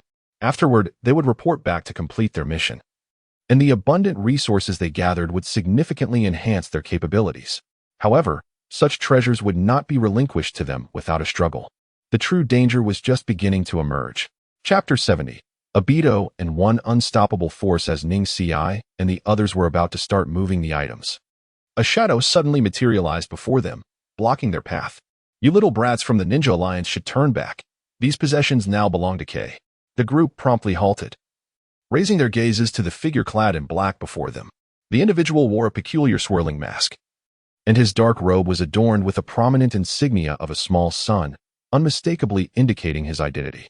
Energized by his newly acquired powers, Xiaoli remained oblivious to the identity of the figure ahead and impulsively prepared to charge forward. Ningxi swiftly yanked him back, reprimanding, "Are you out of your mind? If you wish to court death, do not drag us down with you." That is the mysterious figure known as the swirling face of the new rogue ninja. This individual is the second in command of the new rebellion, possessing formidable strength. We should retreat and inform Lord Hongdo that this is beyond our intervention. Upon hearing Niji's words, Xiaoli suddenly realized the identity of the man before him, marked by his swirling visage. He hastily withdrew, daring not to advance further. Niji, accompanied by his team, swiftly prepared to depart, as the identity of the man with the swirling face became unmistakably clear. Uchiha Obito, at this moment, still harbored the intentions of a man hell-bent on world annihilation for the sake of Ren. He remained steadfast in his belief that following Madara would fulfill his aspirations. As Madara's capable aide, Obito had also reaped tremendous benefits from the fateful cards, catapulting his power to the sage level. He effortlessly crushed nearly the entirety of the ninja world, and his information was promptly relayed to the Ninja Alliance, albeit lacking his true identity. However, his strength indicated the sage level, suggesting a prowess comparable to Naruto and Hongdo, perhaps even surpassing them. Naruto's youth and lack of combat experience hindered him from fully unleashing his true capabilities, while Hongdo had reached the limits of her current strength, with no room for further advancement. As Obito observed Niji and his companions retreating, he turned to gather the resources at hand. Just as he intended to act, a flurry of debris hurtled towards him. Instantly, he waved his hand to deflect the incoming stones, But in that critical moment, he sensed something amiss. He activated Qin Wange to evade the barrage, and sure enough, the debris struck the ground with a resounding impact. Boom! The deafening explosion followed, leading one to believe that 2 grenades had been unleashed, causing immense destruction. The assault had not only devastated the area, but had also penetrated the ground to a depth of at least several meters, a display of sheer terror. Soon, the assailant revealed themselves, coldly inquiring, "Did you kill my people?" Obito sensed that the white-haired youth before him was rather extraordinary. He then glanced at the lifeless body of Ziyun beside him. Just as he was about to utter a few words, Accelerator made his move once again. Employing his supernatural ability, vector manipulation, also known as directional change. With mere contact through skin, he could freely manipulate the direction of kinetic energy, thermal energy, electrical energy, and all forms of energy. Accelerator could adjust energy trajectories, condense them, and imbue them with new properties, capable of unleashing tremendous destructive power with just a modicum of force. He hurled a large mass of debris towards Obito, who could feel that the energy contained within each fragment was significantly more potent than before. Growing increasingly irritated, Obito resorted to his own techniques. A blue gem on the ring of his right hand began to radiate light. In the next moment, the sky full of debris vanished, only to reappear above Accelerator's head the very next second. It cascaded down like a relentless rain of bullets aimed directly at him. With a smile, Accelerator remarked, "What an intriguing power. It must be spatial manipulation. Achieving such a level of mastery, it surely belongs to that esteemed individual. I find myself quite envious." As he spoke, he was buried beneath his own hail of stones, yet he appeared utterly unfazed, maintaining an air of calm. Moments later, Accelerator emerged unscathed from the rubble, his expression devoid of emotion as he regarded Obito. Frowning slightly, Obito extended his hand and intoned, "Would release. Cutting technique, space." With a snap, numerous branches erupted from Accelerator's body, yet curiously, they seemed to have not made contact with him. Instead, something appeared to be repelling them at the surface of his skin. Accelerator casually plucked a branch from the air and disintegrated it. In the next instant, an enormous branch spike materialized in his hand, and without hesitation, he hurled it at Obito, who once again invoked his powers. After a flicker of light from the blue gem, the massive branch vanished. However, this time, Obito had learned his lesson. He refrained from provoking Accelerator again, and instead utilized his spatial abilities to escape, taking resources along with him, which left Accelerator quite displeased. For he found himself utterly powerless against this individual. He could not thwart the abilities of space. Resigned, Accelerator returned to bury Ziyun's remains. This grudge was duly noted. After Obito's escape, he promptly sought out Madara to elucidate the situation regarding One Way. Madara, upon learning this, was somewhat taken aback. He immediately ventured to the trading post to gather intelligence about One Way, only to discover that a creature from another dimension had actually materialized within the ninja world. Its prowess potentially surpassed even that of Madara himself, exceeding the highest god level currently recognized in the shinobi realm.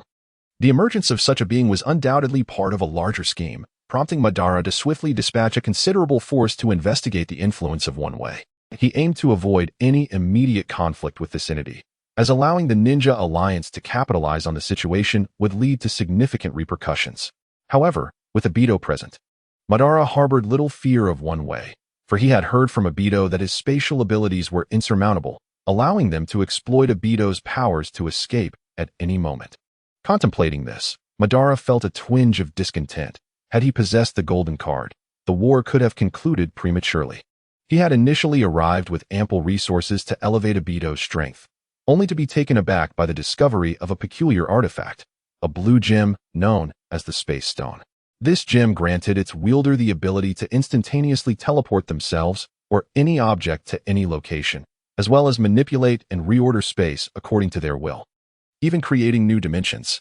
Thus, abilities such as spatial transmission and stasis became as effortless as breathing in the presence of the Space Stone, which also harbored boundless energy.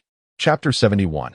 A complicated fate. Of course, if the Space Stone could indeed harness all these powers, it would be excessively overpowered, transcending dimensional boundaries. Therefore, Qin Wange intentionally diminished its capabilities, eliminating the ability to create space and significantly limiting spatial stasis. While spatial prohibition was achievable, it demanded tremendous energy and could only encompass a small area. as this ability was fundamentally tethered to the concept of time. Qin Wange deliberately separated the powers of space and time, ensuring that the artifact would not become excessively formidable, thus remaining within the confines of its dimension. The rationale for selecting one way to enter this world was akin to this principle. The presence of Madara served to constrain one way. Without Madara, the current inhabitants of the shinobi realm would find it exceedingly difficult to contain him, as he could easily ascend to become the strongest being in this world. After dismissing Obito, Madara summoned Orochimaru, who appeared before him with a sly grin. Madara, with a tone tinged with disdain, remarked, "Your research on those potions should be nearing completion. It is time to execute my plan." Orochimaru's expression suddenly shifted as he promptly declared, "My experiment has not yet reached its full fruition. Kimimaro has perished due to the inadequacies of the potion. However, I have indeed witnessed that formidable power. If I could completely master this elixir."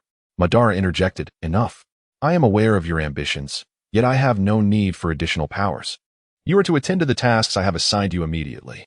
Orochimaru fell silent, the smile on his face evaporating, replaced by resentment and fury as he departed.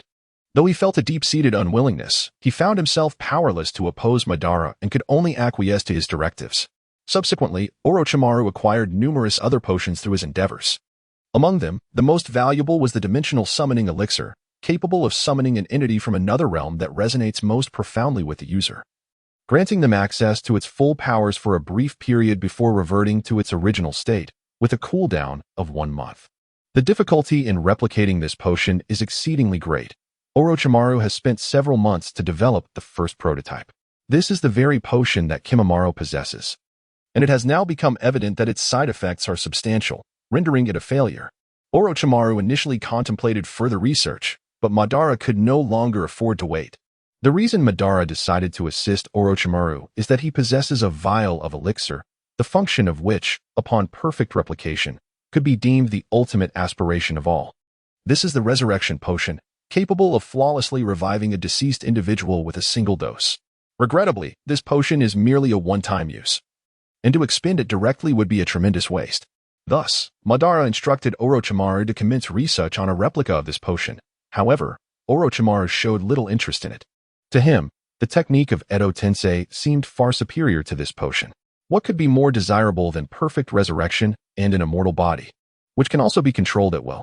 Yet now, under Madara's influence, Orochimaru had no choice but to shift his research focus.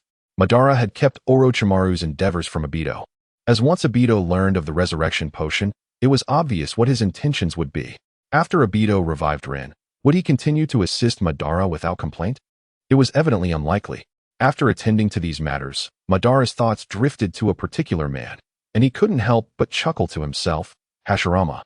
How I long to witness you personally annihilate Konoha, ha ha ha. One might think Madara had lost his mind. As of now, the only remaining task was with Sasuke. Upon returning to the Alliance, Guy reported the news of Sasuke's defection to Kakashi, who, after learning the specifics, decided to persuade Sasuke to return. He initially intended to go alone, but suddenly, an angry voice erupted from behind him. "Kakashi-sensei, let me go." Kakashi could sense a powerful rage emanating from behind him. Turning, he found Naruto, in his Super Saiyan state, standing there with a fierce expression. With a resigned sigh, Kakashi replied, "Go ahead, but make sure to return safely. Be cautious of the rogue ninjas." Granted permission, Naruto took off, crashing through the rooftop of the Ninja Alliance with great speed. Meanwhile, Sasuke had not been in a hurry to leave. His intended direction was indeed toward Konoha, for there remained something of utmost importance that he had not yet retrieved. Suddenly, Sasuke halted his steps. Just as Suigetsu was about to inquire, Sasuke spoke, "You all step back and stay away. He is coming." Before Suigetsu and Jugo could react, boom. With a resounding crash, a massive pit was created before them, and as the smoke gradually dissipated, the golden-haired Naruto slowly emerged into their view. The sight was so startling that Shueisha nearly turned into a puddle of fear, prompting Zhongwu to quickly shield Shueisha behind him. Only Sasuke remained rooted in place, his gaze fixed on Naruto. In a fit of anger, Naruto shouted at Sasuke, "Why must you leave?" To which Sasuke replied with an air of indifference, "I must depart. Remaining in Konoha will only hinder my growth." Naruto retorted vehemently, "How can that be? The village and everyone will provide you with the resources to become stronger." Sasuke smiled faintly and said, "Relying solely on such bestowed power is utterly futile. There is nothing more to discuss. Pointing to the wolf emblem on his chest, he continued. My identity has been irrevocably established, and should you choose to strike, I stand ready. Naruto clenched his fists, gritting his teeth as he implored. Do you truly have to leave and stand against us? This time, Sasuke offered no response to Naruto's plea. Instead, he placed his hand firmly upon the nearly exhausted Hiyori blade. The Sun Will blade, having been damaged in the battle against Danzo, was on the brink of destruction after severing Kimimura's head. It could endure perhaps one more use before shattering completely. Nevertheless, Sasuke's intentions were abundantly clear. Even without uttering a word, Naruto comprehended his resolve. However, Naruto was reluctant to confront Sasuke, yet he could not bear the thought of letting him depart unchallenged. Thus, he remained rooted in place, motionless. With a chilling tone, Sasuke declared, either step aside, or I will take action, regardless of whether you choose to intervene. I will not hold back. Naruto continued to stand there, unresponsive, his face etched with an expression of inner turmoil. Chapter 72. The Complete Hawk Squad Without Hesitation. Sasuke placed both hands on the Sun Will blade, stepping back as white steam billowed from his mouth. He closed his eyes and intoned, thunder breathing. First form, thunderclap and flash, sixfold. This maneuver left no room for mercy. Sasuke surged toward Naruto like a bolt of lightning. Naruto unleashed his inner energy, raising his hands to block Sasuke's assault. Yet this was merely the initial strike, followed by a relentless barrage. Naruto, disinterested in engaging Sasuke in battle, found himself teetering on the brink of peril when, unexpectedly, a figure cloaked in black appeared beside him. It was Itachi, who instantly activated his complete Susanoo. Following a flash of brilliance, Itachi's Susanoo shattered, yet it effectively thwarted Sasuke's attack. Grateful, Naruto cast a glance at Itachi, unsure of what to say, while Itachi addressed Sasuke, stating, if you wish to leave, you can do so after facing me. Even with the intent to kill, it matters not, should you emerge victorious. None shall impede your path. Sasuke inhaled deeply, fixing his gaze on Itachi. Very well. Killing you first will fulfill a long-held desire. Itachi promptly instructed Naruto to step aside. And Naruto, recognizing the inappropriateness of his involvement in the ensuing confrontation, understood the gravity of the situation between Sasuke and Itachi. However, after spending time with Itachi, Naruto discerned that he bore similarities to Nagato. Such individuals do not exude malevolence. At their core, they possess a fundamentally benevolent nature, which led Naruto to harbor no animosity toward Itachi, believing that there must have been some concealed truths behind past events. Naruto approached Suigetsu and Jugo, causing them to recoil in fright, yet he held no interest in them. Exhausted, he sank to the ground and mused. Why does Sasuke yearn to depart? Is it because of his brother? Upon hearing Naruto's words, Suigetsu and Jugo replied, it might not solely be about his brother. Sasuke has conveyed that he requires greater power so that he can play a pivotal role in future conflicts. Naruto seemed to suddenly comprehend Sasuke's thoughts, allowing him to momentarily set aside his emotions and quietly observe the fierce battle between the two. Sasuke unleashed the thunder-breathing technique, each strike aimed directly at vital points, while Itachi showed no signs of restraint, employing an increasingly adept array of techniques. Soon, Sasuke found himself at a disadvantage. Itachi's prowess was inherently superior, placing him among the elite of the shadow-level fighters. Sasuke, while having reached the shadow level himself, faced a critical setback as his cursed blade had shattered, stripping him of his greatest combat strength. Forced to rely on other lightning techniques, it wasn't long before Itachi overwhelmed Sasuke, rendering him defenseless. Yet, Sasuke was not one to concede so easily. Despite the futility of his situation, he struggled to rise, drawing upon every ounce of strength to continue assaulting Itachi. Eventually, Naruto could no longer bear to watch as Sasuke was left bloodied and battered, yet he continued to crawl toward Itachi inch by inch. Itachi regarded Sasuke with an inscrutable expression, finally halting his onslaught and tossing a package toward him. If you truly find the path to strength, pursue it. I hope that when we meet again, you will have your revenge, my foolish brother, he stated before turning to leave. Naruto felt a pang of reluctance, but ultimately followed Itachi away. After their departure, Suigetsu and Jugo rushed to assess Sasuke's injuries, discovering he had lost consciousness. In a frantic search for healing remedies, they found none, and the package left by Itachi contained only an odd, somewhat worn scythe. With no alternatives, they could only carry Sasuke away in search of aid, thereby solidifying his exit from the Ninja Alliance.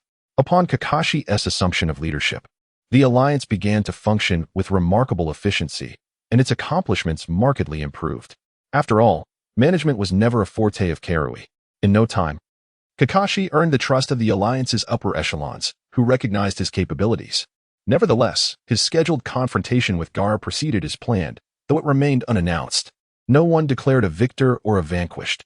Ultimately, they were deemed to have fought to a stalemate, leaving matters unresolved. After all, they were still allies in battle, and there was no necessity to vie for a title to the death. Days passed, and it seemed as though tranquility had settled over the land, with not even minor skirmishes occurring, leading many to ponder whether the war had indeed concluded.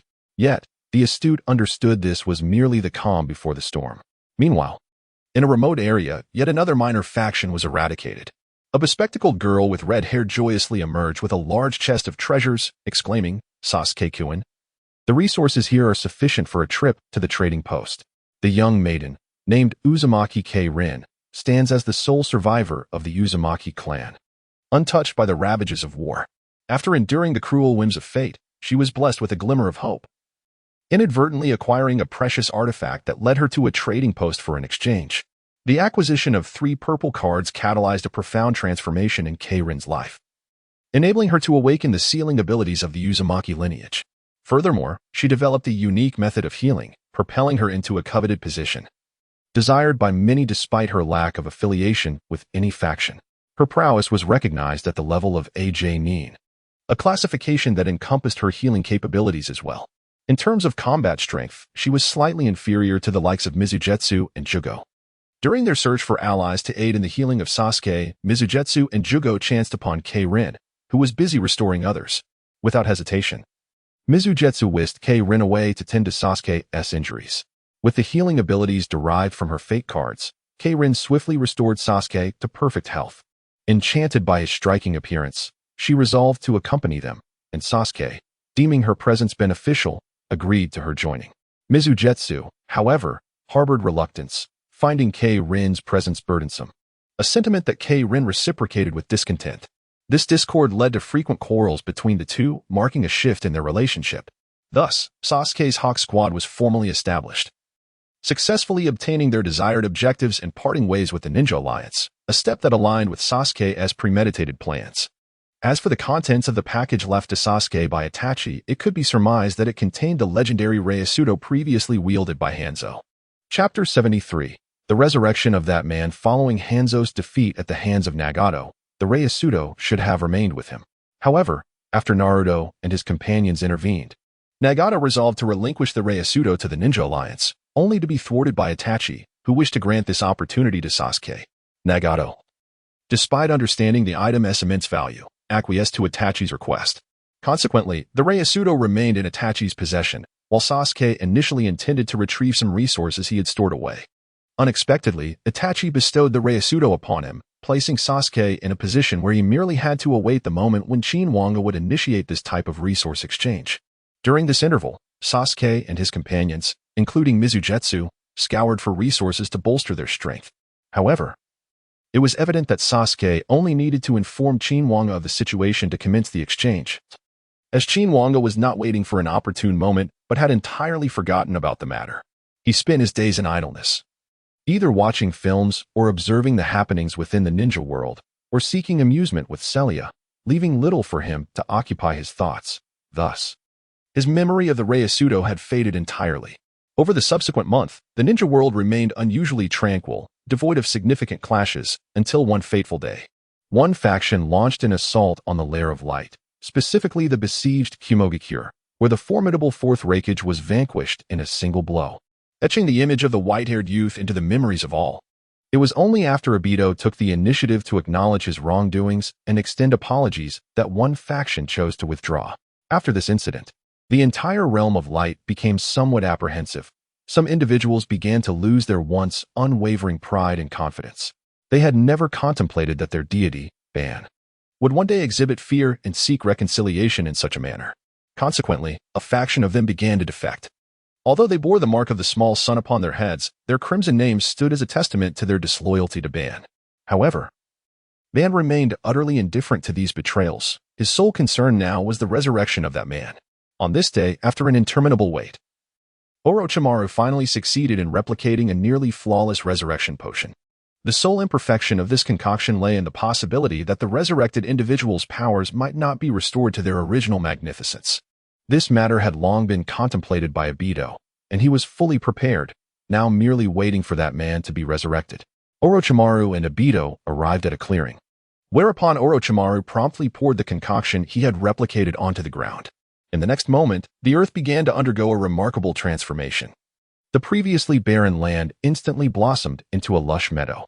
In the blink of an eye, it morphed into a dense forest.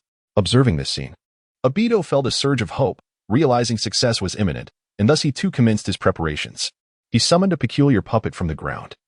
And as the man was reborn, Obito directed an incantation at the puppet technique, heart control, and soul condensation.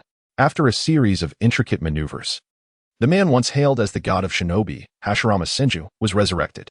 Upon awakening, Hashirama furrowed his brow and, with a hint of resignation, remarked, "I never imagined you possessed such methods, Obito." Obito, gazing at the familiar Hashirama, replied with a smile, "Hashirama, you remain just as you were, unchanged." Hashirama found himself in a rather peculiar state. He was fully revived, possessing his own consciousness and a normal body, yet he found himself incapable of opposing Obito. In his subconscious, he was compelled to obey Obito's commands without any resistance. Hashirama sensed the alterations within himself and understood Obito's intentions, but he felt powerless to alter his condition. With mounting frustration, he confronted Obito, saying, "Obito, why do you persist in this misguided endeavor? Our conflict should have long since concluded." Obito chuckled derisively, replying, "Concluded? As long as my ambitions remain unfulfilled, this war shall never end. You two must assist me now." Hashirama clenched his fists, yet was rendered immobile. Observing this, Obito stated, "There is no need to struggle. The era has shifted. True gods have descended upon this world, and each of their bestowed powers is immensely formidable. You, Hashirama, have become obsolete." Hashirama found Obito's words bewildering, but soon Obito led him to a trading post, where he cleverly sought out Qin Wange. Confident that the cards drawn from Qin Wange would be superior, Hashirama's original worldview began to crumble. He witnessed visions coalescing in his mind, establishing a new perspective. Upon seeing Obito and Hashirama, Qin Wange remarked with a slight smile, "Did you resurrect him merely to indulge your twisted sense of humor?" Obito, with a chuckle, responded, "You jest. My ambitions extend far beyond that. I revived Hashirama because I believe he is the only one capable of reaching my heights." Hashirama, touched by this sentiment, exclaimed, "Obito, I never realized I held such significance in your heart." Obito, feigning disdain, promptly pushed Hashirama away, saying, "It's just that this fellow's intellect is somewhat lacking. If only he could have his brain replaced." Upon hearing the abrupt silence from Hashirama, Qin Wange couldn't help but smile, taken aback by the unexpected temperament of the man revered as the god of shinobi. The delightful contrast in his character was rather amusing. Subsequently, Qin Wange refrained from engaging him in further idle chatter. Soon, the fateful card trading commenced, with Madara investing a significant amount for Hashirama. After a series of exchanges, although no extraordinary items were drawn, the enhancements were sufficient to elevate Hashirama's prowess to the current sage level within the ninja realm, a formidable advancement indeed. Madara knew that had Hashirama drawn any special items, his strength would surely have matched Madara's own caliber. Regrettably, none of the transformative opportunities, gifts from the dimension, or golden cards materialized. However, several purple cards were drawn, possessing commendable abilities, yet Madara's dissatisfaction loomed. His objective was to elevate Hashirama to his level of power so they could jointly obliterate the entire Ninja Alliance. Alas, the gap in their strengths merely widened. While the Ninja Alliance lacked a presence as formidable as Madara, numerous other high-tier warriors existed. It was rumored that some had received gifts from the dimension, safeguarded by the Ninja Alliance's trump cards. Hence, without absolute certainty, Madara preferred to refrain from taking hasty actions. Chapter 74, The Abilities and the Hunters at this moment. Qin Wange was conjuring a nebula, intending to offer a fresh experience to the trading post. Suddenly, Celia arrived at his side. Observing Qin Wange engrossed in his chaotic tasks, Celia remarked, somewhat irritated, "Humph, you summon me all day while you enjoy yourself here, my grand boss." Interrupted by Celia's words, Qin Wange swiftly cleared his workspace, responding with a smile, "How could that be? I am quite busy every day as well. Pray tell, what brings you here?" Celia immediately shed her playful demeanor and stated, There have been inquiries regarding when you will commence the exchange for the recovery of golden cards. Qin Wange was momentarily taken aback, failing to grasp the implication of Celia's words. In an instant, realization dawned upon him as he recalled the matter concerning Reyes. He quickly feigned nonchalance, clearing his throat to say, "Ahem, there is no need to rush on this matter. It will naturally be announced when the second golden card holder meets their demise." Celia regarded him with a skeptical gaze, aware that Qin Wange had merely forgotten about this matter. However, for him, it was not simply about announcing a rule. It was a triviality that he deemed inconsequential. In fact, he had contemplated the recovery of golden cards prior, having considered the special items drawn from all cards, such as transformative opportunities, gifts from the dimension, and offerings from the realm. Upon the demise of these individuals, their possessor may choose to inherit their abilities or reclaim them in the form of transaction attempts to draw cards anew. Regarding the golden cards, Qin Wange contemplates an equivalent exchange. However, each golden card is uniquely suited to its bearer, rendering the likelihood of inheritance quite minimal. Thus, upon the reclamation of a golden card, one may engage in an exchange of equal value, wherein one card will be randomly selected from a pool of 10 cards, all of which are golden fate cards. Nevertheless, this method of reclaiming golden cards may yield options that are not entirely suitable, unlike the cards drawn directly by chance, which are nearly guaranteed to be perfectly aligned with one's needs. However, there exists an auxiliary solution, the wondrous artifacts. These magical items may also be utilized in the transaction of reclaiming golden cards, thereby significantly reducing the chances of acquiring cards that do not align with one's requirements. The formulation of these rules was effortlessly accomplished by Qin Wange, who, however, chose not to announce the regulations regarding the reclamation of gold cards at this moment. Instead, he first proclaimed the guidelines for the recovery and inheritance of the remaining special items, with the stipulation concerning the gold card duly noted. When the next possessor of a gold card is slain, this regulation will come into effect, as the new rule has just been instituted. The entire ninja realm was immediately apprised of this news, causing some individuals to shift their objectives. Many have long coveted those who have undergone transformation, and in certain locales, there are individuals possessing special items. With the announcement of the new rules, these individuals suddenly found themselves in the crosshairs, leading to the emergence of two new factions within the ninja realm, the abilities team and the hunters team. The majority of the hunters are rogue ninjas or notorious traitors from both factions, while the abilities team predominantly consists of independent ninjas, as those affiliated with either faction would naturally have protectors. These individuals initially approached their endeavors with fervent excitement, envisioning their radiant performance on the battlefield. However, they have now unexpectedly become targets for others.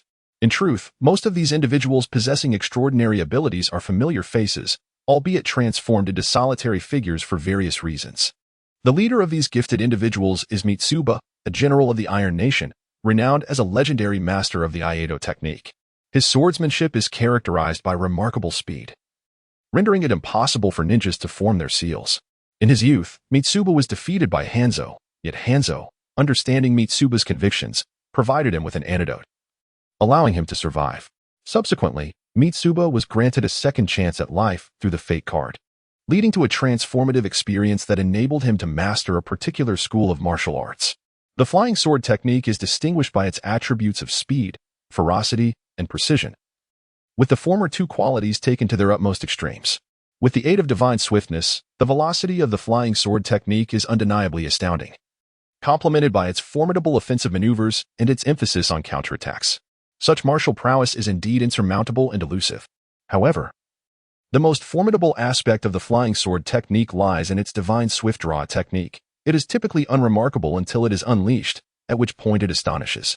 Divine swiftness itself embodies an exceptionally rapid acceleration control method, yet this control is more immediate and abrupt.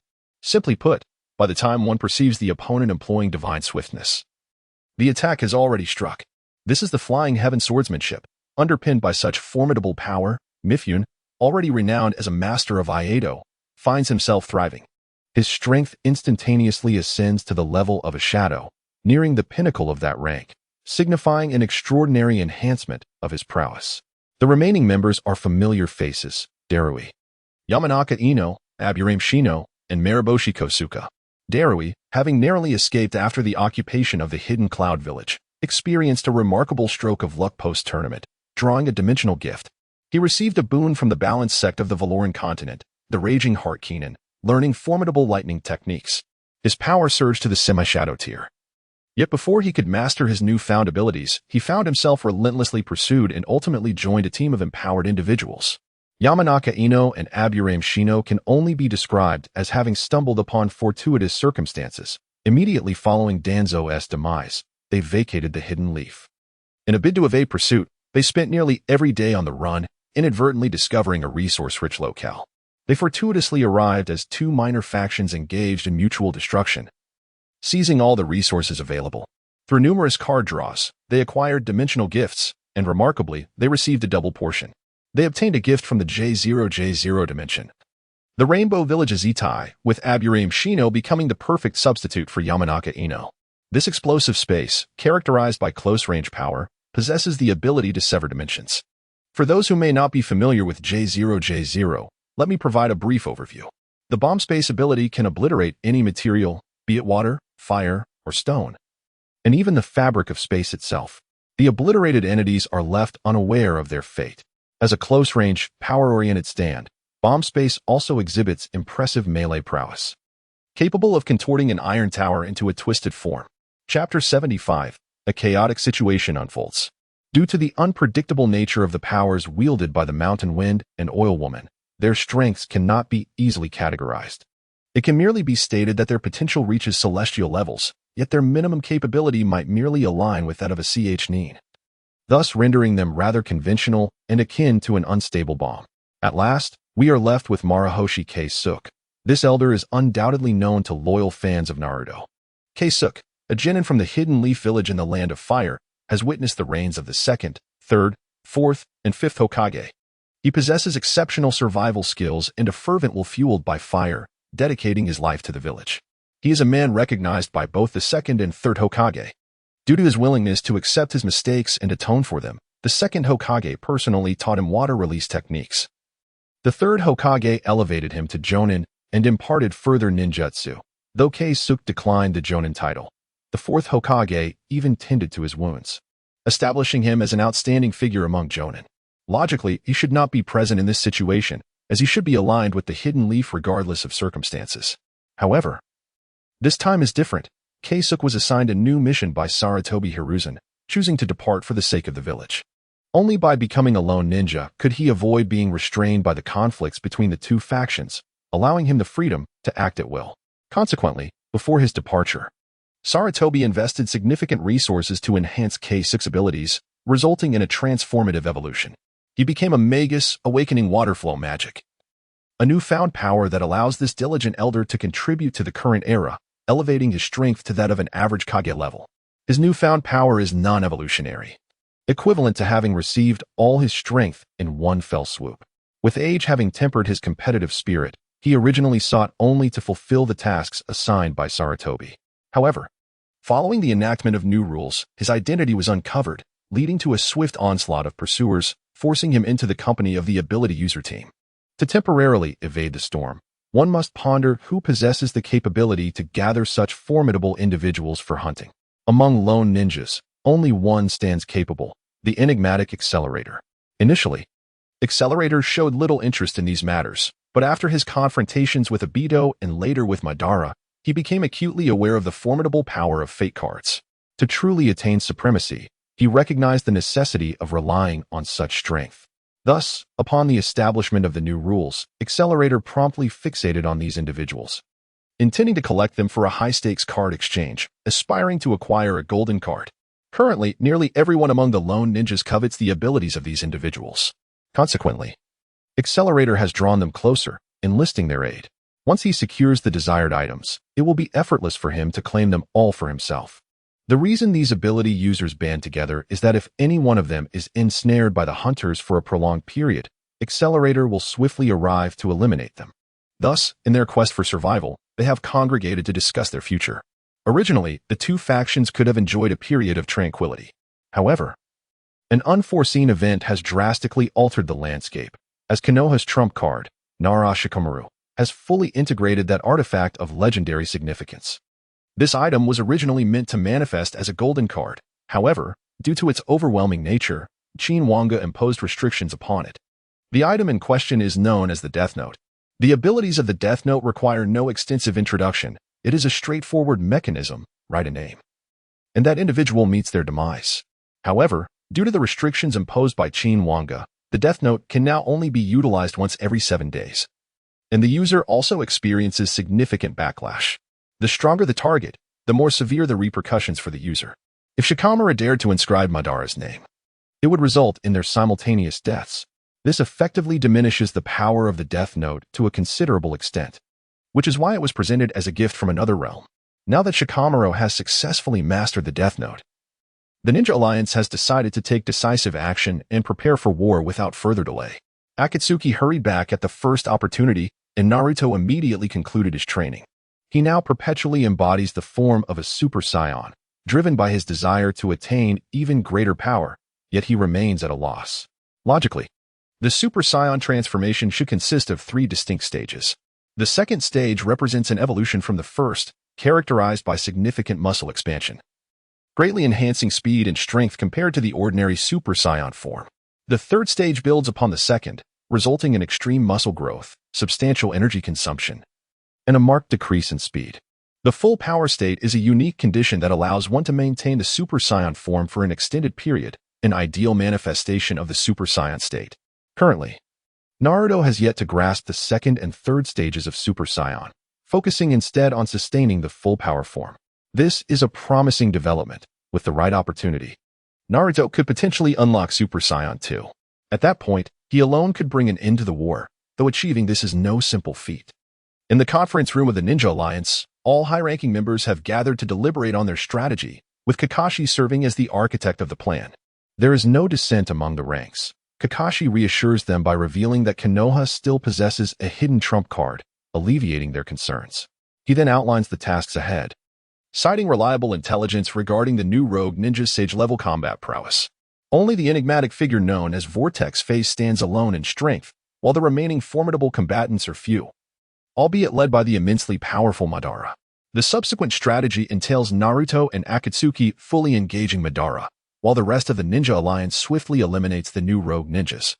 Within the alliance, Kakashi, Gaara, Nagato, Itachi, and others boast near-sage levels of power, all being the most formidable entities among the shadows.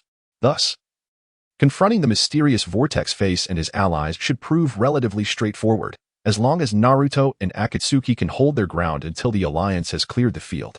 Should they fail to overcome Madara in a joint assault, they must exhaust every effort to inflict severe wounds upon him, after which Shikamaru can intervene.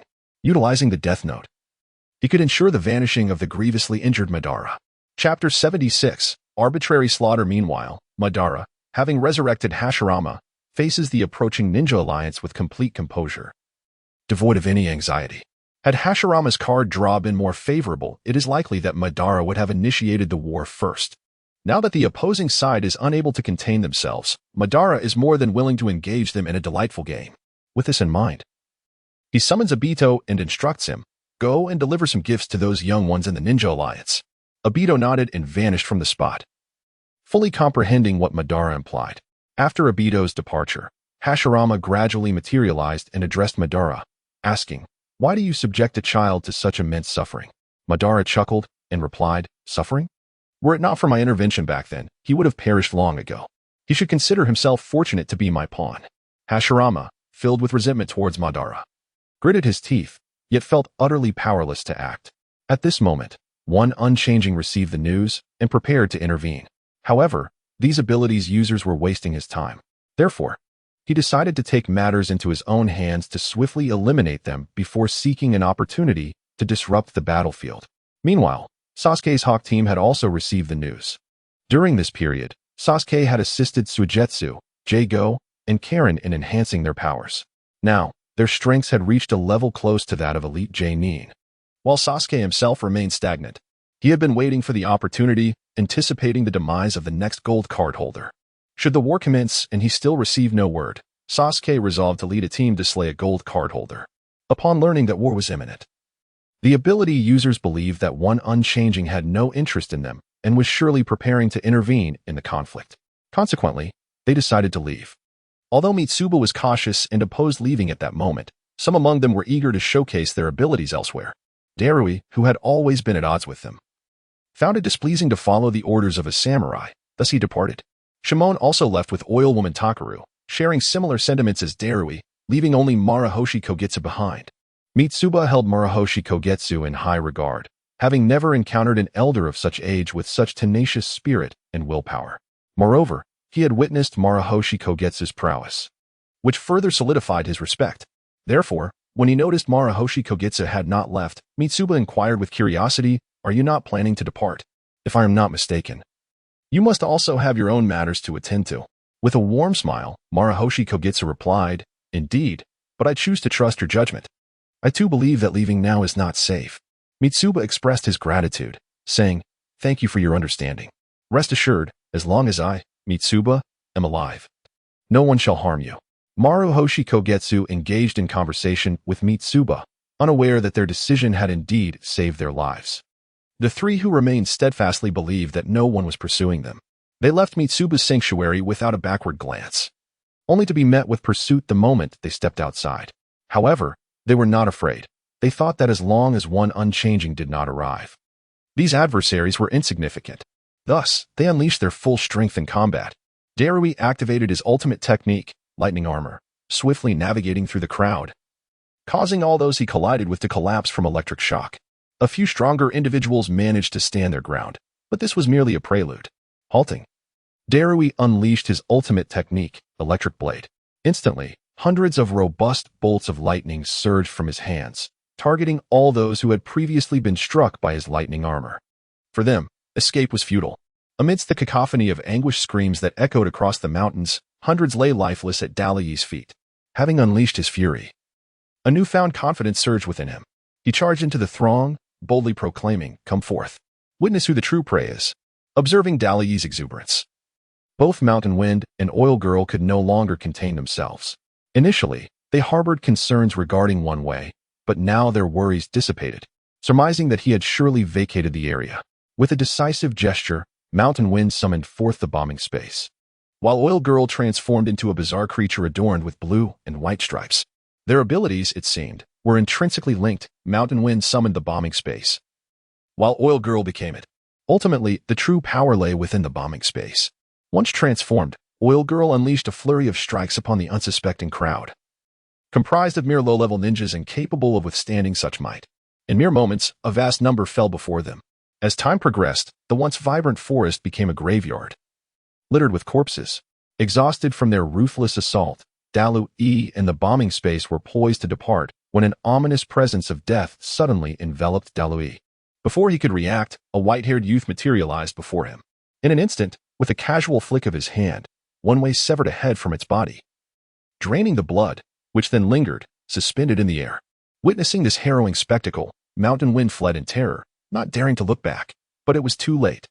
The previously extracted blood, now akin to a deadly spear, pierced through his form, and within a heartbeat, he succumbed to the ground. Only the bombing space, now bereft of its companion, remained. Yet, with Mountain Wind's demise, it could not maintain its transformed state for long. Resolute, Oil Girl prepared for a final stand before retreating.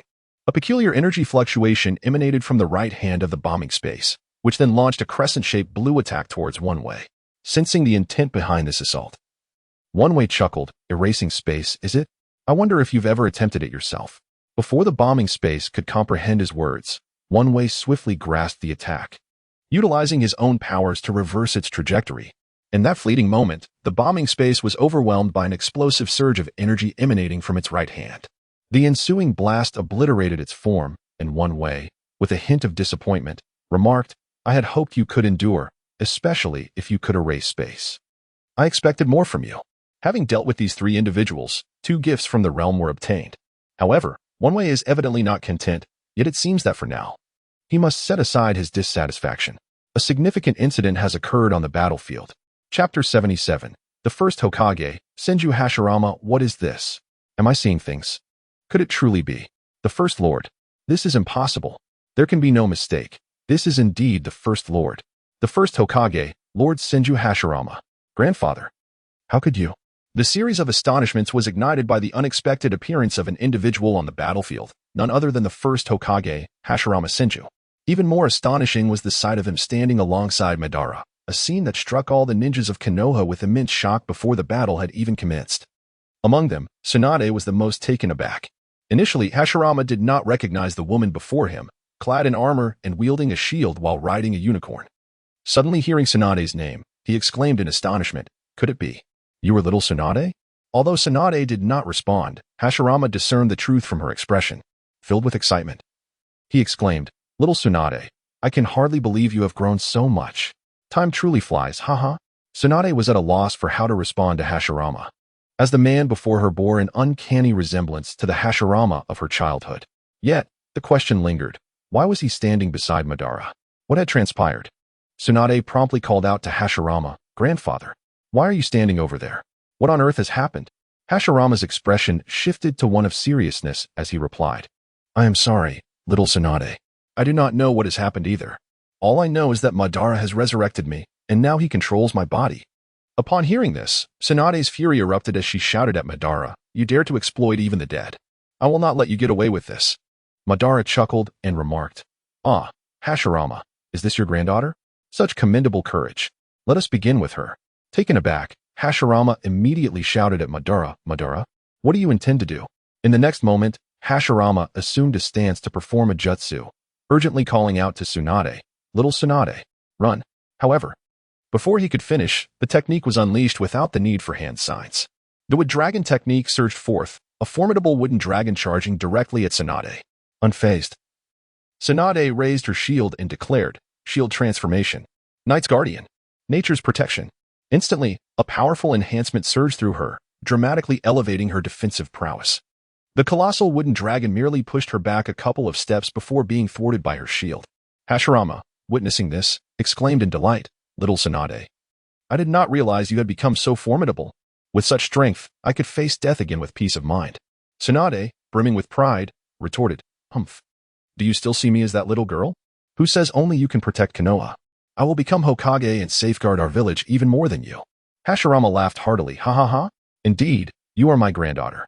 Madara, however, looked at Hashirama with disdain, stating, "Hashirama, I did not summon you here for idle chatter. It is time to take action." After Ban finished speaking, Hashirama's body began to undergo a transformation. His hands clasped together once more, and a sage mark appeared upon his face, signaling that he was about to take serious action. As he activated his sage mode, Hashirama called out to those before him, expressing his sincere apologies for being a mere corpse controlled to bring them trouble. However, given the circumstances, he had faith in the strength of the new generation of ninjas and urged them to defeat him and Ban to bring an end to this war. As the conflict erupted, Hashirama unleashed his ultimate jutsu. The sage art would release True Thousand's hands, transforming the battlefield into a torrential downpour of overwhelming force, resulting in countless casualties for the Ninja Alliance in a single strike. Hashirama felt a profound sense of guilt, yet he was unable to restrain himself. Soon, the truly formidable players would make their move. Akatsuki released the Imperial Tool, the Guardian Deity, a colossal statue that effectively shielded against the relentless onslaught, significantly reducing the casualties. Upon witnessing his attack thwarted, Hashirama exclaimed in delight, "Oh, how impressive." The emergence of Akatsuki indicated that the battle's intensity would escalate, especially with Hashirama's unexpected entrance, equalizing the power levels between both sides. As Akatsuki engaged, Obito also took action, appearing before Akatsuki in an instant. He unleashed a space-time stasis, rendering Akatsuki immobile. Just as he prepared to strike, he sensed a terrifying force approaching. Without hesitation, Obito abandoned his attack and utilized the Space Stone to escape. For the next moment saw Naruto charging in with the formidable strength of a Super Saiyan. He shattered a significant portion of Hashirama's assault with a single punch and rescued Akatsuki, restoring his ability to move. Upon witnessing this spectacle, Hashirama could not help but praise, "Oh, the power of that punch is truly terrifying." Ban, in resignation, muttered to himself, "Had I known, I would have completely controlled you, rendering you unable to speak." Meanwhile, Ban remained oblivious to the unfolding issues on his side. Obito realized that Hashirama had fully revived, proving that Ban had deceived him. Despite having the means to resurrect Rin, he had continually exploited Obito, prompting him to leave the battlefield. He took one person with him, Kakashi. Soon, Obito used the Space Stone to transport Kakashi and himself to an isolated area. Kakashi regarded the vortex-faced man with cold indifference, asking, "Who are you? Did you bring me here because you think I'm easy to deal with?" As he spoke, Kakashi's blood surged with power, having now reached Blood Mage level 45. Given a little more time, he would grasp the awakening force, rendering him immensely powerful. However, after Kakashi spoke, the vortex-faced man responded, "You've always been so indifferent. Haven't you? Do you wish to kill your comrades once more, Kakashi?" Kakashi was taken aback, as if suddenly recalling something, his memories transported back to that rainy night. This is the memory he most wishes to forget. Kakashi trembled slightly as he addressed the figure before him. "Could it be you?" As the masked man slowly removed his disguise, Kakashi instantly recognized him as Uchiha Obito. Shocked, Kakashi exclaimed, "Obito, you're still alive." Obito, displaying a disdainful demeanor towards Kakashi's reaction, retorted, "You promised me you would protect Rin." Kakashi fell silent. This was the shadow that haunted him throughout his life. Although he had not intended for it to unfold this way, the outcome remained inescapable. It was Kakashi who had, with his own hands, taken Rin's life. Chapter 78. Despair and Hope. Obito, be quiet. I have no desire to hear your explanations. I brought you here for one purpose only, to avenge Rin by ending your life. Kakashi fell silent once more, then, as if finding resolution, he opened his arms and softly uttered, "Go ahead." Obito, witnessing Kakashi's demeanor, felt a surge of anger and bellowed, "Do you believe I will feel sympathy for you in this state?" Kakashi, the moment Rin died at your hands, the despair in her eyes was profound. How could you be so heartless? As he spoke, two dark branches materialized in Obito's hands and surged toward Kakashi. Kakashi showed no intention of defending himself. He stood there, arms wide open, awaiting the onslaught. In the next moment, a piercing sound echoed as the branches penetrated Kakashi's body. He had not unleashed any of his power and was thus impaled by Obito. Obito was momentarily taken aback, unable to comprehend Kakashi's willingness to endure such an assault. After staggering back a few steps, Obito, tears of rage welling in his eyes, shouted, "Why? Fight back. I do not require your pity. No one will forgive you, Kakashi. Not I. Nor will Rin ever forgive you." Kakashi coughed up blood, struggling to maintain his footing as he spoke. "I do not expect you to forgive me. I failed to protect Rin, and that is my debt to you." Obito continued furiously, "A debt to me? Do you not owe Rin anything? You were the one who killed her. Why did you do it? Why?" Kakashi could feel himself on the brink of collapse, yet in his final moments, he resolved to reveal the truth behind the events to Obito. This was certainly not an attempt to exonerate himself. Rather, he wished for Obito to cease living with hatred. After listening to Kakashi's words, Kakashi collapsed, leaving Obito stunned in place. In that moment, Obito comprehended everything. It became evident that all of this had been orchestrated by Madara, the curse within Rin, the plan to annihilate Konoha, and ultimately, Kakashi's hand in his death. This was all a grand performance by Madara, aimed at manipulating Obito. Obito finally grasped the truth, yet it was too late. Kakashi's body had grown cold, and Obito felt as though he had lost his very soul. Kneeling before Kakashi, he cried out in torment, "What have I done? This is all my fault. If it weren't for me, Rin would not have suffered. I even killed Kakashi. I am the one who truly took the life of my most cherished companion. No, Kakashi, I am so sorry. I will not allow you to die like this. I have yet to apologize to you, and we must revive Rin together.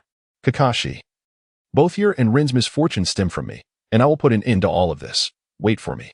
Meanwhile, on the battlefield, Madara had yet to make his move, while Hashirama single-handedly restrained Naruto and Hanabi. Enhanced by the power of fate cards, Hashirama's strength was unparalleled, effortlessly contending with both Naruto and Hanabi, a testament to his formidable prowess. At this moment, although the situation appeared favorable for the Ninja Alliance, Madara had yet to make his move, and the enigmatic figure with the swirling face remained unseen, refraining from intervening. On the front lines, apart from the battles between Hashirama and Naruto, as well as Akatsuki, Gaara, Itachi, and Nagato displayed extraordinary prowess. Confronting the remaining adversaries was as effortless as mowing grass. Itachi soon fixated on a particular individual with whom he harbored a deep-seated grudge. Having long desired to eliminate him, Itachi set his sights on Orochimaru, who was so engrossed in his research that he remained oblivious to the looming danger. Itachi signaled to Nagato for assistance, and Nagato nodded, utilizing his dimensional shift to transport Itachi directly to Orochimaru's laboratory. Orochimaru sensed the intrusion instantaneously, turning to find Itachi standing behind him. While he feigned calmness, inside he was in a state of utter panic, stealthily concealing the vials of his concoctions on his person, hoping to make a stealthy escape while Itachi was distracted. However, This thought shattered the very next moment as Obito returned, with intentions aimed squarely at him. Upon Obito's arrival, Itachi immediately heightened his vigilance, prepared for combat. Yet Obito disregarded Itachi entirely and addressed Orochimaru, demanding, "Hand over the resurrection potion. I will say this only once." Orochimaru regarded these potions as his lifeblood and could not simply relinquish them to Obito. Thus, he made a final attempt to resist, warning, "Obito, if Madara learns of this, he will not spare you." Without hesitation, Obito struck, employing his space-time manipulation to ensnare Orochimaru in a stasis, and unleashed a fire technique that erupted from Orochimaru's body. In an instant, Orochimaru was engulfed in flames. To prevent his potions from being incinerated, Orochimaru had no choice but to expel all the vials. Obito, unaware of which vial contained the resurrection potion, seized all of them and vanished using his space-time abilities, leaving Itachi perplexed, pondering, "Aren't they allies? How did it come to this?" After Obito's departure, he noticed his name had turned red, yet he remained unconcerned. Returning to his previous location, Obito began examining the vials. Fortunately, the products from Qin Wange were accompanied by descriptions, allowing Obito to swiftly identify the vial he sought. This particular potion was a one-time use, which Orochimaru had been reluctant to employ, continuously attempting to create a replica. However, the only replica had already been used by Madara to resurrect Hashirama. If Obito wished to bring Kakashi back to life, he had no choice but to use this original potion. Without further hesitation, he poured the contents of the vial over Kakashi. "Kakashi, I apologize to you all. I will ensure that those who have exploited me will pay the price. I should never have doubted you, and if the opportunity arises, I will undoubtedly resurrect Rin." These are the words left by Obito for Kakashi. After Kakashi utilized the resurrection potion, Obito departed, feeling unworthy to face him again. He took upon himself the entirety of the blame, determined to make Madara pay. Obito also seized the remaining potions from Orochimaru, including the dimensional summoning potion. This time, he resolved to stake his very life in order to eliminate Madara. Once Obito left, Kakashi, who had seemingly succumbed to death, regained consciousness, as if everything that had transpired was but a fleeting dream. However, upon glancing at an empty vial beside him, with its description still intact, coupled with Obito's final words, Kakashi swiftly comprehended Obito's intentions. He would not allow Obito to face danger alone, this time. Kakashi would not retreat again. Chapter 79. The mightiest artifact on the battlefield, chaos erupted suddenly. Originally, Hashirama was single-handedly holding off Naruto and Hanabi. While Madara had not yet made his move, Madara's forces were on the brink of collapse, yet he remained inactive. The pivotal moment arrived with the appearance of Accelerator. Upon seeing the silver-haired youth, Madara chuckled, "At last, you have arrived. If you had delayed any longer, I might have lost my patience." Accelerator replied nonchalantly, "If you wish to strike first, no one is stopping you. Just don't expect to have a part in it once I arrive." Their exchange left everyone present in astonishment, as it was evident that Accelerator and Madara seemed to be allied. This implied that the only individual capable of restraining Madara in this world would not oppose him, plunging the Ninja Alliance into a state of despair. In an instant, the will of the fight dissipated, and defeat felt inevitable. Suddenly, a voice pierced through the gloom. "Do not give up, everyone. Are you truly willing to abandon the peace you have longed for? Stand up and continue the fight." This impassioned declaration instantly rekindled the fighting spirit within most of the crowd. However, as they turned to locate the speaker, they were astonished to find it was none other than the first Hokage, Hashirama, while simultaneously unleashing ninjutsu and entangled with Naruto and Akatsuki, fervently inspired those around him. A scene that left many perplexed. It was evident that Accelerator was unimpressed by such a figure, furrowing his brow as he inquired, "Madara, what is the situation with this person?" Madara, somewhat exasperated, explained, "It was my oversight that allowed him to retain his consciousness, but you need not concern yourself with him. He is entirely under my control." Upon learning that Hashirama was being manipulated, Accelerator shifted his focus toward the members of the Ninja Alliance. Observing Accelerator's demeanor, Madara gradually approached him, and in the next moment, a black rain began to fall from the sky. Accelerator instinctively repelled the falling droplets. And thus the two stood side by side, their overwhelming and terrifying aura rendering the entire Ninja Alliance breathless. Seeing this unfolding scene, Akatsuki realized that further delay was untenable. Thus, she called out to Naruto beside her, "Naruto, I will handle things here. My current power is insufficient to contend with someone of Madara's caliber. We must rely on you. Go now." As her words echoed, Akatsuki unleashed her cursed technique, momentarily resisting Hashirama's onslaught, which allowed Naruto to escape the dire situation. Observing Akatsuki's actions, Hashirama frowned and remarked, "To place such a burden on a child like him is truly unfair." Akatsuki, with a resigned smile, replied, "Indeed. It is my inadequacy as a senior that forces me to place all hope upon him. However, now that the challenge has been set forth, I shall give my all." Lord First Hokage. Hashirama smiled and assumed a combat stance, responding, "Very well. Come, defeat me, and then assist him." Akatsuki, a smile gracing her lips, softly declared, "Even without your urging, I would do so. Manifest, demon of purity." In the following instant, a peculiar mark appeared upon Akatsuki's chest, emanating a terrifying chill that transformed her entire demeanor. The Ice Emperor's artifact, capable of freely creating and controlling ice, is heralded as the most formidable of its kind. Secret Technique 1. Makabote, freezing time and space, rendering all but the user immobile. However, it demands immense energy, usable only once per day. Secret Technique 2. Ice Storm General, generating a vast legion of ice cavalry to store energy over several days, then releasing it all at once. Capable of conjuring a blizzard that envelopes the entirety of the empire. This state is the first manifestation of Hongdo, in truth. It represents the most formidable imperial artifact within the realm of Hongdo's gifts. However, even though Hongdo can freely wield the powers of various imperial artifacts, when invoking the manifestation of the demon god, there remains a struggle to contain the overwhelming desire for slaughter.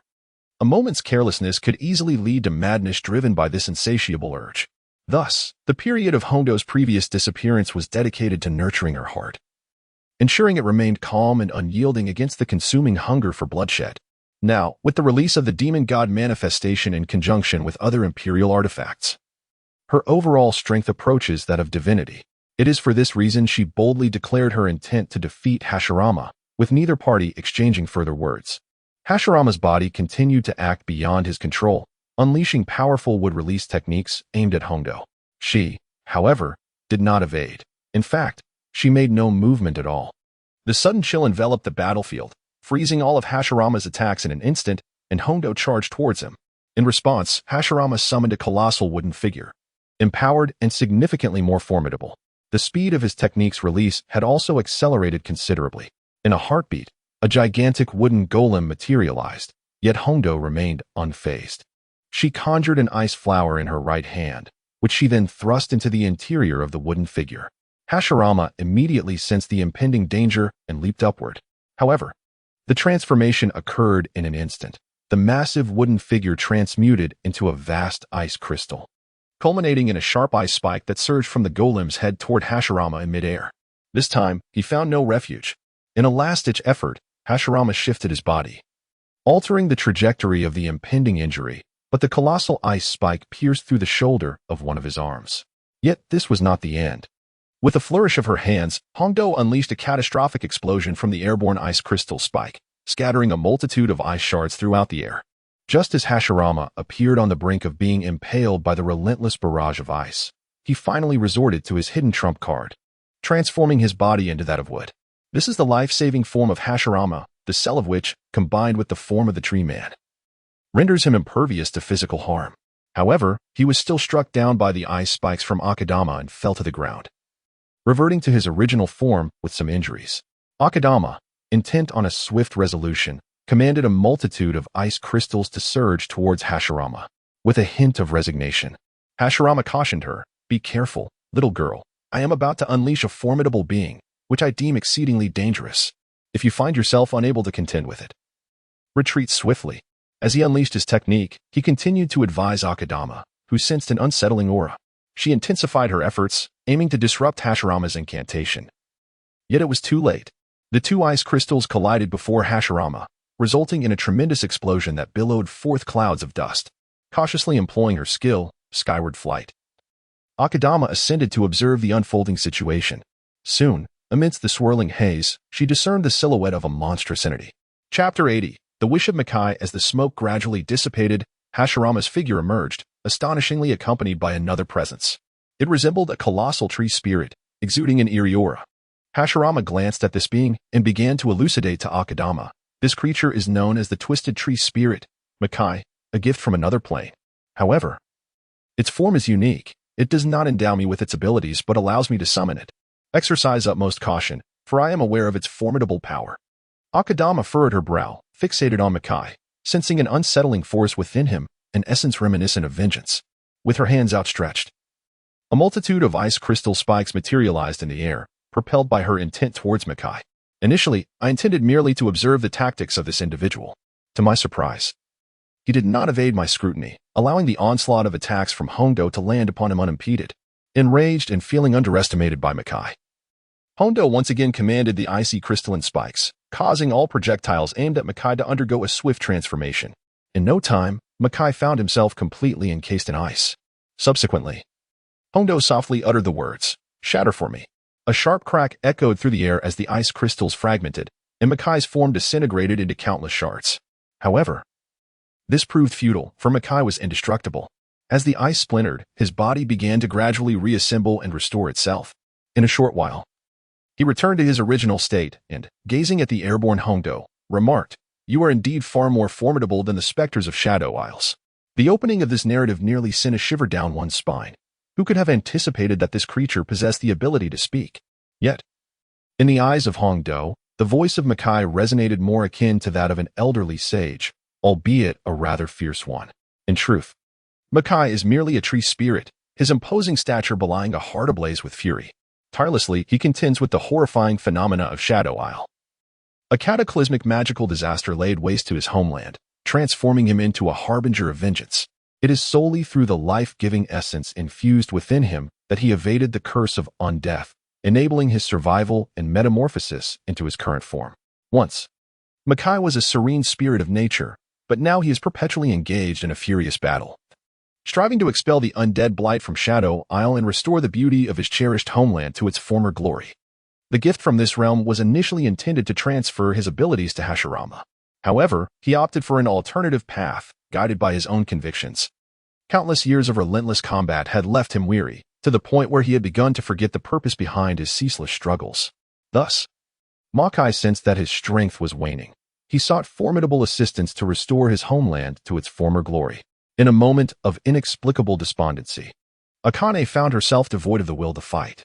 She gracefully descended beside Makai, unperturbed by the potential threat he posed.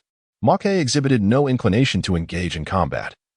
While Hashirama stood perplexed by the unfolding events, Makai turned to Akane and inquired, "I perceive an essence of the forest emanating from you. Could you reveal its location?" Makai's inquiry stemmed from an encounter Akane had during her recent quest for tranquility. After departing from the Ninja Alliance, she ventured into an extraordinarily remote area, marking her first experience in such a desolate landscape. Amidst the barren surroundings, she unexpectedly stumbled upon a vibrant blade of grass, which unveiled to her a new world. This is, in fact, the initial conception of Qin Wange's arrival in this world. Upon his entrance, he envisioned the inclusion of beings from other dimensions. However, due to the various inadequacies of the exchange at that time, he set this idea aside. Nonetheless, he had already brought individuals over in advance. He simply neglected to oversee them, and unexpectedly, this time, Hongdo inadvertently stumbled upon his domain. Unbeknownst to her, she found herself entering a lush forest brimming with the essence of spring. Here, the atmosphere stands in stark contrast to the desolation encountered outside. Within this realm, Hongdo encounters a being whose lower body resembles that of a deer, adorned with magnificent antlers atop its head. Its form bears a semblance to that of a purple-hued human, albeit not entirely human in appearance, despite its somewhat intimidating visage. This creature exudes an aura of warmth and friendliness. Soon, Hongdo conveys that her arrival here was entirely unintentional, to which the creature responds by revealing its identity as the forest guardian. Uncertain of the reasons that led it to this place, it has nonetheless made this enchanted realm its home. As their acquaintance deepens, Hongdo realizes that this sanctuary is ideally suited for her spiritual cultivation, prompting her to commence her training here. Thus, when Maokai mentions this matter, Hongdo immediately comprehends whom he refers to and responds, "I can take you to meet him, but first, could you assist us in enduring this impending conflict?" Without hesitation, Maokai nods, declaring, "I am surrounded by hollow shells, devoid of souls, lacking reverence. Yet I shall instill fear within them, nature's grasp." As his words resonate, he conjures a colossal wall composed of thorns and brambles that advances steadily forward. All adversaries in its path find themselves ensnared, rendered immobile. This maneuver instantaneously bifurcates the battlefield, Even Obito and Kakashi retreat, underscoring the terrifying potency of this technique, prompting a swift change of allegiance from Maokai. With a gleeful exclamation, Hashirama remarks, "Huh? I never anticipated I would be of assistance to you. It seems that mere control over me was futile." Maokai gazes at Hashirama, stating, "You are the most harmonious human I have encountered in relation to the trees. I am grateful for your guidance into this world. I can help you break free from this control." Upon hearing this, the others express their astonishment, yet this scene does not escape Obito's notice. In a flash, he appears before Hongdo and the others, sneering, "I never imagined you would become such a nuisance. Thus, you shall all vanish." With that, dark flashes of energy prepare to erupt. Hongdo swiftly retaliates, summoning a multitude of ice crystals before her. However, the disparity in strength is overwhelming. With a mere swipe of his moonlight blade, Obito cleaves through the ice with indifference, coldly uttering, "Perish." Boom. The black virtual flash erupted, and in an instant, a tremendous explosion reverberated across the battlefield, a display of power that was indeed terrifying. Everyone was deeply concerned about the fate of Hashirama and his companions. Chapter 81. A despairing power. Naruto had intended to provide assistance, yet he found himself ensnared by relentless attacks from Accelerator, rendering him unable to extricate himself. Naruto's assaults, save for his own ki-infused physical strikes, could not inflict any harm on Accelerator. Conversely, any attack from Accelerator that grazed Naruto would inflict wounds upon him, a burden he could scarcely endure, forcing him to continuously evade Accelerator's onslaught. With no means to rush to their aid, Naruto was beset by anxiety. Soon, as the smoke dissipated, only Madara remained suspended in the air. Had all of Obito's comrades been slain? Certainly not. One could discern from Madara's expression that this was not the case. His face contorted with fury, he bellowed toward a specific direction. "Obito, how dare you betray me?" Although many were unfamiliar with this name, it would soon resonate among them all. In a flash, the masked figure appeared before Madara, gradually removing his mask to reveal himself. "I am Uchiha Obito. For Rin and Kakashi, I shall make you pay the price." Madara scoffed at Obito, retorting, "Humph, it appears you are already aware. But what does it matter? Everything you possess was granted by me, even your very life." Obito fixed a fierce gaze upon Madara, declaring, "I know, and thus, I will stake my life to eliminate you." Madara, upon hearing Obito's words, erupted into laughter, as if he had just heard a jest. "Ha ha. Do you truly think you are not being overly naive, Obito?" Before Madara could utter further mockery, Obito swiftly executed his first action. He had just relocated Hashirama and the others. Now, Might Guy had relinquished Madara's control over Hashirama with the power of life, and Obito had returned the three to safety. Upon witnessing Hashirama's condition, Madara gritted his teeth and seethed. Very well, very well. You scum continually test my limits, truly believing I would refrain from annihilating you? It is time for you to comprehend what true despair looks like." Second stage of Blade Return. Amidst the mundane utterances, a terrifying spiritual pressure erupted forth, swiftly enveloping the surroundings in a shroud of black dread. Soon, Aizen re-emerged, transformed in a striking new visage. Following the second stage of his resurrection, the upper half of his attire vanished, and dark liquid streamed from his eyes, leaving two distinct trails of tears. The scara now glowed a vivid green. His pupils bore a resemblance to those seen during a hollow's manifestation. His abdomen, legs, arms, and back were cloaked in a mantle of black feathers, while the lower half of his robe was cleaved in two, wings fully unfurled, revealing talons akin to those of a bat, and the horns atop his helmet elongated and sharpened, sprouting a long tail that could be manipulated at will. The tip of the tail bore a bone-like structure reminiscent of a blade, with sharp claws adorning his feet, and the hollow hole expanded, adorned with black patterns leading to his abdomen. Building upon the powers attained in the first stage of his resurrection, his strength surged to unprecedented heights, releasing a spiritual pressure that made all present feel as though a vast ocean loomed above them, pressing down with formidable weight. This is the second stage of the Blade of Rebirth. At present, the figure of Obito has yet to make a move. Yet everyone can sense the formidable aura emanating from him. Even the nearby One-Eyed is furrowing his brow, lost in thought. Upon activating the second stage, Obito's gaze becomes devoid of emotion, rendering him an unsettling figure, stripped of any semblance of expression, emanating an air of chilling indifference. His eyes sweep across the battlefield, quickly landing on the most conspicuous figure, Naruto, who was genuinely terrified at this moment. He trembles uncontrollably, having never before encountered such overwhelming power. The instant Obito's gaze shifts towards him, Naruto instinctively recoils, only to find Obito mysteriously behind him. Before he can react, a dark claw seizes his head and slams it into the ground before the eyes of all present. The impact so severe that Naruto is instantly stripped of his Super Saiyan form, collapsing to the ground, lifeless. The sheer shock of this moment paralyzes everyone, leaving them frozen, momentarily forgetting to act. However, Hashirama soon intends to rise against this threat, only to be restrained by Might Guy, who warns him, it's futile. The malevolent power he wields is too immense for any of you to withstand. Hashirama, gritting his teeth in frustration, fixes his gaze on the hovering Obito, who, upon meeting Hashirama's stare, coldly inquires, do you still harbor thoughts of resistance? It seems you have not yet succumbed to utter despair. As soon as these words leave Obito's lips, Hashirama senses impending danger, but he is too late to respond. Obito has already appeared behind him. With a thundering crash, Obito strikes with a tail whip, missing Hashirama, who narrowly evades the blow thanks to Kakashi's assistance.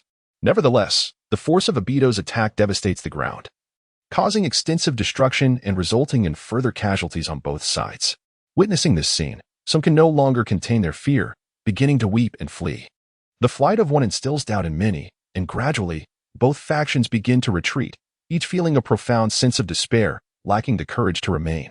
Obito silently observes the fleeing crowd, slowly raising one clawed hand, his slender fingers directing a dark flash of energy toward them. The potency and range of this attack in the second stage far exceed that of the first stage, and it is clear that escape is impossible for these individuals. As all present brace for the impending sacrifice, suddenly, a figure with red hair stands defiantly before the oncoming attack. Gasps arise from the crowd. Nagato. Get out of the way. Indeed, it is Nagato. Although he understands that with Obito's display of such overwhelming power, hope for victory in this war is nearly extinguished. He cannot bear to witness the continued sacrifice of these innocents. He is the one who yearns most fervently for peace. These innocent souls shall be entrusted to his guardianship. With his eyes closed, Nagato summoned formidable dimensional power alongside his own unique strength. After a harmonious fusion of these forces, he unleashed a self-sacrificial technique, dimensional boundary enhancement. Dimensional thought detonation. This strike from Nagato triggered a cataclysmic collapse of the alternate dimension, instantly distorting Obito's assault into the dimensional void, resulting in utter obliteration, culminating in a tremendous explosion. However, the reckless utilization of his yet-to-be-awakened power, in its enhanced form, came at a grievous cost. After this strike, Obito sustained injuries, with numerous small wounds visibly adorning his body. However, Nagato was rendered powerless, entering a state of apparent death. Obito would not easily let Nagato off the hook. In an instant, he appeared before Nagato, and with overwhelming force, crushed him. Chapter 82. The Battle for the Golden Cardinal. Konan fainted amidst her sorrow, and Jiraiya hastily supported her, his eyes brimming with tears of rage. Thus, a formidable and top-tier figure sacrificed his life to save a few fleeing ordinary people, only to be slain by Obito. The moment Nagato vanished, the fates of all present reacted, signaling the commencement of the Golden Card retrieval transaction. Qin Wange released the prearranged rules. Upon the introduction of the new regulations, Accelerator ceased to consider any alliances. He immediately launched an attack on Obito to seize the Golden Card that had belonged to Nagato, which fell into Obito's hands upon Nagato's demise. Should Obito utilize this Golden Card to trade for further enhancements, the consequences would be dire. From that moment on, no one in this world would be able to resist him. Accelerator concentrated the force from his feet into a singular point, allowing him to momentarily ascend into the sky. He manipulated the airflow to create a powerful gale, and 4 tornadoes emerged behind him. Harnessing the force generated by these tornadoes, Accelerator propelled himself towards Obito with incredible velocity. The swiftness exhibited now was nearly on par with that of Madara, who had already engaged in a fierce confrontation with the formidable One-Eyed. Both possessed terrifying prowess. The brief skirmish had nearly obliterated the entire battlefield, prompting Hondo to urgently instruct everyone to vacate the area to avoid any collateral damage. Suddenly, Sakura rushed from behind, calling out to Hondo with palpable concern, "Hondo-sensei, it's Naruto." Upon witnessing Sakura's anxious demeanor, Hondo feared the worst for Naruto and hastily sought him out, only to discover that Naruto, who had previously sustained grievous injuries and succumbed to unconsciousness, was now not only unscathed but seemingly even stronger. Before Hondo could inquire about what transpired, the battle between Madara and One-Eyed had encroached upon their vicinity. Just as everyone prepared to intervene, a golden figure darted through the crowd, positioning itself at the forefront. With a single, forceful slap, it shattered the oncoming attack, leaving all in astonishment. Sakura, unable to contain her disbelief, exclaimed, "Naruto?"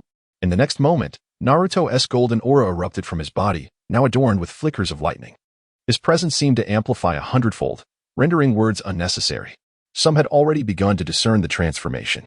Hondo approached Naruto, inquiring, "Are you ready to engage?" Naruto lifted his gaze to the aerial duel before him, then glanced at his own hands, memories of his prior fears flooding his mind. He himself was uncertain whether he could contend with them, for the dread Madara instilled in him had been overwhelming. Yet, this was not a moment for hesitation. Closing his eyes, he sought to find calm, and soon, confidence surged within him as he nodded affirmatively to Hondo. Hondo, quick to respond, cautioned, "Do not overexert yourself. If danger arises, retreat immediately. As long as you survive, there remains hope." Naruto nodded once more and surged towards the sky, observing Naruto's resolve. The members of the Ninja Alliance were engulfed in a profound sense of guilt. He was still but a child, and at this critical juncture, they, the seasoned veterans, had failed to bear any of the burden, placing it all upon Naruto's shoulders. As Naruto charged towards Madara, both adversaries sensed his approach. One-Eyed felt an unsettling shift and took a step back, while Madara, with an air of indifference, remarked, "You have yet to grasp despair. What compels you to muster the courage to strike at me?" With that, Madara extended a claw towards Naruto, seemingly dismissive of his threat. However, the next instant, he would regret his arrogance.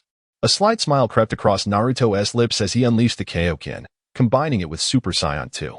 In an instant, his speed transcended that of both Madara and One-Eyed. Before Madara could react, Naruto stood before him, delivering a powerful punch to his face, swiftly followed by a ki blast. The sequence flowed seamlessly, prompting One-Eyed to remark with a grin, "Such an impressive increase in power must surely be attributed to the gold card. Wouldn't you agree? Shall we collaborate? Let us first dispose of him, and afterward, the gold card shall be ours to claim by our own merit." Naruto contemplated the situation and deemed it feasible. Eliminating Madara was indeed one of his objectives. The sacrifice of Nagato weighed heavily on him, fueling his desire for vengeance for his friend and a resolution to the ongoing conflict. The matter of the golden card was relegated to the back of his mind. Consequently, Naruto assented to the proposal put forth by Accelerator. Once they reached a mutual understanding, Madara's voice echoed through the smoke of the explosion. "Did you think the two of you could confront me together? Despair, and meet your demise." Thunder Spear. Before them, Madara conjured a spear-like manifestation of spiritual energy in his hands, which he hurled directly at the duo. Accelerator attempted to disassemble the projectile using his powers, but found it to be an arduous task. Ultimately, he had no choice but to use alternative methods to misalign it. With a resounding boom, the earth trembled as Madara's attack made contact, unleashing a cataclysmic explosion that no one could have anticipated. This seemingly simple attack possesses an astonishingly terrifying power, with just a single strike. The battlefield was engulfed in a colossal explosion that carved out the deepest pit in history. Yet, the most shocking aspect was not this, but rather the fact that in the very next moment, a new Thunder Spear coalesced in Madara's hand. Naruto immediately countered by unleashing the Kaioken times 10, marking his first execution of this technique. The formidable force of his attack effectively neutralized the Thunder Spear. Observing this, one might have thought a sigh of relief was possible. However, Madara's subsequent actions soon led to a profound sense of existential doubt. The individual astonishingly condensed 2 Thunder Spears, grasping them firmly in his hands, while 5 additional Thunder Spears floated ominously behind him. A rational mind would surmise that such formidable offensive capabilities must be accompanied by significant limitations or exorbitant energy consumption, rendering continuous use impractical. However, judging by the current circumstances, it appeared that this technique employed by Madara was devoid of any such cost. In stark contrast, Naruto had already expended a substantial portion of his strength, roughly 3/4, merely to withstand the previous onslaught. He found himself at a loss regarding how to counter Madara's present display of power. One Unstoppable, sensing the daunting challenge ahead, resignedly declared, "Leave those Thunder Spears to me. You should seize the opportune moment to strike." Without hesitation, One Unstoppable advanced, prompting Madara to unleash 2 Thunder Spears in his direction. This time, One Unstoppable deftly caught one of the spears in his hand. Yet, in the subsequent moment, the Thunder Spear erupted violently in his grasp, leaving everyone bewildered as to his intentions. However, the smoke from the explosion dissipated almost instantaneously, as if absorbed by an unseen force. Soon after, It became evident that one unstoppable had lost an arm, yet astonishingly, another thunder spear had materialized in his remaining hand. Chapter 83.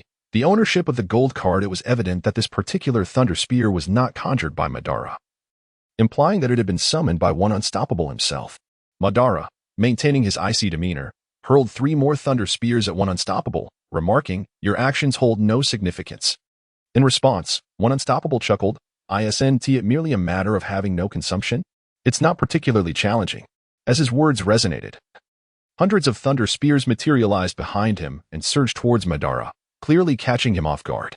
Yet, it was apparent that one unstoppable's thunder spears lacked the potency derived from spiritual pressure, rendering them significantly weaker than Madara's.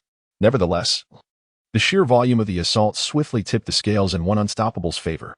Following a harrowing clash of the thunder spears, both sides found themselves devoid of any remaining projectiles. Seizing this moment, Naruto employed instantaneous movement to position himself behind Madara and unleashed a cataclysmic surge of energy.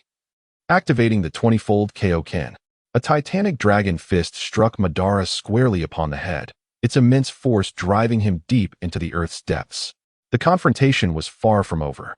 Naruto relentlessly pursued his foe, channeling every ounce of strength within him, akin to a meteor hurtling towards the ground. Obito, leveraging his extraordinary regenerative abilities, had already recovered from Naruto's previous Dragon Fist assault on his ear. However, he was taken aback as Naruto launched yet another attack. There was no time to evade. And with his entire body buried underground, Obito bore witness to Naruto's relentless charge. In an instant, 2 thunder spears materialized in his hands, while 4 black S coalesced around him, all aimed squarely at Naruto. Yet this time, Naruto's fear had dissipated. He pressed forward, undeterred by the impending threat. In his unwavering advance, Naruto prevented Obito from unleashing his black, delivering a powerful blow directly to Obito's form, even as 2 thunder spears pierced through Naruto's own body. This time, however, Naruto had learned from his past encounter. He recognized that his earlier all-out assault had failed to harm Obito due to his body's remarkable regenerative capabilities. Thus, he targeted Obito's heart with a decisive strike. The expressionless visage of Obito finally betrayed a glimpse of agony. In this dire struggle, both combatants fought fiercely. After an intense clash, silence enveloped the battlefield, yet no one dared to step forth into the fray. A singular force raised the very ground itself, revealing the grim scene to onlookers. Naruto lay amidst a pool of blood, a gaping wound nearly consuming half of his form. Despite the gruesome sight, it was evident that Naruto had not succumbed. He remained in his Super Saiyan state, defiant even in the face of despair. Such tenacious vitality can only be sustained by the resilient Saiyan constitution. Turning to Madara, it is evident that he has already lost his breath. Aside from the gaping wound in his chest, another sanguine hole has emerged at the location of his heart, seemingly inflicted by Naruto's formidable punch. However, Accelerator remains undaunted, first approaching Naruto to hand him over to the Ninja Alliance, before making his way to face Madara. The sight of Madara, who is now devoid of life, is scarcely distinguishable from that of a living being. He leans against the rocky wall behind him, still retaining the prior form of his second-stage blade. From Madara's lifeless body, Accelerator retrieves the golden card previously held by Nagato, ascending into the sky with satisfaction. Yet, being a man of his word, he recalls his earlier promise that the ownership of the golden card would be determined by merit after Madara's demise. Nevertheless, Naruto's injuries remain grave. Sakura has already treated numerous individuals on the battlefield, and her current state renders her unable to fully restore Naruto, even after administering the large red pill. While his wounds appear to have healed, he remains in a state of unconsciousness. Accelerator addresses the Ninja Alliance, stating, "As I previously mentioned, you may contest the ownership of the golden card with me. However, it seems that the blonde-haired youth will not awaken anytime soon. I shall grant you but one opportunity. Send someone forth, and whosoever prevails shall claim the card." Despite Accelerator's adherence to his promises, it is unfortunate that the entire Ninja Alliance currently lacks a worthy opponent to challenge him. The mightiest among them, Akatsuki, still falls short. And while many retain some combat capability, none can stand against Accelerator. After a moment of contemplative silence, Akatsuki ultimately resolves to take on the challenge. Rising, she asserts, "Allow me to face him. With one of his arms severed, his strength may have diminished. I will exert every ounce of my power. Naruto has fought valiantly for us, and I cannot afford to let him down." With that, Akatsuki prepares to step forward. Accelerator, growing somewhat impatient, regards her with a smirk and remarks, "You cannot defeat me. You ought to be aware of this." Akatsuki, returning his smile, replies, "I am aware. Yet what can be done? I cannot simply concede." Although the two appeared harmonious at present, exchanging smiles and conversation, they both understood that the impending battle would demand their utmost effort. One Wei sought to obtain the golden card, and to mitigate any unforeseen circumstances, he would hold nothing back. Likewise, Hongdo was determined to exert herself fully in the contest. In this context, the previously relaxed atmosphere grew tense once more, signaling the imminent clash. Suddenly, an anomaly manifested in the sky. The onlookers recognized the peculiar blue vortex as a portal from the exchange. However, the question arose, who could possibly arrive from the exchange at this moment? Were there still individuals who had not yet joined the fray? Soon, 4 figures emerged, revealing themselves to be Sasuke's Hawk team. Many from Konoha harbored deep animosity towards Sasuke, believing his presence here to be ill-intentioned. Sasuke's arrival interrupted the exchange between Hongdo and One Wei. With a puzzled expression, Hongdo inquired, "Why have you returned from the exchange at this time?" Rather than responding immediately, Sasuke surveyed the surroundings, then chuckled softly, remarking, "It appears I have returned at just the right moment." He then approached Hongdo, fixing his gaze upon One Wei, stating, "Leave the rest to me." Hongdo was further perplexed, questioning Sasuke's intentions, for as an elite ninja, he should be acutely aware of One Wei's capabilities. Why then did Sasuke speak so boldly? Hongdo promptly clarified the situation, urging Sasuke not to complicate matters. To her surprise, Sasuke boldly declared, "I will contend for the golden card. If victorious, I shall surrender it to the Ninja Alliance." Chapter 84, Sasuke. The bearer of the golden card before Hongdo could fully comprehend Sasuke's words and attempt to dissuade him. A floating golden card materialized above Sasuke's head. This scene left everyone utterly astonished. No one could have anticipated that Sasuke would return bearing a golden card. Was it truly the case that Sasuke had struck lucky at the trading post and drawn a golden card? Certainly not. Sasuke's golden card was derived from the one held by Hans. The opportunity Sasuke had long awaited finally materialized the instant Nagato was slain by Madara, triggering the golden card reclamation rules. Without delay, Sasuke arrived at the trading post, but without the aid of any miraculous artifacts. He hesitated before the 10 golden cards laid out before him. Fortunately, he ultimately acquired one that truly appealed to him. This card was merely a weapon, and appeared rather unremarkable in strength. Yet, Sasuke could sense its latent power. After obtaining the golden card, he promptly utilized the teleportation portal at the trading post to arrive on the battlefield. Thus, the situation unfolded as it did. When Accelerator observed the golden card hovering above Sasuke's head, he remarked with intrigue, "Your side seems to possess rather fortunate luck. In that case, why don't you step forward? Rest assured, even if you lose, I shall only take the golden card I possess. Yours shall remain for another opportunity." Sasuke, now brimming with confidence, was undeterred by Accelerator's words. "You shall never lay claim to that golden card. It would be wiser for you to depart. I have no desire to bully one who is missing an arm." Upon hearing Sasuke's words, Accelerator chuckled, and in the blink of an eye, his severed limb was restored. This was a manifestation of his ability. Accelerator could investigate the health status of his opponents or himself by reading the flow of blood and electronic signals within the body. Delving deeper, he could perform a certain degree of healing and emergency treatment, and could even stimulate hair growth by altering the direction of electrical signals within bodily tissues. Thus, such an injury was trivial for him, and with a smile, he regarded Sasuke. Sasuke gestured for Konan to return, and now she truly had no reason to linger. Before departing, she did not forget to admonish Sasuke, "Listen here, you little brat. If you lose, I shall certainly make you pay for it. Don't forget, you still owe me a favor from before." The reference made by Hongdo pertains to the moment during the competition when she aided Sasuke in defeating Itachi. Naturally, Sasuke did not take Hongdo's words to heart. Presently, his focus was entirely on One-Eyed, and the two exchanged a fleeting glance before One-Eyed relinquished control of the ground, preparing to strike. At that moment, everyone had overlooked a crucial detail. Madara would never be absent during such times. The cunning Orochimaru stealthily reappeared underground. There was no way he could have perished from the attack by Obito. His presence here was undoubtedly aimed at a singular objective. With a sinister grin, Orochimaru absconded with Madara's corpse, leaving without a sound, and no one was privy to the machinations he had yet to unveil. Meanwhile, on the battlefield, One-Eyed had commenced a relentless and indiscriminate assault on Sasuke, unleashing a barrage of attacks composed of various micro-energies.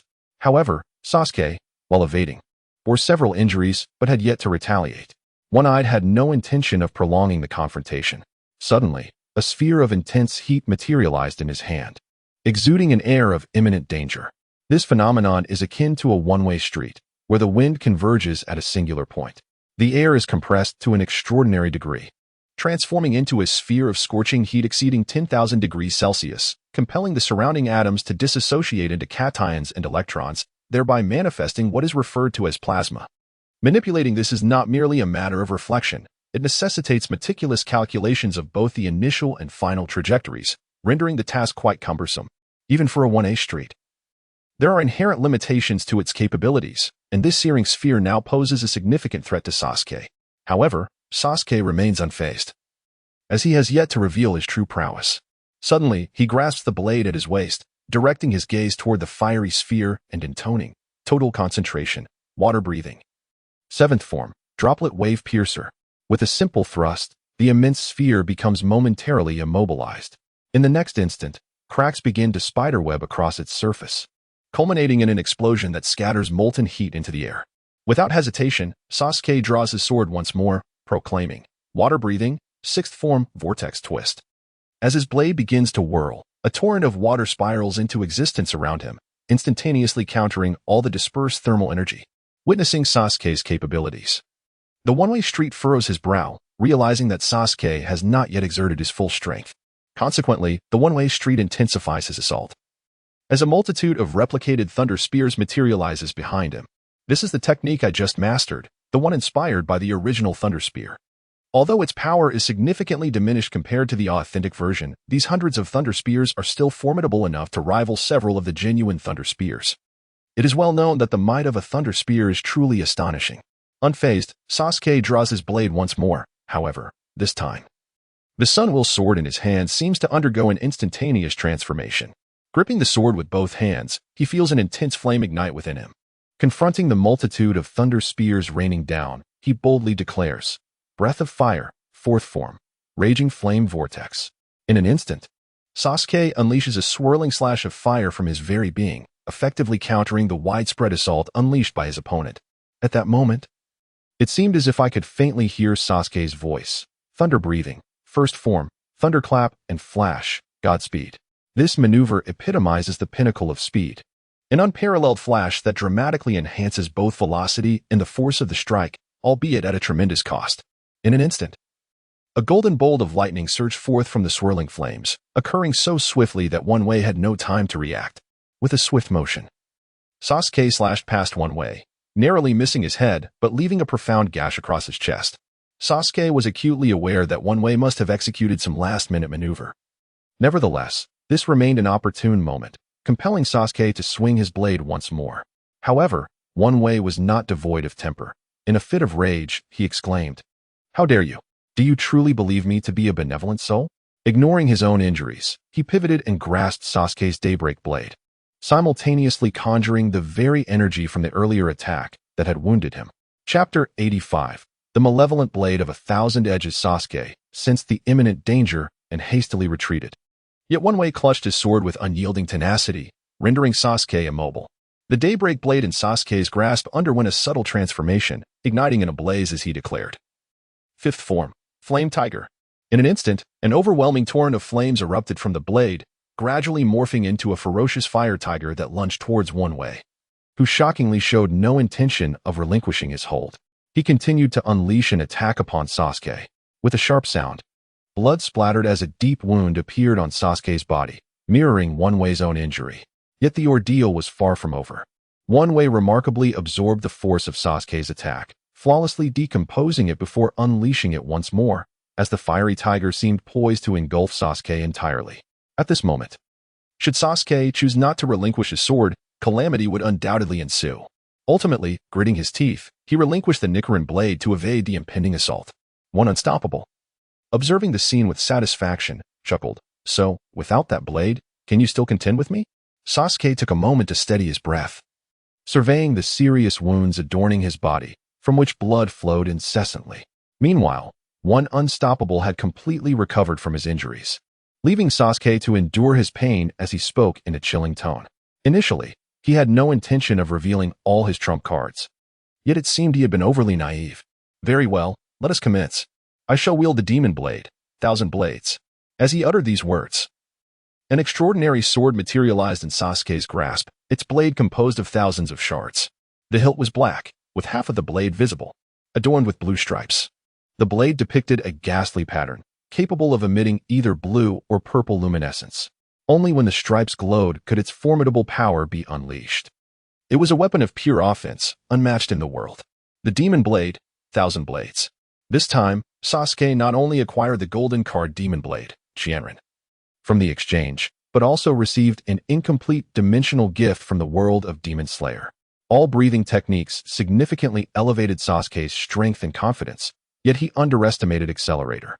Upon the emergence of the demon blade, Qianren, it did not exhibit the grandiosity typical of other golden cards or the formidable black-winged demon.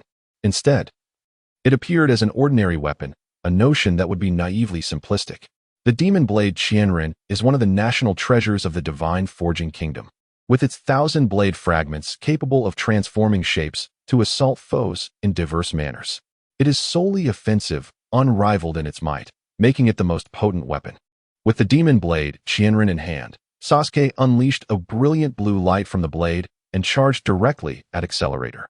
Although Accelerator was unaware of the source of Sasuke's confidence, he sensed that allowing Sasuke to approach would surely spell trouble. Thus, Accelerator once again compressed the air and wind, this time concentrating the winds of half the ninja realm into a single point. Instantly, a fireball appeared on the battlefield, rivaling the sun. One could easily mistake it for the sun itself falling from the sky. Without hesitation, Accelerator hurled this miniature sun towards Sasuke. Sasuke's demeanor was rather peculiar. He made no unusual movements, merely running towards Accelerator while gripping the sword. It seemed as if he were oblivious to the approaching miniature sun. Just as the two were about to collide, the light emanating from the demon blade Qianren transformed to a deep purple. In that instant, Sasuke appeared to morph into a demonic entity, his speed rendering him nearly indistinguishable from a mere shadow as he seamlessly traversed the miniature sun. The next moment, everyone was astounded as they beheld Sasuke, with the demon blade Qianren, piercing through Accelerator's body, one might accurately say, penetrating it. The colossal miniature sun froze in place, utterly silent, leaving everyone bewildered, unsure of what had transpired. Suddenly, a crisp shattering sound resonated from the enormous sun. Indeed, it was just a single sound.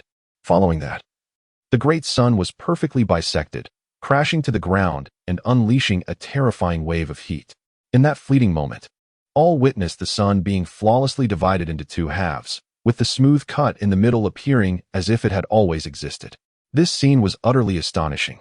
The fleeting moment that just transpired left one wondering what had actually occurred. Regrettably, this was not a competition. No one could replicate Qin Wange's ability to provide a replay for them, thus all confusion transformed into sheer shock. Ichihara looked upon the unfolding spectacle, feeling the pain coursing through his body, and managed a strained smile, exclaiming, "Impressive indeed, but do you think this means I have lost?" Sasuke did not respond. In the next instant, the magical blade, Qianren, disintegrated into countless shards that hovered around Ichihara. Sasuke then declared, "Indeed, you have lost. You must be able to sense the shards of Qianren within you. If you refuse to concede, I shall shatter your heart." Upon hearing Sasuke's words, Ichihara realized that Sasuke had an additional trick up his sleeve, and at that moment, he truly acknowledged his defeat, though a sense of reluctance lingered within him. Defeat was defeat, and he had no choice but to raise his hand in surrender. Thus, this conflict finally reached a conclusion. As Sasuke sheathed Qianren, he felt as though his head might explode. He quickly steadied his mind, and Ichihara, witnessing this, remarked softly, "It seems that while your weapon is formidable, its side effects are considerable. I hope it does not consume your reason. That fiend appears to have quite an appetite." Ichihara discerned the drawbacks of Sasuke's Qianren at a glance. The ordinary form of Qianren could never unleash such power alone. The blade in Sasuke's possession had been enhanced by Qin Wange and was now imbued with malevolent spirits, whereas the original Qianren merely bore a design of a malevolent spirit without any actual presence. However, after Qin Wange's augmentation, the current Qianren in its blue state represented its most potent form. In its purple state, the power of Qianren would surge hundreds of times, but correspondingly, the malevolent spirit would emerge, beginning to devour the user's sanity. Although this power is formidable, there exists the possibility that one day, the malevolent spirit may wholly devour the user's sanity, ultimately transforming them into a demon driven solely by the urge to kill. Once the victor was determined, Tika handed the gold card to Sasuke, who, in turn, honored his prior commitment by delivering the gold card to Anko, representing the Ninja Alliance. Chapter 86. The Plan of Qin Wange. The war has finally drawn to a close. Following Sasuke's defeat of Accelerator, tidings of fate's imprint upon all souls have emerged. This heralds the dissolution of all factions, restoring the world to its former state, signifying their victory in the conclusion of the conflict. Yet, amidst the aftermath and the arduous task of recovery, a particularly thorny dilemma arises: the allocation of this golden card. Nagato's sacrifice has left many in sorrow, prompting an immediate quest for resurrection from the moment the battle ceased. However, reviving a soul is no simple feat after Obito elucidated the circumstances surrounding the resurrection potion. The entire shinobi world united in a collective effort to locate Orochimaru. The matter of the resurrection potion is of utmost significance, as nearly everyone harbors a desire to bring back someone dear to them. Yet, the elusive Orochimaru, long hidden away, proves difficult to locate, resulting in months of fruitless searching by the ninja forces. Meanwhile, Anko has temporarily entrusted Nagato's golden card to Konoha, assuring that it shall not be used by anyone. This golden card will be kept as a contingency measure, firstly, to be returned to Nagato upon their revival, and secondly, in the event that another war should arise. This golden card represents a pivotal opportunity. Initially, Shikamaru, intended to be the trump card in this war, ended up playing a rather insignificant role, revealing the naivety of Red Bean's expectations. The Death Note, indeed a perverse instrument, operates under certain constraints. As the intensity of the battles escalated, particularly from the moment Madara activated his second stage of resurrection, Shikamaru's relevance diminished. At that juncture, the Death Note ceased to wield any efficacy. Any attempt to inscribe a name would merely result in the immediate demise of its user. Consequently, the ninja world retained the hierarchical structure established during the combat, aligning with the current state of affairs. Presently, the Leaf Village stands supreme, yet the benevolence of its inhabitants has prevented any dictatorial tendencies. Following the conclusion of this conflict, Hiruzen Sarutobi chose retirement. The position of Hokage was initially intended for Kakashi, but he declined, sensing an imminent opportunity for personal awakening, and thus resolved to depart from the Leaf for an extended period. Ultimately, the mantle of the new Hokage fell upon Tsunade, who had diligently studied alongside Hashirama throughout the tumultuous battles. In her quest to demonstrate her worthiness, distinct from her grandfather Hashirama, Tsunade worked tirelessly, even relinquishing her fondness for gambling, balancing the enhancement of her abilities with the pursuit of knowledge. She has now ascended to the esteemed role of the fifth Hokage of the Leaf Village. Aside from these developments, there remains the matter of Might Guy, who, upon encountering the Forest Guardian, is resolute in bringing it back to Shadow Island. Naturally, Red Bean is unable to accomplish this, so she reaches out to Qin Wange, who, disinterested in further complications, decides to facilitate the reunion of Might Guy and the Forest Guardian. These two beings, not of this world, were promptly dispatched. And after the conclusion of the war, one unyielding was also returned by Qin Wange. Initially, Qin Wange's invitation for him to join was merely a motivation for one unyielding, as entry into the exchange necessitates either prowess or allure. Just observe Syria's beauty. Additionally, one unyielding had failed to complete his mission. Thus Qin Wange naturally would not grant him such an opportunity. Once they were all sent back, the Naruto universe was devoid of any external entities, consisting solely of locals. And with no significant events transpiring, it seemed that a period of tranquility lay ahead. After Orochimaru took away Madara's corpse, he arrived at Qin Wange's location, possessing an abundance of resources from unknown origins. He even acquired a vial of resurrection potion. However, he would not foolishly utilize it without due consideration. Having learned from past experiences, Orochimaru resolved to be thoroughly prepared this time. Consequently, even if momentous events were to unfold later, it would be a considerable time before they occurred. Observing the somewhat tedious world around him, Qin Wange began to reflect. He pondered whether the rapid enhancement of their abilities, facilitated by the cards, had led to the current situation. He contemplated whether he should temporarily depart from the Naruto universe to explore other realms, as it appeared that no significant developments would arise here in the near future. Just as he entertained this thought, a captivating scene unfolded before him. Two figures appeared, resembling familiar specters. Indeed, they were the same individuals in the same setting, yet their current strength far surpassed that of the original narrative. Qin Wange remarked with a smile. It seems that regardless of alterations, the trajectory of fate inevitably returns to its rightful course. Let this be a farewell. I shall take my leave. With that, he vanished from his position, and in the next instant, he materialized in the Valley of the End, where Naruto and Sasuke, upon seeing Qin Wange, were momentarily taken aback. Qin Wange casually stated, "Pay me no mind. Focus on your battle. I may soon be preparing to depart. So consider this fight as the final image of my time in this world."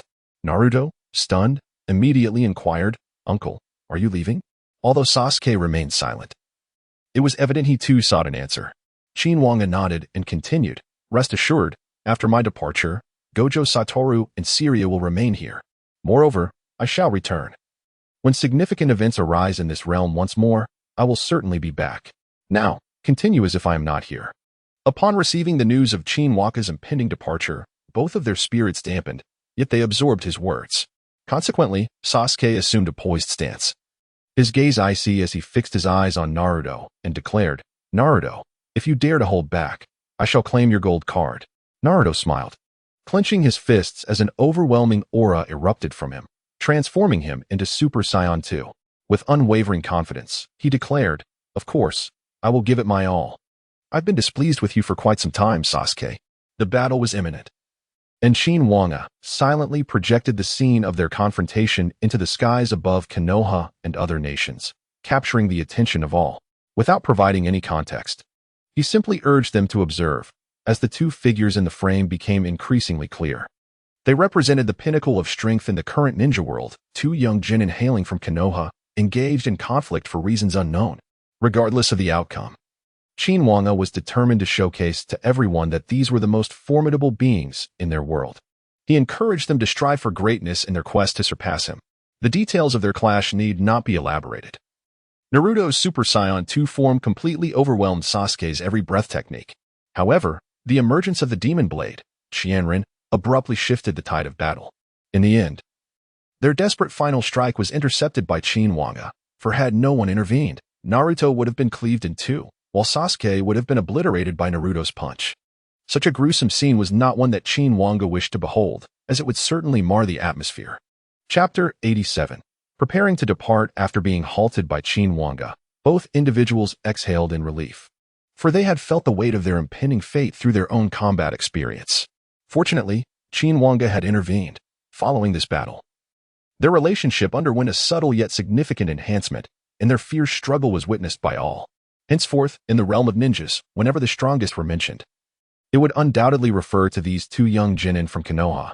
Upon returning to the trading post, Qin Wange began to contemplate his future plans, where to go, and what to accomplish upon his arrival. However, his peculiar behavior drew the attention of Celia, who approached a small chamber to directly inquire about his intentions. Aware that he could not withhold the truth indefinitely, Qin Wange candidly revealed his departure plans.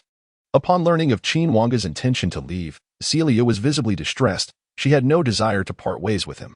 In such a vast trading post, they were essentially a trio, and given Wu Tiawu's personality, Celia was reluctant to spend much time in his company.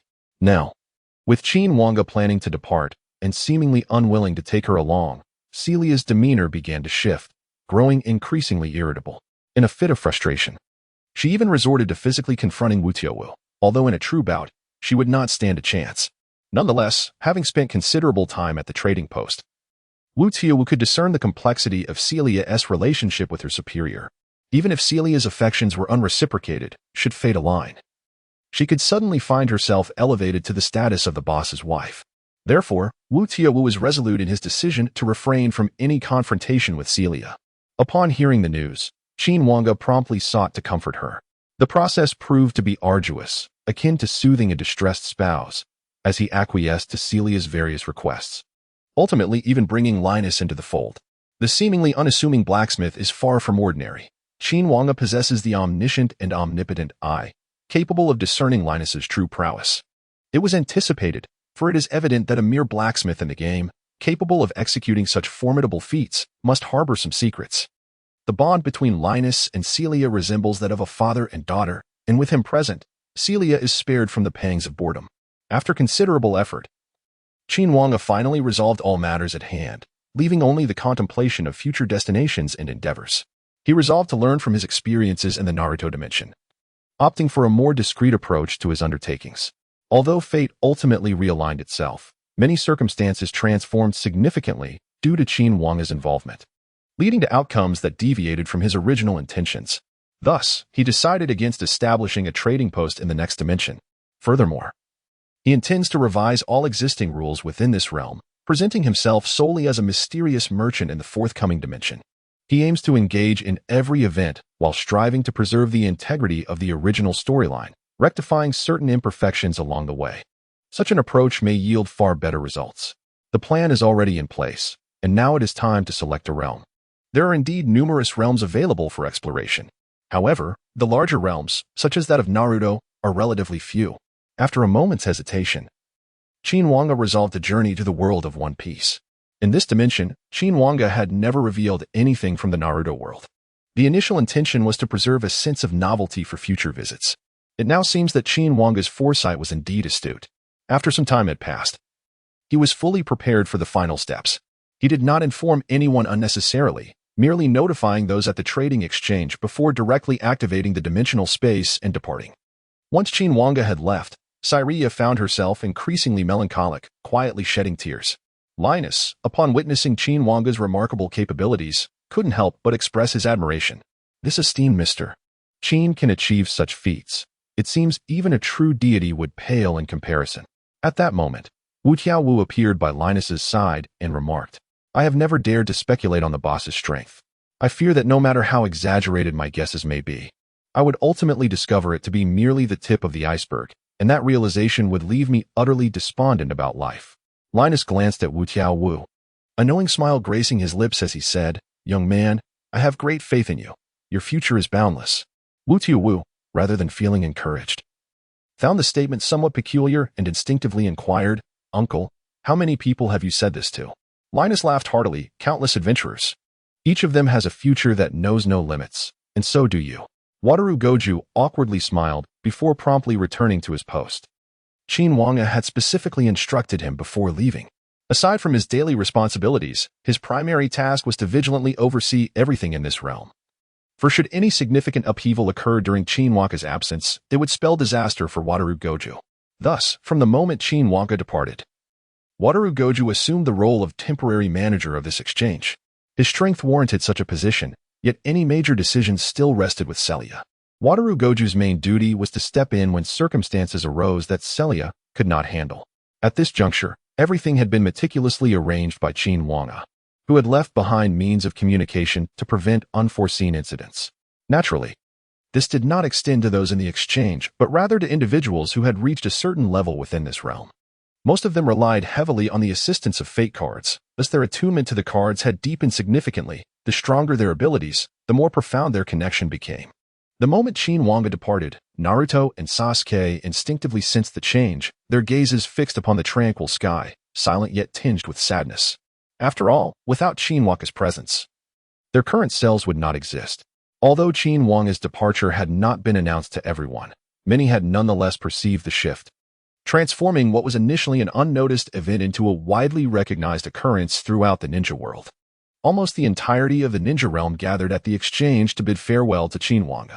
Celia and Wataru Goju were taken aback by this display, astonished by the profound impact Qin Wange had left in this realm. However, with Qin Wange gone, Celia could only relay the situation to the crowd, who, upon receiving the news, felt a wave of despondency wash over them. Yet, Celia swiftly addressed the issue by offering each person a complimentary card draw as a gesture of gratitude for their farewell. Although the value was modest, it represented an opportunity. And soon, all were swept up in a fervor for card drawing, allowing the matter concerning Qin Wange to be set aside. Chapter 88. Windmill Village beneath a cerulean sky and beside a vast ocean. A gentle breeze accompanied by the enchanting presence of a beautiful tavern owner creates an ambience of unparalleled comfort. The observer of this picturesque scene is none other than Qin Wange, who has arrived in the pirate realm, standing at the very place where dreams commence, Windmill Village. Though merely a small hamlet within the kingdom of Goa, this quaint village has birthed legendary figures of astonishing repute.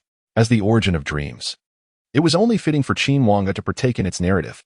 Upon his arrival, The first figure to capture his attention was a woman with deep green hair adorned with a headscarf, her face perpetually graced by a delightful smile.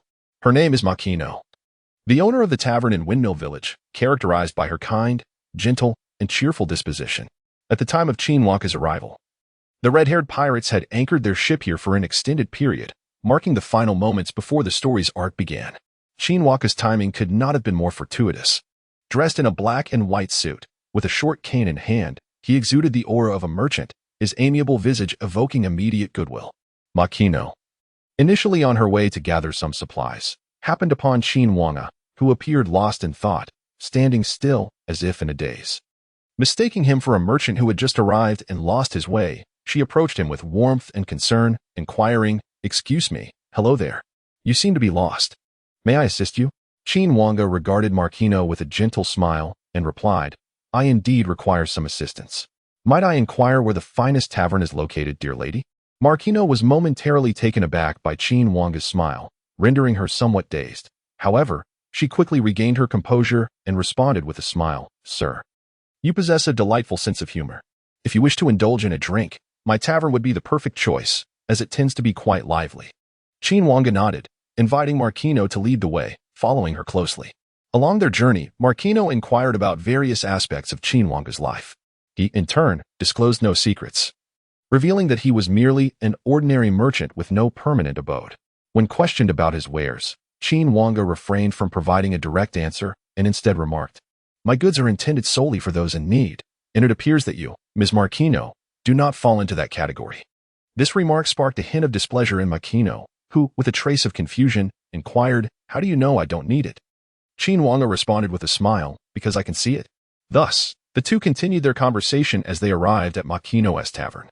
Upon entering, Qin Wange was greeted by a lively group of gentlemen immersed in laughter and merriment. Among them, the most exuberant was a man adorned with a red bandana and a straw hat. At this moment, Shanks was likely 27 years old, still brimming with youthful vigor. Prominently etched across his left eye were 3 distinctive scars. Qin Wange mentally confirmed the storyline, recalling that Shanks had come to Windmill Village after seizing the gum-gum fruit from the C9 escort, where he would ultimately meet the 7-year-old Luffy. Engrossed in their revelry, Shanks and his companions were blissfully unaware of Makino's entrance. Feeling slightly embarrassed by the raucous atmosphere, Makino turned to Qin Wange and said, "I truly apologize. These fellows have had a bit too much to drink and are rather loud." Qin Wange, unfazed, replied, "It's quite all right. I rather enjoy this ambience. Just find me a spot and a drink." Makino, pleased, nodded and led Qin Wange to a seat at the bar, where she promptly handed him a glass of wine. At this moment, Shanks finally noticed Qin Wange. However, upon observing Qin's appearance, he discerned no hint of malice, and thus, Shanks embraced him warmly, exclaiming, "Brother, it's evident that Marcino harbors tender feelings for you. Why not consider marrying her, huh?" As soon as Shanks uttered these words, the patrons of the tavern erupted in a chorus of playful jeers, each chiming in with their own quips. Marcino, exasperated, smacked her forehead and retorted, "Shanks, if you continue with this nonsense, I shall forbid you from drinking in my establishment henceforth." Shanks immediately pleaded for forgiveness. "Oh, my apologies, haha. By the way, brother, you seem rather unfamiliar. I don't believe we've met before." Qin Wange downed the drink before him in one go, feeling a wave of elation wash over him. In his previous life, he had never been fond of alcohol, believing that both fine and ordinary wines merely incited a fervor leading to meaningless actions. Thus, he had largely abstained from it.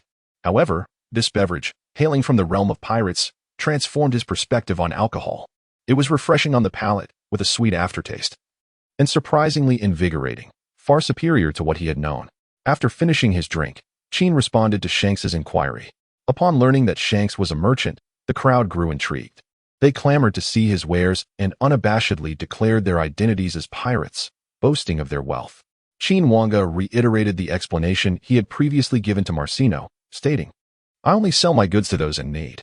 His cryptic remark only fueled their curiosity further. At that moment, Qin noticed a black-haired, youthful lad yawning as he ambled out. Upon seeing Qin, the boy curiously asked, "Mister, who are you? Why are you in my seat?" Marcino quickly lifted Luffy and tossed him aside, clarifying to Qin, "My apologies, this is Luffy. He often frequents my establishment and has claimed that seat is his own." Qin Wange, unfazed, turned his gaze towards Luffy, finding amusement in the boy's indignant expression. Before long, Luffy joined in the revelry, and within mere hours, Qin Wange had become quite familiar with this cheerful band of pirates. Shanks, without hesitation, began to share tales of their life at sea, causing Luffy's eyes to sparkle with excitement. As they conversed, Shanks suddenly proposed to Qin, "Brother Qin, would you care to join my pirate crew and embark on an adventure with us?" Qin Wange never anticipated that Shanks would invite him to join his crew, and to his astonishment, Shanks' crew displayed no signs of surprise or confusion upon hearing his words. Instead, they gazed at Qin Wange with smiles, eagerly awaiting his response. Chapter 89.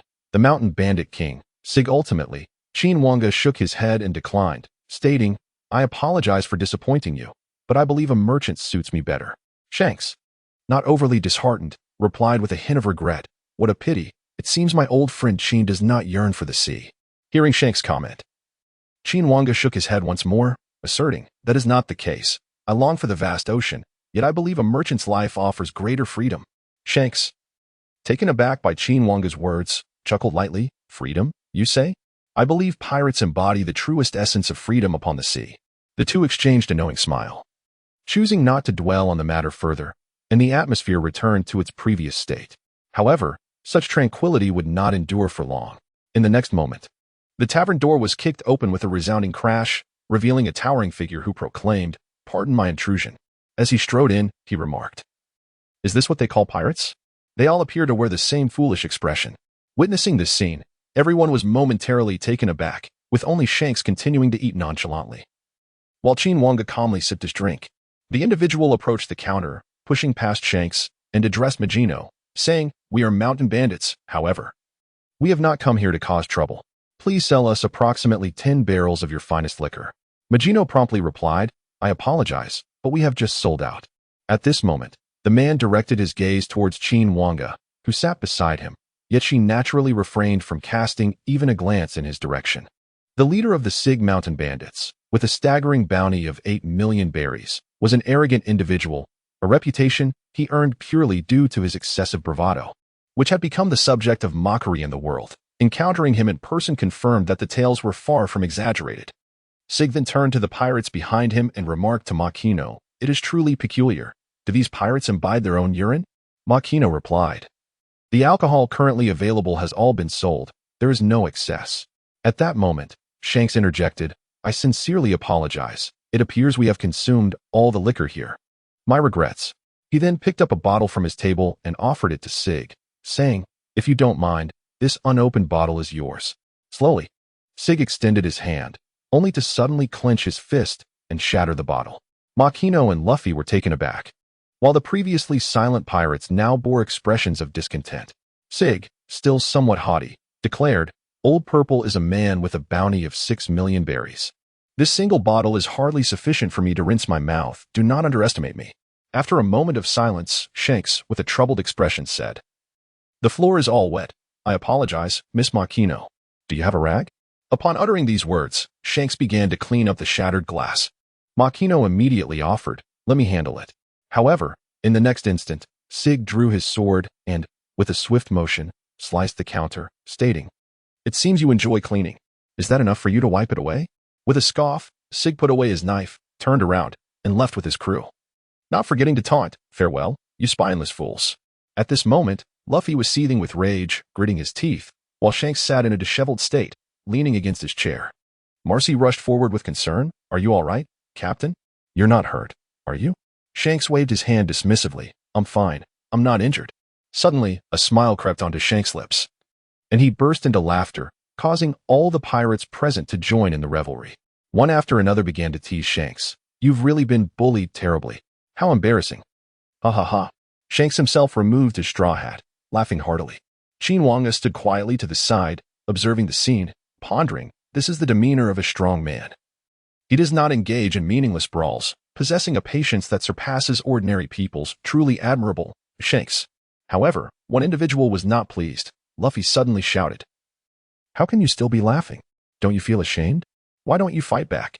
Even if the other side is numerous and seemingly strong. To be bullied like this and still laugh. You're not real men. You don't deserve to be pirates." In Luffy's eyes, pirates were the profession he idolized. He had always dreamed of a pirate's life, But Shanks and his crew imparted such an idea to the 7-year-old boy, which infuriated him. He couldn't comprehend why pirates could behave this way, leading him to vent his emotions in anger. Yet, Shanks, with a sense of resignation, replied, "I understand your feelings. But it was just spilled wine. There's really no need to be angry." Luffy, unable to absorb Shanks' words, turned away, declaring, "I won't talk to you anymore." However, as he turned, his eyes caught sight of a peculiar purple-patterned fruit on the table, and without a second thought, he devoured it. Seeing this, Qin Wange smiled at Shanks, saying, "Captain, you should keep an eye on your belongings. Be careful not to let someone steal a bite." Shanks, not fully grasping Qin Wange's meaning, suddenly heard the sound of someone eating. Following the noise, he discovered Luffy sneakily munching on something. Initially thinking Luffy was eating in defiance, Shanks was about to offer consolation when he suddenly recalled Qin Wange's words and realized the gravity of the situation. He immediately stood up, exclaiming, "What are you eating?" Startled, Luffy quickly swallowed the fruit in his mouth, looking at Shanks with a guilty expression. Shanks, astonished, asked, "Is it from that box? Did you eat something from that box?" Luffy cautiously nodded, only to be taken by surprise as Shanks seized him and flipped him over, shaking him vigorously while exclaiming, "Spit it out. Immediately regurgitate everything you've consumed." Confused by Shanks' words, Luffy shouted, "What are you doing, Shanks?"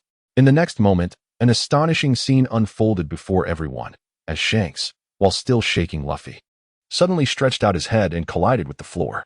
Instantly, he bounced back, akin to a piece of rubber, leaving Luffy utterly bewildered as he remarked, "What just happened?" Chapter 90. Luffy captured. The fruit you consumed is known as the gum-gum fruit, a type of devil fruit. Its power transforms your entire body into rubber upon consumption. Furthermore, those who eat a devil fruit are cursed to never swim again, as the sea will reject them, rendering them incapable of swimming. These words were not spoken by Shanks, but rather Qin Wange took the initiative to explain. Upon hearing this, Luffy was utterly astonished and exclaimed, "Ah, this must be a joke." Shanks, too, yelled at Luffy in frustration, "You fool." Ultimately, the fact that Luffy had consumed the fruit could not be altered, and Shanks could only sigh in resignation. However, his interest had shifted to Qin Wange. Shanks slowly approached Qin Wange, took a sip of his drink, and inquired, "How does my old friend Qin know about the rubber fruit?" Qin Wange smiled and replied, "On my way here, I heard that a group of pirates had seized the rubber fruit escorted by C9. If I'm not mistaken, it must be your crew, Captain Shanks." Shanks scratched his head and chuckled, "Haha, I never imagined this news would spread so far, haha." Qin Wange, unfazed by Shanks' words, continued, "While I do not disapprove of the captain's earlier actions, that little rascal Luffy might take it quite hard," just as Shanks intended to reassure him. Saying that Luffy would be fine in a few days, they were interrupted by Makino's urgent shout from behind. "Captain, it's bad. Luffy has been captured by those mountain bandits. Hurry and save him." Shanks was taken aback and quickly rushed off with his crew, while Qin Wange calmly continued to sip his drink, fully aware of what had transpired in that brief moment. Luffy had intended to leave the tavern to test whether he truly could not swim, but on his way, he stumbled upon Sig and his crew indulging in drinks. He overheard the bandits' arrogant banter. "Did you see those pirates earlier? They were drenched in booze and didn't dare utter a word. Haha. This bunch is utterly useless." Haha. Sig scoffed. "Pirates are nothing more than a pack of spineless cowards, all show and no substance." Unable to contain himself, Luffy charged in front of Sig and shouted, "Shut up. You have no right to look down on Shanks and the others. They are not cowards." Despite Makino's efforts to dissuade him, urging him to stop, Luffy continued to shout, "You must not belittle Shanks and his crew. A bunch of foolish mountain bandits." This outburst led to a classic scene where the bandit king Sig harshly pinned Luffy down, sneering, "You speak so rudely, brat. None who have angered me have lived to tell the tale." He drew his blade, yet Luffy defiantly retorted, "You're the ones in the wrong, you stinking monkey." Sig disdainfully remarked, "What a hopeless little brat. May you regret this in that world." Just then, Shanks' voice rang out from behind the bandits. "Could you kindly let Luffy go?" Sig turned to see Shanks accompanied by his crew. With a casual tone, Sig remarked, "Pirates? Are you still lingering in this village? Have you been scrubbing the floors all this time?" However, Shanks chose not to respond to him and addressed Luffy instead, saying, "Luffy, isn't your punch supposed to be as formidable as a gun?" Luffy, filled with excitement, retorted, "Stop rambling." Sig, irritated by Shanks' silence, exclaimed, "I don't care what you're doing here, but you should leave quickly before anyone gets hurt. If you dare come closer, be wary of my fist shattering your skull, you worthless fool." Yet, Shanks remained unfazed and continued to advance until a mountain bandit aimed a pistol at Shanks' head, warning. I told you not to come any closer. Shanks' tone shifted slightly as he replied, wager your life, since you've drawn your weapon. Let us put it all on the line. The bandit was puzzled by Shanks' words when suddenly, bang, the gun went off, but it was the hefty man beside Shanks, holding a chicken leg, who had shot the bandit, leaving everyone in shock. The bandits, still reeling from Shanks' sudden assault, felt a sense of disgrace. At that moment, Shanks spoke again, before you stand pirates. Listen, bandits, whether you pour your drinks or food over my head or spit at me, I would almost laugh it off. However, know this, regardless of your reasons, I will never forgive anyone who harms my friends. At this point, Shanks' tone had transformed, his fury unmistakable. Yet Sig continued to laugh heartily. Ha ha, you claim you won't forgive me? Just pirates, after all. Boys, take them down. All the bandits charged forward, but Shanks' first mate stepped in, declaring, I can handle this easily. In the blink of an eye, Ben Beckman had dispatched all of them without firing a single shot and leveled his gun at Sig, stating, Do not be so arrogant, bandit. If you wish to fight us, at least bring a warship. Luffy stood astonished, murmuring, so strong. At this moment, Sig was truly panicked and immediately began to explain, wait, that little rascal started this. Suddenly, Shanks interjected, I've heard your head is quite valuable. Upon hearing these words, Sig became utterly frantic, exclaiming as he pulled out a smoke bomb. Once the smoke dissipated, Shanks realized that Luffy had vanished. He then launched into exaggerated theatrics, shouting, This is disastrous. I was far too careless. What shall we do about Luffy, everyone? The portly man who had fired the gun quickly reassured Shanks, Calm down, you fool. If we all search together, we'll find him in no time. Only Beckman observed Shanks with an amused expression, feeling a twinge of helplessness. Meanwhile, Luffy had already been captured by Sig and was now adrift on a small boat. Sig, filled with pride, remarked on his cleverness for allowing himself to escape. Yet, Luffy continued to berate Sig incessantly, prompting Sig to unhesitatingly toss Luffy overboard. Luffy began to thrash wildly in the sea, while Sig laughed maniacally at his struggle, his demeanor exuding arrogance. However, his moment of triumph was destined to be short-lived, as a formidable foe emerged, the Sea King, ruler of the waters near Windmill Village. A colossal sea monster appeared behind Sig and mercilessly devoured him. Thus, the adventure of the mountain bandit came to an end. Chapter 91. The first transaction after the Sea King swallowed Sig. Its next target was Luffy, who was still floundering in the water. The creature swiftly approached Luffy, opening its gaping maw.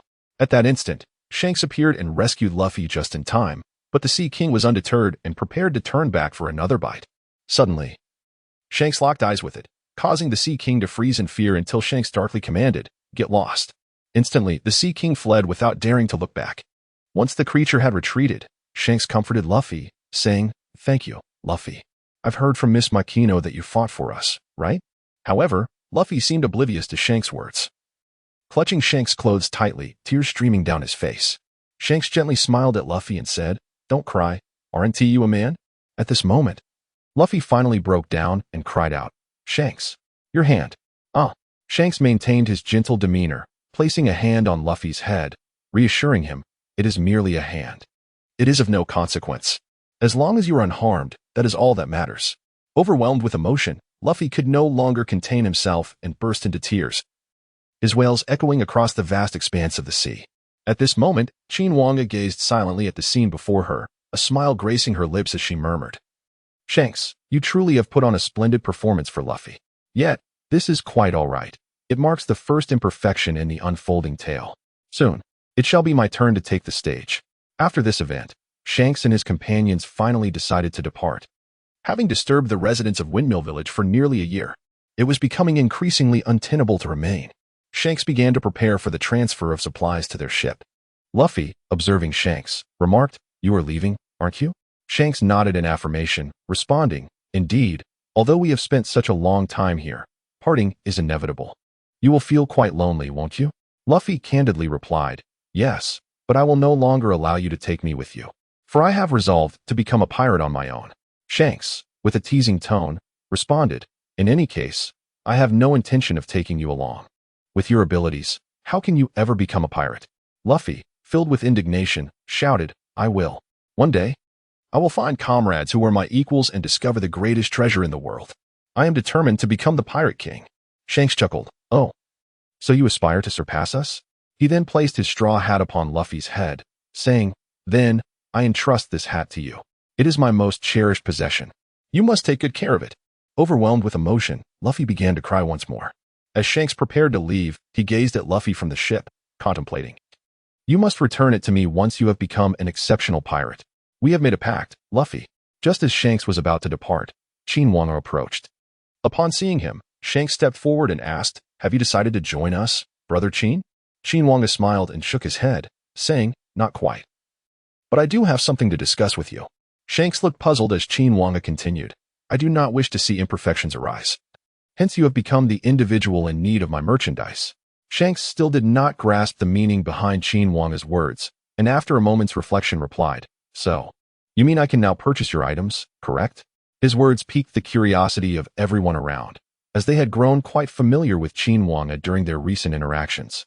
They had long been intrigued by the goods Qin Wange offered, and finally, he produced his merchandise, the familiar destiny card. However, this time he only had this single card in his possession. Qin Wange then informed Shanks, You can purchase this card for 8 million berries. This predicament left Shanks somewhat vexed, for the price coincided precisely with the bounty placed on the notorious bandit, Sieg, who had already been devoured by the sovereign of the seas. There was simply no way to claim the reward. Consequently, Shanks inquired further with Qin Wange regarding the nature of the card. However, Qin Wange's response was as follows. This card is known as the Fate card, containing the potential to alter one's destiny. It can only be sold to someone in dire need of it, although the choice remains firmly in your hands.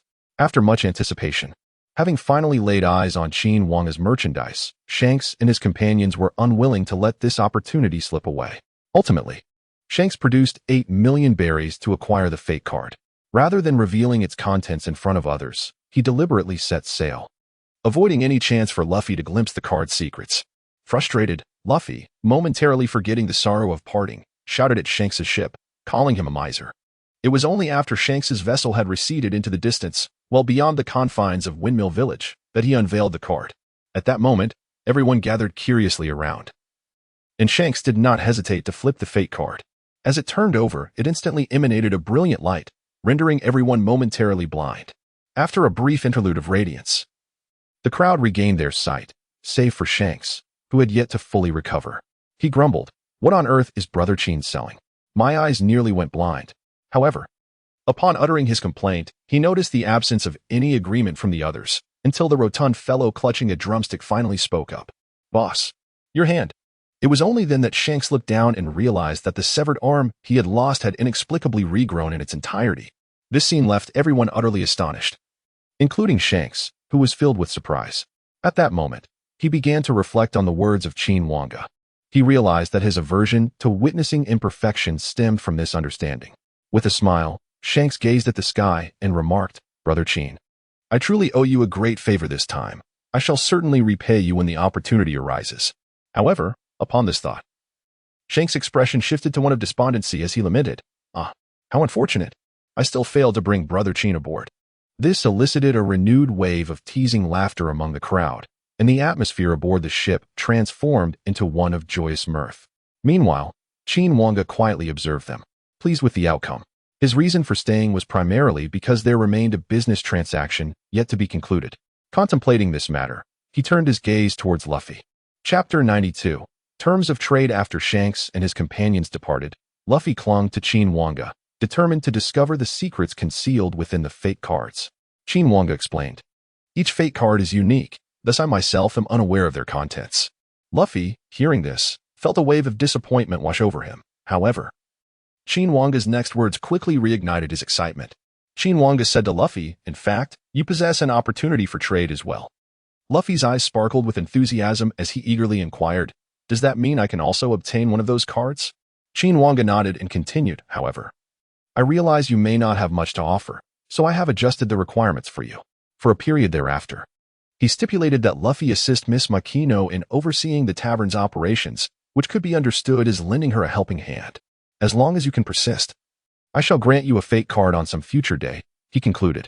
Upon hearing this, Luffy joyfully leaped up, thumping his chest as he exclaimed, Isn't it just helping out at the tavern? That's easy. Just wait and see, old man. Qin Wange chuckled. I shall be watching. Upon returning to Makino's tavern, Luffy proactively broached the subject with her, leaving her quite astonished. Initially, she assumed Luffy was merely caught up in the moment and did not take it seriously. However, she was taken aback to find him genuinely committed to the endeavor. While he made numerous mistakes at first, practice made perfect. And gradually Luffy grew accustomed to his rubbery physique while assisting Makino. During this time, Qin Wange became a regular patron of the tavern, returning each day without fail. Luffy even suspected that Qin Wange was intentionally monitoring him, prompting him to work diligently. As time passed, one serene morning, Qin Wange glanced at the calm sea and declared, "It is time to depart." He summoned Luffy, who had grown quite familiar with Qin Wange during this time. Upon seeing Qin Wange beckon him over, Luffy wore an impatient expression and exclaimed, "Why did you call me over? Don't you know I should be at Magino's tavern at this hour? You were the one who summoned me." Qin Wange chuckled softly, casually handing Luffy a fate card. Luffy immediately fell silent, his excitement palpable as he accepted it. Elated, he beamed at Qin Wange, who remarked, "I have given you the item, and I must depart shortly. Do not slack off in my absence, understand?" Luffy smiled back. "How could I possibly be lazy? Magino has always praised me as a very capable assistant. Are you leaving too, uncle?" Without addressing Luffy's question, Qin Wange shifted the conversation. "Luffy, the fate card you possess grants you the ability to master some agile combat techniques. Once you learn these, you will be able to easily defeat even adults, enhancing your strength for the purpose of self-defense in times of danger. Your future carries great burdens. For now, you need not know everything. But remember, no matter the obstacles, you must never concede." Luffy nodded earnestly, declaring, "Rest assured, uncle. I am destined to become the king of pirates." After exchanging a few more words, Qin Wange instructed Luffy to return and assist Magino, while he himself did not accompany him. Upon Luffy's arrival, Magino inquired curiously, "Where is Mr. Qin? Did he not come with you?" Luffy shook his head, replying, "No. He said he was leaving and asked me to bring this to you." As he spoke, Luffy handed Magino a peculiar card, which was a unique creation of Qin Wange. Not a fake card, but rather one designed for storing items. This card contained the funds from the sale of the fake card that Shanks had sold to Qin Wange when he departed, an impressive sum of 8 million berries. After Magino accepted the card, a heavy bag filled with berries materialized in the tavern. Accompanying it was a note from Qin Wange that read, "Thank you, Miss Magino, for your hospitality during this time. Consider this amount as my tab. I have other matters that require my departure. Until we meet again, fate willing. Signed, Qin Wange." Magino gazed at the seemingly endless pile of berries and the note from Qin Wange, enviously remarking, "Mr. Qin truly is a free-spirited merchant." Luffy nodded in agreement, saying, "Indeed. He seems even freer than Shanks and the others, but merchants can't compare to the excitement of pirates." Marcy interrupted Luffy's daydreaming and requested his assistance in tidying up the bar, to which Luffy immediately complied. Once the task was completed, Luffy curiously retrieved the fateful card given to him by Qin Wange, flipping it over to discover an image resembling an old water pipe. However, there was nothing else, leaving Luffy puzzled about its meaning. It wasn't until he descended from the stool that he noticed a remarkable change. His body felt incredibly nimble, and his strength had significantly increased. Excited, he dashed outside to find a suitable place to test his newfound abilities. Marcy, watching him run off, sighed and murmured to herself, "Let him be. There aren't many patrons around anyway." After a while Marcy was resting, she received news that Admiral Carp had returned. Joyfully, she rushed to greet him, but she couldn't locate Luffy and was unaware of his whereabouts. Shortly thereafter, a warship docked, revealing Monkey D. Carp, an imposing figure with a broad chest and well-defined muscles. A scar adorned his left eye, which was blue, and he sported a full head of gray-white hair. Typically clad in a black and red shoulder pad and a dog-headed hat, he was draped in a Navy justice cloak. However, this time, he wore no hat and approached the crowd with a broad smile, exclaiming, "Where's Luffy?" Marcy quickly replied, "Luffy ran out earlier. He might be playing in the forest now." Carp grinned and said, "That kid doesn't he even care about his grandfather anymore. It seems he's missing my love's iron fist." With that, Carp removed his justice cloak, handing it to a subordinate, and rolled up his sleeves as he made his way toward the forest. Meanwhile, Luffy was still reveling in his newfound prowess, discovering that his movements felt instinctual, as if he had been born with such agility. He bounded through the forest, his nimble actions complementing the rubbery physique honed during his time at the bar. Luffy felt invincible. Chapter 93. a first encounter in the midst of his exhilaration. Luffy suddenly heard a voice that sent chills down his spine. "Luffy, your grandfather is here to see you. Come out." This startled him so much that he hurriedly concealed himself in a corner, knowing full well that his grandfather had arrived.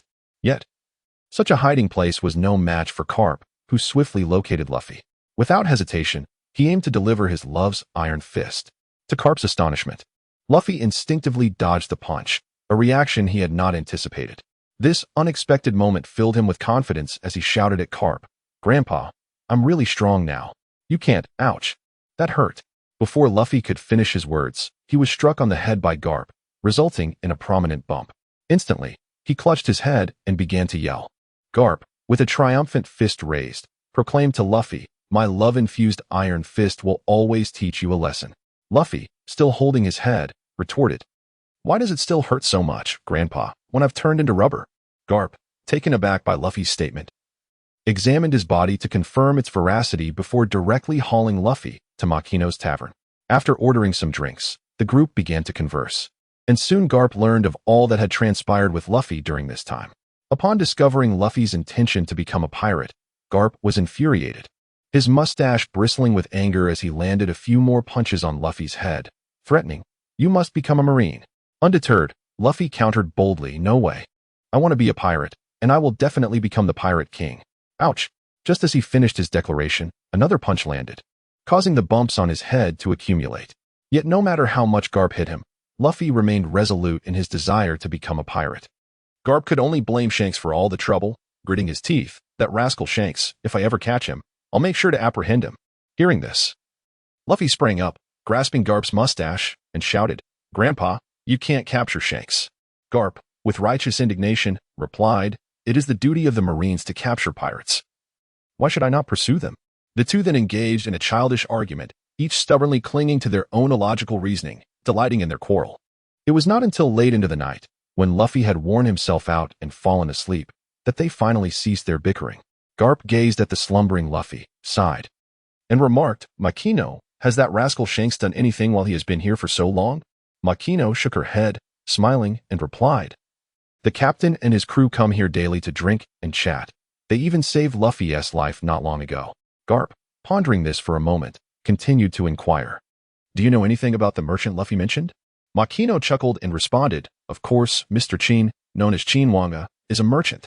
However, the items he sells are quite peculiar. We have never seen anything like them. According to him, my goods are only for those in need. He has been in the village for some time, even having Luffy help me out at the tavern." Garp, intrigued by this unusual merchant, began to probe further into the matter, and upon hearing the details, he exclaimed in astonishment, "You mean Luffy received that so-called destiny card from him?" Makino nodded, affirming, "Yes, it was given to Luffy by Mr. Qin before he left.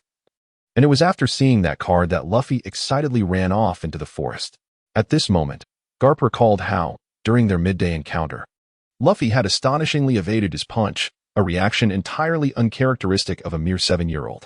Of course, with the exception of Ace, whose remarkable prowess stemmed from a childhood spent battling wild beasts in the forest, ultimately rendering him more formidable than most adults.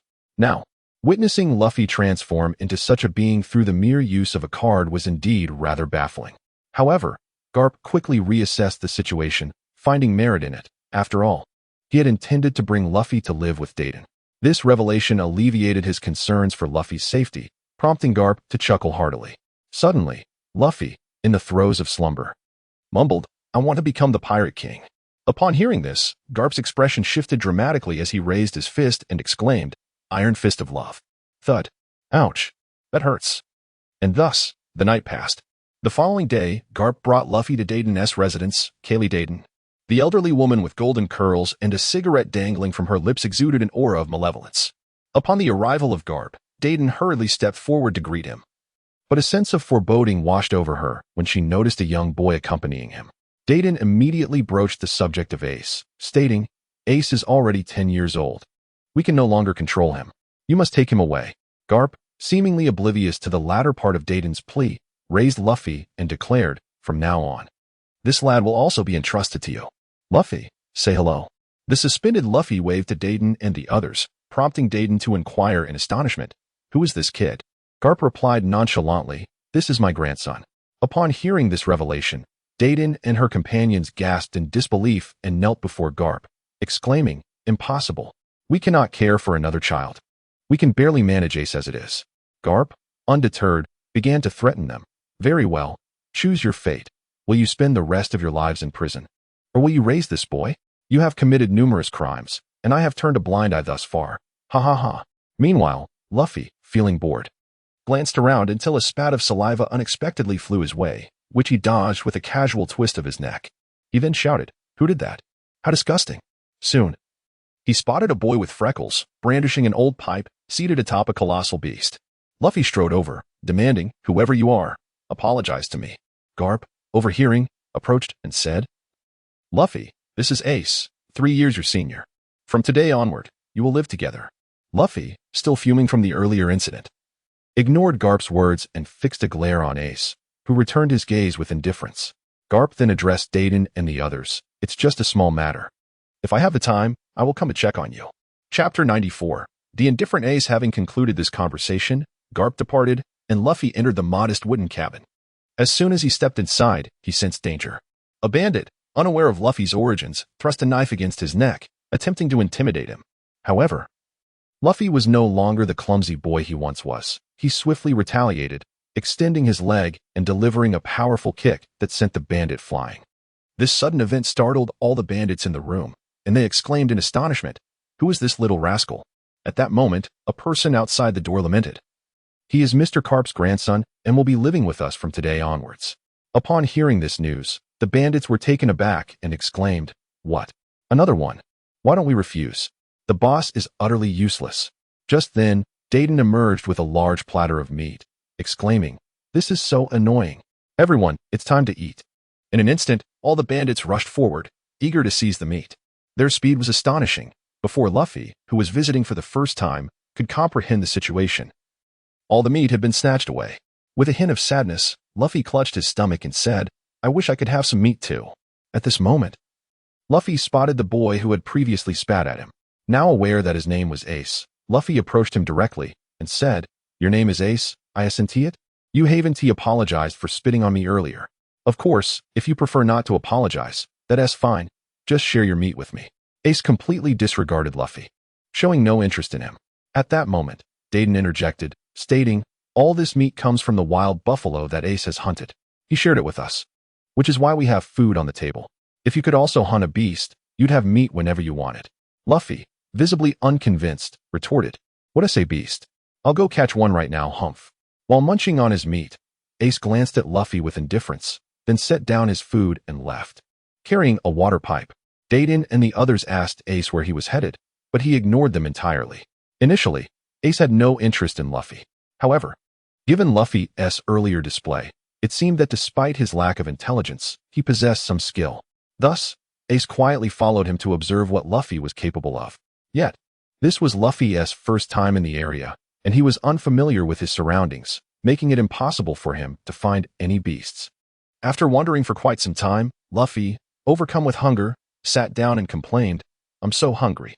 Why can't I find a single beast?"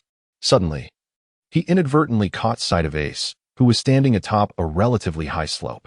At that moment, memories of Shanks in the tavern flooded Luffy's mind, and a realization struck him. He leaped up and ran towards Ace, shouting, "Hey, I'm Luffy. I'm no longer angry about the spitting incident." He smiled cheerfully and continued, "There's nothing to be upset about. Let us be friends." Yet, Ace remained disinterested and instead delivered 2 powerful kicks to a nearby large tree, causing a loud crack. The enormous tree splintered and rolled down the slope. Luffy, initially startled, swiftly leaped and stretched out his hands to grasp a branch above, effortlessly dodging the falling tree and landing beside Ace. Ace coldly remarked, "You have some skill. If you dare to follow me again, don't blame me for being rude." With that, he turned and walked away, while Luffy continued to chase after him relentlessly. However, Ace was far too familiar with the area and quickly evaded Luffy. They arrived at a suspension bridge atop a cliff, where Ace strolled leisurely. Suddenly, he sensed someone had followed him onto the bridge. Turning around, he discovered it was Luffy, who had put in considerable effort to catch up. With a broad smile, Luffy said to Ace, "Hee hee, let us be friends, Ace." However, Ace's gaze was anything but friendly. with a fierce glint in his eyes. Ace tightened his grip on the pipe and charged towards Luffy. Initially oblivious to Ace's intentions, Luffy only realized the impending attack when Ace struck. He took the hit squarely but cleverly clutched the suspension bridge, preventing himself from being knocked off. Ace showed no signs of restraint, and since Luffy had no intention of retaliating, he soon found himself unable to evade being sent tumbling off the bridge by Ace. Qin Wange, who had been quietly observing their growth, sighed in resignation at the scene, remarking that it was all due to that fellow Shanks. He had shaped Luffy's character into what it was now. Otherwise, how could Luffy have been so easily cast off the bridge by Ace? Nevertheless, it was not entirely a negative outcome, as at least this fellow had developed some self-defense capabilities. After being knocked off the bridge, Luffy managed to safely descend to the bottom of the cliff using the protruding rocks and vines, his face a picture of dejection. Why doesn't Ace want to be my friend? How strange, and I'm so hungry, he lamented. Suddenly, Luffy sensed something watching him, and in the next moment, a pack of wolves slowly emerged, sending him sprinting away in fright. In truth, had Luffy been adept at harnessing his abilities, he could have easily dealt with the wolves. Yet, in his singular-mindedness, such thoughts did not occur to him. Thus began Luffy's self-sufficient adventure at the valley's bottom. After a week of struggle, he finally discovered a way to ascend, returning to Dayton's place overnight. Luffy's absence had led Dayton and the others to believe he was long gone. To their astonishment, Luffy returned, looking quite disheveled and worn from his trials. Dayton furiously confronted him, seizing his face and demanding, "Hey, you little rascal, where on earth have you been?" Luffy replied nonchalantly, "I was chased by wolves at the bottom of the valley, trying to find a way back up." Dayton and the others, puzzled, inquired, "The bottom? What were you doing there?" Luffy remained silent, and soon Dayton tossed him back into the room where Ace was also present. After throwing Luffy in, Dayton called out, "Just another big hassle, I suppose. Go to sleep quickly. We have work to do tomorrow." With that, Dayton shut the door, and Luffy, exhausted from his week of scavenging and evading wolves, fell into a deep sleep the moment he returned. Ace noticed this, but said nothing, continuing to sleep himself. Chapter 95. Sabo makes his entrance. Luffy gets captured the next morning. Ace set out again with his pipe. Luffy, as cheerful as ever, called out to Ace, "Good morning." "Ace, are you going somewhere today? Take me with you. Let us be friends." Ace glanced back at Luffy and immediately began to run, ignoring him. Observing this, Luffy quickly gave chase. The band of mountain bandits could not possibly impede their pursuit and could only shout to Dayton, "Boss, that guy is off chasing Ace again."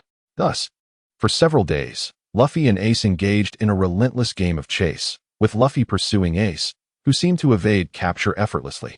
They traversed treacherous terrains, Crocodile Lake, boulders tumbling down hillsides, venomous snakes, and piranha-infested waters.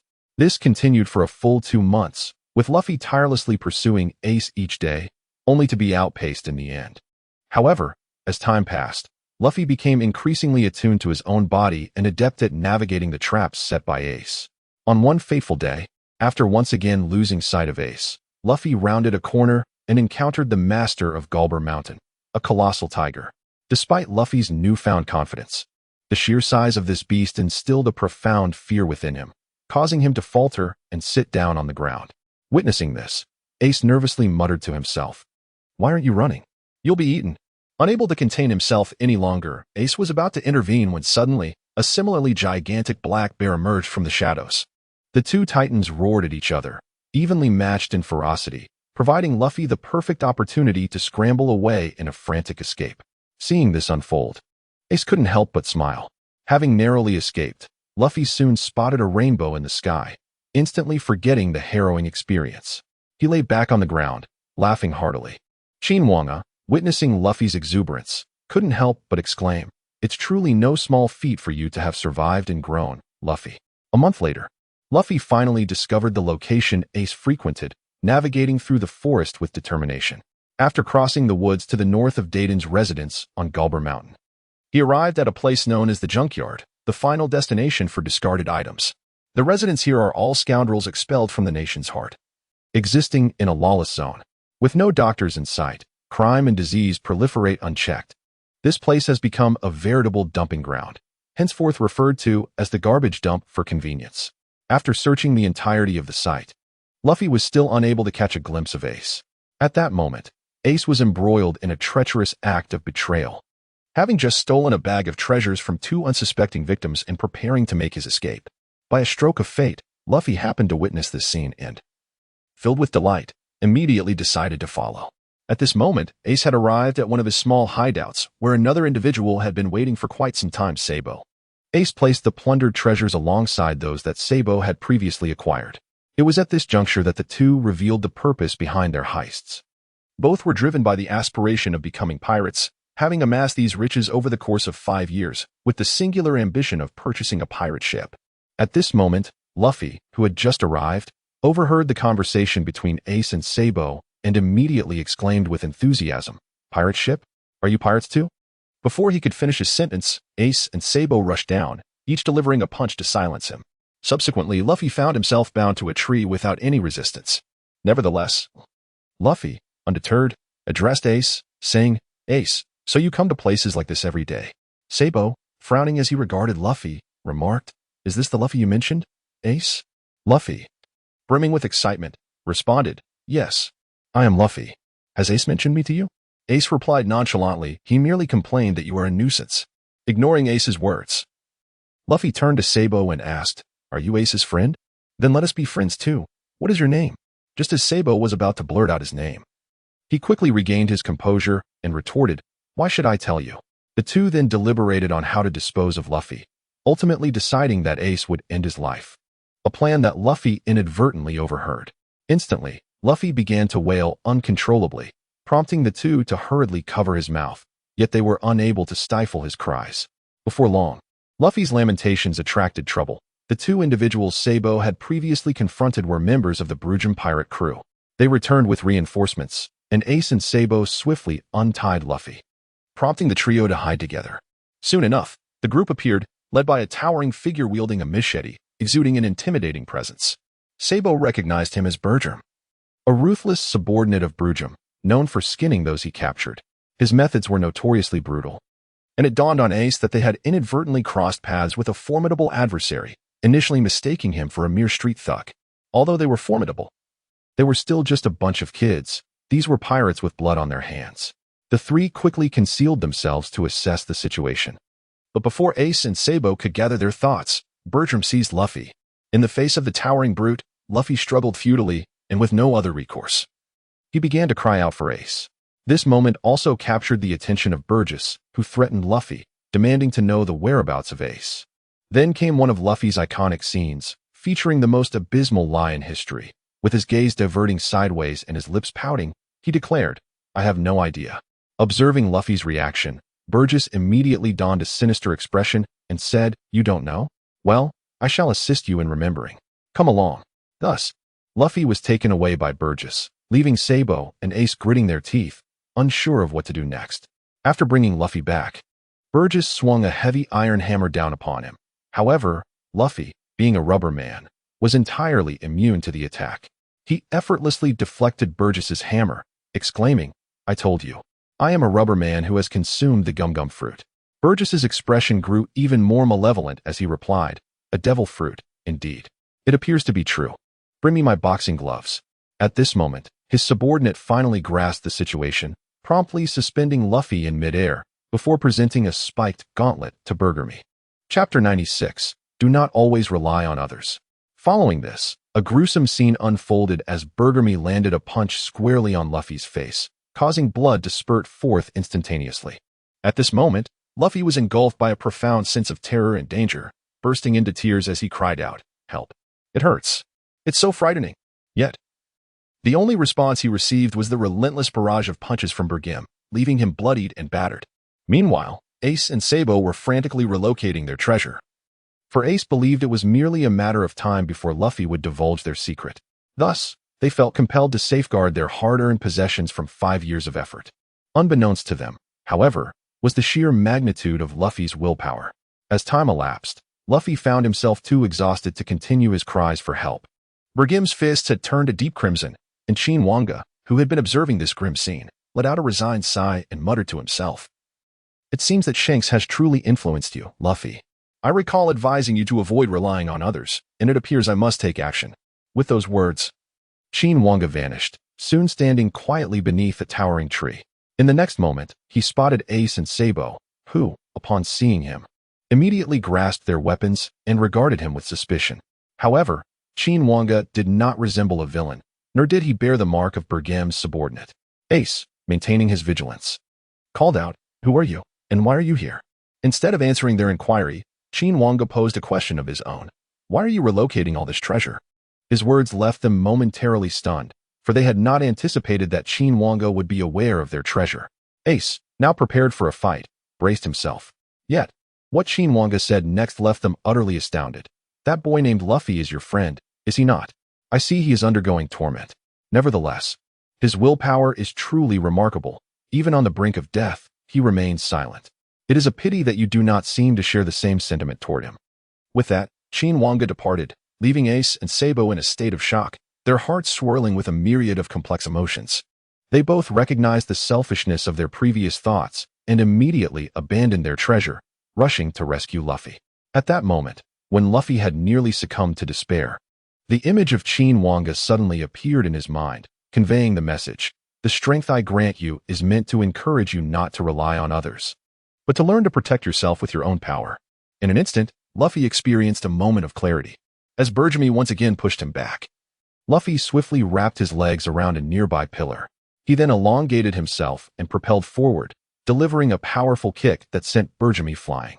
The sudden turn of events caught everyone off guard, and his subordinates hurriedly rushed to assist him, but Bergemy was consumed by rage. Rising to his feet, he forcefully shoved aside those beside him and seized his previous sword, unhesitatingly swinging it towards Luffy's head. At this critical juncture, a loud crash echoed as the wooden door shattered. Ace and Sabo burst in, wielding pipes to launch an assault on the adversaries, who were no match for their prowess. However, Bergemy was a different breed. His towering stature allowed him to capture Ace with a single hand, but fortunately, Sabo was there to lend support. The two collaborated effectively to rescue Luffy, and Sabo promptly prepared to flee with him. Yet, Ace refused to retreat, declaring, "I will never run away once the fight has begun." Sabo, taken aback, urgently warned Ace, "This is different. This guy is not on the same level as those petty thugs." Unyielding, Ace pressed on, leaving Sabo with no choice but to set Luffy down and join Ace, exasperatedly saying, "Honestly, you always do this." Thus, the two engaged in battle with Bergemy, while Luffy, witnessing the scene, yearned to assist, but his injuries rendered him immobile. Before long, Ace and Sabo found themselves at a disadvantage, as Bergemy's blade effortlessly severed their pipes. Yet, the duo's agility allowed them to maintain a stalemate. At a crucial moment, Luffy summoned his strength, rising to his feet and utilizing his rubbery abilities to help Ace and Sabo coordinate their efforts. The battle raged on until nightfall, and eventually, the three brothers, utterly exhausted, managed to overpower Bergemy before making their escape. Once they reached a safe distance, Ace shouted at Luffy, "Why didn't you call for help? Those scoundrels wouldn't hesitate to kill women and children." Luffy, with a pitiful expression, replied, "Because if I had, I wouldn't be able to be friends with you." Ace immediately countered, "Isn't it better to not be friends than to be dead? Besides, why do you care so much about being friends with me? How much suffering have I caused you? Yet here you are, still following me." At this moment, Luffy's emotions finally erupted, "Because I have no other support. I can't return to Windmill Village, and I despise mountain bandits. If I weren't chasing after you, I would be all alone. Being alone is more unbearable than pain." Ace was taken aback and quickly inquired, "What about your family?" Luffy, with tears streaming down his face, replied, "I only have a grandfather." Ace continued, "If I were here, would you not feel sad?" Luffy nodded. Ace then asked, "Would you be troubled if I were not here?" Luffy nodded again. Ace fell silent, reflecting on his past. As the child of the Pirate King, Roger, he was burdened with the hatred and disdain of countless people. He was branded a demon, one whose very existence was deemed unacceptable, leading him to harbor animosity and contempt towards everything around him, as no one wished for his survival. Ace asked, "Do you wish for me to live?" Luffy immediately responded with seriousness, "Of course." In that moment, Ace's mindset shifted completely as he murmured, "Is that so? Yet, I still find your weeping quite irksome." Luffy dashed in front of Ace, exclaiming, "Have you ever been struck by a thorny fist? I am far stronger. If I weren't only 7 years old now, once I reach your age of 10, I would certainly not cry." Ace retorted, "Even at 7, I never cried. You fool. Don't compare me to you." Luffy continued to shout, "I will become stronger than anyone, for I have made a promise with Shanks to become a great pirate." Then the two began to engage in playful banter. Chapter 97. Qin Wange arrives. At this moment, Ace and Sabo had fully accepted Luffy. After some deliberation, they realized they were being targeted by the Brugam pirate crew. If they failed to find a safe place to rest that night, they would undoubtedly perish when discovered in their exhausted state. Thus, Sabo proposed a suggestion, and by the next morning, a third little rascal appeared in Dayton's hut. Poor Dayton, with a sharp tongue yet a tender heart, could only relent upon seeing Sabo's cheerful face. From that day forth, the little hut transformed into a home for three mischievous boys. The trio's daily life consisted of battling beasts in the forest, hunting for meat, and contending with the ruffians from the garbage dump. They also clashed with pirates from the bay, and gradually, their notorious reputation spread to the heart of the kingdom. On this particular day, the three were engaged in a friendly sparring match. Originally, Luffy would have been no match for Ace and Sabo, but on the first day, his performance was dismal. However, as the days passed, he managed to hold his own against Ace and Sabo, and with the abilities granted by his rubber fruit, he occasionally even surpassed them. Thus, the three enjoyed a tranquil yet fulfilling existence. One day, they disguised themselves as adults and entered the kingdom with an alligator hide. They first arrived at the border town, a haven for local ruffians. Moving further inward, they encountered a towering stone wall, beyond which lay the affluent district inhabited by nobles. This nation was called the Goa Kingdom, renowned as the most beautiful country in the East Sea, untainted by corruption. Luffy's birthplace, Windmill Village, was a nearly forgotten hamlet. Yet it too was a part of this kingdom. As they made their way to the center of the kingdom, they successfully sold the alligator hide and decided to indulge in a lavish feast. Under Ace's recommendation, they visited a ramen shop. Upon seeing the three boys, the owner initially assumed they were not fit to dine there. However, Sabo produced a noble's insignia, prompting the owner to graciously apologize and welcome them. In the end, the familiar tale unfolded. The trio attempted to dine and dash, only to encounter Sabo's father along the way. Sabo merely claimed to have mistaken him for someone else. Under the persistent inquiries from Ace and Luffy, Sabo eventually revealed his true identity. He was, in fact, of noble birth, a lineage that filled him with disdain. His parents treated him merely as a tool to gain power and wealth, forcing him to learn various aristocratic etiquettes daily. Their ultimate aim was to arrange a marriage with a royal daughter, thereby elevating their family's status. Should Sabo defy their wishes, his identity would become worthless, and no one would care about his thoughts or well-being. In Sabo's eyes, such a family was even worse than being an orphan.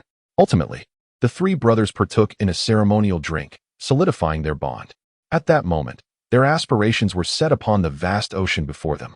In the days that followed, Luffy and his companions moved out from Dayton's household and established their own secret base. They lived joyfully until one fateful hunting trip. As they captured their prey, they unexpectedly encountered a massive tiger. This time, Luffy was unafraid, but Ace and Sabo urged him to flee. The tiger's attention was fixated on the prey they had caught, completely oblivious to little Luffy. However, Luffy would not back down. He boldly seized a nearby water pipe and shouted at the tiger, "This is my prey. Do not even think of snatching away my flesh." As fate would have it, Luffy struck the great tiger squarely in the eye, causing it to howl in pain and retaliate with a powerful swipe. In an instant, the unfortunate Luffy was sent flying. Ace and Sabo rushed to his side to help him escape. However, the tiger's attention had now shifted entirely to Luffy. Ace and Sabo hastily whisked Luffy away, but their small stature proved inadequate against the massive beast, which quickly closed the distance between them. Blocking their path, the tiger launched an assault on Ace and Sabo, who valiantly attempted to resist.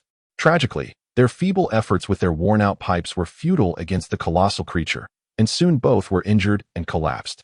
Just as the three were on the brink of being devoured by the tiger, a figure slowly emerged from the shadows, the only sound piercing the stillness of the forest being the echo of polished shoes. At that moment, the tiger inexplicably froze in its tracks. A look of dread etched across its face as it turned to the source of the sound. Luffy and his companions followed suit, their gazes drawn to the origin of the noise. Before long, they beheld a gentle visage clad in a black and white suit, wielding a short cane. It was clear who had arrived. Originally, the person meant to appear here was not Qin Wange, but an elderly man named Nagley, a captain who once challenged Roger. He could also be considered the first mentor to Luffy and his friends. Yet, with Qin Wange's appearance, It was evident that he had taken on that role in this instance. Upon his arrival, the enormous tiger became completely immobilized, rooted in fear. Luffy immediately recognized Qin Wange and exclaimed in excitement, "Uncle Merchant." Ace and Sabo were momentarily taken aback, having encountered Qin Wange before during the incident when they rushed to save Luffy. Qin Wange smiled back at Luffy, saying, "I was wondering what all the noise was about at this late hour. It turns out to be you, you little rascal." Luffy, beaming and scratching his head, replied, "Uncle, what brings you here? Didn't you say you were leaving?" In that moment, Luffy had entirely forgotten the presence of the great tiger until Ace and Sabo reminded him. Suddenly realizing the gravity of the situation, Luffy began to shout, "Uncle, save us. There's a huge tiger that wants to eat us. It's so scary." However, when the three glanced back at the tiger, they saw that it had now crouched low to the ground, anxiously watching Qin Wange. As Qin Wange approached them, he finally turned his gaze toward the great tiger and calmly stated, "You may leave now." As soon as Qin Wange's words fell, the large tiger, without a backward glance, began to flee into the forest as if it had seen a ghost. Witnessing this scene, Ace and Sabo exchanged astonished glances with Qin Wange, while Luffy remained oblivious, still in a state of amazement. Does the uncle possess such a fearsome technique like Shanks, which can scare wild beasts away? Qin Wange chuckled and replied, No, I am not nearly as savage as he is. Perhaps that tiger was merely frightened by my presence." However, such words could only deceive a child like Luffy, as Ace and Sabo were entirely skeptical of Qin Wange's assertion. Soon, the three began to set up a campfire outside with Qin Wange to roast meat. They had initially assumed that someone as elegantly dressed as Qin Wange would shy away from such fare, yet they were taken aback by his behavior. The suit he wore suddenly seemed discordant as he naturally picked up the roasted meat and devoured it voraciously. He even took out some alcohol he had brought from Makino's, exhibiting no semblance of decorum, which allowed the three youngsters to quickly bond with him. During their ensuing conversation, Ace and Sabo learned about Qin Wange's past encounters with Luffy. Yet they showed little interest in those tales. Instead, their attention was captivated by the fate cards Qin Wange mentioned. It was the card given to Luffy that had enhanced his abilities, making him almost as strong, if not stronger, than them. Thus, the trio, consumed by their desire for strength, set their sights on obtaining a fate card from Qin Wange, though he had his own stipulations. However, the very purpose of his appearance was to address this matter. Qin Wange directly told the three of them, "Your wishes to grow stronger can indeed be fulfilled by the fate cards. But do you have any money? Let me clarify. Ace, your and Sabo's savings do not count." The three fell into an immediate silence, and Sabo, puzzled, asked, "Why can't those treasures be used as currency?" Qin Wange replied calmly, "You yourself stated those are treasures. I only accept one form of currency here, berries and nothing else." Yet, Qin Wange soon continued, "However, if you are eager to obtain a card, I can offer an alternative method of trade, which Luffy is aware of." Luffy immediately interjected, "Yes. My previous card was earned when the uncle had me help out at Makino's tavern. I had to persevere to receive it." Qin Wange nodded, affirming precisely, "To obtain, one must give. So if you wish to acquire your own fate card, you must assist me with the task." The three, unable to contain their excitement, urged Qin Wange to reveal what was required, while he remained unhurried, leisurely eating and drinking as he said, "No need to rush. Tomorrow, I will take you to meet an elder, and I will inform you of what needs to be done afterward." The three individuals, resigned to their fate, continued to huddle around the campfire, feasting on meat. After a while, having satisfied her hunger, Qin Wange resolved to take her leave. She rose, adjusted her attire, and instantly transformed back into her previously gentle demeanor, as if her entire aura had shifted. Turning to depart, Qin Wange remarked, "Do not forget to gather here tomorrow morning. The three of you." Once she had left, the trio returned to their clandestine sanctuary, where Ace and Sabo began to exhibit a keen interest in Qin Wange's card. They incessantly probed Luffy about various details, yet Luffy, seemingly oblivious, could only recount, "The card that Uncle gave me bore the likeness of an old water pipe, quite similar to the ones we are currently utilizing." I glanced at it and then, without understanding what transpired, I suddenly felt significantly more formidable. Ace fell into a contemplative silence before stating, "If what Luffy says holds any truth, then this merchant uncle is undoubtedly extraordinary." Sabo nodded in agreement, adding, "We must acquire a card from him to examine." With this small objective in mind, the three of them retired for the night, each determined to obtain Qin Wange's card. After her departure, Qin Wange arrived at a concealed cove, where she encountered an elderly man laboriously crafting a ship with a hammer. He was Nagli. Surprised that anyone had managed to find his secluded location, Nagli quickly discerned from Qin Wange's demeanor that she was not a threat. He paused his work and addressed her. "Ah, I did not expect anyone to locate such a place. If I am not mistaken, you have come to seek me." With a smile, Qin Wange replied, "I prefer to engage with intelligent individuals. Greetings, I am Qin Wange, a merchant. I have come to assist you in shipbuilding, so you need not worry." Nagli, astonished by her words, inquired, "Assist me in shipbuilding? Your words are indeed astonishing. Yet I am merely an old man without the means to afford the services of someone like you. Surely you must have an ulterior motive." Without hesitation, Qin Wange nodded, stating it is simply to train 3 young scamps. Therefore, the ship will be entrusted to them. Tomorrow, you need only meet them and assign them their tasks. Rest assured, should anything happen to your vessel, I will promptly compensate you with a new one. Nagli chuckled in response, "Though I do not know you. I have already concluded that you are not one of those cold-blooded aristocrats. Were it not for your earlier declaration of being a merchant, I might have mistaken you for a pirate, haha." Qin Wange chuckled lightly as well, reflecting, it seems that prolonged exposure to this world can indeed alter one's character. Though perhaps that is not such a bad thing. In no time, Qin Wange completed all the necessary tasks, leaving only the selection of cards for the 3 young souls. While numerous items from other realms could have been utilized for their benefit, such an approach would likely lead to a disruption akin to that experienced in the Naruto realm. This outcome was one that Qin Wange wished to avoid, thus he resolved to provide them with their own possessions. Specifically, he would bestow upon them their future abilities encapsulated within the cards, thereby granting them a preliminary advantage.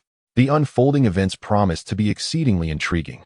With this thought in mind, Qin Wange swiftly selected the fate cards for the trio. The next step was merely to await the arrival of the morrow. Time flew by, and before long, dawn broke.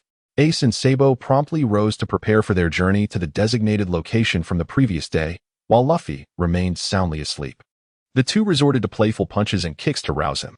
Once Luffy was awakened, the trio hurried to the site, only to find Qin Wange already awaiting their arrival. Luffy greeted him with joy, and shortly thereafter, Qin Wange summoned Nagli. Upon seeing Nagli, Sabo was taken aback, for he recognized the elderly man from the junkyard, where he scavenged peculiar items daily. He remembered vividly how Nagli was often bullied by local ruffians while tirelessly hammering away at various objects. Chapter 99, The Devil's Child. What? A pirate? Nagli stated with a calm demeanor. Indeed, it was a long time ago, he added. Qin Wange elaborated, Nagli was once the captain of a pirate crew. But after encountering certain events, he became separated from his crew and ended up here. Nagli, indifferent, responded, "You need not concern yourself with my past. Feel free to speak as you wish. I once challenged Roger, but ultimately, I was soundly defeated, resulting in my separation from my crew. For many years, I have been searching for materials to construct a ship, with the aim of setting sail to reunite with my companions." Qin Wange continued, "Thus, your mission is to assist Nagli in building a ship, along with an additional condition from me. The vessel must ultimately meet my standards before it can be deemed satisfactory." Very well, Nagli led them to view the ship. Nagli nodded and guided Luffy and the others to a secluded bay, yet throughout the journey, Ace's demeanor appeared rather unsettling. Upon their arrival, everyone was taken aback, including Nagli himself, as he realized that all his efforts had seemingly vanished. The only thing left behind was an enigmatic mark. Ace immediately turned to Nagli and said, "Hey, old man, are you playing us for fools? Here, there is evidently nothing present. Did you not claim to have been constructing ships for all this time? Where are the vessels?" Nagli appeared somewhat awkward and helpless, at a loss for words. Soon, Qin Wange emerged from seemingly nowhere and addressed them. "I was not entirely satisfied with the previous ship designed by Nagli, so I have reimagined it. Now, all you need to do is walk forward and place your hands upon that mark to behold it." Luffy, exhilarated, rushed forward to investigate. Indeed, upon placing his hand on the mark, he was instantly greeted by the sight of a splendid pirate ship. It was neither overly large nor too small, yet it exuded an air of sophistication. Seeing Luffy's astonishment, Sabo and Ace stepped forward to try as well, equally amazed at the sight. Nagli joined them, and then immediately turned to Qin Wange, saying, "My lord, is this vessel perhaps a bit too challenging for these children? By the time they finish constructing this ship, I may very well be unable to endure any longer." Ace immediately shouted at Nagli, "What a foolish old man to underestimate us. It's merely the construction of a ship. Just wait and see. With that, Ace spun around and departed, with Sabo and Luffy hurrying to follow him. At that moment, Qin Wange reassured Nagli, "Rest assured. These three are no ordinary children. Moreover, I do not have the luxury of time to remain here indefinitely. I will be leaving soon. Should they fail to complete the ship before my departure, I shall provide you with an entirely new pirate vessel. I assure you, I will keep my word." Nagli, in resignation, could only nod in agreement, choosing to trust in Qin Wange's promise. Meanwhile, as Sabo and Luffy pursued Ace, they quickly lost sight of him due to his speed. Luffy immediately thought of Ace's secret base, just as he was about to return to search for him. Sabo grabbed Luffy and said, "The reason Ace is alone is likely because he has heard about that man." Luffy looked at Sabo in confusion, and Sabo continued, "Actually, Ace's father is the Pirate King." Luffy gasped in astonishment, exclaiming, "What? Ace?"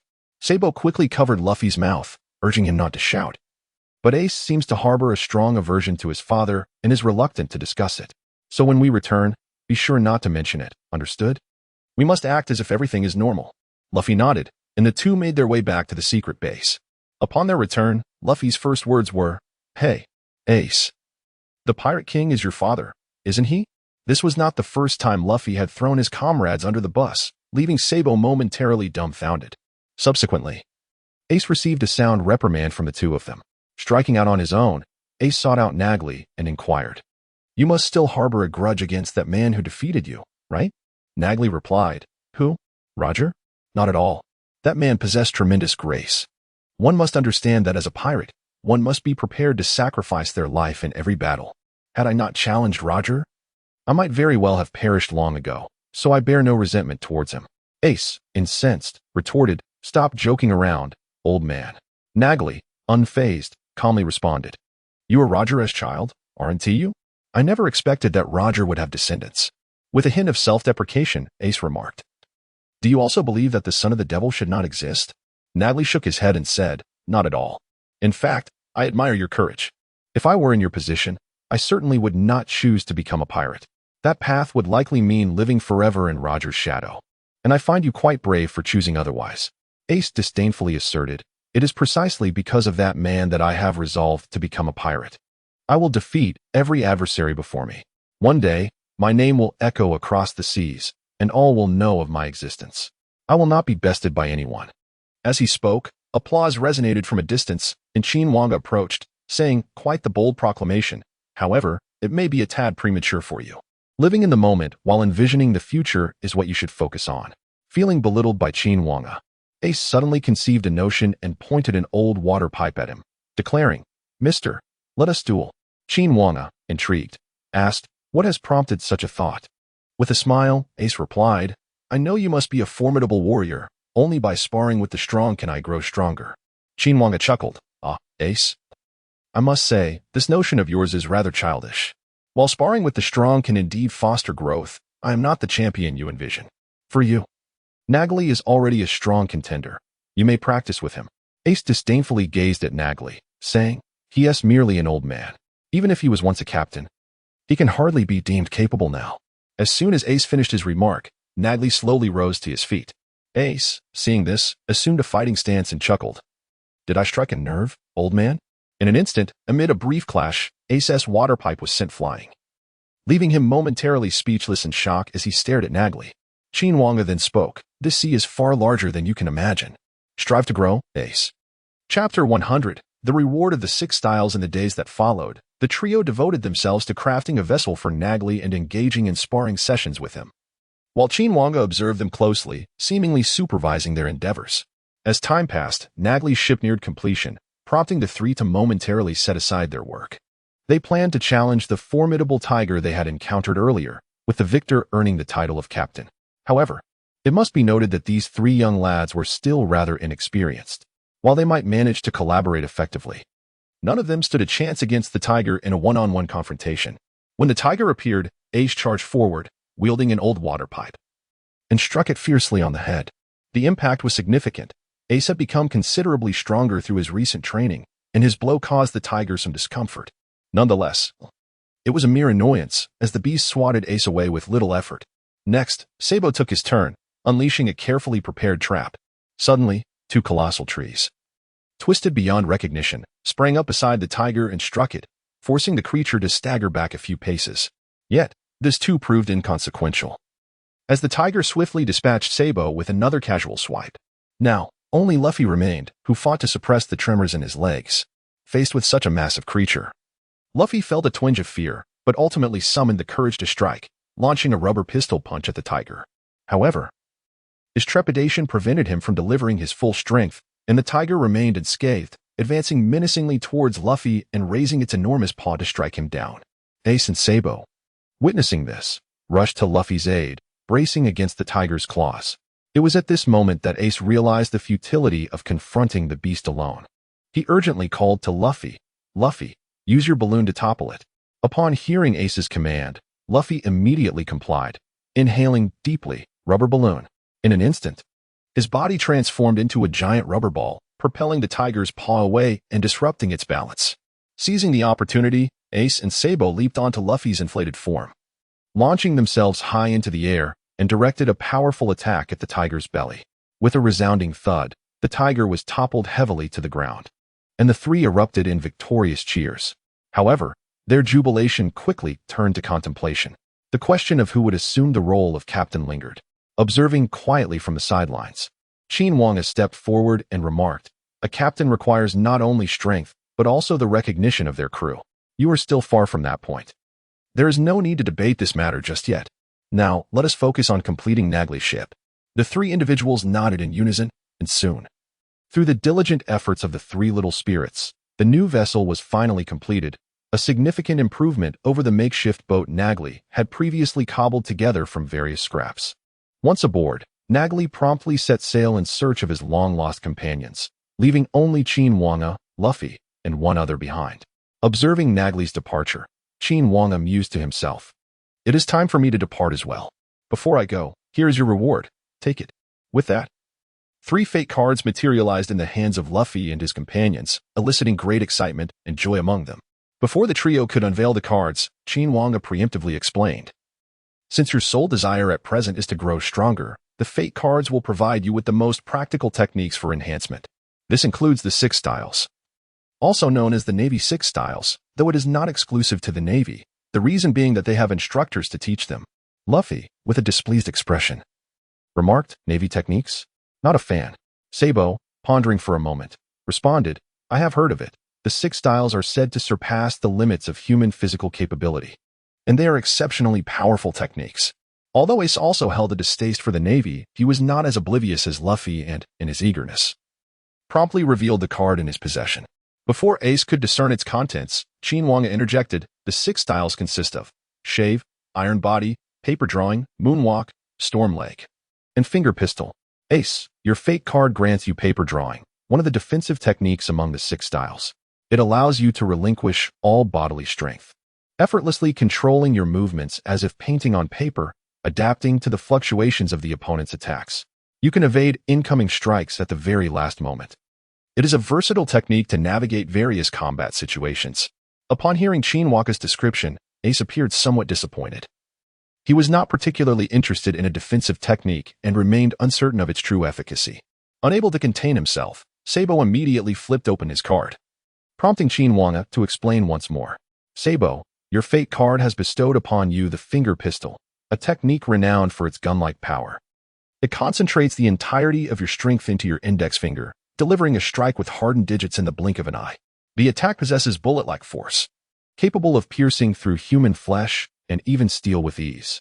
After hearing this, Sabo was immediately exhilarated and attempted it without hesitation, pointing his finger at a nearby boulder and exclaiming, "Finger pistol." Crack! In an instant, the colossal stone began to shatter, effortlessly pierced by Sabo. Witnessing such power, both Ace and Luffy were filled with envy. Sabo, pleased with his creation, turned his attention to Luffy, who, instead of being the most excited, appeared remarkably unfazed. It seemed Luffy was preoccupied with the earlier words of Qin Wange, contemplating whether mastering this skill would compel him to join the Navy. Ace and Sabo began to jest at Luffy's expense, taking the time to clarify the situation before urging him to reveal the card he held. Eagerly, Luffy opened the fate card, and Qin Wange continued her explanation. The technique Luffy had acquired was known as Su. In a mere moment, 36 seconds, It allowed him to unleash a flurry of rapid footfalls against the ground, generating explosive recoil that enabled swift movement, rendering him nearly invisible to his adversaries. Luffy instantly felt he had grasped this technique and, in his excitement, began to practice fervently, vanishing from his original position in an instant. The next moment, Ace and Sabo realized that Luffy had already relocated to another spot. His speed was astonishing. It appeared that Luffy had indeed acquired an exceptional skill. Ace, in jest, remarked that he need not worry about escaping in the future. Sabo joined in the laughter, and Luffy, in a fit of indignation, began to bicker with Ace, transforming the atmosphere into one of harmonious camaraderie. Observing the playful trio, Qin Wange smiled, reflecting that the story here was merely beginning. Chapter 101. The arrival of the celestial dragons. On the following day after their arrival at the card game, Qin Wange vanished without a trace, leaving Luffy in a state of melancholy for quite some time. However, his spirits were soon lifted by the presence of Ace and Sabo, and during their subsequent training sessions, they discovered that what initially seemed to be Ace's least formidable techniques were, in fact, the most beneficial for combat. Throughout their training, neither Luffy nor Sabo managed to defeat Ace even once. The assistance of paper drawings rendered their attempts to injure Ace futile. Sabo's fierce thrusts were in vain if they failed to make contact. No matter how swift his movements, Sabo's speed was merely that of evasion, and Ace soon realized the true potency of his acquired techniques. However, their good fortune was short-lived. One day, while at the junkyard, the trio found themselves surrounded by the Brujum pirate crew, who had been watching them intently. Although the three were unafraid of these ruffians, Sabo's father soon arrived with a battalion, confronting them with a cadre of armed men. They were quickly apprehended, and ultimately, Sabo exchanged his own freedom to ensure the safety of Ace and Luffy, returning to that so-called home. Sabo found no joy in his days. An additional brother had appeared in the household, and his grotesque demeanor only fueled Sabo's disdain for that place. Finally, Sabo received alarming news. The king had decreed the destruction of the junkyard, which meant not only the obliteration of the refuse but also the annihilation of all its inhabitants.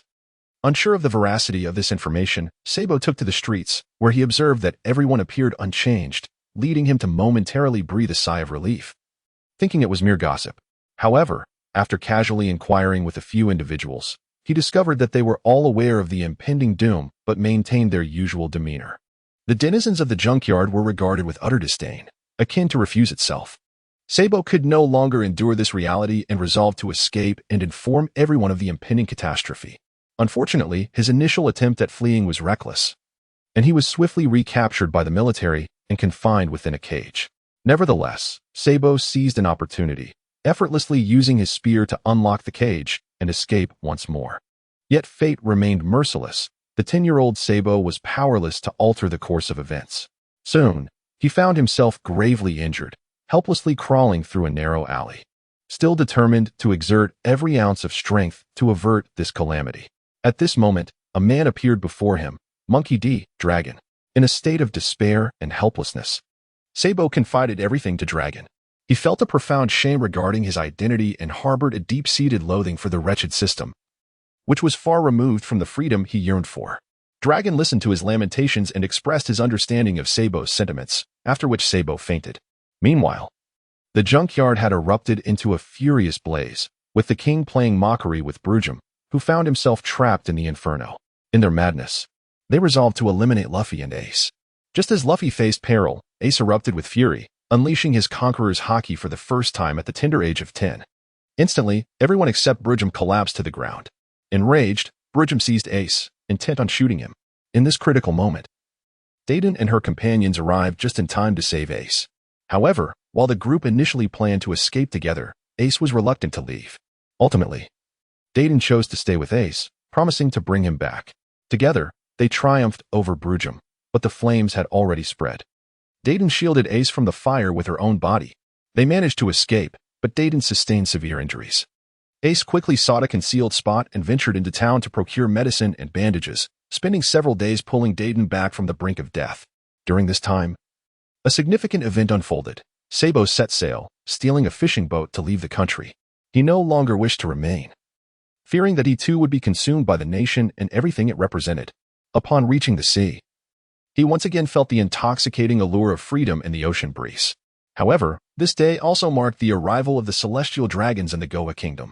The celestial dragons, residing in the holy land of Mariehua, are the aristocracy of the world, descendants of the 20 kings who established the world government 800 years ago.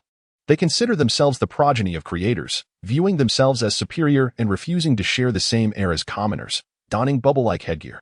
They treat other races as slaves, enjoying all privileges, and should they be offended, an admiral or A.C.O. from the Navy must intervene for their protection. Male celestial dragons append the title saint to their names, while females add Miko to signify their nobility. In essence, they are merely a group of fools cloaked in special status.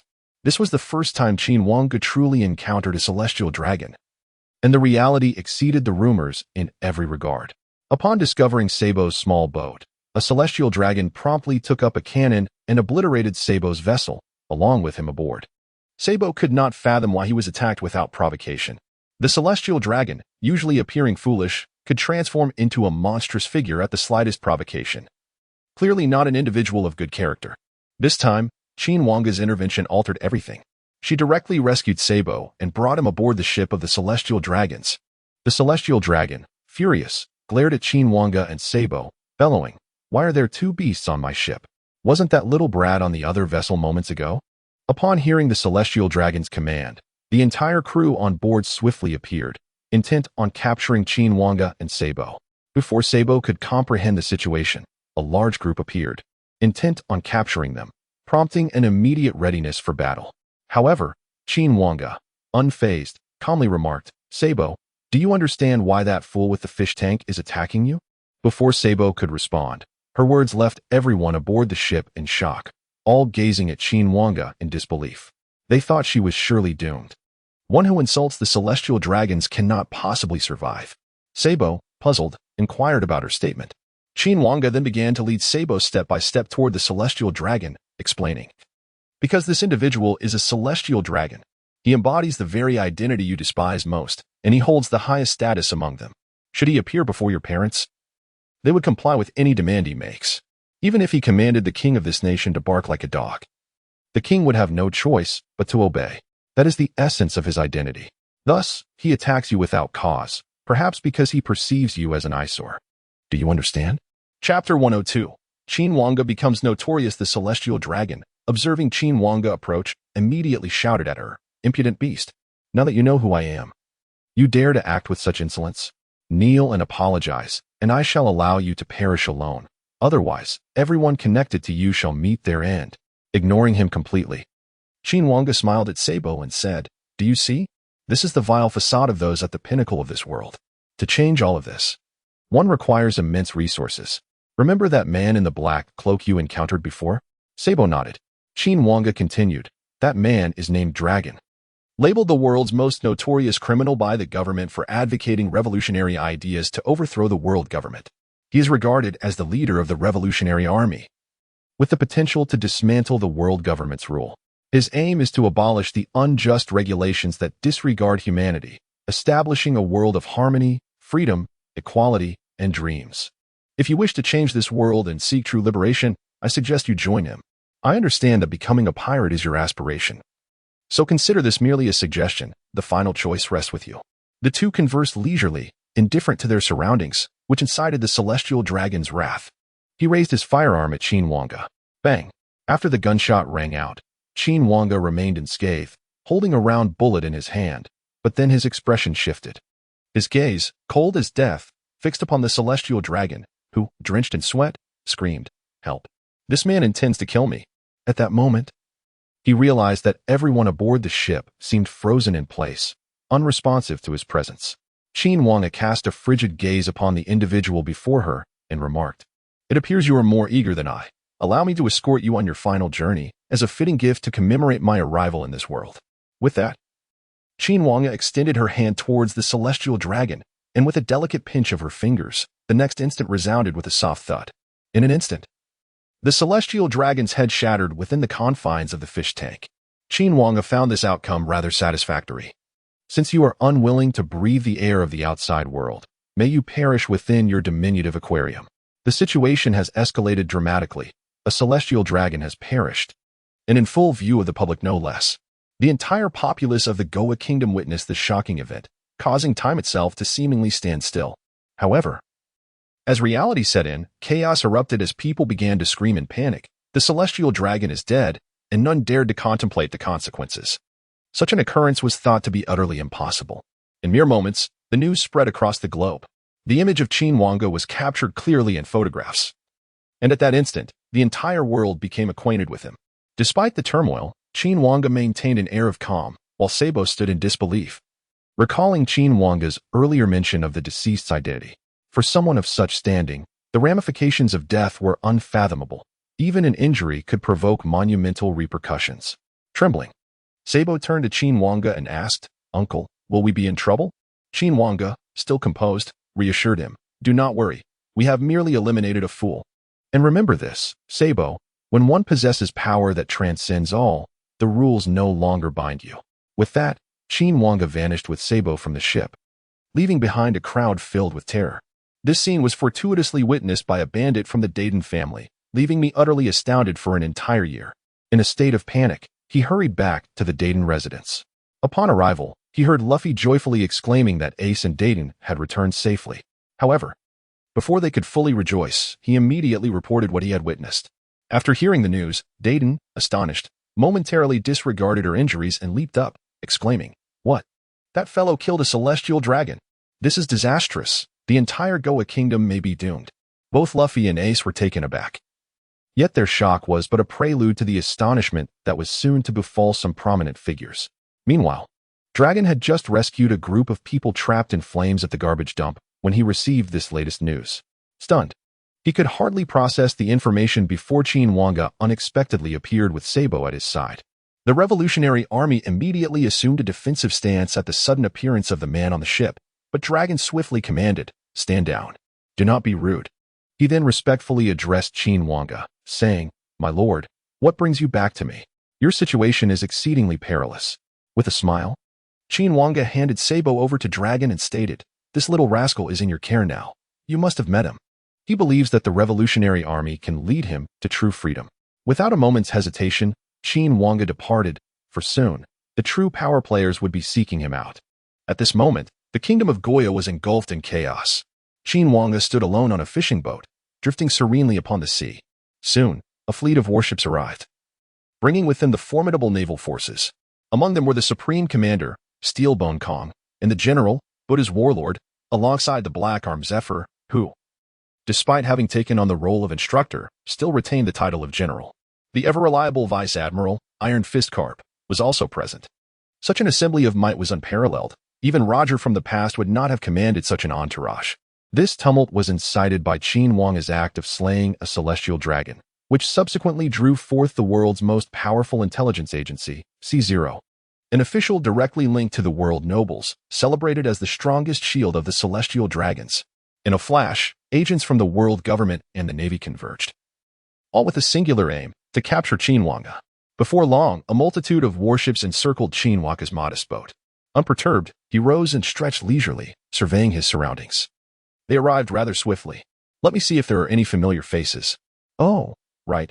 I've just arrived, so I have no acquaintances here." "What a pity." Shortly thereafter, a man clad in a black suit, draped in a cloak, and adorned with a tall black hat, accompanied by a parrot perched upon his shoulder, approached Qin Wange. Rob Lucci, an agent of C0, stood confidently before him, preparing to speak. However, Qin Wange raised a hand in a gesture of silence, proclaiming, "Hold your tongue. On what grounds do you believe you can meet my gaze?" In that instant, the unexpected transpired. Lucci found himself tumbling into the sea, leaving the C0 agents rushing forth to rescue him. Chapter 103. The mysterious merchant Qin Wange. All present were left in bewilderment, with Carp silently observing Qin Wange. He had previously heard of this man from Machino and had hoped for a chance to meet him, albeit not in such an extraordinary manner. As for the incident that had just unfolded, Carp was equally perplexed. Initially, he suspected it might be the Conqueror's haki, but there were others present who possessed it. Thus, it was inconceivable they would not have sensed it. At this moment, C0 could no longer remain passive. Upon witnessing Qin Wange's audacity to inflict harm, they promptly initiated a naval operation to apprehend her. Carp and Zephyr, however, feigned ignorance. Carp, having always harbored disdain for the celestial dragons, silently condoned Qin Wange's actions in his heart, while Zephyr, despite no longer being the vigorous figure of his youth, was summoned due to the gravity of the situation. The man, steadfast in his pursuit of true justice, had never held the celestial dragons, the parasites of this world, in high regard.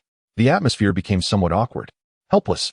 Steel Bone Kong turned his gaze towards Sengoku, who sighed and reluctantly stepped forward to apprehend him. Upon seeing the approaching figures, Qin Wange smiled and remarked, "Ah, Sengoku. I see you've come today to get acquainted with me. Should you attempt to strike again, I fear I might inadvertently bring ruin to this beautiful world." The crowd was utterly perplexed by his words, and Sengoku stood frozen in place. Then, they watched as Qin Wange gracefully levitated into the air. He softly introduced himself. "I am Qin Wange, a merchant hailing from another realm. My sole purpose in coming here is to find someone for a transaction. I wish to remain uninvolved in your affairs. However, should I encounter fools like the one with the fish tank again, it would not merely result in a single casualty." Everyone was taken aback by Qin Wange's audacity. A group had come to capture him, yet he was now issuing warnings to them. Nevertheless, his words warranted contemplation. At that moment, one individual could no longer restrain himself and shouted at Qin Wange, "Who do you think you are? You've slain the world's most noble celestial dragon. And you believe you can escape today?" Qin Wange sighed. "Have the dogs sunk to such depths? Very well, let me clear the stage." As he spoke, a black leather glove materialized on his right hand, its surface shimmering with a myriad of colors. With a subtle snap of his fingers, in the blink of an eye, the man who had just spoken, along with all those beside him and a portion of the Navy, predominantly members of the world government, vanished completely. Before their eyes, they disintegrated into nothingness in a mere second. Everyone stood in stunned silence, paralyzed by fear, no one daring to make a move. Qin Wange possessed the power to do as he pleased, yet he opted for a less gruesome approach. He fashioned a rudimentary infinite glove, selectively erasing a portion of the crowd. Afterward, he continued, "I have nothing more to say. Should any matters arise, feel free to seek me out. I will be traversing the seas in search of my clients. With that, I bid you farewell." With that, Qin Wange vanished into thin air, leaving behind a bewildered assembly of warships as a living man simply ceased to exist. This operation unfolded like a farce, shrouded in mystery, leaving others bewildered when inquiring about the events that transpired. All they could utter was that they encountered the divine. Thus, Qin Wange departed with an air of nonchalance. Yet the magnitude of his actions could not be overlooked. Upon returning, Steelbone promptly reported the incident to the highest echelons, ultimately reaching a figure known as M. Residing amidst the blossoms in the deepest recesses of the Holy Land, Mariawa, he is the leader of the Celestial Dragons, the covert sovereign of the world government, and the master of the Void Throne. In the realm of ultimate power, upon receiving the news, the formidable figure known as the End Boss found himself momentarily paralyzed. For Qin Wange had already arrived to share a cup of tea with him. Gazing at the man clad in black and white attire, felt a wave of trepidation wash over him. As Qin Wange took a sip of the freshly brewed tea, he remarked, "Quite delightful. I did not expect you to have come this far. Truly remarkable. It is astonishing that someone like you exists in this world." Flustered, quickly addressed Qin Wange. "My lord, I am at a loss as to why your esteemed presence graces this place." With a gentle smile, Qin Wange replied, "You must have sensed something and guessed my identity, but fret not, for I harbor no ill will. I merely wished to see what the enigmatic leader of the Celestial Dragons looked like, and I must say, you appear rather ordinary. There is nothing to worry about." With that, Qin Wange turned to leave, casually taking several packets of M's tea with him. Once Qin Wange departed, exhaled sharply, collapsing onto the ground in a sweat. The moment Qin Wange had been with him felt akin to the descent of deities upon his head. The sensation of imminent death was overwhelmingly terrifying. Having lived so many years, never anticipated encountering a being like Qin Wange. Possessing immense power, was on the verge of touching the very fabric of dimensions. A strength that, in Qin Wange's marketplace, could potentially rival even the likes of Gojo Satoru. Thus, it was only natural for him to perceive the dread that Qin Wange instilled. Regaining his composure, hastily concealed all information regarding Qin Wange, vowing never to meddle in his affairs again. He concluded that this must be the essence of Qin Wange's intent, as long as he did not provoke him. All would be well. However, it soon dawned on him that the foolish celestial dragons could pose a threat. He swiftly issued new orders, from henceforth.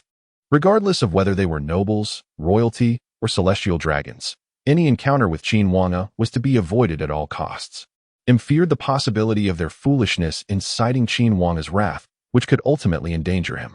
Regrettably, the haughty celestial dragons, who had lived in pride for their entire lives, were unlikely to heed such warnings. They believed themselves to be the very heavens of this world, the kings of existence. They dismissed the news entirely, while the Navy, upon returning, found themselves compelled to issue a bounty on Qin Wange, the enigmatic merchant, Qin Wange, with a reward of 3 billion berries. The terrifying bounty was intended to deter certain individuals from courting death, and soon this news spread across the vast ocean. The latest reports reveal that the enigmatic merchant, Qin Wange, has become the target of the highest level of pursuit by the Navy and the world government after slaying a celestial dragon in the kingdom of Goa. It remains unclear what transpired, but the world government suffered casualties in the tens of thousands, while the Navy incurred losses in the hundreds. Yet Qin Wange managed to escape unscathed. Chapter 104. The weight of reputation at this moment. Aboard a pirate ship in the Grand Line, Shanks was reveling with his crew, indulging in feasting and drink. However, Ben Beckman, casually glancing at the news, was so astounded by the report that he accidentally knocked over his drink, capturing the attention of everyone present. Shanks, ever the jester, teased, "Beckman, you've managed to get drunk again. Haha." Yet Beckman had no time for jest. He hurriedly presented the newspaper to Shanks, who, upon reading it, stood frozen in disbelief. Suddenly, he leaped up, exclaiming, "What?" As the crew learned of the news, a profound silence enveloped them, as they struggled to reconcile the image of the once gentle and amusing merchant with the actions he had taken, leaving them utterly stunned. Shanks, gazing at the sky while clutching his healed arm, mused, "Qin, my friend, I never anticipated this. My anticipation for what lies ahead grows ever stronger. Let us celebrate Qin's monumental deed with a 3-day feast." The crew erupted in cheers once more. Meanwhile, the very individual responsible for these events, Qin Wange, was leisurely sipping a drink at Makino's tavern. Concern etched on her face, Makino inquired, "Mr. Qin, are you truly unconcerned? The Navy has issued a bounty on your head." Qin Wange, unfazed, took a slow sip of his drink and replied, "It is nothing. The Navy's actions are merely a precaution to prevent fools from seeking their demise." At that moment, Karp arrived, worried that this situation might bring trouble to the area. Upon his appearance, the inhabitants of Dawn fell to their knees in fear, questioning whether they would survive this encounter. Karp, laughing heartily, reassured them, "Fear not. This matter shall be resolved, though I know not by whom." A collective sigh of relief washed over them, and Luffy, brimming with excitement, asked Karp, "Grandpa, is that merchant still under a bounty?" Karp nodded and produced a bounty notice, displaying a smiling photograph of Qin Wange, inscribed with the words, "Mysterious Merchant, Qin Wange. Bounty, 3 billion berries." Instantly, Luffy and the others gasped in astonishment. "What? 3 billion? Good heavens, Chief. In all my years as a mountain bandit, I have never seen such a high bounty. That uncle is indeed formidable. When I set sail, my bounty shall surpass his." As soon as Luffy finished his words, Garp delivered a powerful punch to his head, scolding him, "Are you still dreaming of being a pirate? It seems I need to discipline you properly." Luffy, tears streaming down his face as he clutched his head, exclaimed, "Darn it. That doesn't count, Grandpa. You caught me off guard. I've already mastered a new technique, and now you won't be able to hit me." Garp, intrigued, replied, "Oh, then let us see you try." Iron Fist of Love. However, just as Garp's fist descended, Luffy executed a swift move, vanishing from his spot in an instant. Much to Garp's astonishment, he was well acquainted with the 6 forms of the Navy, yet his surprise didn't hinder his resolve. He promptly utilized the same technique to follow Luffy. A precise Iron Fist of Love landed on Luffy's head, causing a large bump to swell. And Luffy cried out in tears, "That hurts. How can Grandpa still hit me?" Ace rushed forward to shield Luffy, glaring at Garp, "You old codger. Don't bully Luffy." Garp chuckled and turned his gaze to Ace, saying, "Ace, have you also learned some techniques that you wish to showcase to me?" Ace remained silent, his eyes fixed intently on Garp. Without hesitation, Garp threw a punch at Ace as well. Miraculously, Ace dodged at the last moment, proudly declaring, "Old man, your punches are ineffective against me now." Yet before Ace could finish his sentence, Garp delivered another punch directly to Ace's head, resulting in a bump appearing there as well. Garp, with a sense of pride, proclaimed, "My Iron Fist of Love can always teach you 2 little brats a lesson." Despite the outward bravado, Garp was indeed astonished. Luffy had learned the shave technique, and Ace had mastered the paper drawing technique. Only the most exceptional trainees of the Navy headquarters have the privilege to learn the 6 styles of the Navy. Therefore, it is perplexing how both Luffy and Ace have suddenly acquired such skills. Moreover, their proficiency suggests they are far from novices, as if they have mastered the techniques. Consequently, Garp inquired directly of Luffy, "Luffy, from whom did you learn that move?" Without a moment's hesitation, Luffy exclaimed, "I learned it from the merchant uncle's cart. Isn't it impressive?" Ace quickly covered Luffy's mouth, exclaiming, "You fool! That uncle is a wanted criminal, and that old man is with the Navy. We cannot reveal him." It was at that moment that Luffy realized the gravity of the situation and shouted at Garp, "Grandpa, are you going to capture the merchant uncle? You can't. He's a good person. He trained us and even helped Nagli build a ship. Ace, Sabo, and I all received a card from him, and he saved Sabo." Ace hurriedly covered Luffy's mouth once more, realizing that the more he tried to silence him, the more Luffy spoke, nearly divulging everything that had transpired with Qin Wange. Garp was taken aback, realizing that Qin Wange had ties to Luffy and the others. This incident clearly indicated that Qin Wange was not an ordinary individual, but rather someone formidable they could not provoke. Yet, he was left wondering why he had become associated with Luffy. Before long, Garp departed, leaving Luffy and Ace at the seashore, gazing out at the endless ocean. Ace remarked, "Sabo, you will be all right. I believe that in the future, I shall hear your name echo across these waters." Luffy, smiling, called out, "Hey, Sabo, when I set sail, I will be stronger than you and Ace. And you will both have to let me be the captain." Hee hee hee. Ace looked at Luffy with a resigned smile, and the two lay on the shore, conversing and dreaming of the promising future that lay ahead. At this moment, all of Qin Wange's preliminary work had been completed, leaving him with a lengthy period devoid of urgent matters. However, while the narrative arc was devoid of immediate tasks, Qin Wange resolved to engage in some ventures of his own. He decided to craft a unique little boat for himself, intending to explore the world and marvel at its breathtaking landscapes. Perhaps along the way, he would encounter intriguing experiences. With this thought, his mind began to envision the design of his vessel. Chapter 105. Cherishing memories after bidding farewell to the likes of Makino, Qin Wange embarked on his self-made little boat, setting off to wander the seas. His boat, slightly larger than the average fishing vessel, was still quite diminutive in comparison to a pirate ship, even the Merry Go. Yet, for Qin Wange alone, it was more than sufficient. Although he could have easily set the ship to navigate itself, doing so felt devoid of soul. Thus, Qin Wange contemplated the possibility of summoning an assistant in this realm. With this idea in mind, he began to ponder potential candidates within his thoughts, a process that proved quite perplexing. Ultimately, he concluded that selecting a companion who possessed both beauty and intellect would be the most prudent choice. After a period of deliberation, Qin Wange made his decision. The summoning ritual commenced, and in the next moment, a goddess from the realm of the battle was manifested before him.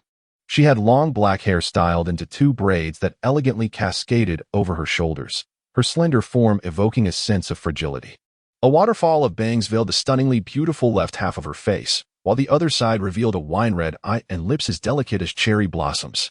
She exuded a devilish charm capable of ensnaring any man with a mere glance, her skin radiant and smooth like pearls.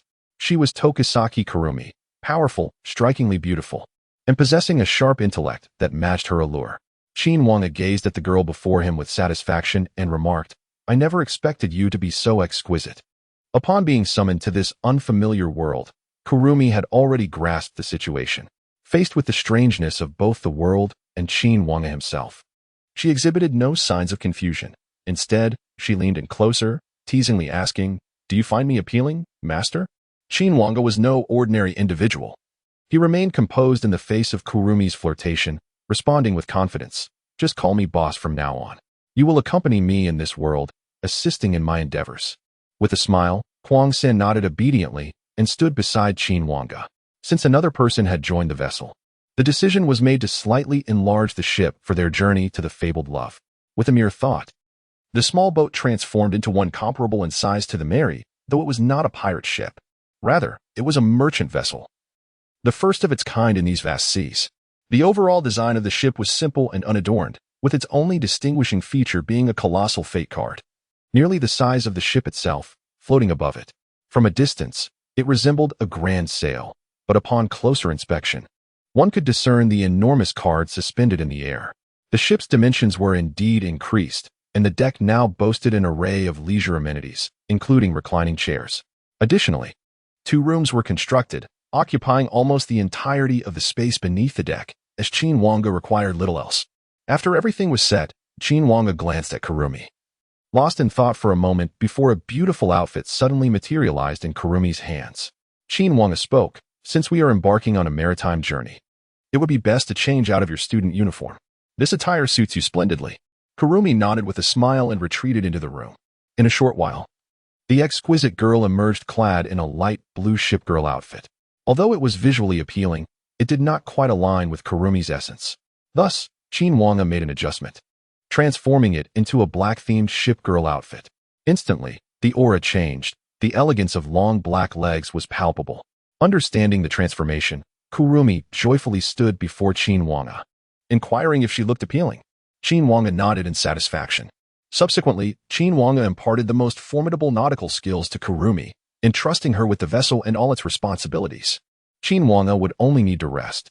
Thus, an unusual merchant ship, carrying 1 man and 1 woman, began to drift upon the ocean. The purpose of Qin Wange's journey was simple: to appear in the lives of the principal characters before they had fully matured, ensuring that each would remember his presence. However, given the commotion surrounding Qin Wange, there were likely few who did not recognize him upon meeting. In the following days, Qin Wange arrived in Coco West Village in the East Sea, where peace still reigned during this period. He encountered the young Nami, who was contentedly living with her sister Nojiko and adoptive mother Belmir. Except for little Nami, everyone else recognized Qin Wange upon his arrival, causing some to flee in fright. However, Belmir did not shun Qin Wange. Instead, she warmly offered him some oranges for sale. Young Nami, eager to acquire a card from Qin Wange, was scolded sternly by Nojiko when she was caught. Feeling wronged, Nami sat on the ground and cried. Qin Wange consoled her by giving her a card, saying, "This card will prove invaluable in the future. Should you encounter danger, remember to reveal it." Little Nami nodded happily, and of course, Belmir understood the immense value of the card held by Qin Wange. However, in the end, Qin Wange accepted only 1 belly. The card left for Nami contained a spirit of life, intended to alter the tragic fate of Belmir, who was to be slain by a wicked dragon. This spirit of life could resurrect Belmir, albeit under certain conditions, the specifics of which would remain undisclosed until the appropriate time. After departing from Coco West Village, Qin Wange ventured to another secluded locale in the East Sea known as Frostmoon Village. Upon arrival, he encountered a young Zoro and the unfortunate girl, Kuna, who was still thriving at that time, while Zoro diligently trained each day in hopes of defeating her. Upon Qin Wange's arrival, the cheerful King Shiro immediately recognized him.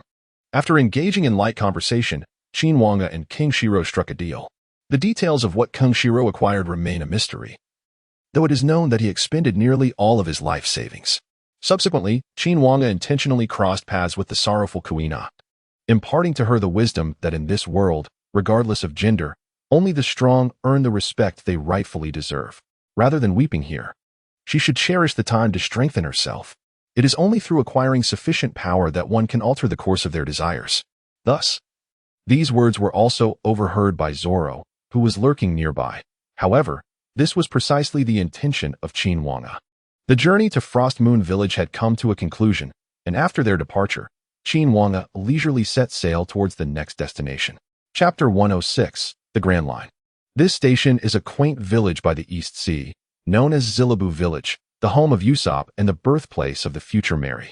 Upon arriving, Qin Wange encountered the uniquely featured young Usopp, who mistook her for a pirate invader and, as was his custom, began to weave tales and spread rumors from house to house. During her visit, Qin Wange did not engage in any significant actions, but spoke to Usopp about his father. Hearing tales of his progenitor ignited a spark in Usopp's eyes, igniting a resolute determination to set sail and become a pirate himself. He envisioned a day when he would meet his father and earn the admiration of Usopp. Before departing, Qin Wange conducted a transaction, not with Usopp, but with Koya, the young lady of the grand residence in Zilabu Village. Koya's ailment had begun only after the passing of her parents, thus, at this time, she was still the cheerful and optimistic little girl. Ultimately, Qin Wange sold her a card using Koya's pocket money, a card that held the promise of healing her illness, albeit under the condition that it would only come to fruition on a future day. After completing this, Qin Wange departed decisively. The next destination was not a place, but rather a desolate island, where two significant figures coincidentally found themselves at this juncture. Sanji, having run away from home at the age of 8, was initially apprenticing as a chef in a modest restaurant when he was ambushed by the chef pirate crew led by Red-Leg Zeph, who sought to plunder treasure. In a display of bravery, young Sanji chose to confront them head-on, but a tempestuous wave swept him into the sea.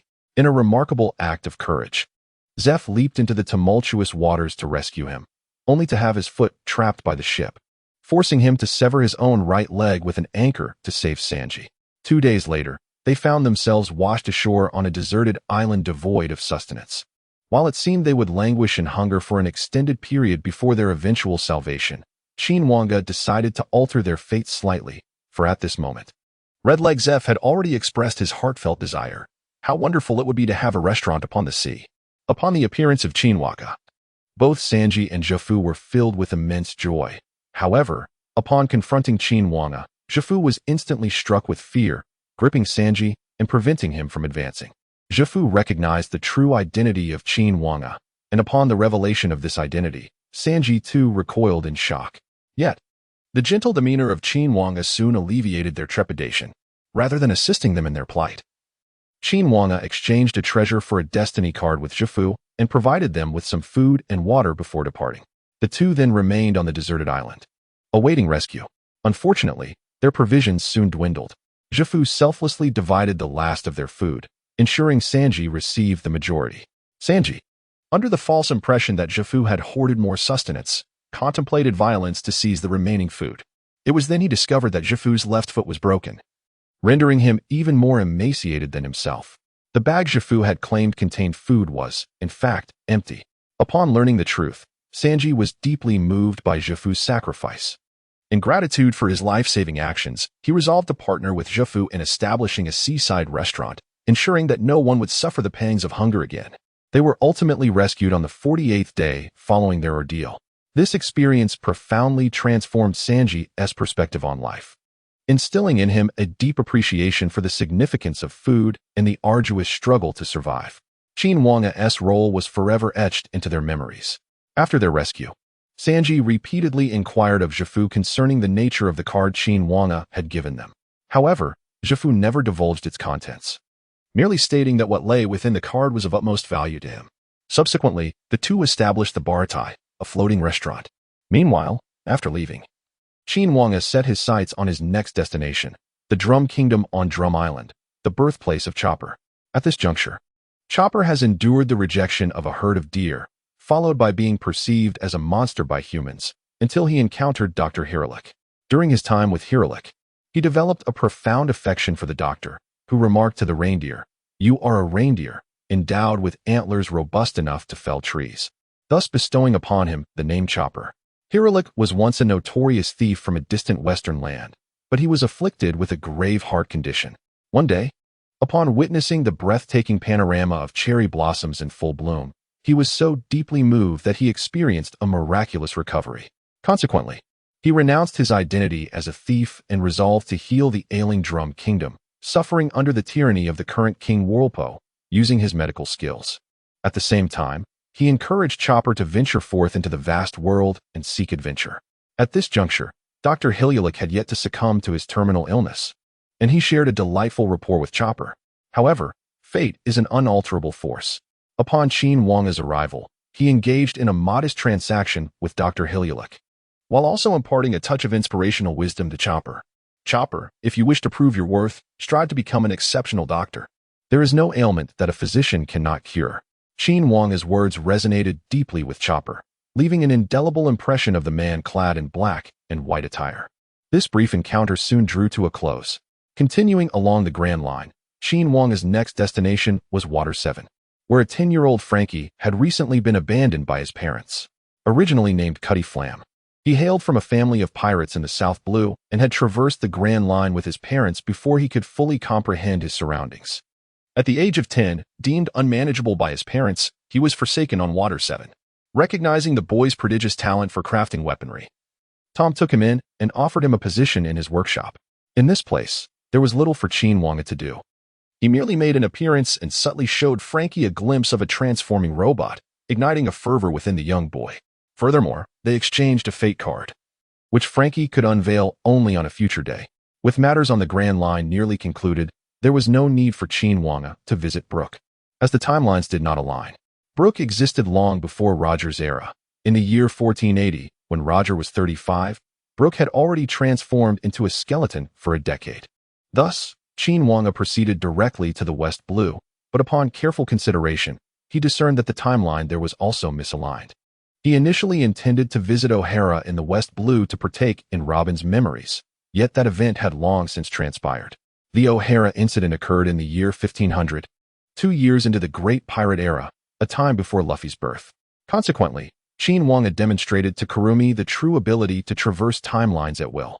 Chapter 107. Sabaody Archipelago. Qin Wange's casual prowess surpassed even her angelic capabilities, and she soon arrived in the year 1500. At this moment, she was poised to witness a significant event, albeit one that was nearing its conclusion, as all pivotal occurrences had already taken place.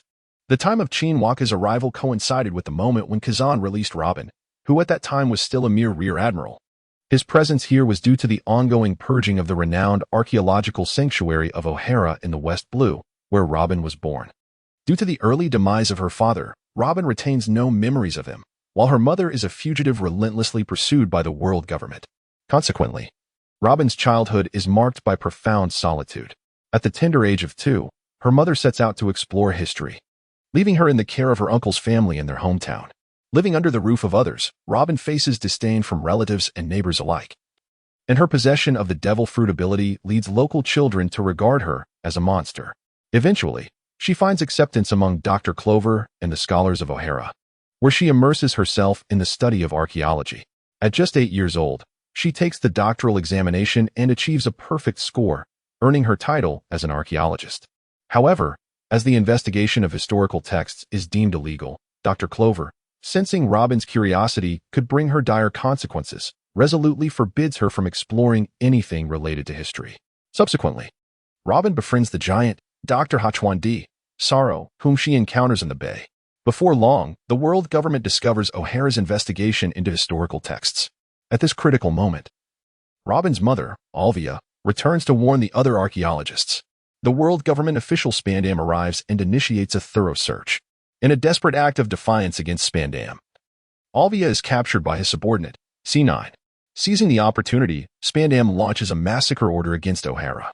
As chaos ensues, Alvia, to preserve her own life, abandons Robin and entrusts her to Sorrow, hoping that Robin can live on in her stead. While fleeing with Robin, Sorrow is ambushed by Admiral Kazan, and soon after, the trio witnesses Admiral Akainu sinking the refugee ship carrying O'Hara's residents. Sorrow attempts to escape with Robin, but is gradually encased in ice due to Kazan's abilities.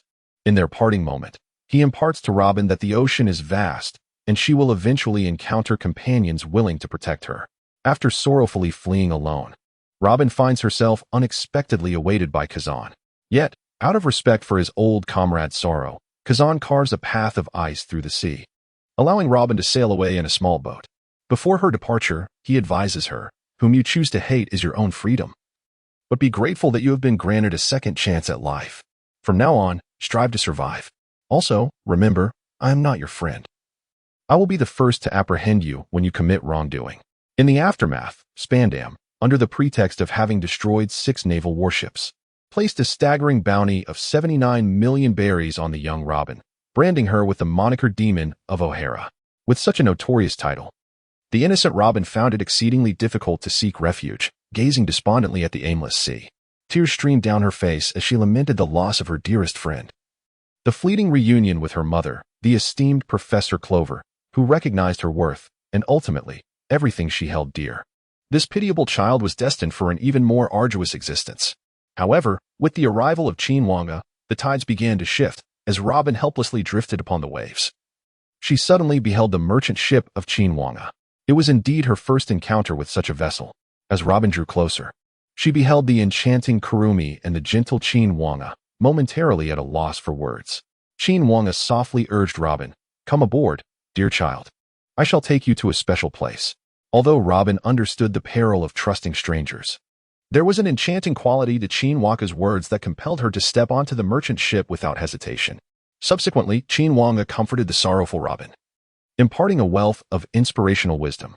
In truth, Qin Wange had already devised a plan for Robin's future. She intended to have a hidden bystander care for Robin as the merchant ship navigated towards the Grand Line's Red Land. There lay a stunning island, formed by numerous majestic trees, with the ground comprised of their roots, from which bubbles would emerge. This was the very place where the Straw Hat Pirates, after being scattered, would eventually regroup and set sail anew. The enchanting archipelago of Sabaody. Here lies a significant figure, hiding in obscurity as a mere coding craftsman, Hades Silbaz Rayleigh. At this juncture, Rayleigh was not yet an old man, for only a few years had passed since Roger's demise. During this time, Horley had settled with Shaki in the Shambadi archipelago, operating a hotel named Shaki's Bar in Area 13, which served as a hub for intelligence gathering. The two were engaged in their usual banter over drinks when the entrance of Qin Wange disrupted the atmosphere, prompting an immediate sense of unease. Shaki, possessing an astute ability to read people, discerned that Qin Wange bore no ill intentions. Upon her arrival, Qin Wange politely requested a drink. Shaki leaned in, intrigued, and remarked, "It is quite uncommon to encounter a businessman of your caliber in our midst." Rayleigh, equally welcoming, greeted Qin Wange, sensing her benign nature as well. With a smile in response to their cordiality, Qin Wange articulated her request, "I seek your assistance." Turning to Shaki, she continued, "This young girl beside me is named Nico Robin.